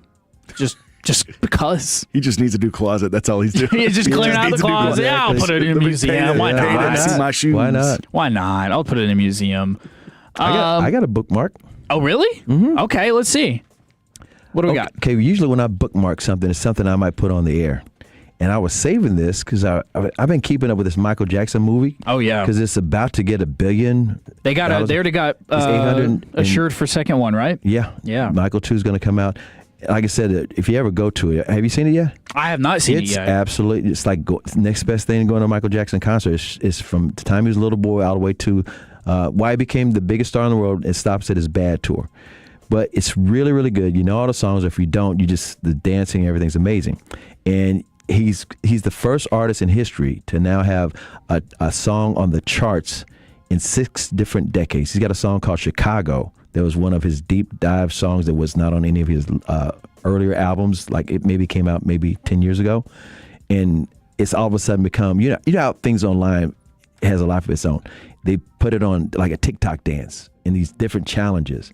Well, that's out there, but that's one thing. But what made me go down that rabbit hole, I saw this on Twitter where Kobe Bryant, before he passed away, this is on a reel or a TikTok reel, where he's talking about how Michael Jackson and him were really good friends and Michael influenced him. And this is Kobe talking about it with Jimmy Fallon. You were at one time friendly with Michael Jackson. Yes. When was this? When I was 18 years old, 19 years old, 20 years old. And what did that mean, being friends with Michael Jackson? Well, he really, showed me his process and how he sold 50 million albums off of Thriller. Like, he showed me how he composed songs, how he structured them, how he trained, who inspired him. I'd never even heard of Fred Astaire until he actually showed me. He walked me step by step through things that he learned from them and how it made him a better entertainer. How he studied the Beatles, how he broke down every single note and felt like there was a certain emotional connection with each chord. And it's just fascinating stuff. Like, I thought I was working hard until I met him and I was like, yo, dude. See, Michael Jackson worked hard too. And you see this movie and you'll see how hard he works with all the dancing and just stuff like that. Wow. I saw one other thing, a bookmark. Yeah. Michael Jackson was in this, in the 1970s, they had the Superstars competition and they had the Battle of the Network Stars. This was all these actors trying to do the Olympic kind of things. Or, okay. Or with the Superstars, it was like athletes and they were doing kind of, what do they do it now when they do the ropes and stuff and they fall into the pit? Oh, like Survivor or something like that? Yeah. Yeah. Okay, so they had the Battle of the Rock and Roll Stars one time and it was Michael Jackson, Joan Jett, Kenny Loggins, Rod Stewart, Janet Jackson, the Commodores, Earth, Wind & Fire, and Boston. And they were Michael was running a 100-yard dash. He came in third. Jackie, his brother, won it. And one of the guys from the Commodores came in second.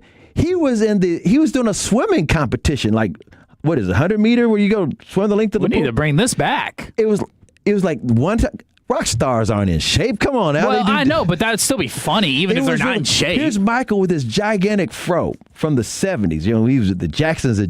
He was like probably 19 or something. And he's swimming. Guess who won the swim? He didn't win it. I think he came in third or second or something. Guess who won it? Kenny Loggins. And they said, Kenny, what was it like? How did you win? He goes, well, I had a long beard. So it was like stupid. Then Rod Stewart, I don't know if you knew Rod Stewart was athletic at all. He is a huge football player, soccer. He actually owned a team in England, so it showed him doing penalty kicks and being a goalie. I was like, what the hell? That's a bookmark. All right.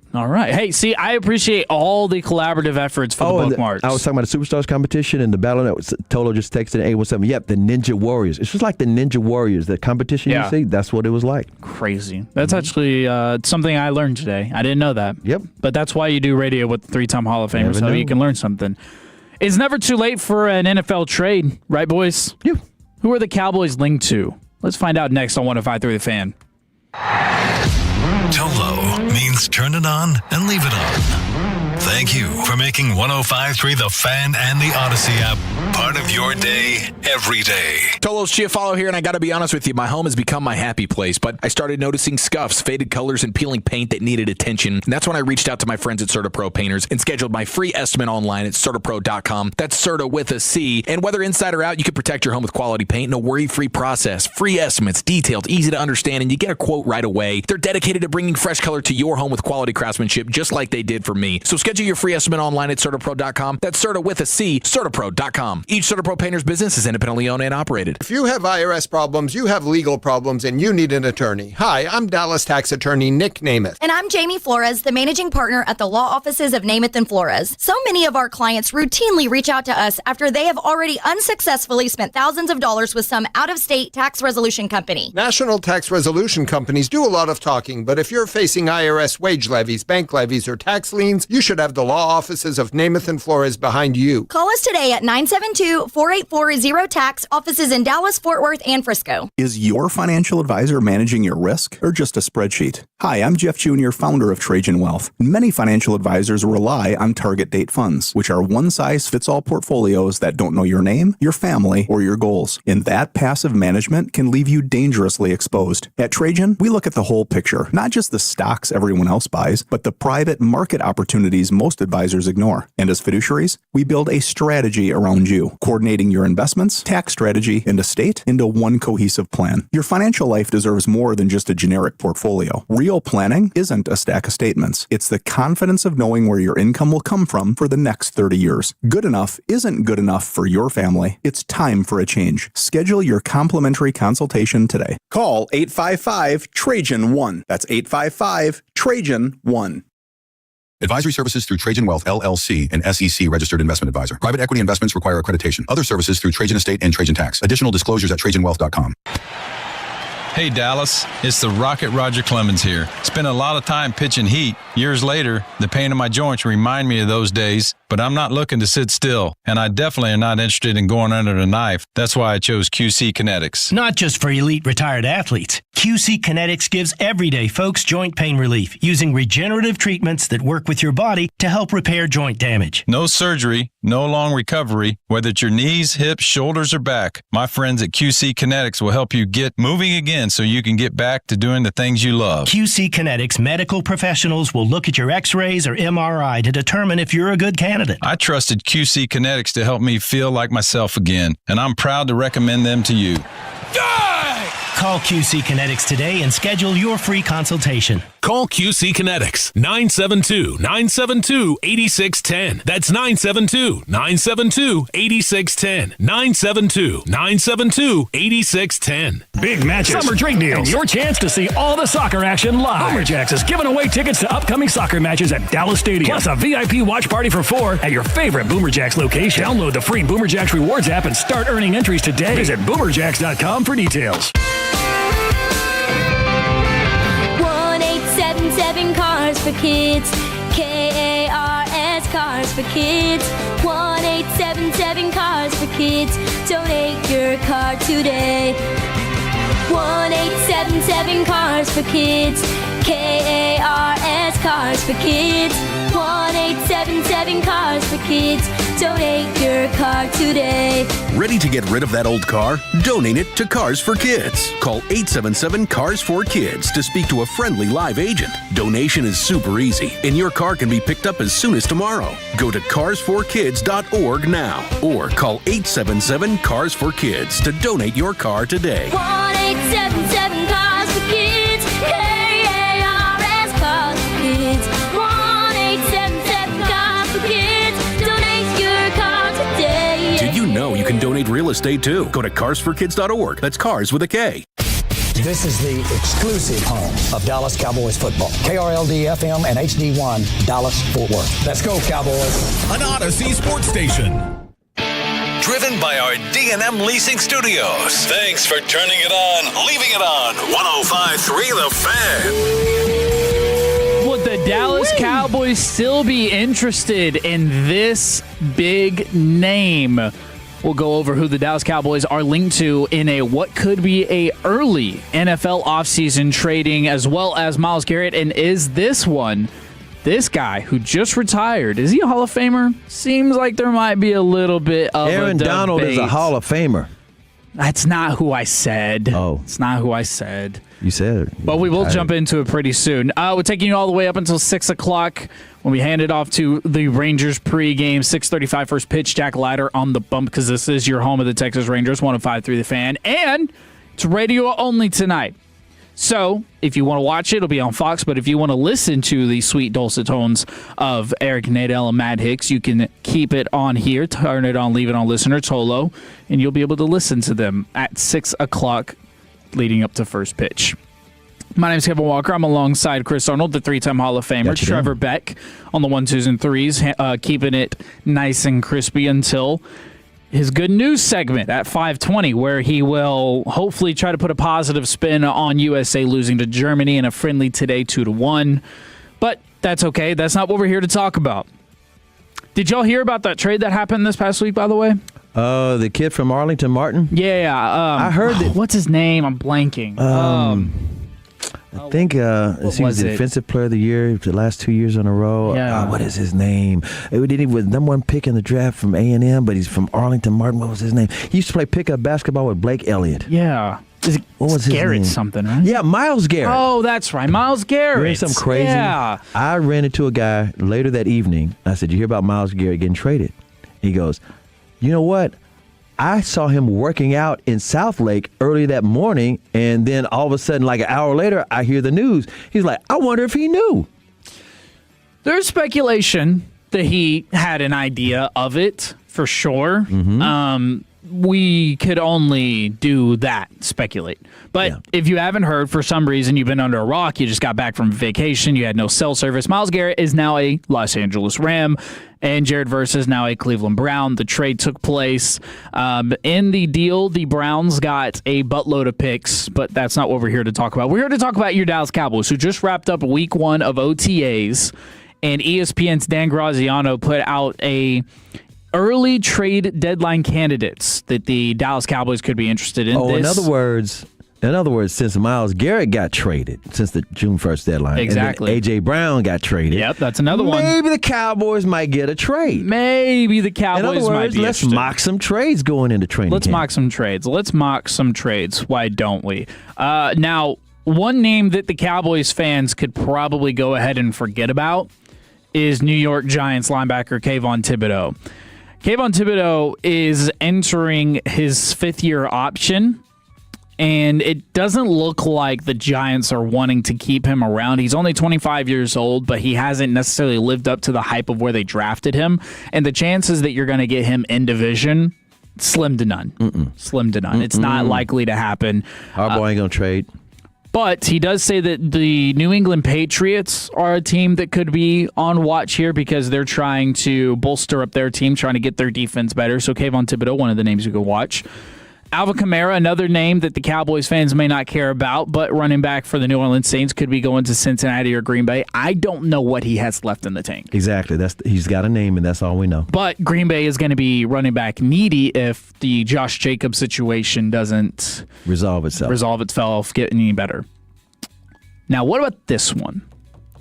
Josh Sweat, edge of the Arizona Cardinals.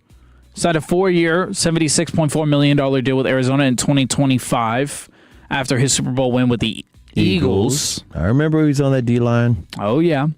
Making people sweat. 2 names, the New England Patriots and the Dallas Cowboys are names to watch if he is available. Now, it hasn't explicitly been known if Josh Sweat is available. It's just that the rumor is that he might be and what that price tag might look like. I know that the Eagles were also a team that was mocked to maybe try to swing and try to get Josh Sweat back. But it looks like since this article's been written, it sounds like this past week it's really died down, the Josh Sweat conversation. It looks like he's probably going to stay in Arizona, but nevertheless, a name that was attached to the Cowboys. How about some little quarterback news? Spencer Rattler of the New Orleans Saints. Everyone assuming that it's Shuck time. Tyler Shuck, it's taken over the Saints. Spencer Rattler, he's now going to be out of a job. If he sees himself as a QB1 option, then the Saints might trade him away. Well, he lists the Broncos as a team that should look into him. Okay, let me tell you about what I think about Spencer Rattler, because he had a cup of coffee at OU. Oh, yeah, he did. And he went to South Carolina. When he was just in high school, he was cocky. Oh, boy. Before he even got to South Carolina. Gamecocks. All I can tell you is I just don't know. Unless he's some kind of, people do grow up. I don't know, but I think he feels entitled. And I think Frisco's the last place he needs to be. All right. Do y'all remember by chance the football show that Spencer Rattler was on? There it was, QB1 Beyond the Lights. So Spencer Rattler was on it. Jake Fromm was on it. Justin Fields was on it. It was a bunch of five-star, potential NFL guys that were like 5-star rated. And it was them in high school. That's why I was saying he was a jerk. It painted such a bad picture on Spencer Rattler. He looked like an a-hole. Yes. Not looked like, was. And he was. We don't know even when he got to OU, the same thing was being said. Yes, so we just really don't know if he's overcome that. And I've said this a number of times. Frisco is not the real world. It's like, I'm not mad at Jerry for building that $1.5 billion facility out there with the Star, but kid you not, those guys might be trying their best and really, but they're almost like trust fund babies. And Spencer Rattler does not need to be in that kind of environment. When I say trust fund baby, they know they're trying to win, but if they don't win, it's not the end of the world. That's a trust fund baby. It's called affluenza. Have you ever heard of that term? I have heard that term. I think there's a lot of people up there at the Star that's suffering from affluenza, and they mean well, but it's like, well, we're straight, we good. Because down the street, they go, hey, don't you play for the Cowboys? Yeah. It's not the real world. No, it's not. There's no homeless people on the street corners. There's nobody at the gas station, trash all over the place. It's too much of a utopia over there. It's royal. So yeah, Spencer Rattler is a name that could get tossed out there. I wouldn't imagine that too much hype is going to get drawn up for a guy like Spencer Rattler. Now, a tight end, Kyle Pitts. I thought he was not going to wind up all right. You remember he was a great college tight end. Oh, he goes to Atlanta, and he's just a guy. Struggled to stay on the field. Never lived up to that hype. I keep your tight end room the way it is. Well, they say Baltimore, after losing Isaiah Likely and Charlie Kohler, they are saying that they could be in the running for Kyle Pitts. Maybe somebody to take over, kind of take that next step for them. So Kyle Pitts, one of those guys. Brandon Ayuk is listed in here. I don't. Why? Washington is the team that's supposed to be his favorite. I think he's from Washington, if I'm not wrong. But Brandon Ayuk has a whole lot of situations going on outside of football that need to get figured out before he even needs to think about it. And I don't think the San Francisco 49ers are going to be doing him any favors after the way that he's treated them. All right, let's skip around here. How about the booty? How about Kayshon Boutte from New England? Wide receiver. They just got A.J. Brown. They say the Raiders and the Commanders are two teams that could be sticking out for Kayshon Boutte. And then let's revisit it. Kayshon Boutte. No. What team? The New England Patriots and the Raiders. The Raiders. But speaking of the Raiders, number one name on this list, the Cowboys, the Bills, the Bears, the Patriots, will they all find themselves yet again in the Max Crosby sweepstakes? The Raiders didn't want to give Max to the Cowboys. They should have. They liked the sweeter deal that backfired on them and blew up in their faces. Max actually grew up not North Crowley. He was just right over there by the DFW airport. In fact, Larry Brown, Super Bowl champion MVP from back in the day, he helped raise Max. He was telling me about that one day. Colleyville. He said he's been knowing Max since Max was like 10 years old. And he wouldn't be surprised. He said Max should be a Cowboy. He would do a lot for that defense. That's Larry Brown talking about that. Dan Graziano says that it isn't a bad number for a player of Crosby's caliber, speaking on the money that he just got fully guaranteed. But he turns 29 in August, and it remains to be seen what he's going to look like off that knee surgery. So, but it wouldn't be a bad idea to kill a trade. He doesn't expect the trade talks to start heating up until after he gets on the field. Maybe if he gets on the field and he really starts wreaking havoc again, it'll kind of pick back up. But he lists the Cowboys, Bills, Bears, and Patriots as teams that could be in the running for Max Crosby if he does become available. Who you giving up? Ezraku? I think it just depends on how well he's playing. Like, obviously, you're not going to come back to the table with 2-1s. Exactly. Again, right? Like, the price is now reset. Yeah, that ship sailed. You had your chance, Raiders, and he said no. I don't know between the Bears, Patriots, and the Bills if you would have the better offer. I don't know who of those three teams, maybe the Patriots, need him the most as far as needs go. We don't need him. I'd love to have Max Crosby. Do not get me wrong. I'd love to have Max Crosby. I understand. But at the rebuilt right the price. defense. Yeah, the price has got to be right. The defense is somewhat rebuilt. It's got a high upside. Don't get me wrong. It's got to hit the ground. But it has a high upside. And I also say this for all Cowboys fans. You might want to be patient with the defense starting the season off because they are learning the new defense. It's a more complicated defense. It's not going to be a Eberflus mess where people don't know what he's doing. Communication. Yeah, communication is going to be great. But here's the deal. That schedule is so bizarre to start the season with like 3 games in 11 days at one point, one of them out of the country. Right. It's so many things where you're a young team trying to learn each other, and it's not conducive. If they had a regular September, a regular October, imagine how well they'd be playing by November and December. So it may take a minute, but I have high hopes for this defense. I'm going to ask a simple question to the Tolos and to you, gentlemen. Mm-hmm. Russell Wilson just called it a career. Yes, he's going to the booth. 10-time Pro Bowler. 13 years in the league. I think he's taking CBS. Tony Dungy's spot. No, not CBS. Is it CBS? Yeah, it is CBS. I think it's CBS. It's a pregame show. I think he's taking over Matt Ryan's job because now he's working with the Falcons. Right. Is he a Hall of Famer? Yes, no doubt. I don't know. Tolos, 877-881-1053. What do you think? Can I go approach the bench and talk to the witness and please tell do. the counselor? Let me represent Russell Wilson here. He's a 14-year veteran. The last 4 years completely sucked. I think their racist bias is making people wonder if he's not a real Hall of Famer, Pro Football Hall of Fame. This is not Baseball Hall of Fame. Understand this. He is the only player in history. He's got the 5th highest NFL career passer rating, 99.3. He's been to 2 Super Bowls. He won one. By the way, remember, Seattle didn't do anything before he got there. They never really a real team, so to speak. They were an expansion team.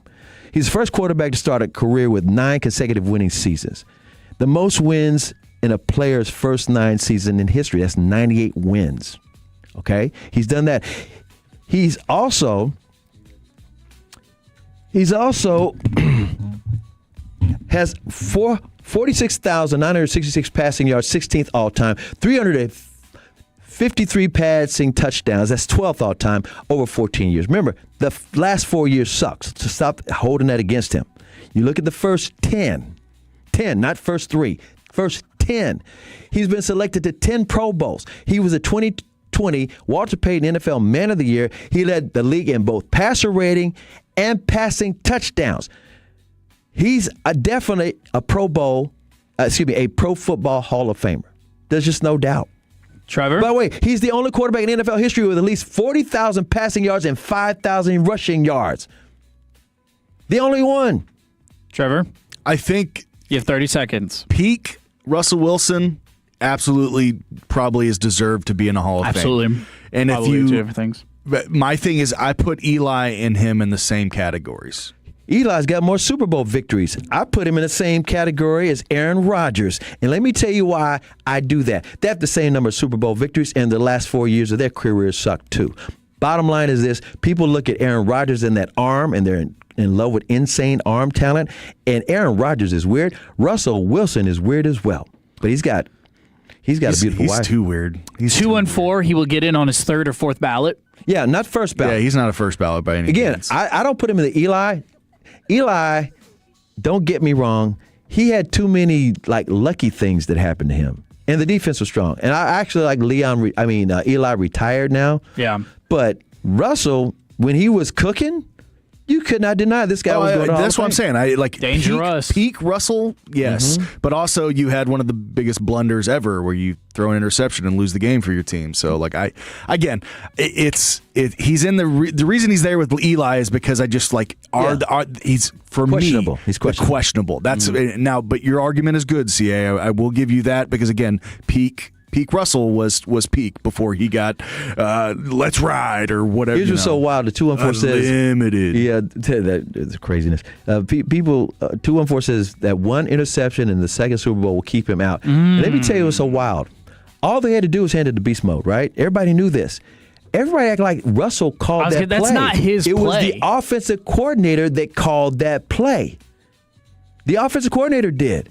Russell took the heat, but the offensive coordinator did, and they should have. I think his name was Darrell Bevel, something like that. And the Butler is the one that made the play. Malcolm Butler, who his marketing agents from Dallas, shout out to Larry Lundy, he's Tolo, and he was telling me all the stories behind all of that. Malcolm, by the way, Belichick did Malcolm Butler so wrong that next year just because he went to Disney World. Yep, you're right, Darrell Bevel. Mm-hmm. Darrell Bevel. Wow, what a memory. Well, sometimes it works in Tom. A17, I think Bruss is a no-brainer Hall of Famer. Mr. Unlimited. You know, he came to Rangers spring training one year. Yeah, I mean, he was one of those guys that flirted with being a baseball player. Mm-hmm. Well, he was a baseball player for the Colorado Rockies in their minor leagues.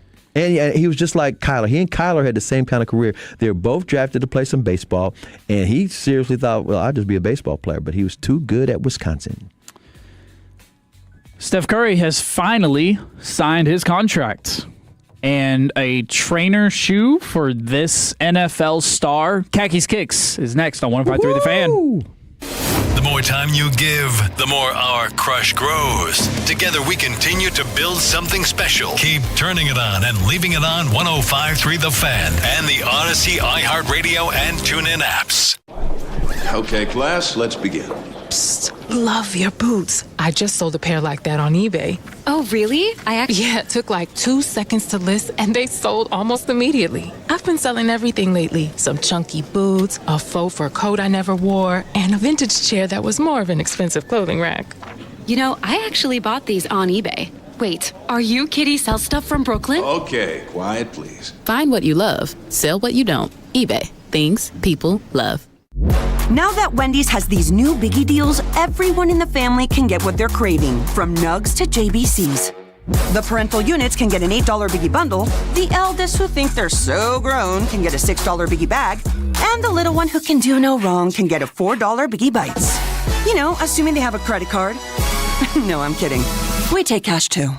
$4, $6, and $8 biggie deals for the whole family. Only at Wendy's. Price and participation may vary. Single items at regular price. Prices may be higher in Alaska, California, and Hawaii. Hey, Tolos, RJ Choppy here. Real talk time, man. You have been dealing with that terrible, awful feeling. It's called ED. I want you to remember something, though. It's not the end of the world.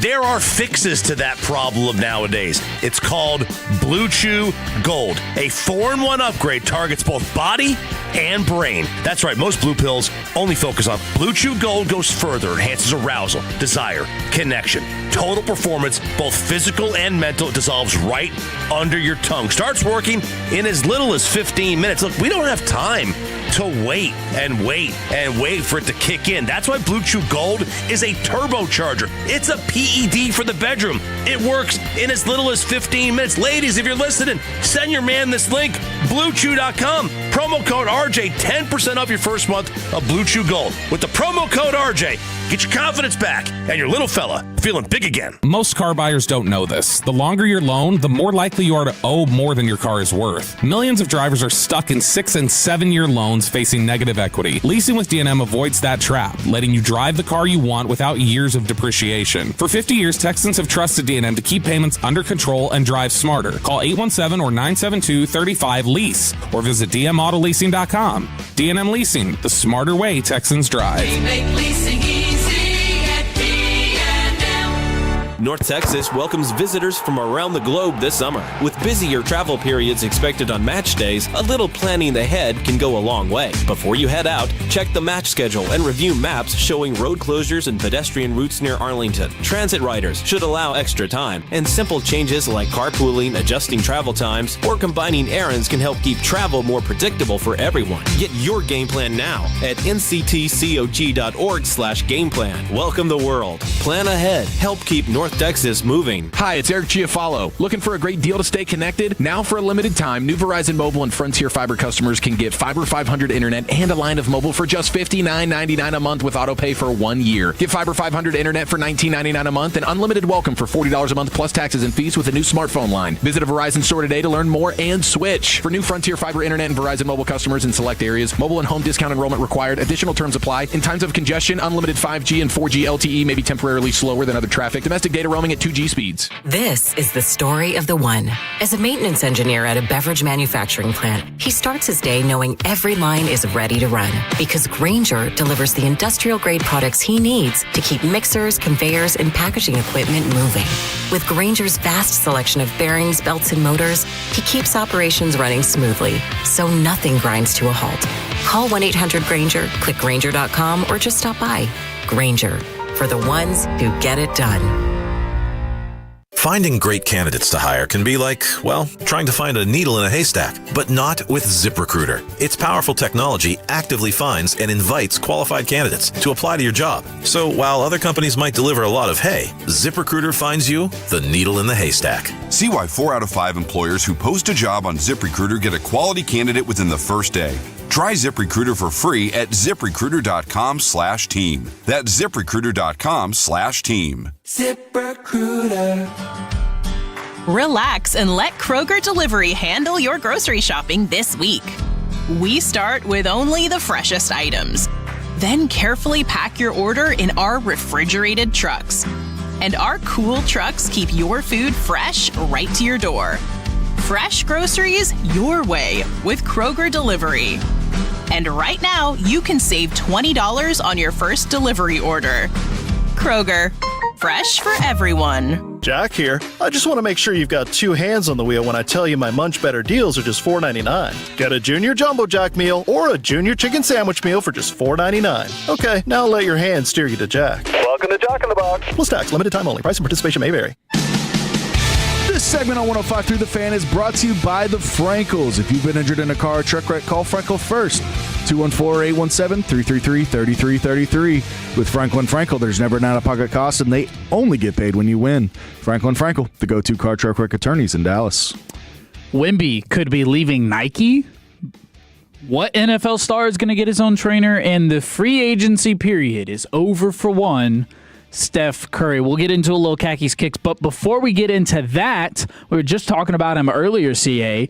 Josh Smith. He's going to be going to AA Frisco. Oh, good. We were talking about him being sick, and we were hoping he'd get better, and now he's going to be, when is it, tonight? It is going to be tonight. He's going to be batting leadoff, so that's very positive news for one Josh Smith, somebody who definitely needs to get back on the production side of things because he was struggling a lot before even this sickness came over him. So hopefully he can go down to AA and he can find himself. Find himself and get back to where we need him to be because we need a second baseman. Be the guy that should have been an all-star last year. We were so mad. He had an all-star year. Speaking of all-stars, Ezekiel Duran, Jock Peterson. Some of your Texas Rangers are going to be up for All-Stars, and you can be voting on it as the fan. So make sure that you go to all the places that you can and vote for your Texas Rangers to be in the All-Star game. How cool would it be to see Ezekiel Duran as an All-Star? I think that'd be kind of sick. He's deserved it. Yes, he has. He's deserved it. He's done an incredible job. But it's Khakis Kicks.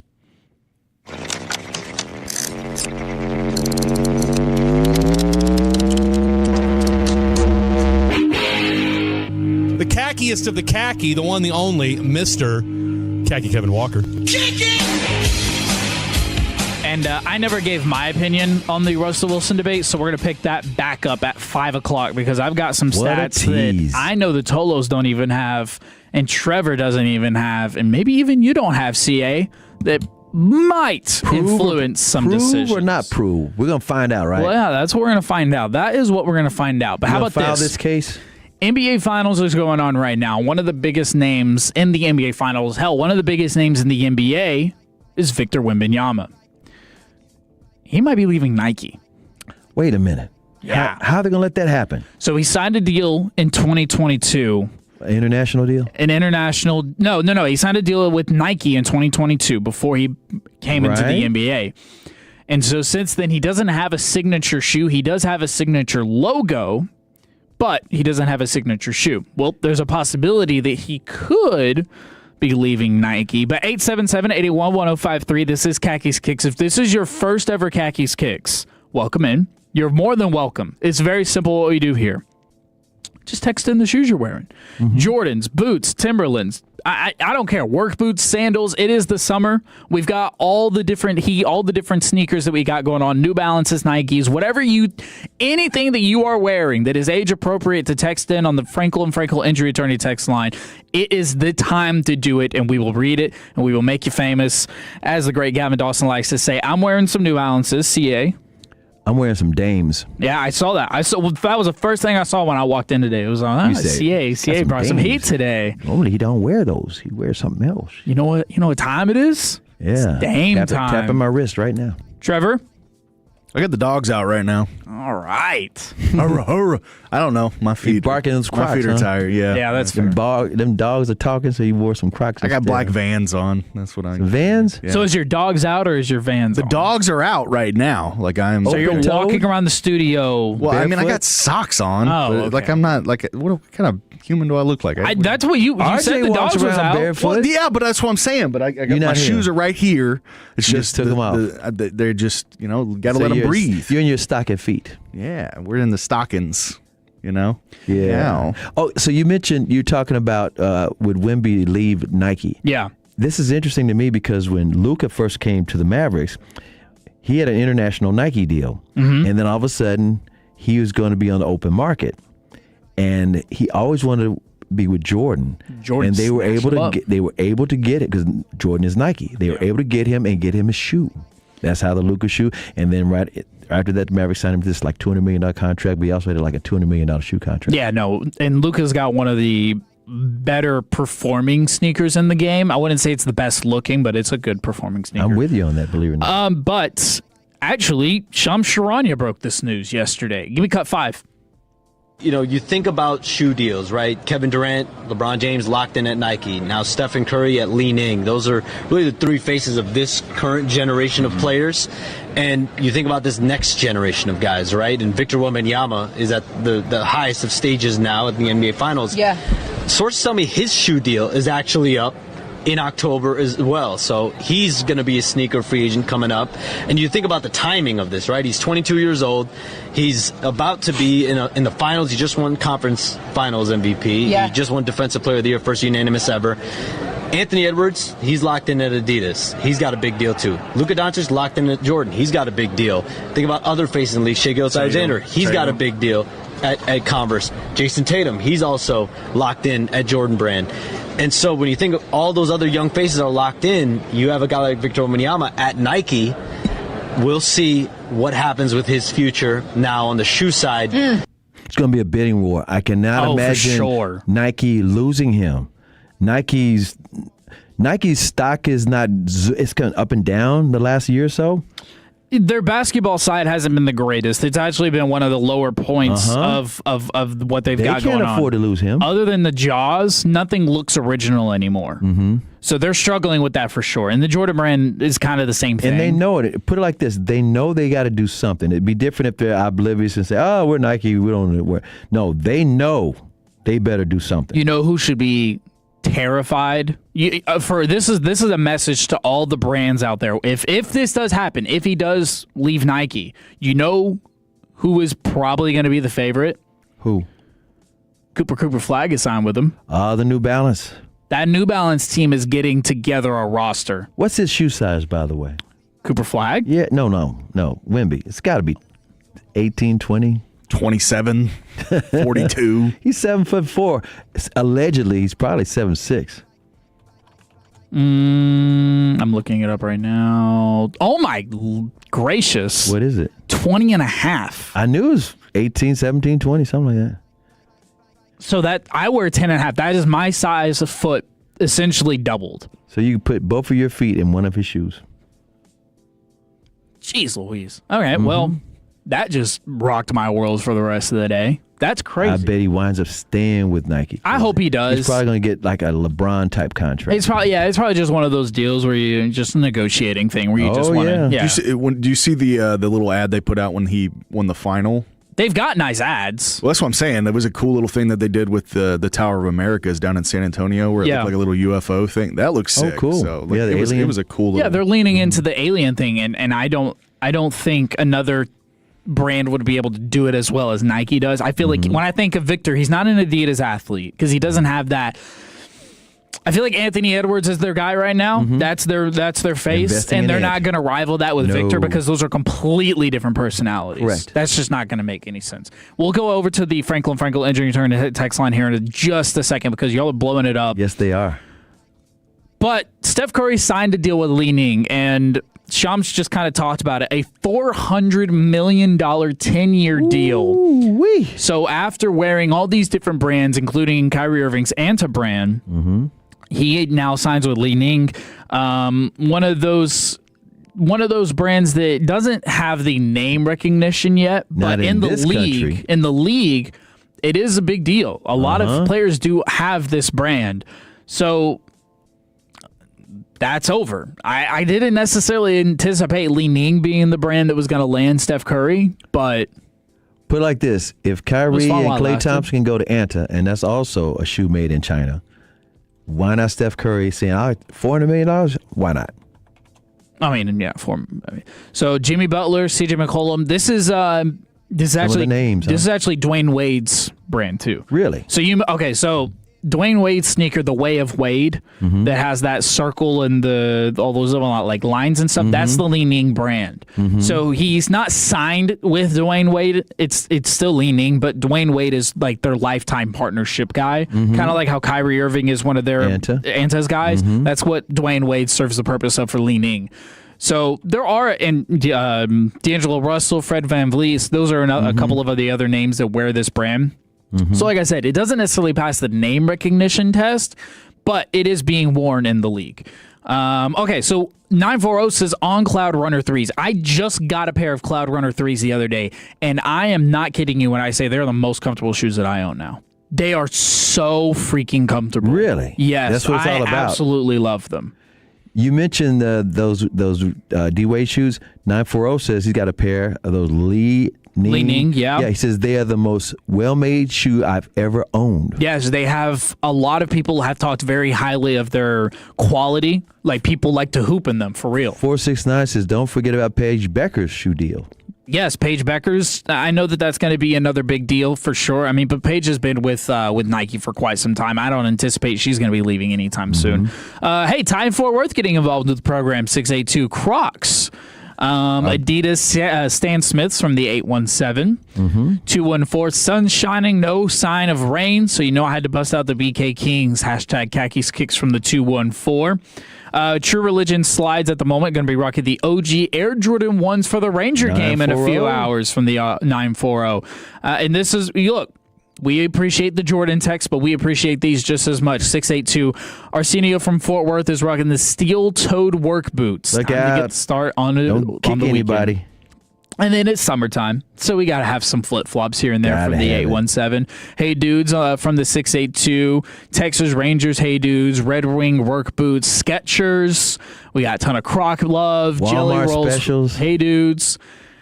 So we got all these different kind of texts in from the Jelly Roll, hey, dudes. From the sneaker Skechers slip-ons, Reebok. Let's see. Yeah, man, I'm telling you, Khakis Kicks is a big segment. People love to talk shoes.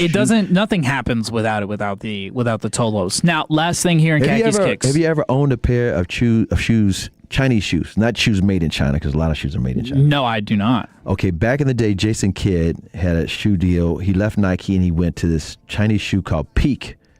And so I told him I said, give me a pair of those Peaks. And I got them. And it wasn't that special about it. So I haven't really trusted. And the Antas, I got some Antas. Those are good. So instead of peak, they were mid. Yeah. Nice, Trevor. Good job. Yeah. Nice. Good job. All right, last thing here in Khakis Kicks. Y'all remember Micah Parsons? Yes, of course. Yeah. Micah who? Let's see. What? He's a Green Bay? Michael Parsons? Him. Yeah, that's what Jerry called him. Yeah. So he is another one of those guys that signed with Adidas. He's an Adidas athlete, has been for quite some time since he got into the league, I do believe. And he joined Complex earlier this week and said that he's got his own trainer in the works. So therefore, he's going to be getting his own shoe. Well, it's not necessarily, they call them trainers just for like working out and purposes and all those different kind of things. Yeah. So Micah might be getting his own Adidas trainer shoe. Does Dak have a Jordan trainer shoe? He doesn't have his own, but he has turned silhouettes like Jordan 1s, 2s, 3s, 4s, 5s, 6s, etc. Into like turf shoes, or he has put cleats on the bottom of them. So he's made them into trainer shoes, but he doesn't like have any that he puts out. So, there we go. 254 says he's wearing those Tony Romo Skechers slip-ons, and they're amazing. Well, he very well might be, if I'm being honest. And last one, 214, great college baseball games on today. Yes. So we're actually going to be talking about that at 5 o'clock as well. We're going to get you reset at the program, and then we're going to talk about all the college baseball games. But we're going to talk about what we know and what we don't know about these Texas Rangers, and we're going to ask the questions that need answering to next on 105.3 The Fan. You guys have been awesome coming out to our Sean and RJ Firehouse tours. Your chance to grab breakfast and a one-of-a-kind Tolo item is coming up again. Where are we going to be next Friday, Choppy? John, we're coming to your side of town. Fire Station 1 in Mesquite, 410 South Galloway Avenue. And what's that one-of-a-kind item, Bobby? Real cool fan soccer jerseys, and they are high quality, so you need to come out. We'll be giving away one of these jerseys every 10 minutes. Our Firehouse tour is presented by Fraser Roofs and Gutters, the Law Office of Branch and Dillon PC, and Tolbert Garage Door. We'll see you next Friday morning at our Firehouse tour in Mesquite with The Fan.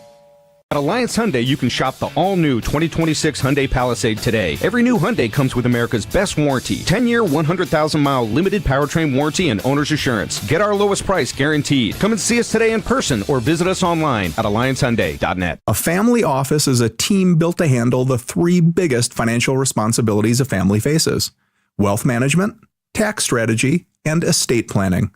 Most firms only manage your investments and refer the rest out, hoping everyone stays aligned. At Trajan, we built something different. Your wealth, tax planning, and estate planning are handled together inside one firm under one roof. There's no guessing whether your CPA, advisor, and estate attorney are truly in sync, because our team works together every day on your behalf. When your financial life becomes more complex, your advice should become more coordinated, not more fragmented. One plan, one trusted team. Call Trajan today, 855-TRAJAN-1. That's 855-TRAJAN-1. Trajan Wealth, an SEC-registered investment advisor. Additional services through Trajan Estate and Trajan Tax. Additional disclosures and accreditation at TrajanWealth.com. It's the first day of the first grade, and she found a new best friend. It's a laid-back Sunday afternoon you wish would never end. The homemade taste of Bluebell and good friends gathered round. The good old days are being made right now. Bluebell doesn't fudge on deliciousness. Our new black raspberry fudge ice cream in pints and half gallons combines black raspberry flavored ice cream with dark chocolate flavored chunks and a chocolate fudge swirl. The result is real. Taste the truth. The good old days are being made right now. The good old days are being made right now. Look for Bluebell ice cream at all Winco Foods and select Quick Trips. Each weekday at 5:30, Gavin, Lucius, and the guys bring you the G-Bag of the Day. The craziest audio sent in from you and all of the Tolos. That's every day at 5:30 and replayed the next day at 2:30. Driven by EastDallasDiesel.com. Hello, this is Pete Thompson from the Consumer Team. During the hot Texas weather, nothing's more aggravating than waiting for days, even weeks to get service on a broken air conditioner. And that's why we recommend the On-Time Experts. They'll be at your home same day, or the service and diagnostic fee is free. And their technicians are there to fix your air conditioner and not try to sell you something you don't need. Go to theontimeexperts.com to set your appointment time today. Theontimeexperts.com, the choice of the Consumer Team. Most home sellers get one offer, and it's never enough. Orchard changes that. With Orchard offers, you don't get one offer, you get multiple cash offers from serious investors all competing for your home. Here's how it works. An Orchard agent submits your home to their exclusive network of local cash buyers. They compete to buy your home. You choose the winner. No repairs, no showings, no settling. Get started with a free home valuation at orchard.com. That's orchard.com. Boomer Jacks is sending 3 lucky fans to see the action live at Dallas Stadium this summer. To enter, download and sign up for the free Boomer Jacks Rewards app. Dine in, spend $20, and you're entered to win tickets plus a VIP watch party for 4 at your favorite Boomer Jacks location. Visit boomerjacks.com for details. Hey, Mom, now that I have an after-school job, I think I want to buy a drum kit. Okay, Rockstar. Let's look at your account. When kids start making money, Chase has easy-to-use tools and expert bankers to help them learn how to manage it. And next month, I'll buy the bass drum and the cymbals. Oh, and maybe some noise-canceling headphones for you. Aw, you've thought of everything. Help kids save, budget, and build financial independence, all with Chase. That's good for kids and good for parents. Visit your local Chase branch and get started. Account subject to approval. JP Morgan Chase Bank, N.A. member FDIC. Now at Lowe's, faster quotes start at the Lowe's Pro Desk. Got a material list handwritten on a sticky note or saved as a photo? Perfect. Bring it to us and get a quote in minutes. And if you don't see what you need on the shelf, we'll help you get it. You can access thousands of products beyond what's available in store or on Lowe's.com, right from the Lowe's Pro Desk. Build quotes faster and source the materials you need to keep your jobs moving. Just like that, at Lowe's. Jim Follow here, Tolos, and I'm so fired up because CertaPro Painters just came into my home and gave me that brand new paint job, and I could not be happier. You can schedule your free estimate online at CertaPro.com. That's Certa with a C, and you can trust them to get the job done right. I know firsthand they take pride in what they do, and the process is worry-free. Free estimates, reliable communication, and professional painting, all at the right price, and that's what I'm about. So schedule your free estimate online at CertaPro.com. That's Certa with a C, CertaPro.com. Each CertaPro Painters business is independently owned and operated. In the military, the mission was clear. You knew what to do. Now, the mission has changed. Stepping into civilian life isn't about finding a job. It's finding your purpose. I wanted a career that would leverage the skills and discipline I gained in the military. IT just felt right. My Computer Career offers class schedules that fit into your life and skills in high demand. Put your VA benefits to work. Visit mycomputercareer.edu/CWP to jumpstart your IT career today. An elite CompTIA certification partner. Financial aid is available to those who qualify, including VA benefits. January, February, March, and now April. Thanks, Tolos. You've made us the #1 sports station in DFW. They said it couldn't be done, but together we proved them wrong. Thanks for choosing 105.3 The Fan. This segment on 105.3 The Fan is brought to you by Classic Chevrolet. If you're in the market to upgrade your vehicle, get to Classic Chevrolet in Grapevine. #1 Chevy dealership in the world, 3 years straight. They got more new Chevys than anyone, all priced to sell. Visit ClassicChevrolet.com. This is Texas. This is Classic Chevrolet. Together, let's drive. Based on new Chevy registrations, 2023 through 2025. And you'll be able to hear those sweet, dulcet tones of Trevor Beck at 5:20 when he does his good news segment that he's been prepping for since last night. He's been so giddy and excited in that Pimp Cup. My name is Kevin Walker. I'm alongside the 3-time Hall of Famer Chris Arnold. Got you down. With the All-Star break a little under a month, or a little over a month away, actually, let's diagnose these Texas Rangers, why don't we? You mean the red-hot Texas Rangers winners of 6 of their last 7 games? 6 of the last 7. 1 game below 500 and about to beat the Cleveland Guardians once again. I saw it. You almost did it. You had an eye float in there. You almost did it. Well, I was about to say Cavaliers. Oh, okay. I thought hard enough to play for the Guardians. Okay.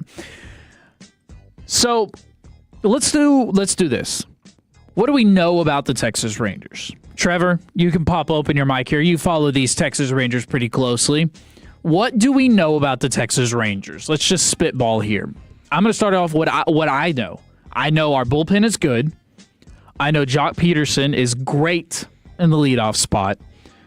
I think the Nimmo trade, I know the Nimmo trade was worth it. Brandon Nimmo has been absolutely fantastic in the recipe for what you need to score more runs for this ball club. And despite the early struggles, Jacob deGrom and Nathan Eovaldi still got it. Yep. That is what I know. Yep. What do y'all want to add on? What do we know about these Texas Rangers? Let me add on that Ezekiel Duran is looking like the same guy that was great during the World Series run. It's a great add-on. And also, Josh Young is back. He's healthy. And something else good that we know, I think we covered just about most of them. Oh, I like Skip. I like that. I mean, put it like this. He's completely different than Bochy. Yeah. Bochy is great, and Bochy delivered a World Series.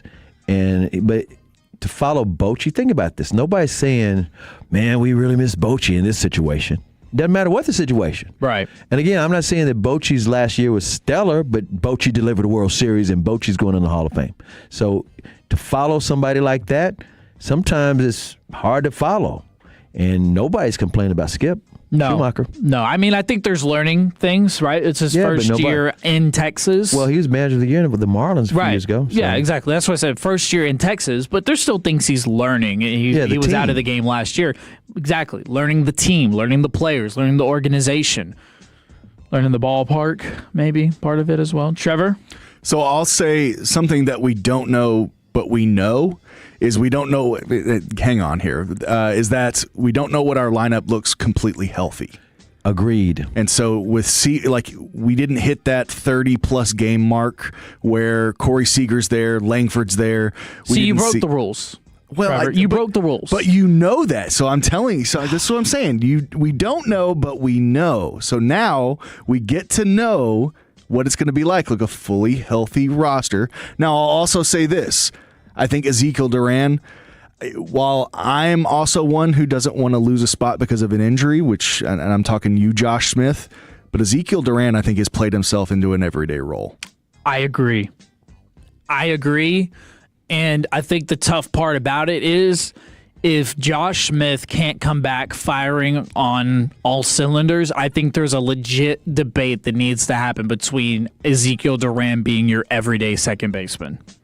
He's just playing too good to keep him out of the lineup. Yeah, you just don't mess with success. He's clutch. Mm-hmm. He's getting base hits. He's getting runners on. And we love Josh Smith, but it's like he's not healthy right now, and we don't need to watch him ramp up.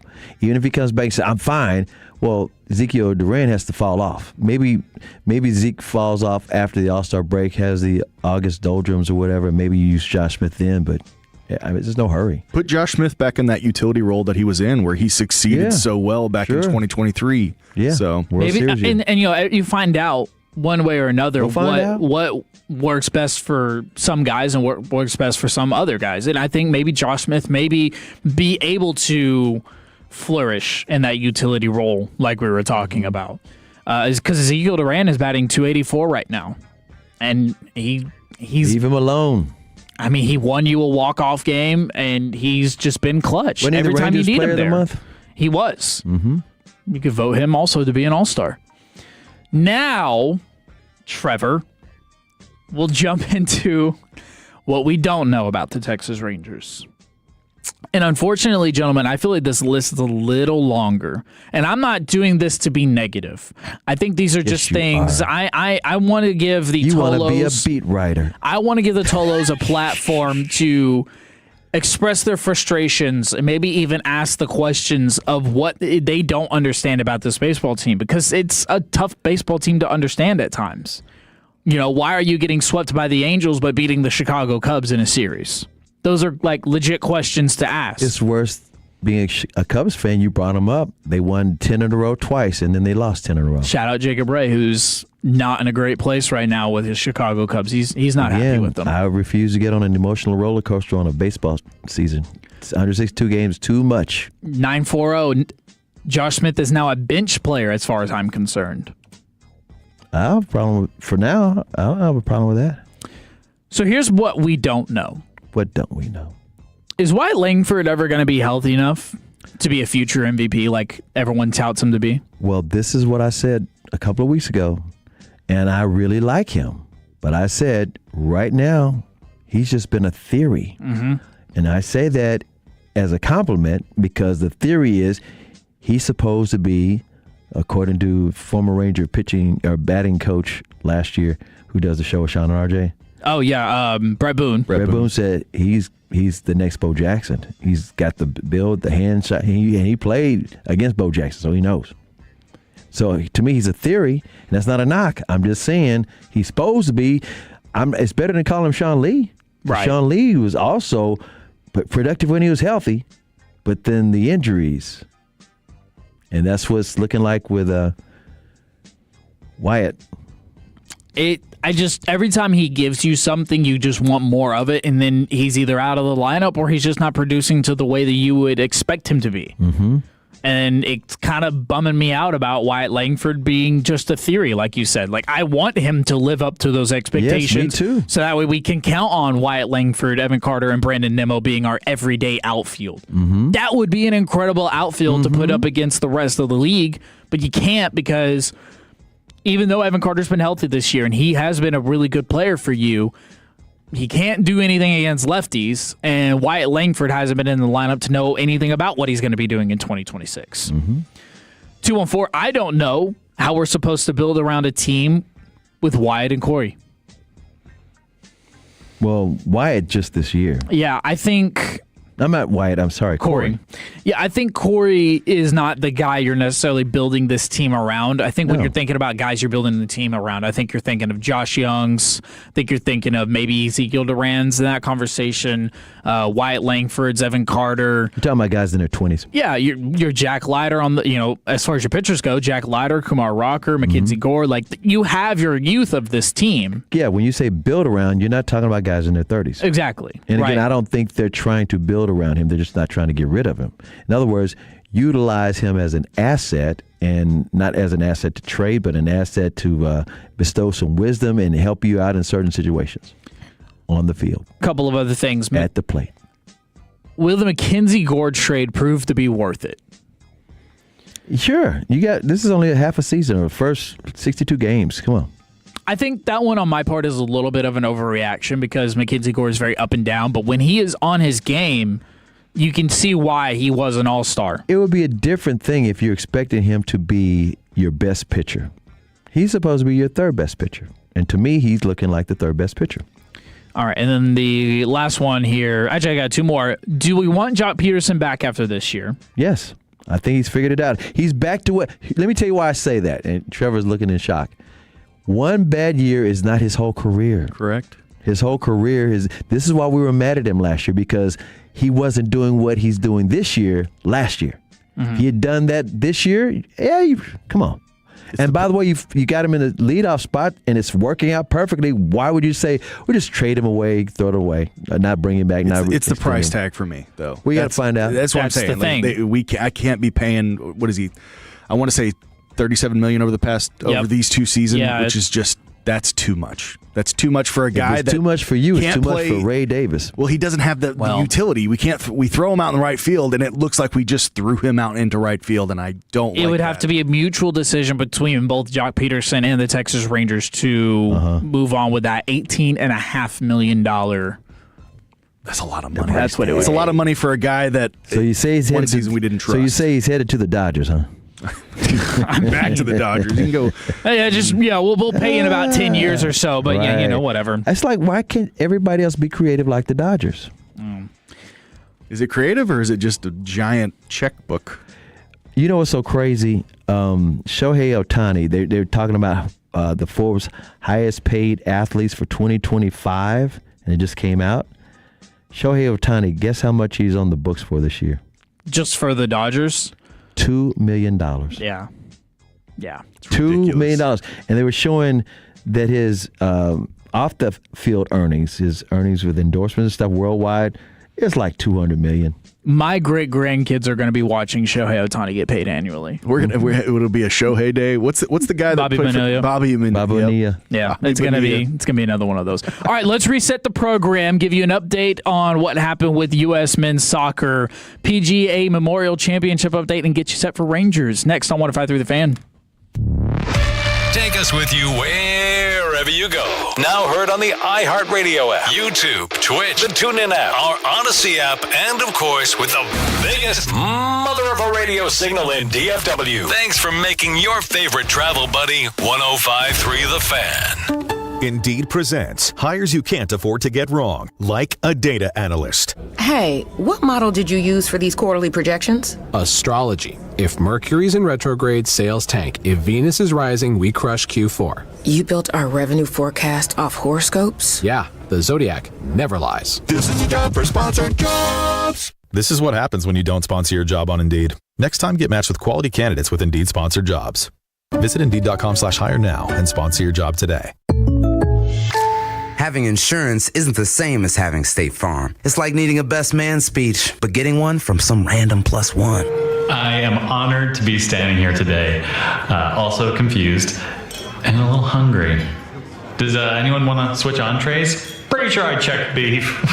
You wouldn't settle for just any speech, so don't settle for just any insurance. Get the real deal with State Farm. Like a good neighbor, State Farm is there. Hey Tolos, Corey Majors here with Dax Kirks from Best Buy Windows and Siding. This time of year, everything's about baseball, sunshine, and fixing stuff around the house. Windows are usually at the top of that I'll get to it later list. Until that electric bill hits. Exactly. Old windows can cost you money every single month. Best Buy Windows and Siding is the home of 10 windows for just $59.50 with 0 down and 0% financing with approved credit and a lifetime warranty. Upgrade now and start saving on energy bills. Call 469-WINDOWS or visit BestBuyWindowsandSiding.com. Best Buy Windows and Siding. Staples presents Celebrations Made Easy. I was throwing a party for the twins and had custom invites and a banner printed at Staples. And that's when I saw Party City is now at Staples. Party City? No way! Yep. So now Staples has all your printing needs and everything you need for a party. Everything times 2. Yeah, and now at Staples, save 40% on custom cards, photo gifts, wrapping paper, banners, and more. Big news! Party City is now at Staples.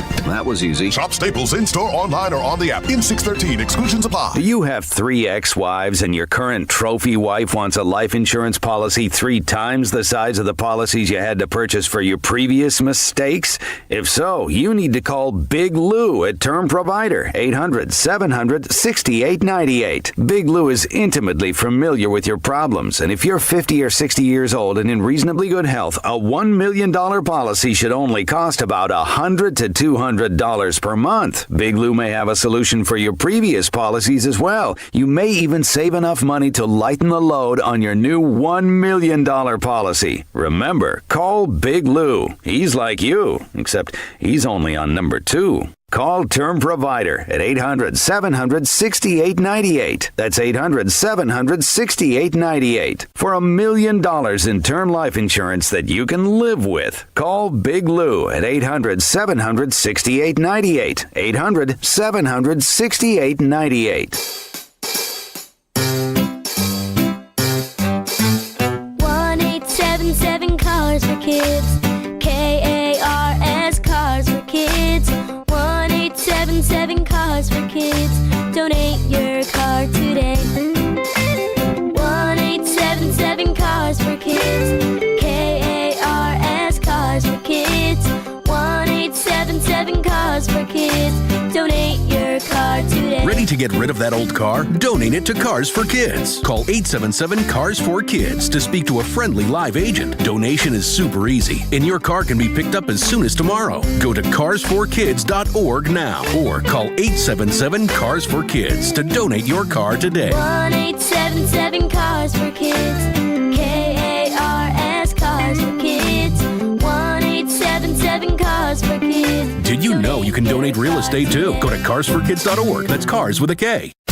This is the exclusive home of Dallas Cowboys football. KRLD-FM and HD1, Dallas, Fort Worth. Let's go, Cowboys. An Odyssey sports station. Driven by our D&M Leasing Studios. Thanks for turning it on, leaving it on. 105.3 The Fan. Let's do a little reset of the program, why don't we? Plus, I never gave you my opinion on the Russell Wilson debate. And I got some stats that neither of y'all have, and I definitely know the Tolos don't have. But will it convince you that Russell Wilson is a Hall of Famer or that he's not a Hall of Famer? You have to stick around to find out. Trevor's Good News segment right around the corner, and we're taking you up to Rangers' first pitch, which is at 6:35, but pregame will start at 6 o'clock right here on 105.3 The Fan. It's a radio-only broadcast because the Rangers are going to be playing on Fox tonight. But we had a couple of things go final, including the USA men's soccer team What happened there, Trevor, our soccer guy, our football expert? Was the friendly? It was friendly. It got a little chippy in the stoppage time at the very end. But I mean, how chippy can they get? What is that supposed to mean? You don't think soccer players can get chippy? No, I think they fall a lot. They do fall a lot. SGA would be really good soccer player. Tim Weah tried to take one guy out, and he didn't even take him out, and they still got mad at him. So it is what it is. But Germany beat USA 2-1 in a friendly before the World Cup. That's the final friendly they have before the World Cup. So it was a good game. I think there is. And I hate to say this, but but Germany is my other team that I enjoy watching. It's okay. And there is I know, but there is I would say there's a clear tier level of competition with Germany and USA. So, but they played well. Everybody played well. Anthony Robinson got himself a goal. Go watch it. It was pretty glorious goal. Really, really was. I mean, they got me cheering. Sorry, Tommy Yarsh, that I was cheering during your interview, but it was a good goal. But yeah, I mean, hey, it's going to be all right. We'll figure it out. Again, hopefully if we can get to the semifinal, I will be happy if we do better than that. Heck, get to the knockout round. Yeah, at least find a way to get to some knockout rounds. If the USA men's soccer team makes it to the semifinals, I don't know when or how we're going to make this happen, but we will have a shirtless program with Trevor Beck behind the mic. Oh, tarps off. Tarps off. Well, we will. Tarps off if the men's soccer team makes it to the semifinals. You've heard it here first. I'm down. With Trevor Beck behind the glass. Done. I'll do it all day. I'll just walk around Sean and RJ. I'll walk around G-Bag, K&C. I'm not afraid. I mean, I don't have a six-pack, but I'm not afraid. It is what it is. It's fine. I'm not worried about it. Speaking of tarps off, I think the Ranger fans need to do that tonight. They did it yesterday. Yeah, do it again. They did it yesterday. Rolling, man. Keep it going. Hey, I said it a couple of weeks ago, and I got made fun of for it. I'm going to say it again. I am a fan, and I would like to proclaim this program as a fan of shirtless guys having fun. And when shirtless guys have fun at Rangers games and they win baseball games, I think that we should encourage that, and we should continue to do that. Keep it going. Keep taking your tarps off, men, at Rangers games. It's going all over the country, but it started at Stephen F. Austin. For those who don't know the story, some of the players for Stephen F. Austin won tickets to the St. Louis Cardinals game this year, and they went and did the tarps off because they did it down at Stephen F. Austin. And guess what? Cardinals won the game, and the players and the manager say, hey, that was pretty cool. Next thing you know, it's taking off all over the place. Well, this is Texas. You're the Texas Ranger fans. Do it. Bring it back to Texas and do it right. Own it.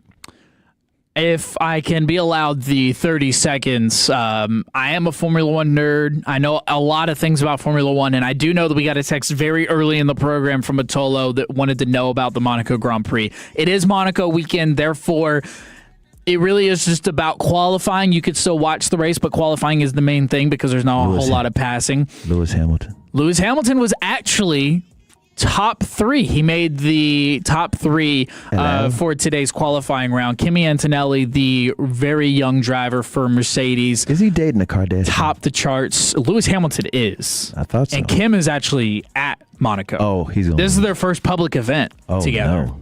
So. Oh, no, he's going to lose. See, that's what you would think. But Ferrari actually hasn't been doing too bad this year. Okay. But anyway, Kimi Antonelli tops the charts. He's got pole. Max Verstappen right behind him. He somehow made that Red Bull work wonders. And then Lewis Hamilton is third. So that race taking place tomorrow morning. I know that not everybody cares, but for my F1 fans. No, we cover all the bases here. We're Tolo friendly. We're live and local, which means we cover all kinds of things, and we shout out all kinds of different people, including the 940 says, my daughters, 13 and 9, are going to the Rangers game with me tonight. I can't wait to embarrass them. Tarps off. That's actually hilarious. And that's the 817 funny. says, yes, Kim K is going to be in the building. You know, the crazy part is, so she is already there. She probably has a house in Monaco. Who cares? I don't know. Probably. But the funny part is Red Bull actually posted her on their social media, even though she's obviously dating Lewis, who's part of Ferrari. So I thought that was kind of interesting. I thought that was kind of funny. 940 says Keller baseball playing in the state championship nail biter right now. Keller is up 1-0 in the bottom of the fifth. See, this is why you Tolo. Keep it right here. We're going to update you with all kinds of stuff. Shout out again to the UT women's softball team. They're back-to-back champions. They beat Texas Tech. Hook 'em. And in the men's baseball world and college baseball. Do you want to say something now? Or you want to save it a little later? Yeah, we can talk about it now. While you pull it up, let me go ahead and shout out again to those who did not hear. The Knicks and the Spurs went down to the last 77 seconds of that game in San Antonio. The Knicks won it. They're up 2-0. They've won 13 straight games. People in the Big Apple have lost their damn minds. Game 3 will be Monday night. Monday night. The cheapest ticket is what? 10,000? Just under 10,000, but about $10,000 just to get in. Just to get in, you will be sitting behind an obstructed pole. There's going to be something in your way. Some obstruction, but you're in, and that's all the New York fans want because they are thirsty. They have not won a championship. The Knicks have not won a championship since 1973. 1973. And for I think it's the 8th year in a row, the NBA will have a different champion, whether it's the Knicks or the Spurs that win. One other note about the Spurs being down 0-2, they show this at the end of the broadcast. There's only 2 teams that had the home court advantage, lost the 2 first home games. They were Phoenix and Orlando, and both teams did not win the title. Nope. So if the Spurs were to come back and win, they will be the first ever. I'm still pulling for the Spurs thinking they're going to win because they're young. They don't know they're not supposed to win this series. Yeah, they don't know what they don't know. They're just more talented. Don't get me wrong. Mad props to the Knicks. If Jalen Brunson is the king of New York after this, I am happy for him. He's a great guy. He's really, really down-to-earth guy. All right, so as far as college baseball goes, because we do know that some of the Tolos have some schools being represented. We are in the super regionals round of things on the road to Omaha. Your Oklahoma Sooners are going to be playing the Kansas Jayhawks. Kansas Jayhawks, Fred's in trouble. Yeah, he is in trouble. Mm-hmm. Oklahoma and Kansas, they'll play tonight at 5 o'clock. Actually, they just got first pitch going. 5 o'clock was their first pitch, and then they're going to play game 2. It's a best of 3 for all of these. So just for those who don't know, it's a best of 3. So you play game 1 tonight, and then tomorrow also at 5 o'clock. Keeping it local, the Texas Longhorns, hook 'em. They're going to be playing Oregon. They got first pitch at 7 o'clock tonight, and then tomorrow night, 8 o'clock. And then it's a best of 3, so if Game 3 happens, then those times will be announced. For other teams, Georgia's playing Mississippi State. Georgia leads that series 1-0. Auburn is in the middle playing Ole Miss right now. Ole Miss leads that series 1-0. UNC and USC, Jared Sandler's Trojans, are tied at 1 apiece, so they're going to be going to a decisive Game 3. Troy advanced after beating Little Rock. Alabama is going against St. John. That series has not begun yet. That one's in Tuscaloosa. And then the Morgantown one has already been decided. And wouldn't you know it, West Virginia defeated Cal Poly 2-0. So West Virginia is already getting a spot in Omaha for the College World Series. What? That'll work. 469 just texted in. Shout out to my son going to participate in the Copa Realdos Cup in Las Vegas. Congratulations to them.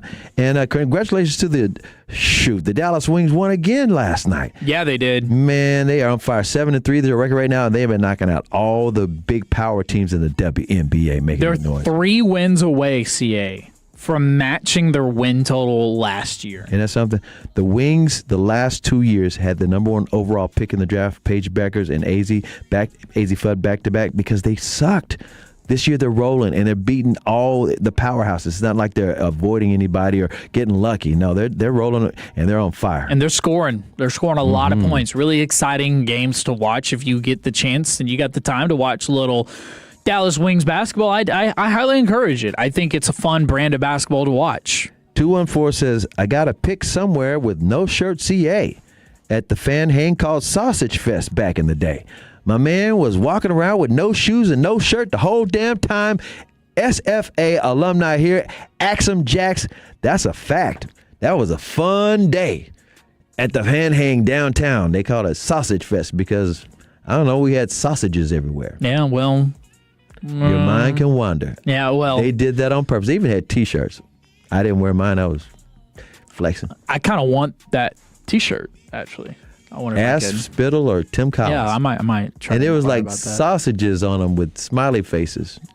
And then we did get a request for an update on the PGA Tour, the Memorial Tournament taking place right now.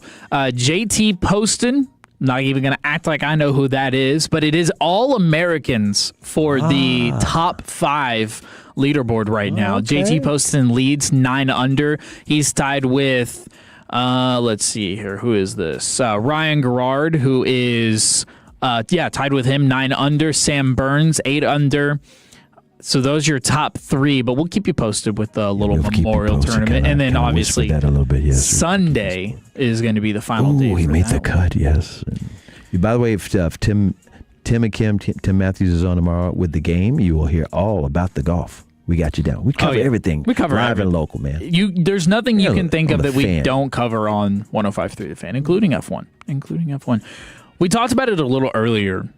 The debate between Russell Wilson being a Hall of Famer. I said he is, and Trevor said, I'm not sure. I think you debated Trevor so well that he actually slightly changed his mind. It's more of I don't know. I just... I also wasn't a huge fan of him as a person. Well, like either. I said, for his last 4 years, he had 10 years of sensational football play. Agreed. Let me help. Okay, so where are you on this? Let me help. I think that Russell Wilson is a Hall of Fame quarterback. I'm not going to debate whether if he's first ballot, second, third, fourth, whatever. Yeah, I don't think he's going on the first try. I don't think he's a first ballot Hall of Famer. 10-time Pro Bowler, 1-time Super Bowl champion, Walter Payton Man of the Year award. You can't argue that he changed the game of football in one way or another. And the only quarterback in NFL history with at least 40,000 yards passing and 5,000 yards rushing. And yes, he's been to 2 Super Bowl and won 1. So you can't even say, where's his ring? But how about this? I was scrolling on the Twitter sphere the other day. I found this. Pro Football Focus has a pro football quarterback. Actually, they have it for all positions, which is actually really fun. You could kind of go down the rabbit hole here. But it's a Hall of Fame monitor.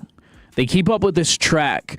They keep up with a stat called HOFM, so Hall of Fame monitor. In other words, are they worthy? Exactly. So as described here, Hall of Fame monitor scores indicates players' chances of election to Pro Football Hall of Fame for careers started after 1955. So this is kind of like Pro Football Focus and those grades they give out? Yeah, kind of. In a way. In a way. It's stats driven. 100 is the average Hall of Famer at a player's position.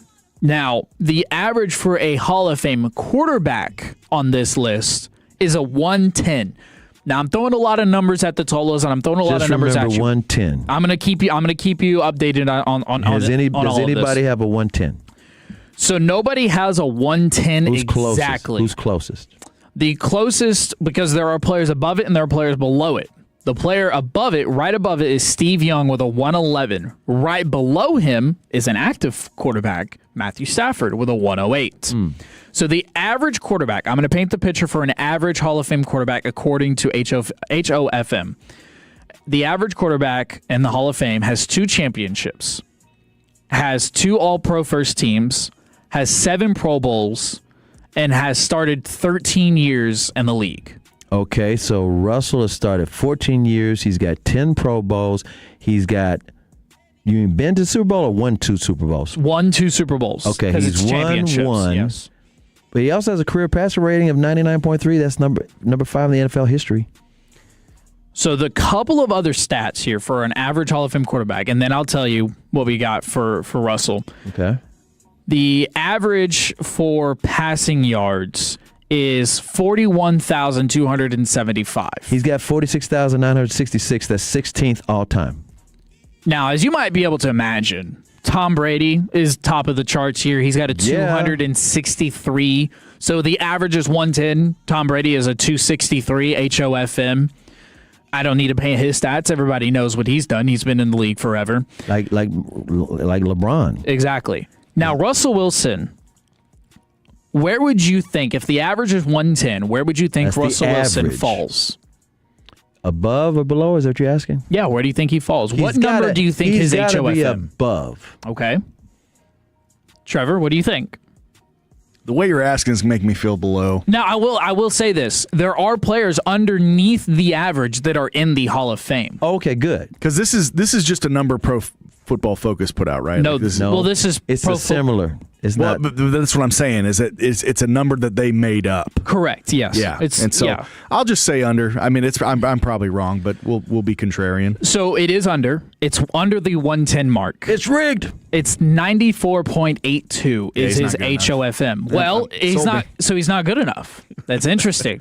Well, who else is down there? Do you know who else is right behind him? Aaron Rodgers.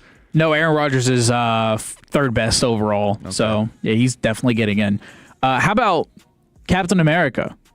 Roger Staubach. Roger Staubach is listed below Russell Wilson, and they're not even average. He's got a 93. Hall of Fame? He's got a 93.5 HOFM with 2 championships, 6 started seasons, all these different stats. Russell Wilson is right above him. Right above Russell Wilson is Terry Bradshaw. So anyway, I just wanted to kind of give. Okay, wait. Who's below Roger? So right below. I want to know some more below names. Okay, all right, I got Give me some below names. You don't that's have to give also me the stats. That's a different era of football. Yeah, that's what I'm looking for. I'm trying to find out if there's anybody in the 21st century in there. Dan Fouts is right beneath Roger. Okay, I'm just trying to find a 21st century guy that's in the Hall of Fame that's below Russell and. All right, so we got Kurt Warner. There was a running back game back then. Kurt Warner's below? Mm-hmm. He's part of the greatest show on turf. I'm surprised about that. He's in the Hall, though. Eli Manning. Well, I figured that. See, again, that's but where they've already got Lamar just behind Eli with an 85. Right now? Lamar hadn't done He has no Super Bowls. Two MVPs. Troy Aikman is all the way at the bottom, by the way. He's below? He's got a 64. He's won 3 Super Bowls. He's got a 64. You know what? That's because Emmett's got the most rushing yards in NFL history.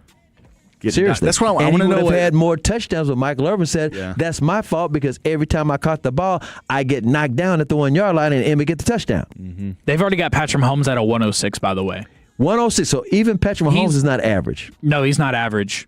See, that's what I was looking for. I was looking for some big names down there with Russ that are current and not just 20th century. I mean, how much if Tom is at 200? Lamar is the closest that you got to somebody who's current as far as beneath Russell. Well, no, Patrick's above He's him. saying beneath, but it's below the Russell. 110 line is what I'm talking about. Yeah. Underneath the average I'm looking about line. Anybody that's below the average line. Yeah, anybody. So, yeah, Matthew Stafford is the closest to being below the average. He's 108. The average was 110. And that's why you have to have the eyeball test. You cannot just go analytics and crunch numbers and say this guy is better than the other guy. You've got to look at the eyeball test because Patrick Mahomes makes plays, and it may not have the same statistical value, but he's won the Super Bowls, and he's won games. Same with Roger Staubach. Captain Comeback, there's a reason they call him Captain Comeback. He would have these last-second victories that nobody ever saw. And Troy Aikman, unfortunately for him, there are knuckleheads that said that Troy Aikman wasn't that good because he could never bring the Cowboys from behind. They were never behind. He didn't have to. They always had the lead, and they just give the ball to him in the second half, and he milked the clock. So anyway, I thought the Hall of Fame metric was interesting. I had to bring it up to you, but now it's the time for some good news, Trevor. Yeah, so we got some good news today. Now, what I'm going to do is learn you fellas up. I'm going to see how much knowledge you guys know about the FIFA World Cup coming up this year. Next on 105.3 The Fan. Our goal is to have you winning every sports debate with your buds. We'll do the homework. You just listen and enjoy. Turn it on and leave it on. The Fan and our Odyssey, iHeartRadio, or TuneIn apps. Hi, it's Eric Giafalo. Looking for a great deal to stay connected? Now for a limited time, new Verizon Mobile and Frontier Fiber customers can get Fiber 500 internet and a line of mobile for just $59.99 a month with autopay for 1 year. Get Fiber 500 internet for $19.99 a month and unlimited welcome for $40 a month plus taxes and fees with a new smartphone line. Visit a Verizon store today to learn more and switch. For new Frontier Fiber internet and Verizon Mobile customers in select areas, mobile and home discount enrollment required. Additional terms apply. In times of congestion, unlimited 5G and 4G LTE may be temporarily slower than other traffic. Domestic data roaming at 2G speeds. At Siemens, we take pride in what we build. We're growing our carbon-neutral manufacturing hub in Fort Worth alongside our teams in Grand Prairie and Carrollton. Right now, we're hiring talent at every experience level to build the advanced infrastructure powering EV networks and industrial AI. Enjoy competitive pay, great benefits, and career growth. Plus, you'll do work you can truly be proud of. Transform the everyday with us. Apply at Siemens.com/jobs. Is your financial advisor managing your risk or just a spreadsheet? Hi, I'm Jeff Jr., founder of Trajan Wealth. Many financial advisors rely on target date funds, which are one-size-fits-all portfolios that don't know your name, your family, or your goals. And that passive management can leave you dangerously exposed. At Trajan, we look at the whole picture, not just the stocks everyone else buys, but the private market opportunities most advisors ignore. And as fiduciaries, we build a strategy around you, coordinating your investments, tax strategy, and estate into one cohesive plan. Your financial life deserves more than just a generic portfolio. Real planning isn't a stack of statements. It's the confidence of knowing where your income will come from for the next 30 years. Good enough isn't good enough for your family. It's time for a change. Schedule your complimentary consultation today. Call 855-TRAJAN-1. That's 855-TRAJAN-1. Advisory services through Trajan Wealth, LLC, an SEC registered investment advisor. Private equity investments require accreditation. Other services through Trajan Estate and Trajan Tax. Additional disclosures at TrajanWealth.com. Are your allergies driving you crazy this spring? Well, your air conditioner could be part of the problem. I'm Jeff Stewart with Reliant Air Conditioning. And right now in North Texas, pollen and dust levels are through the roof. And without the right air filtration, all of that pollen ends up moving through your home and into the air you breathe. And that's why during our Spring Clean Air event, when you install a qualifying high-efficiency system, Reliant Air Conditioning will include a complete clean air package for free. And that includes a UV light, an air scrubber, and a hospital-grade air filtration system. That's a $3,750 value, included at no additional cost. And during our Spring Clean Air event, you can also save with manufacturer rebates and special financing. So call us at 877-YOUR-HERO or schedule your free estimate online at ReliantAirConditioning.com and see how we've been gimmick-free since '83. Reliant Air Conditioning. Call 877-YOUR-HERO. I'm Bob Burke, founder and chairman of Burke America Parts Group, a family of brands that includes RepairClinic.com, an appliance and HVAC parts solution company that's grown into an international brand. Before AmericanEagle.com, we partially launched a new technology platform developed by another firm. American Eagle helped take our technology to a whole new level with digital marketing, software development, and business insights into our key markets, appliances, HVAC, and outdoor power equipment, and did so both on time and on budget. AmericanEagle.com has the resources, experience, and talent needed to produce solutions. Our new technology platform, developed by AmericanEagle.com, has produced tremendous results with higher traffic, conversion, engagement, and online revenue. If you have any home repairs you need to take care of, check us out at RepairClinic.com. If you need a world-class website or technology project, then I would highly recommend AmericanEagle.com. Call AmericanEagle.com at 773-NETWORK. That's AmericanEagle.com, 773-NETWORK. Check engine or ABS light on? Take the guesswork out of your warning lights with O'Reilly Veriscan. It's free. Ask for O'Reilly Veriscan. O'Reilly Auto Parts. Wish your life came with a warning app? That dog does not want to be petted. Well, life doesn't always give you time to change the outcome, but prediabetes does. Take the 1-minute test today at doihaveprediabetes.org. Brought to you by the Ad Council and its Prediabetes Awareness Partners. Hi, everybody. Brad Sham for John D'Angelo. If you have a house to sell that needs work, you need to talk to John D'Angelo. John buys houses, usually older homes that need work. Condition is not an issue. John will share current market information with you so you can make an informed decision, and you'll feel at ease dealing with John. You'll notice and appreciate the considerate way he does business. Call John D'Angelo today at 214-320-8816 or visit JohnD'AngeloInc.com. This segment on 105.3 The Fan is brought to you by the Frankels. If you've been injured in a car or truck wreck, call Frankel first. 214-817-333-3333. With Frankel and Frankel, there's never an out-of-pocket cost, and they only get paid when you win. Frankel and Frankel, the go-to car truck wreck attorneys in Dallas. Rangers' first pitch just a little over an hour away with Jack Leiter on the bump. We'll get you set for first pitch here in just a moment. But, TA, it's time for a little good news. Hey. Who likes good news, everyone? Then good news, everyone. Good news, everyone. How are you guys doing today, huh? Doing absolutely fantastic. Yeah, do y'all have any, before I get into any of my soccer stuff, do you guys have any good news going on that you'd like to kind of share with the Tolos and everybody? Trying to think. Well, I get to go back to my apartment today, and I'm really excited about that. Okay, that's right. Mom comes home today, It's so good not for that. raining. And then, it's not raining. It's a beautiful thing. It's not raining, so yeah. And I'm gonna get to eat later because I'm starving. So that I'm gonna consider all that good news for me. All right. Well, to kick this off, I'm gonna do something here, and I'm really excited because if you didn't hear the call for the Anthony Robinson goal, it was phenomenal. I have the Spanish call, so take a listen here real quick. Yes. This is beautiful. Mundial de la FIFA. Mañana los esperamos. Va a cruzar Christian Pulisic.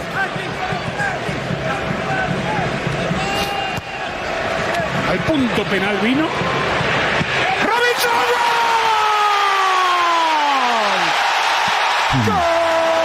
If that's not the most iconic goal, I love that call.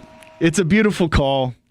Anyway, so what I want to get into here is I want to know y'all's level of soccer knowledge. Oh. Now, Kevin, I know you're not the most adept when it comes to soccer. See, I don't know where your level is. I know you said you went to a media party back in '94, right? Back when it was No, here. I covered the World Cup in '94 at Okay. the Cotton Bowl. Well, then there you go. I just CA went to the knows media everything. party. No, I don't.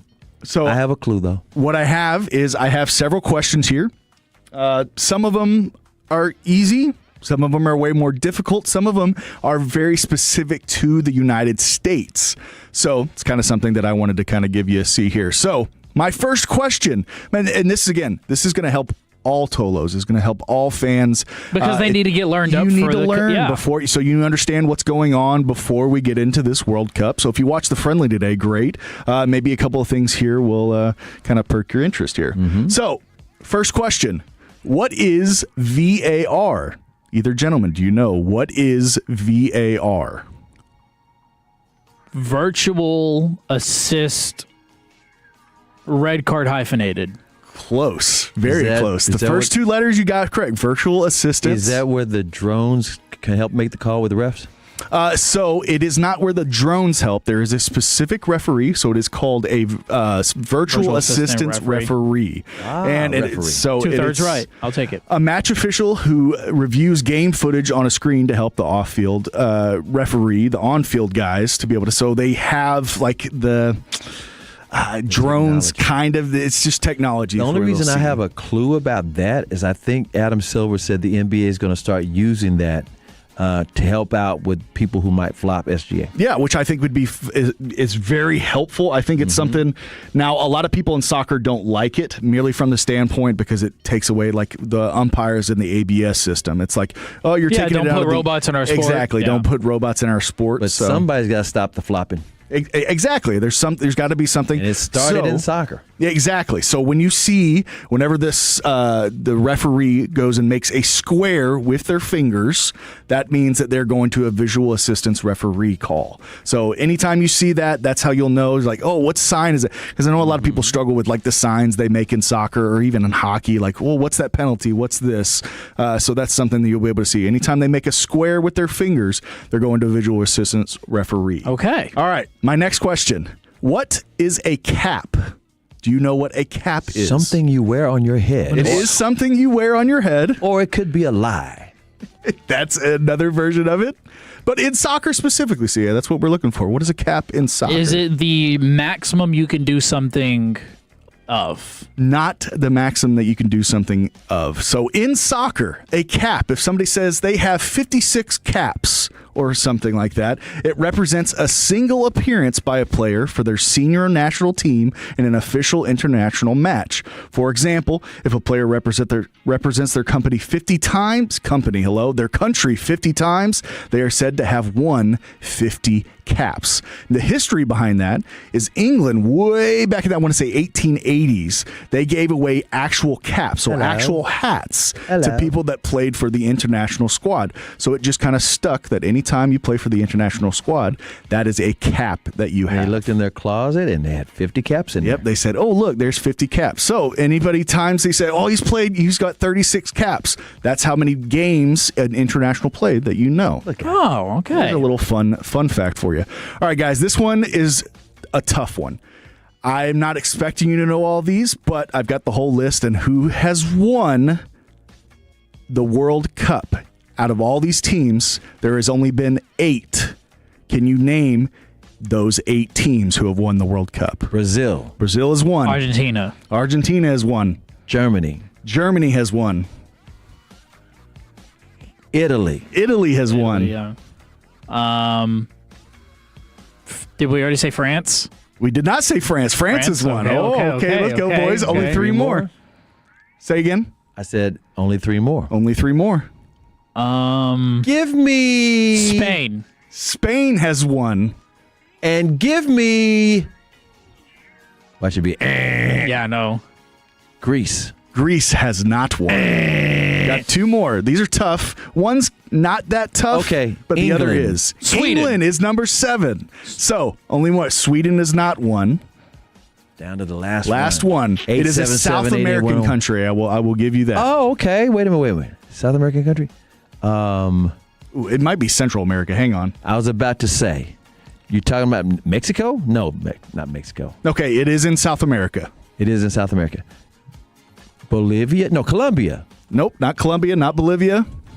Chile? It starts with a U. Uruguay. Yeah, Uruguay. okay. Yes. So Brazil has won it. Uruguay. They're away. They've been the crazy thing about Uruguay. this. Hey, I feel like we did pretty good there, CA. Y'all did awesome. I'm actually hyper 7 out of surprised. 8. I mean, I'm genuinely proud of you guys. So this has been going on since 1930, and there has only been 8 winners, which I think is fascinating to me. Really Brazil has won 5 titles. Germany has 4 titles. Italy has 4. Argentina has 3. France has 2. Uruguay has 2, England has 1, and Spain has 1. And also a little fun fact, anytime you see a star on some of the national team's kit, that is what represents a national title or a World Cup. Oh, that's why Argentina has all those stars. Exactly. So you'll see when you look and you see Brazil or something like that, you'll see the stars. Those represents how many World Cups they have won. All right. Now, this one's a fun one. This one's tough. I don't know if you guys are going to know this, but where does the term soccer come from? Obviously not football because somebody else came up with it. So it must be the United States. I'm going to go on a flyer. I'm going to say it came from England. It did come from England. Do you know how? Any I idea? thought they called it the row on the pitch. Well, that's what I'm saying. There's tons of terms. So, and there's a little fun thing about this. Okay, what is soccer? So back in the day, whenever they were slang terms that they would use, and so it started in rugby and cricket, where they would add an ER onto whatever their term was called. So they didn't do it for football because for whatever reason didn't work. But you had cricket, which was cricker. And then you had rugby, they call it ruggers. So what they did is they took the word association. Now, if you just use the first few words of association, that would be ass, which they're not going to use. So it would be an asser, but that's not what they were going to call it. So they used the second set of words, SOC, which became soccer. What's the second? You mean from association? From association, because it was football association. Because football was used here in the United States, and that's what they were doing. They were just they were making abbreviations for fun. I thought you were going to say they didn't want to say footer because you use your foot, and so you put a sock on your foot, and they use this. That's basically what happened. Was it's an English? So when they make fun of us for calling it soccer instead of football, you came up with it, dude. Exactly. They started. Australia calls it soccer. Colombia calls it soccer. Like there's lots of countries, but they always make fun of us. So is England the only one that really calls it football? No, it's all over the world. It's all over the world. They call it football. It's just soccer is so known here because we already had football, which is our North American football, and basically we started calling it soccer just to differentiate. But England they call it soccer, they call it football, they call it, whatever crazy term that you want to go from there. All right, now let's get into some of the intricacies of football. Can any of y'all tell me what a 1-2 is? What? It is a football term or a soccer term called a 1-2. I'm stumped here. Think of it very simplistically. A 1-2. You get 2 attempts at a shot on the goal. I like the guess, but no. What is it? A 1-2 is like a give and go in basketball. So whenever somebody passes it, and they make a pass and they give it right back to them. They run past the defender because it's difficult to dribble with the foot on your, the ball on your foot. So you do a 1-2 because it gets you a running start, and that's just basically a simple term. So if somebody says, "Oh, they gave him the old 1-2," that's exactly what they're talking about in soccer. Okay. I'm not going to throw this at you because you know these things, but I'm going to ask you if you know where it came from. Let me see, because I wrote down some of the things here. Let's see. Hooligans? No, I just have it. No, it's just a term that they happen to use because, again, they also call it a wall pass or a give and go. So it's just terms that they use throughout the history. So I didn't get the history of it on this one at the very least. I was asking about hooligans, though. Oh, hooligans! Hooligans! Yes. I do know that's a term in England that they get. The Go fans watch. That stand up and sing and chant and drink beer. Exactly, but they're the ones that get more rowdy. They focus on getting rowdy, which is real tough. Yeah. All right, I got 2 more for you here. This one's another tough one. What is dos Ecero? Dos Equis. 2-0. 2-0, yes. But what is the history of 2-0? What is it? The history of 2-0 is it's an iconic scoreline and cultural rallying cry for U.S. soccer because we have beaten Mexico so many times 2-0. So whenever if some Mexican supporter is coming after you or something like that, I'll just say 2-0. And they'll be like, wait, because guess how many times that we've beaten Mexico 2-0? 17 times. A little less. How many? 10 times. 11. We've beaten 11 times 2-0, so it became a cultural rally. It's more than that. I'd imagine that 2-0 is a pretty common outcome, though. I mean, it's common, but it was the same 2 teams. That's true. Where it is. There was a time that's unique. The funny thing, there's history in Columbus, Ohio, where we played them so many times. 4 of those 11 wins happened in Columbus, Ohio. So Columbus is really known as well as 2-0. How many times has Mexico beaten the United States? Oh, goodness. I'll look it up. Go ahead and keep going. I'll look it up. All right, last one here. The United States. How many times has the United States... did I want to do how many times have they been in the World Cup? Let's say, how many games have the United States won in a World Cup? And I'm talking one, not draw. This is kind of a weird stat. 5. 5? Is that a really bad guess? No, it's not. It's not. They've won 9 games. 9, okay. So the only time that they got to the semifinals was once in 1930 in the inaugural World Cup. So that's the only time. So think, again, the crazy thing, 1930, we have only won 9 games since 1930. Okay, you're talking about the 2-0? Mm-hmm. I've got the numbers. Mexico has beaten the men's U.S. team 38 times in 79 all-time matches. U.S. has beaten them 24 times. They've had 17 draws, but you mentioned that before, 11 2-0. Mm-hmm. Wow. So anyway, that's some good news, everyone. Mm-hmm. And like I always like to say, good people don't need to be told what's good. They just need to be reminded. So nice. By the way, the last time the U.S. played Mexico, final score was 2-1.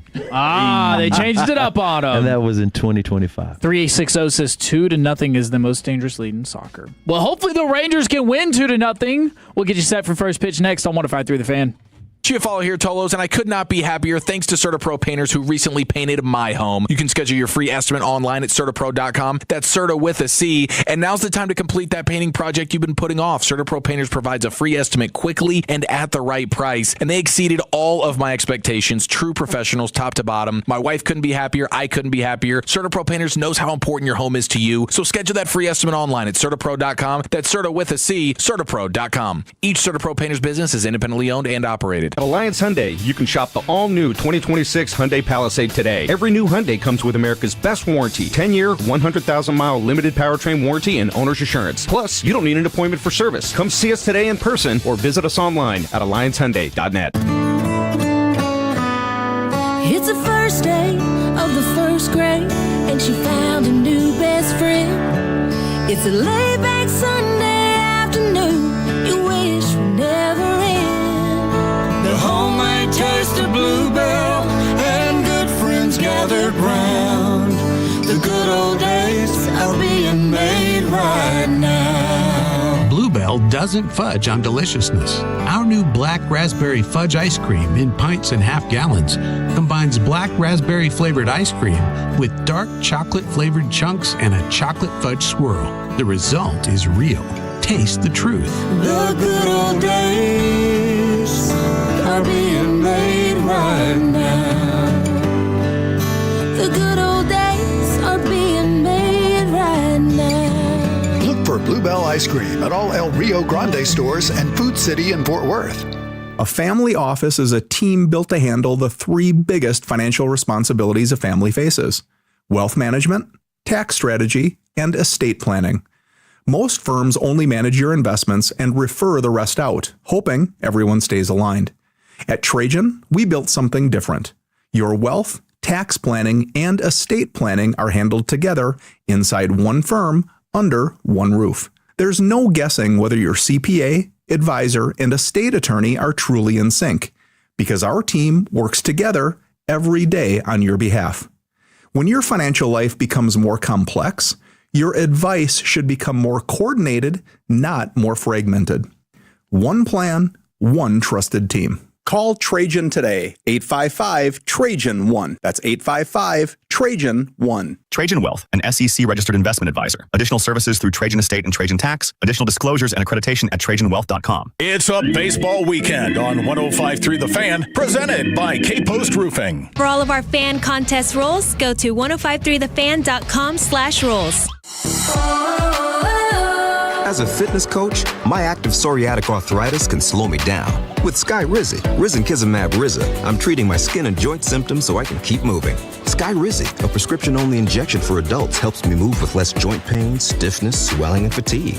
And for those who have plaque psoriasis, 90% clearer skin is possible. With Skyrizi, there's no daily dosing. It's just 4 doses a year after 2 starter doses. Don't use if allergic to Skyrizi. Serious allergic reactions, increased infections, or lower ability to fight them may occur. Before treatment, get checked for infections and tuberculosis. Tell your doctor about any flu-like symptoms or vaccines. Thanks to Skyrizi, there's nothing like clearer skin and better movement. And that means everything. Ask your doctor about Skyrizi.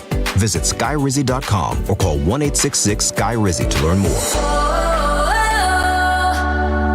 Texans enjoy more ways to save at Kroger, like low prices in every aisle. And you can clip and save more with digital coupons in the Kroger app. Plus, you can earn fuel points to save up to $1 per gallon at the pump. So it's always easy to get Texas-sized savings. Kroger, Texas proud since 1955. Savings may vary by state. Fuel restrictions apply. See site for details. Right now, 32-ounce packages of Kroger brand cheese are on sale. They're just $4.99 each with your card and digital coupon. Kroger, Texas proud since 1955. You finally plan that family vacation and you renew your passport only to find out your passport has been denied by the IRS. I'm Dallas tax attorney Nick Namath. And I'm Jamie Flores, the managing partner at the law offices of Namath and Flores. If you thought the IRS can't affect your passport or ability to travel, guess again. The IRS can and will prevent the issuance or renewal of a passport for certain delinquent taxpayers. Call the law offices of Namath and Flores today at 972-484-0TAX, offices in Dallas, Fort Worth, and Frisco. Here at The Fan, we're your proud home of Rangers baseball. Set these appointments for the best Rangers content in DFW. Monday afternoons at 4:20, Rangers President of Baseball Operations, Chris Young. Each Tuesday afternoon, a different Rangers player joins G-Bag Nation. Wednesday afternoon at 12:20, Rangers manager Skip Schumacher. And Friday afternoons at 4:40, it's our Hall of Fame voice, Eric Nadel. Nobody talks and covers this team like your official home of the Texas Rangers. 105.3 The Fan. This segment on 105.3 The Fan is brought to you by Classic Chevrolet. Here in the market to upgrade your vehicle, get to Classic Chevrolet in Grapevine, #1 Chevy dealership in the world, 3 years straight. They got more new Chevys than anyone, all priced to sell. Visit ClassicChevrolet.com. This is Texas. This is Classic Chevrolet. Together, let's drive. Based on new Chevy registrations 2023 through 2025.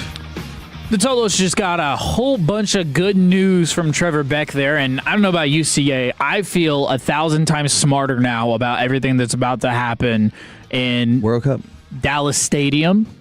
Yes, it's not AT&T. They cover the signage. Dallas Stadium. Dallas we Stadium can't in make that Arlington. mistake. Can't make that mistake. Last segment before we hand it over to the Texas Rangers pregame, taking you all the way up to first pitch, 6:35. Jack Leiter on the bump. So yeah, we got to get a couple of home run predictions. Trevor, we need to get one from you as well. But we also have some moves that took place. Rangers made some moves? For the Texas Rangers. They did. They made some moves. And it was with the catching position, correct? It was, yes. Specifically the catching position. Catcher Danny Jansen, we talked about him a little earlier because this is the fourth straight game for Kyle Higashioka. Now, granted, there was that day off. Danny Jansen was placed on the 10-day IL with a right forearm strain, retroactive to the 3rd, so 3 days ago, so June 3rd. In return, they signed catcher Elias Diaz to a major league contract, and infielder Josh Smith was sent to Frisco AA on an injury rehab assignment. And the hope for Josh Smith is that he will be... Yep, he'll be batting leadoff for the Rough Riders tonight in the designated hitter role. So, just getting him back into the works, getting him back into the throes of things, especially as a designated hitter. There's no reason to put him on the field quite yet. We need to get his swing back and then work his way back up from there. We know he had the viral meningitis, but also he was dealing with left wrist inflammation. Yep. So that might have also be one of the reasons why he didn't look like the Josh Smith from last year. And then your starting lineup for tonight's game, Jock Peterson is back in the leadoff spot. As it should be. Facing a right-handed pitcher. Corey Seager batting second, Josh Young third, Brandon Nimmo cleanup. White Langford in left, he bats fifth. Ezekiel Duran playing second. Jake Perger on first, he's batting there. And then Evan Carter and Kyle Higashioka, they'll round out the bottom of the lineup. Kyle Higashioka, like I said, behind the plate once again. And then Jack Leiter, we feel pretty good about. Why do we feel pretty good about Jack Leiter against the Guardians? He owns the Guardians. In 3 starts, he is 2-1. I'm seriously kidding, but I'm serious about this. Rangers are rolling, man. They've won 6 of their last 7 games. They're 1 game below 500. They're sitting at 31-32. The Guardians, by the way, are in struggle mode. They're still top of their division in the AL Central with a 36-29 record. But they have lost 4 of the last 6 games. Still a 2-game lead in the American League Central. The pitcher they're going to start is a kid by the name of Travis Benzana, and he is insane. Yeah. Australia, mate. He can also hit the ball as well. He can hit it far. Yes, he can. He's led off the game. He had a 4th home run last night, in a triple, and also stole a base in his 9th stolen base. More news in the AL West. The Houston Astros are beating the Athletics 13-2 in the top of the 8th inning. Well, let them beat themselves up. The Astros aren't winning that division. That's fine. The division favors the Rangers because it's their turn. And then as far as the division leading team, the Mariners defeated the Tigers 4-0 today. So they took the series against the Tigers. They'll finish out that one tomorrow. But if the Rangers win tonight, they take the series against the Guardians, and we have to feel good about that. And another reason to feel good, Tanner Bybee is the starting pitcher for the Guardians tonight. He is 0-7 so far this year with a 4.57 ERA. Okay. So we're picking home runs? Let's pick home runs, gentlemen. Trevor, I'm going to start with you. I think you get your pick of the litter here. I'm going to go Jocko. I think Jock is going to get a leadoff home run. Jock Heaterson. And again, I haven't been that high on Jock, but he's on a heater, genuinely. So I'd love to see Jock get us a leadoff, get on the, what is it, BB, right? Bybee. My bad. Yeah, get on Bybee early. He's 0-7. I just said that's that. crazy. I know. That's why I'm merely just reiterating. But this man is 0-7. The Guardians are too good of a team for him to be 0-7. That's kind of shocking. Yeah, agreed. So, CA? Since Seager got activated yesterday, and last night he did hit that two-run opposite field home run. Yeah. Why not do it again? That means he also owns the Guardians. He also is very familiar with this park, Globe Life Field. I'm going with he's won the World Series there, and he's won it with the Rangers there as well. Yeah. Scene of the crimes. I'm going with the man they dubbed JJ. I'm going with Josh Young.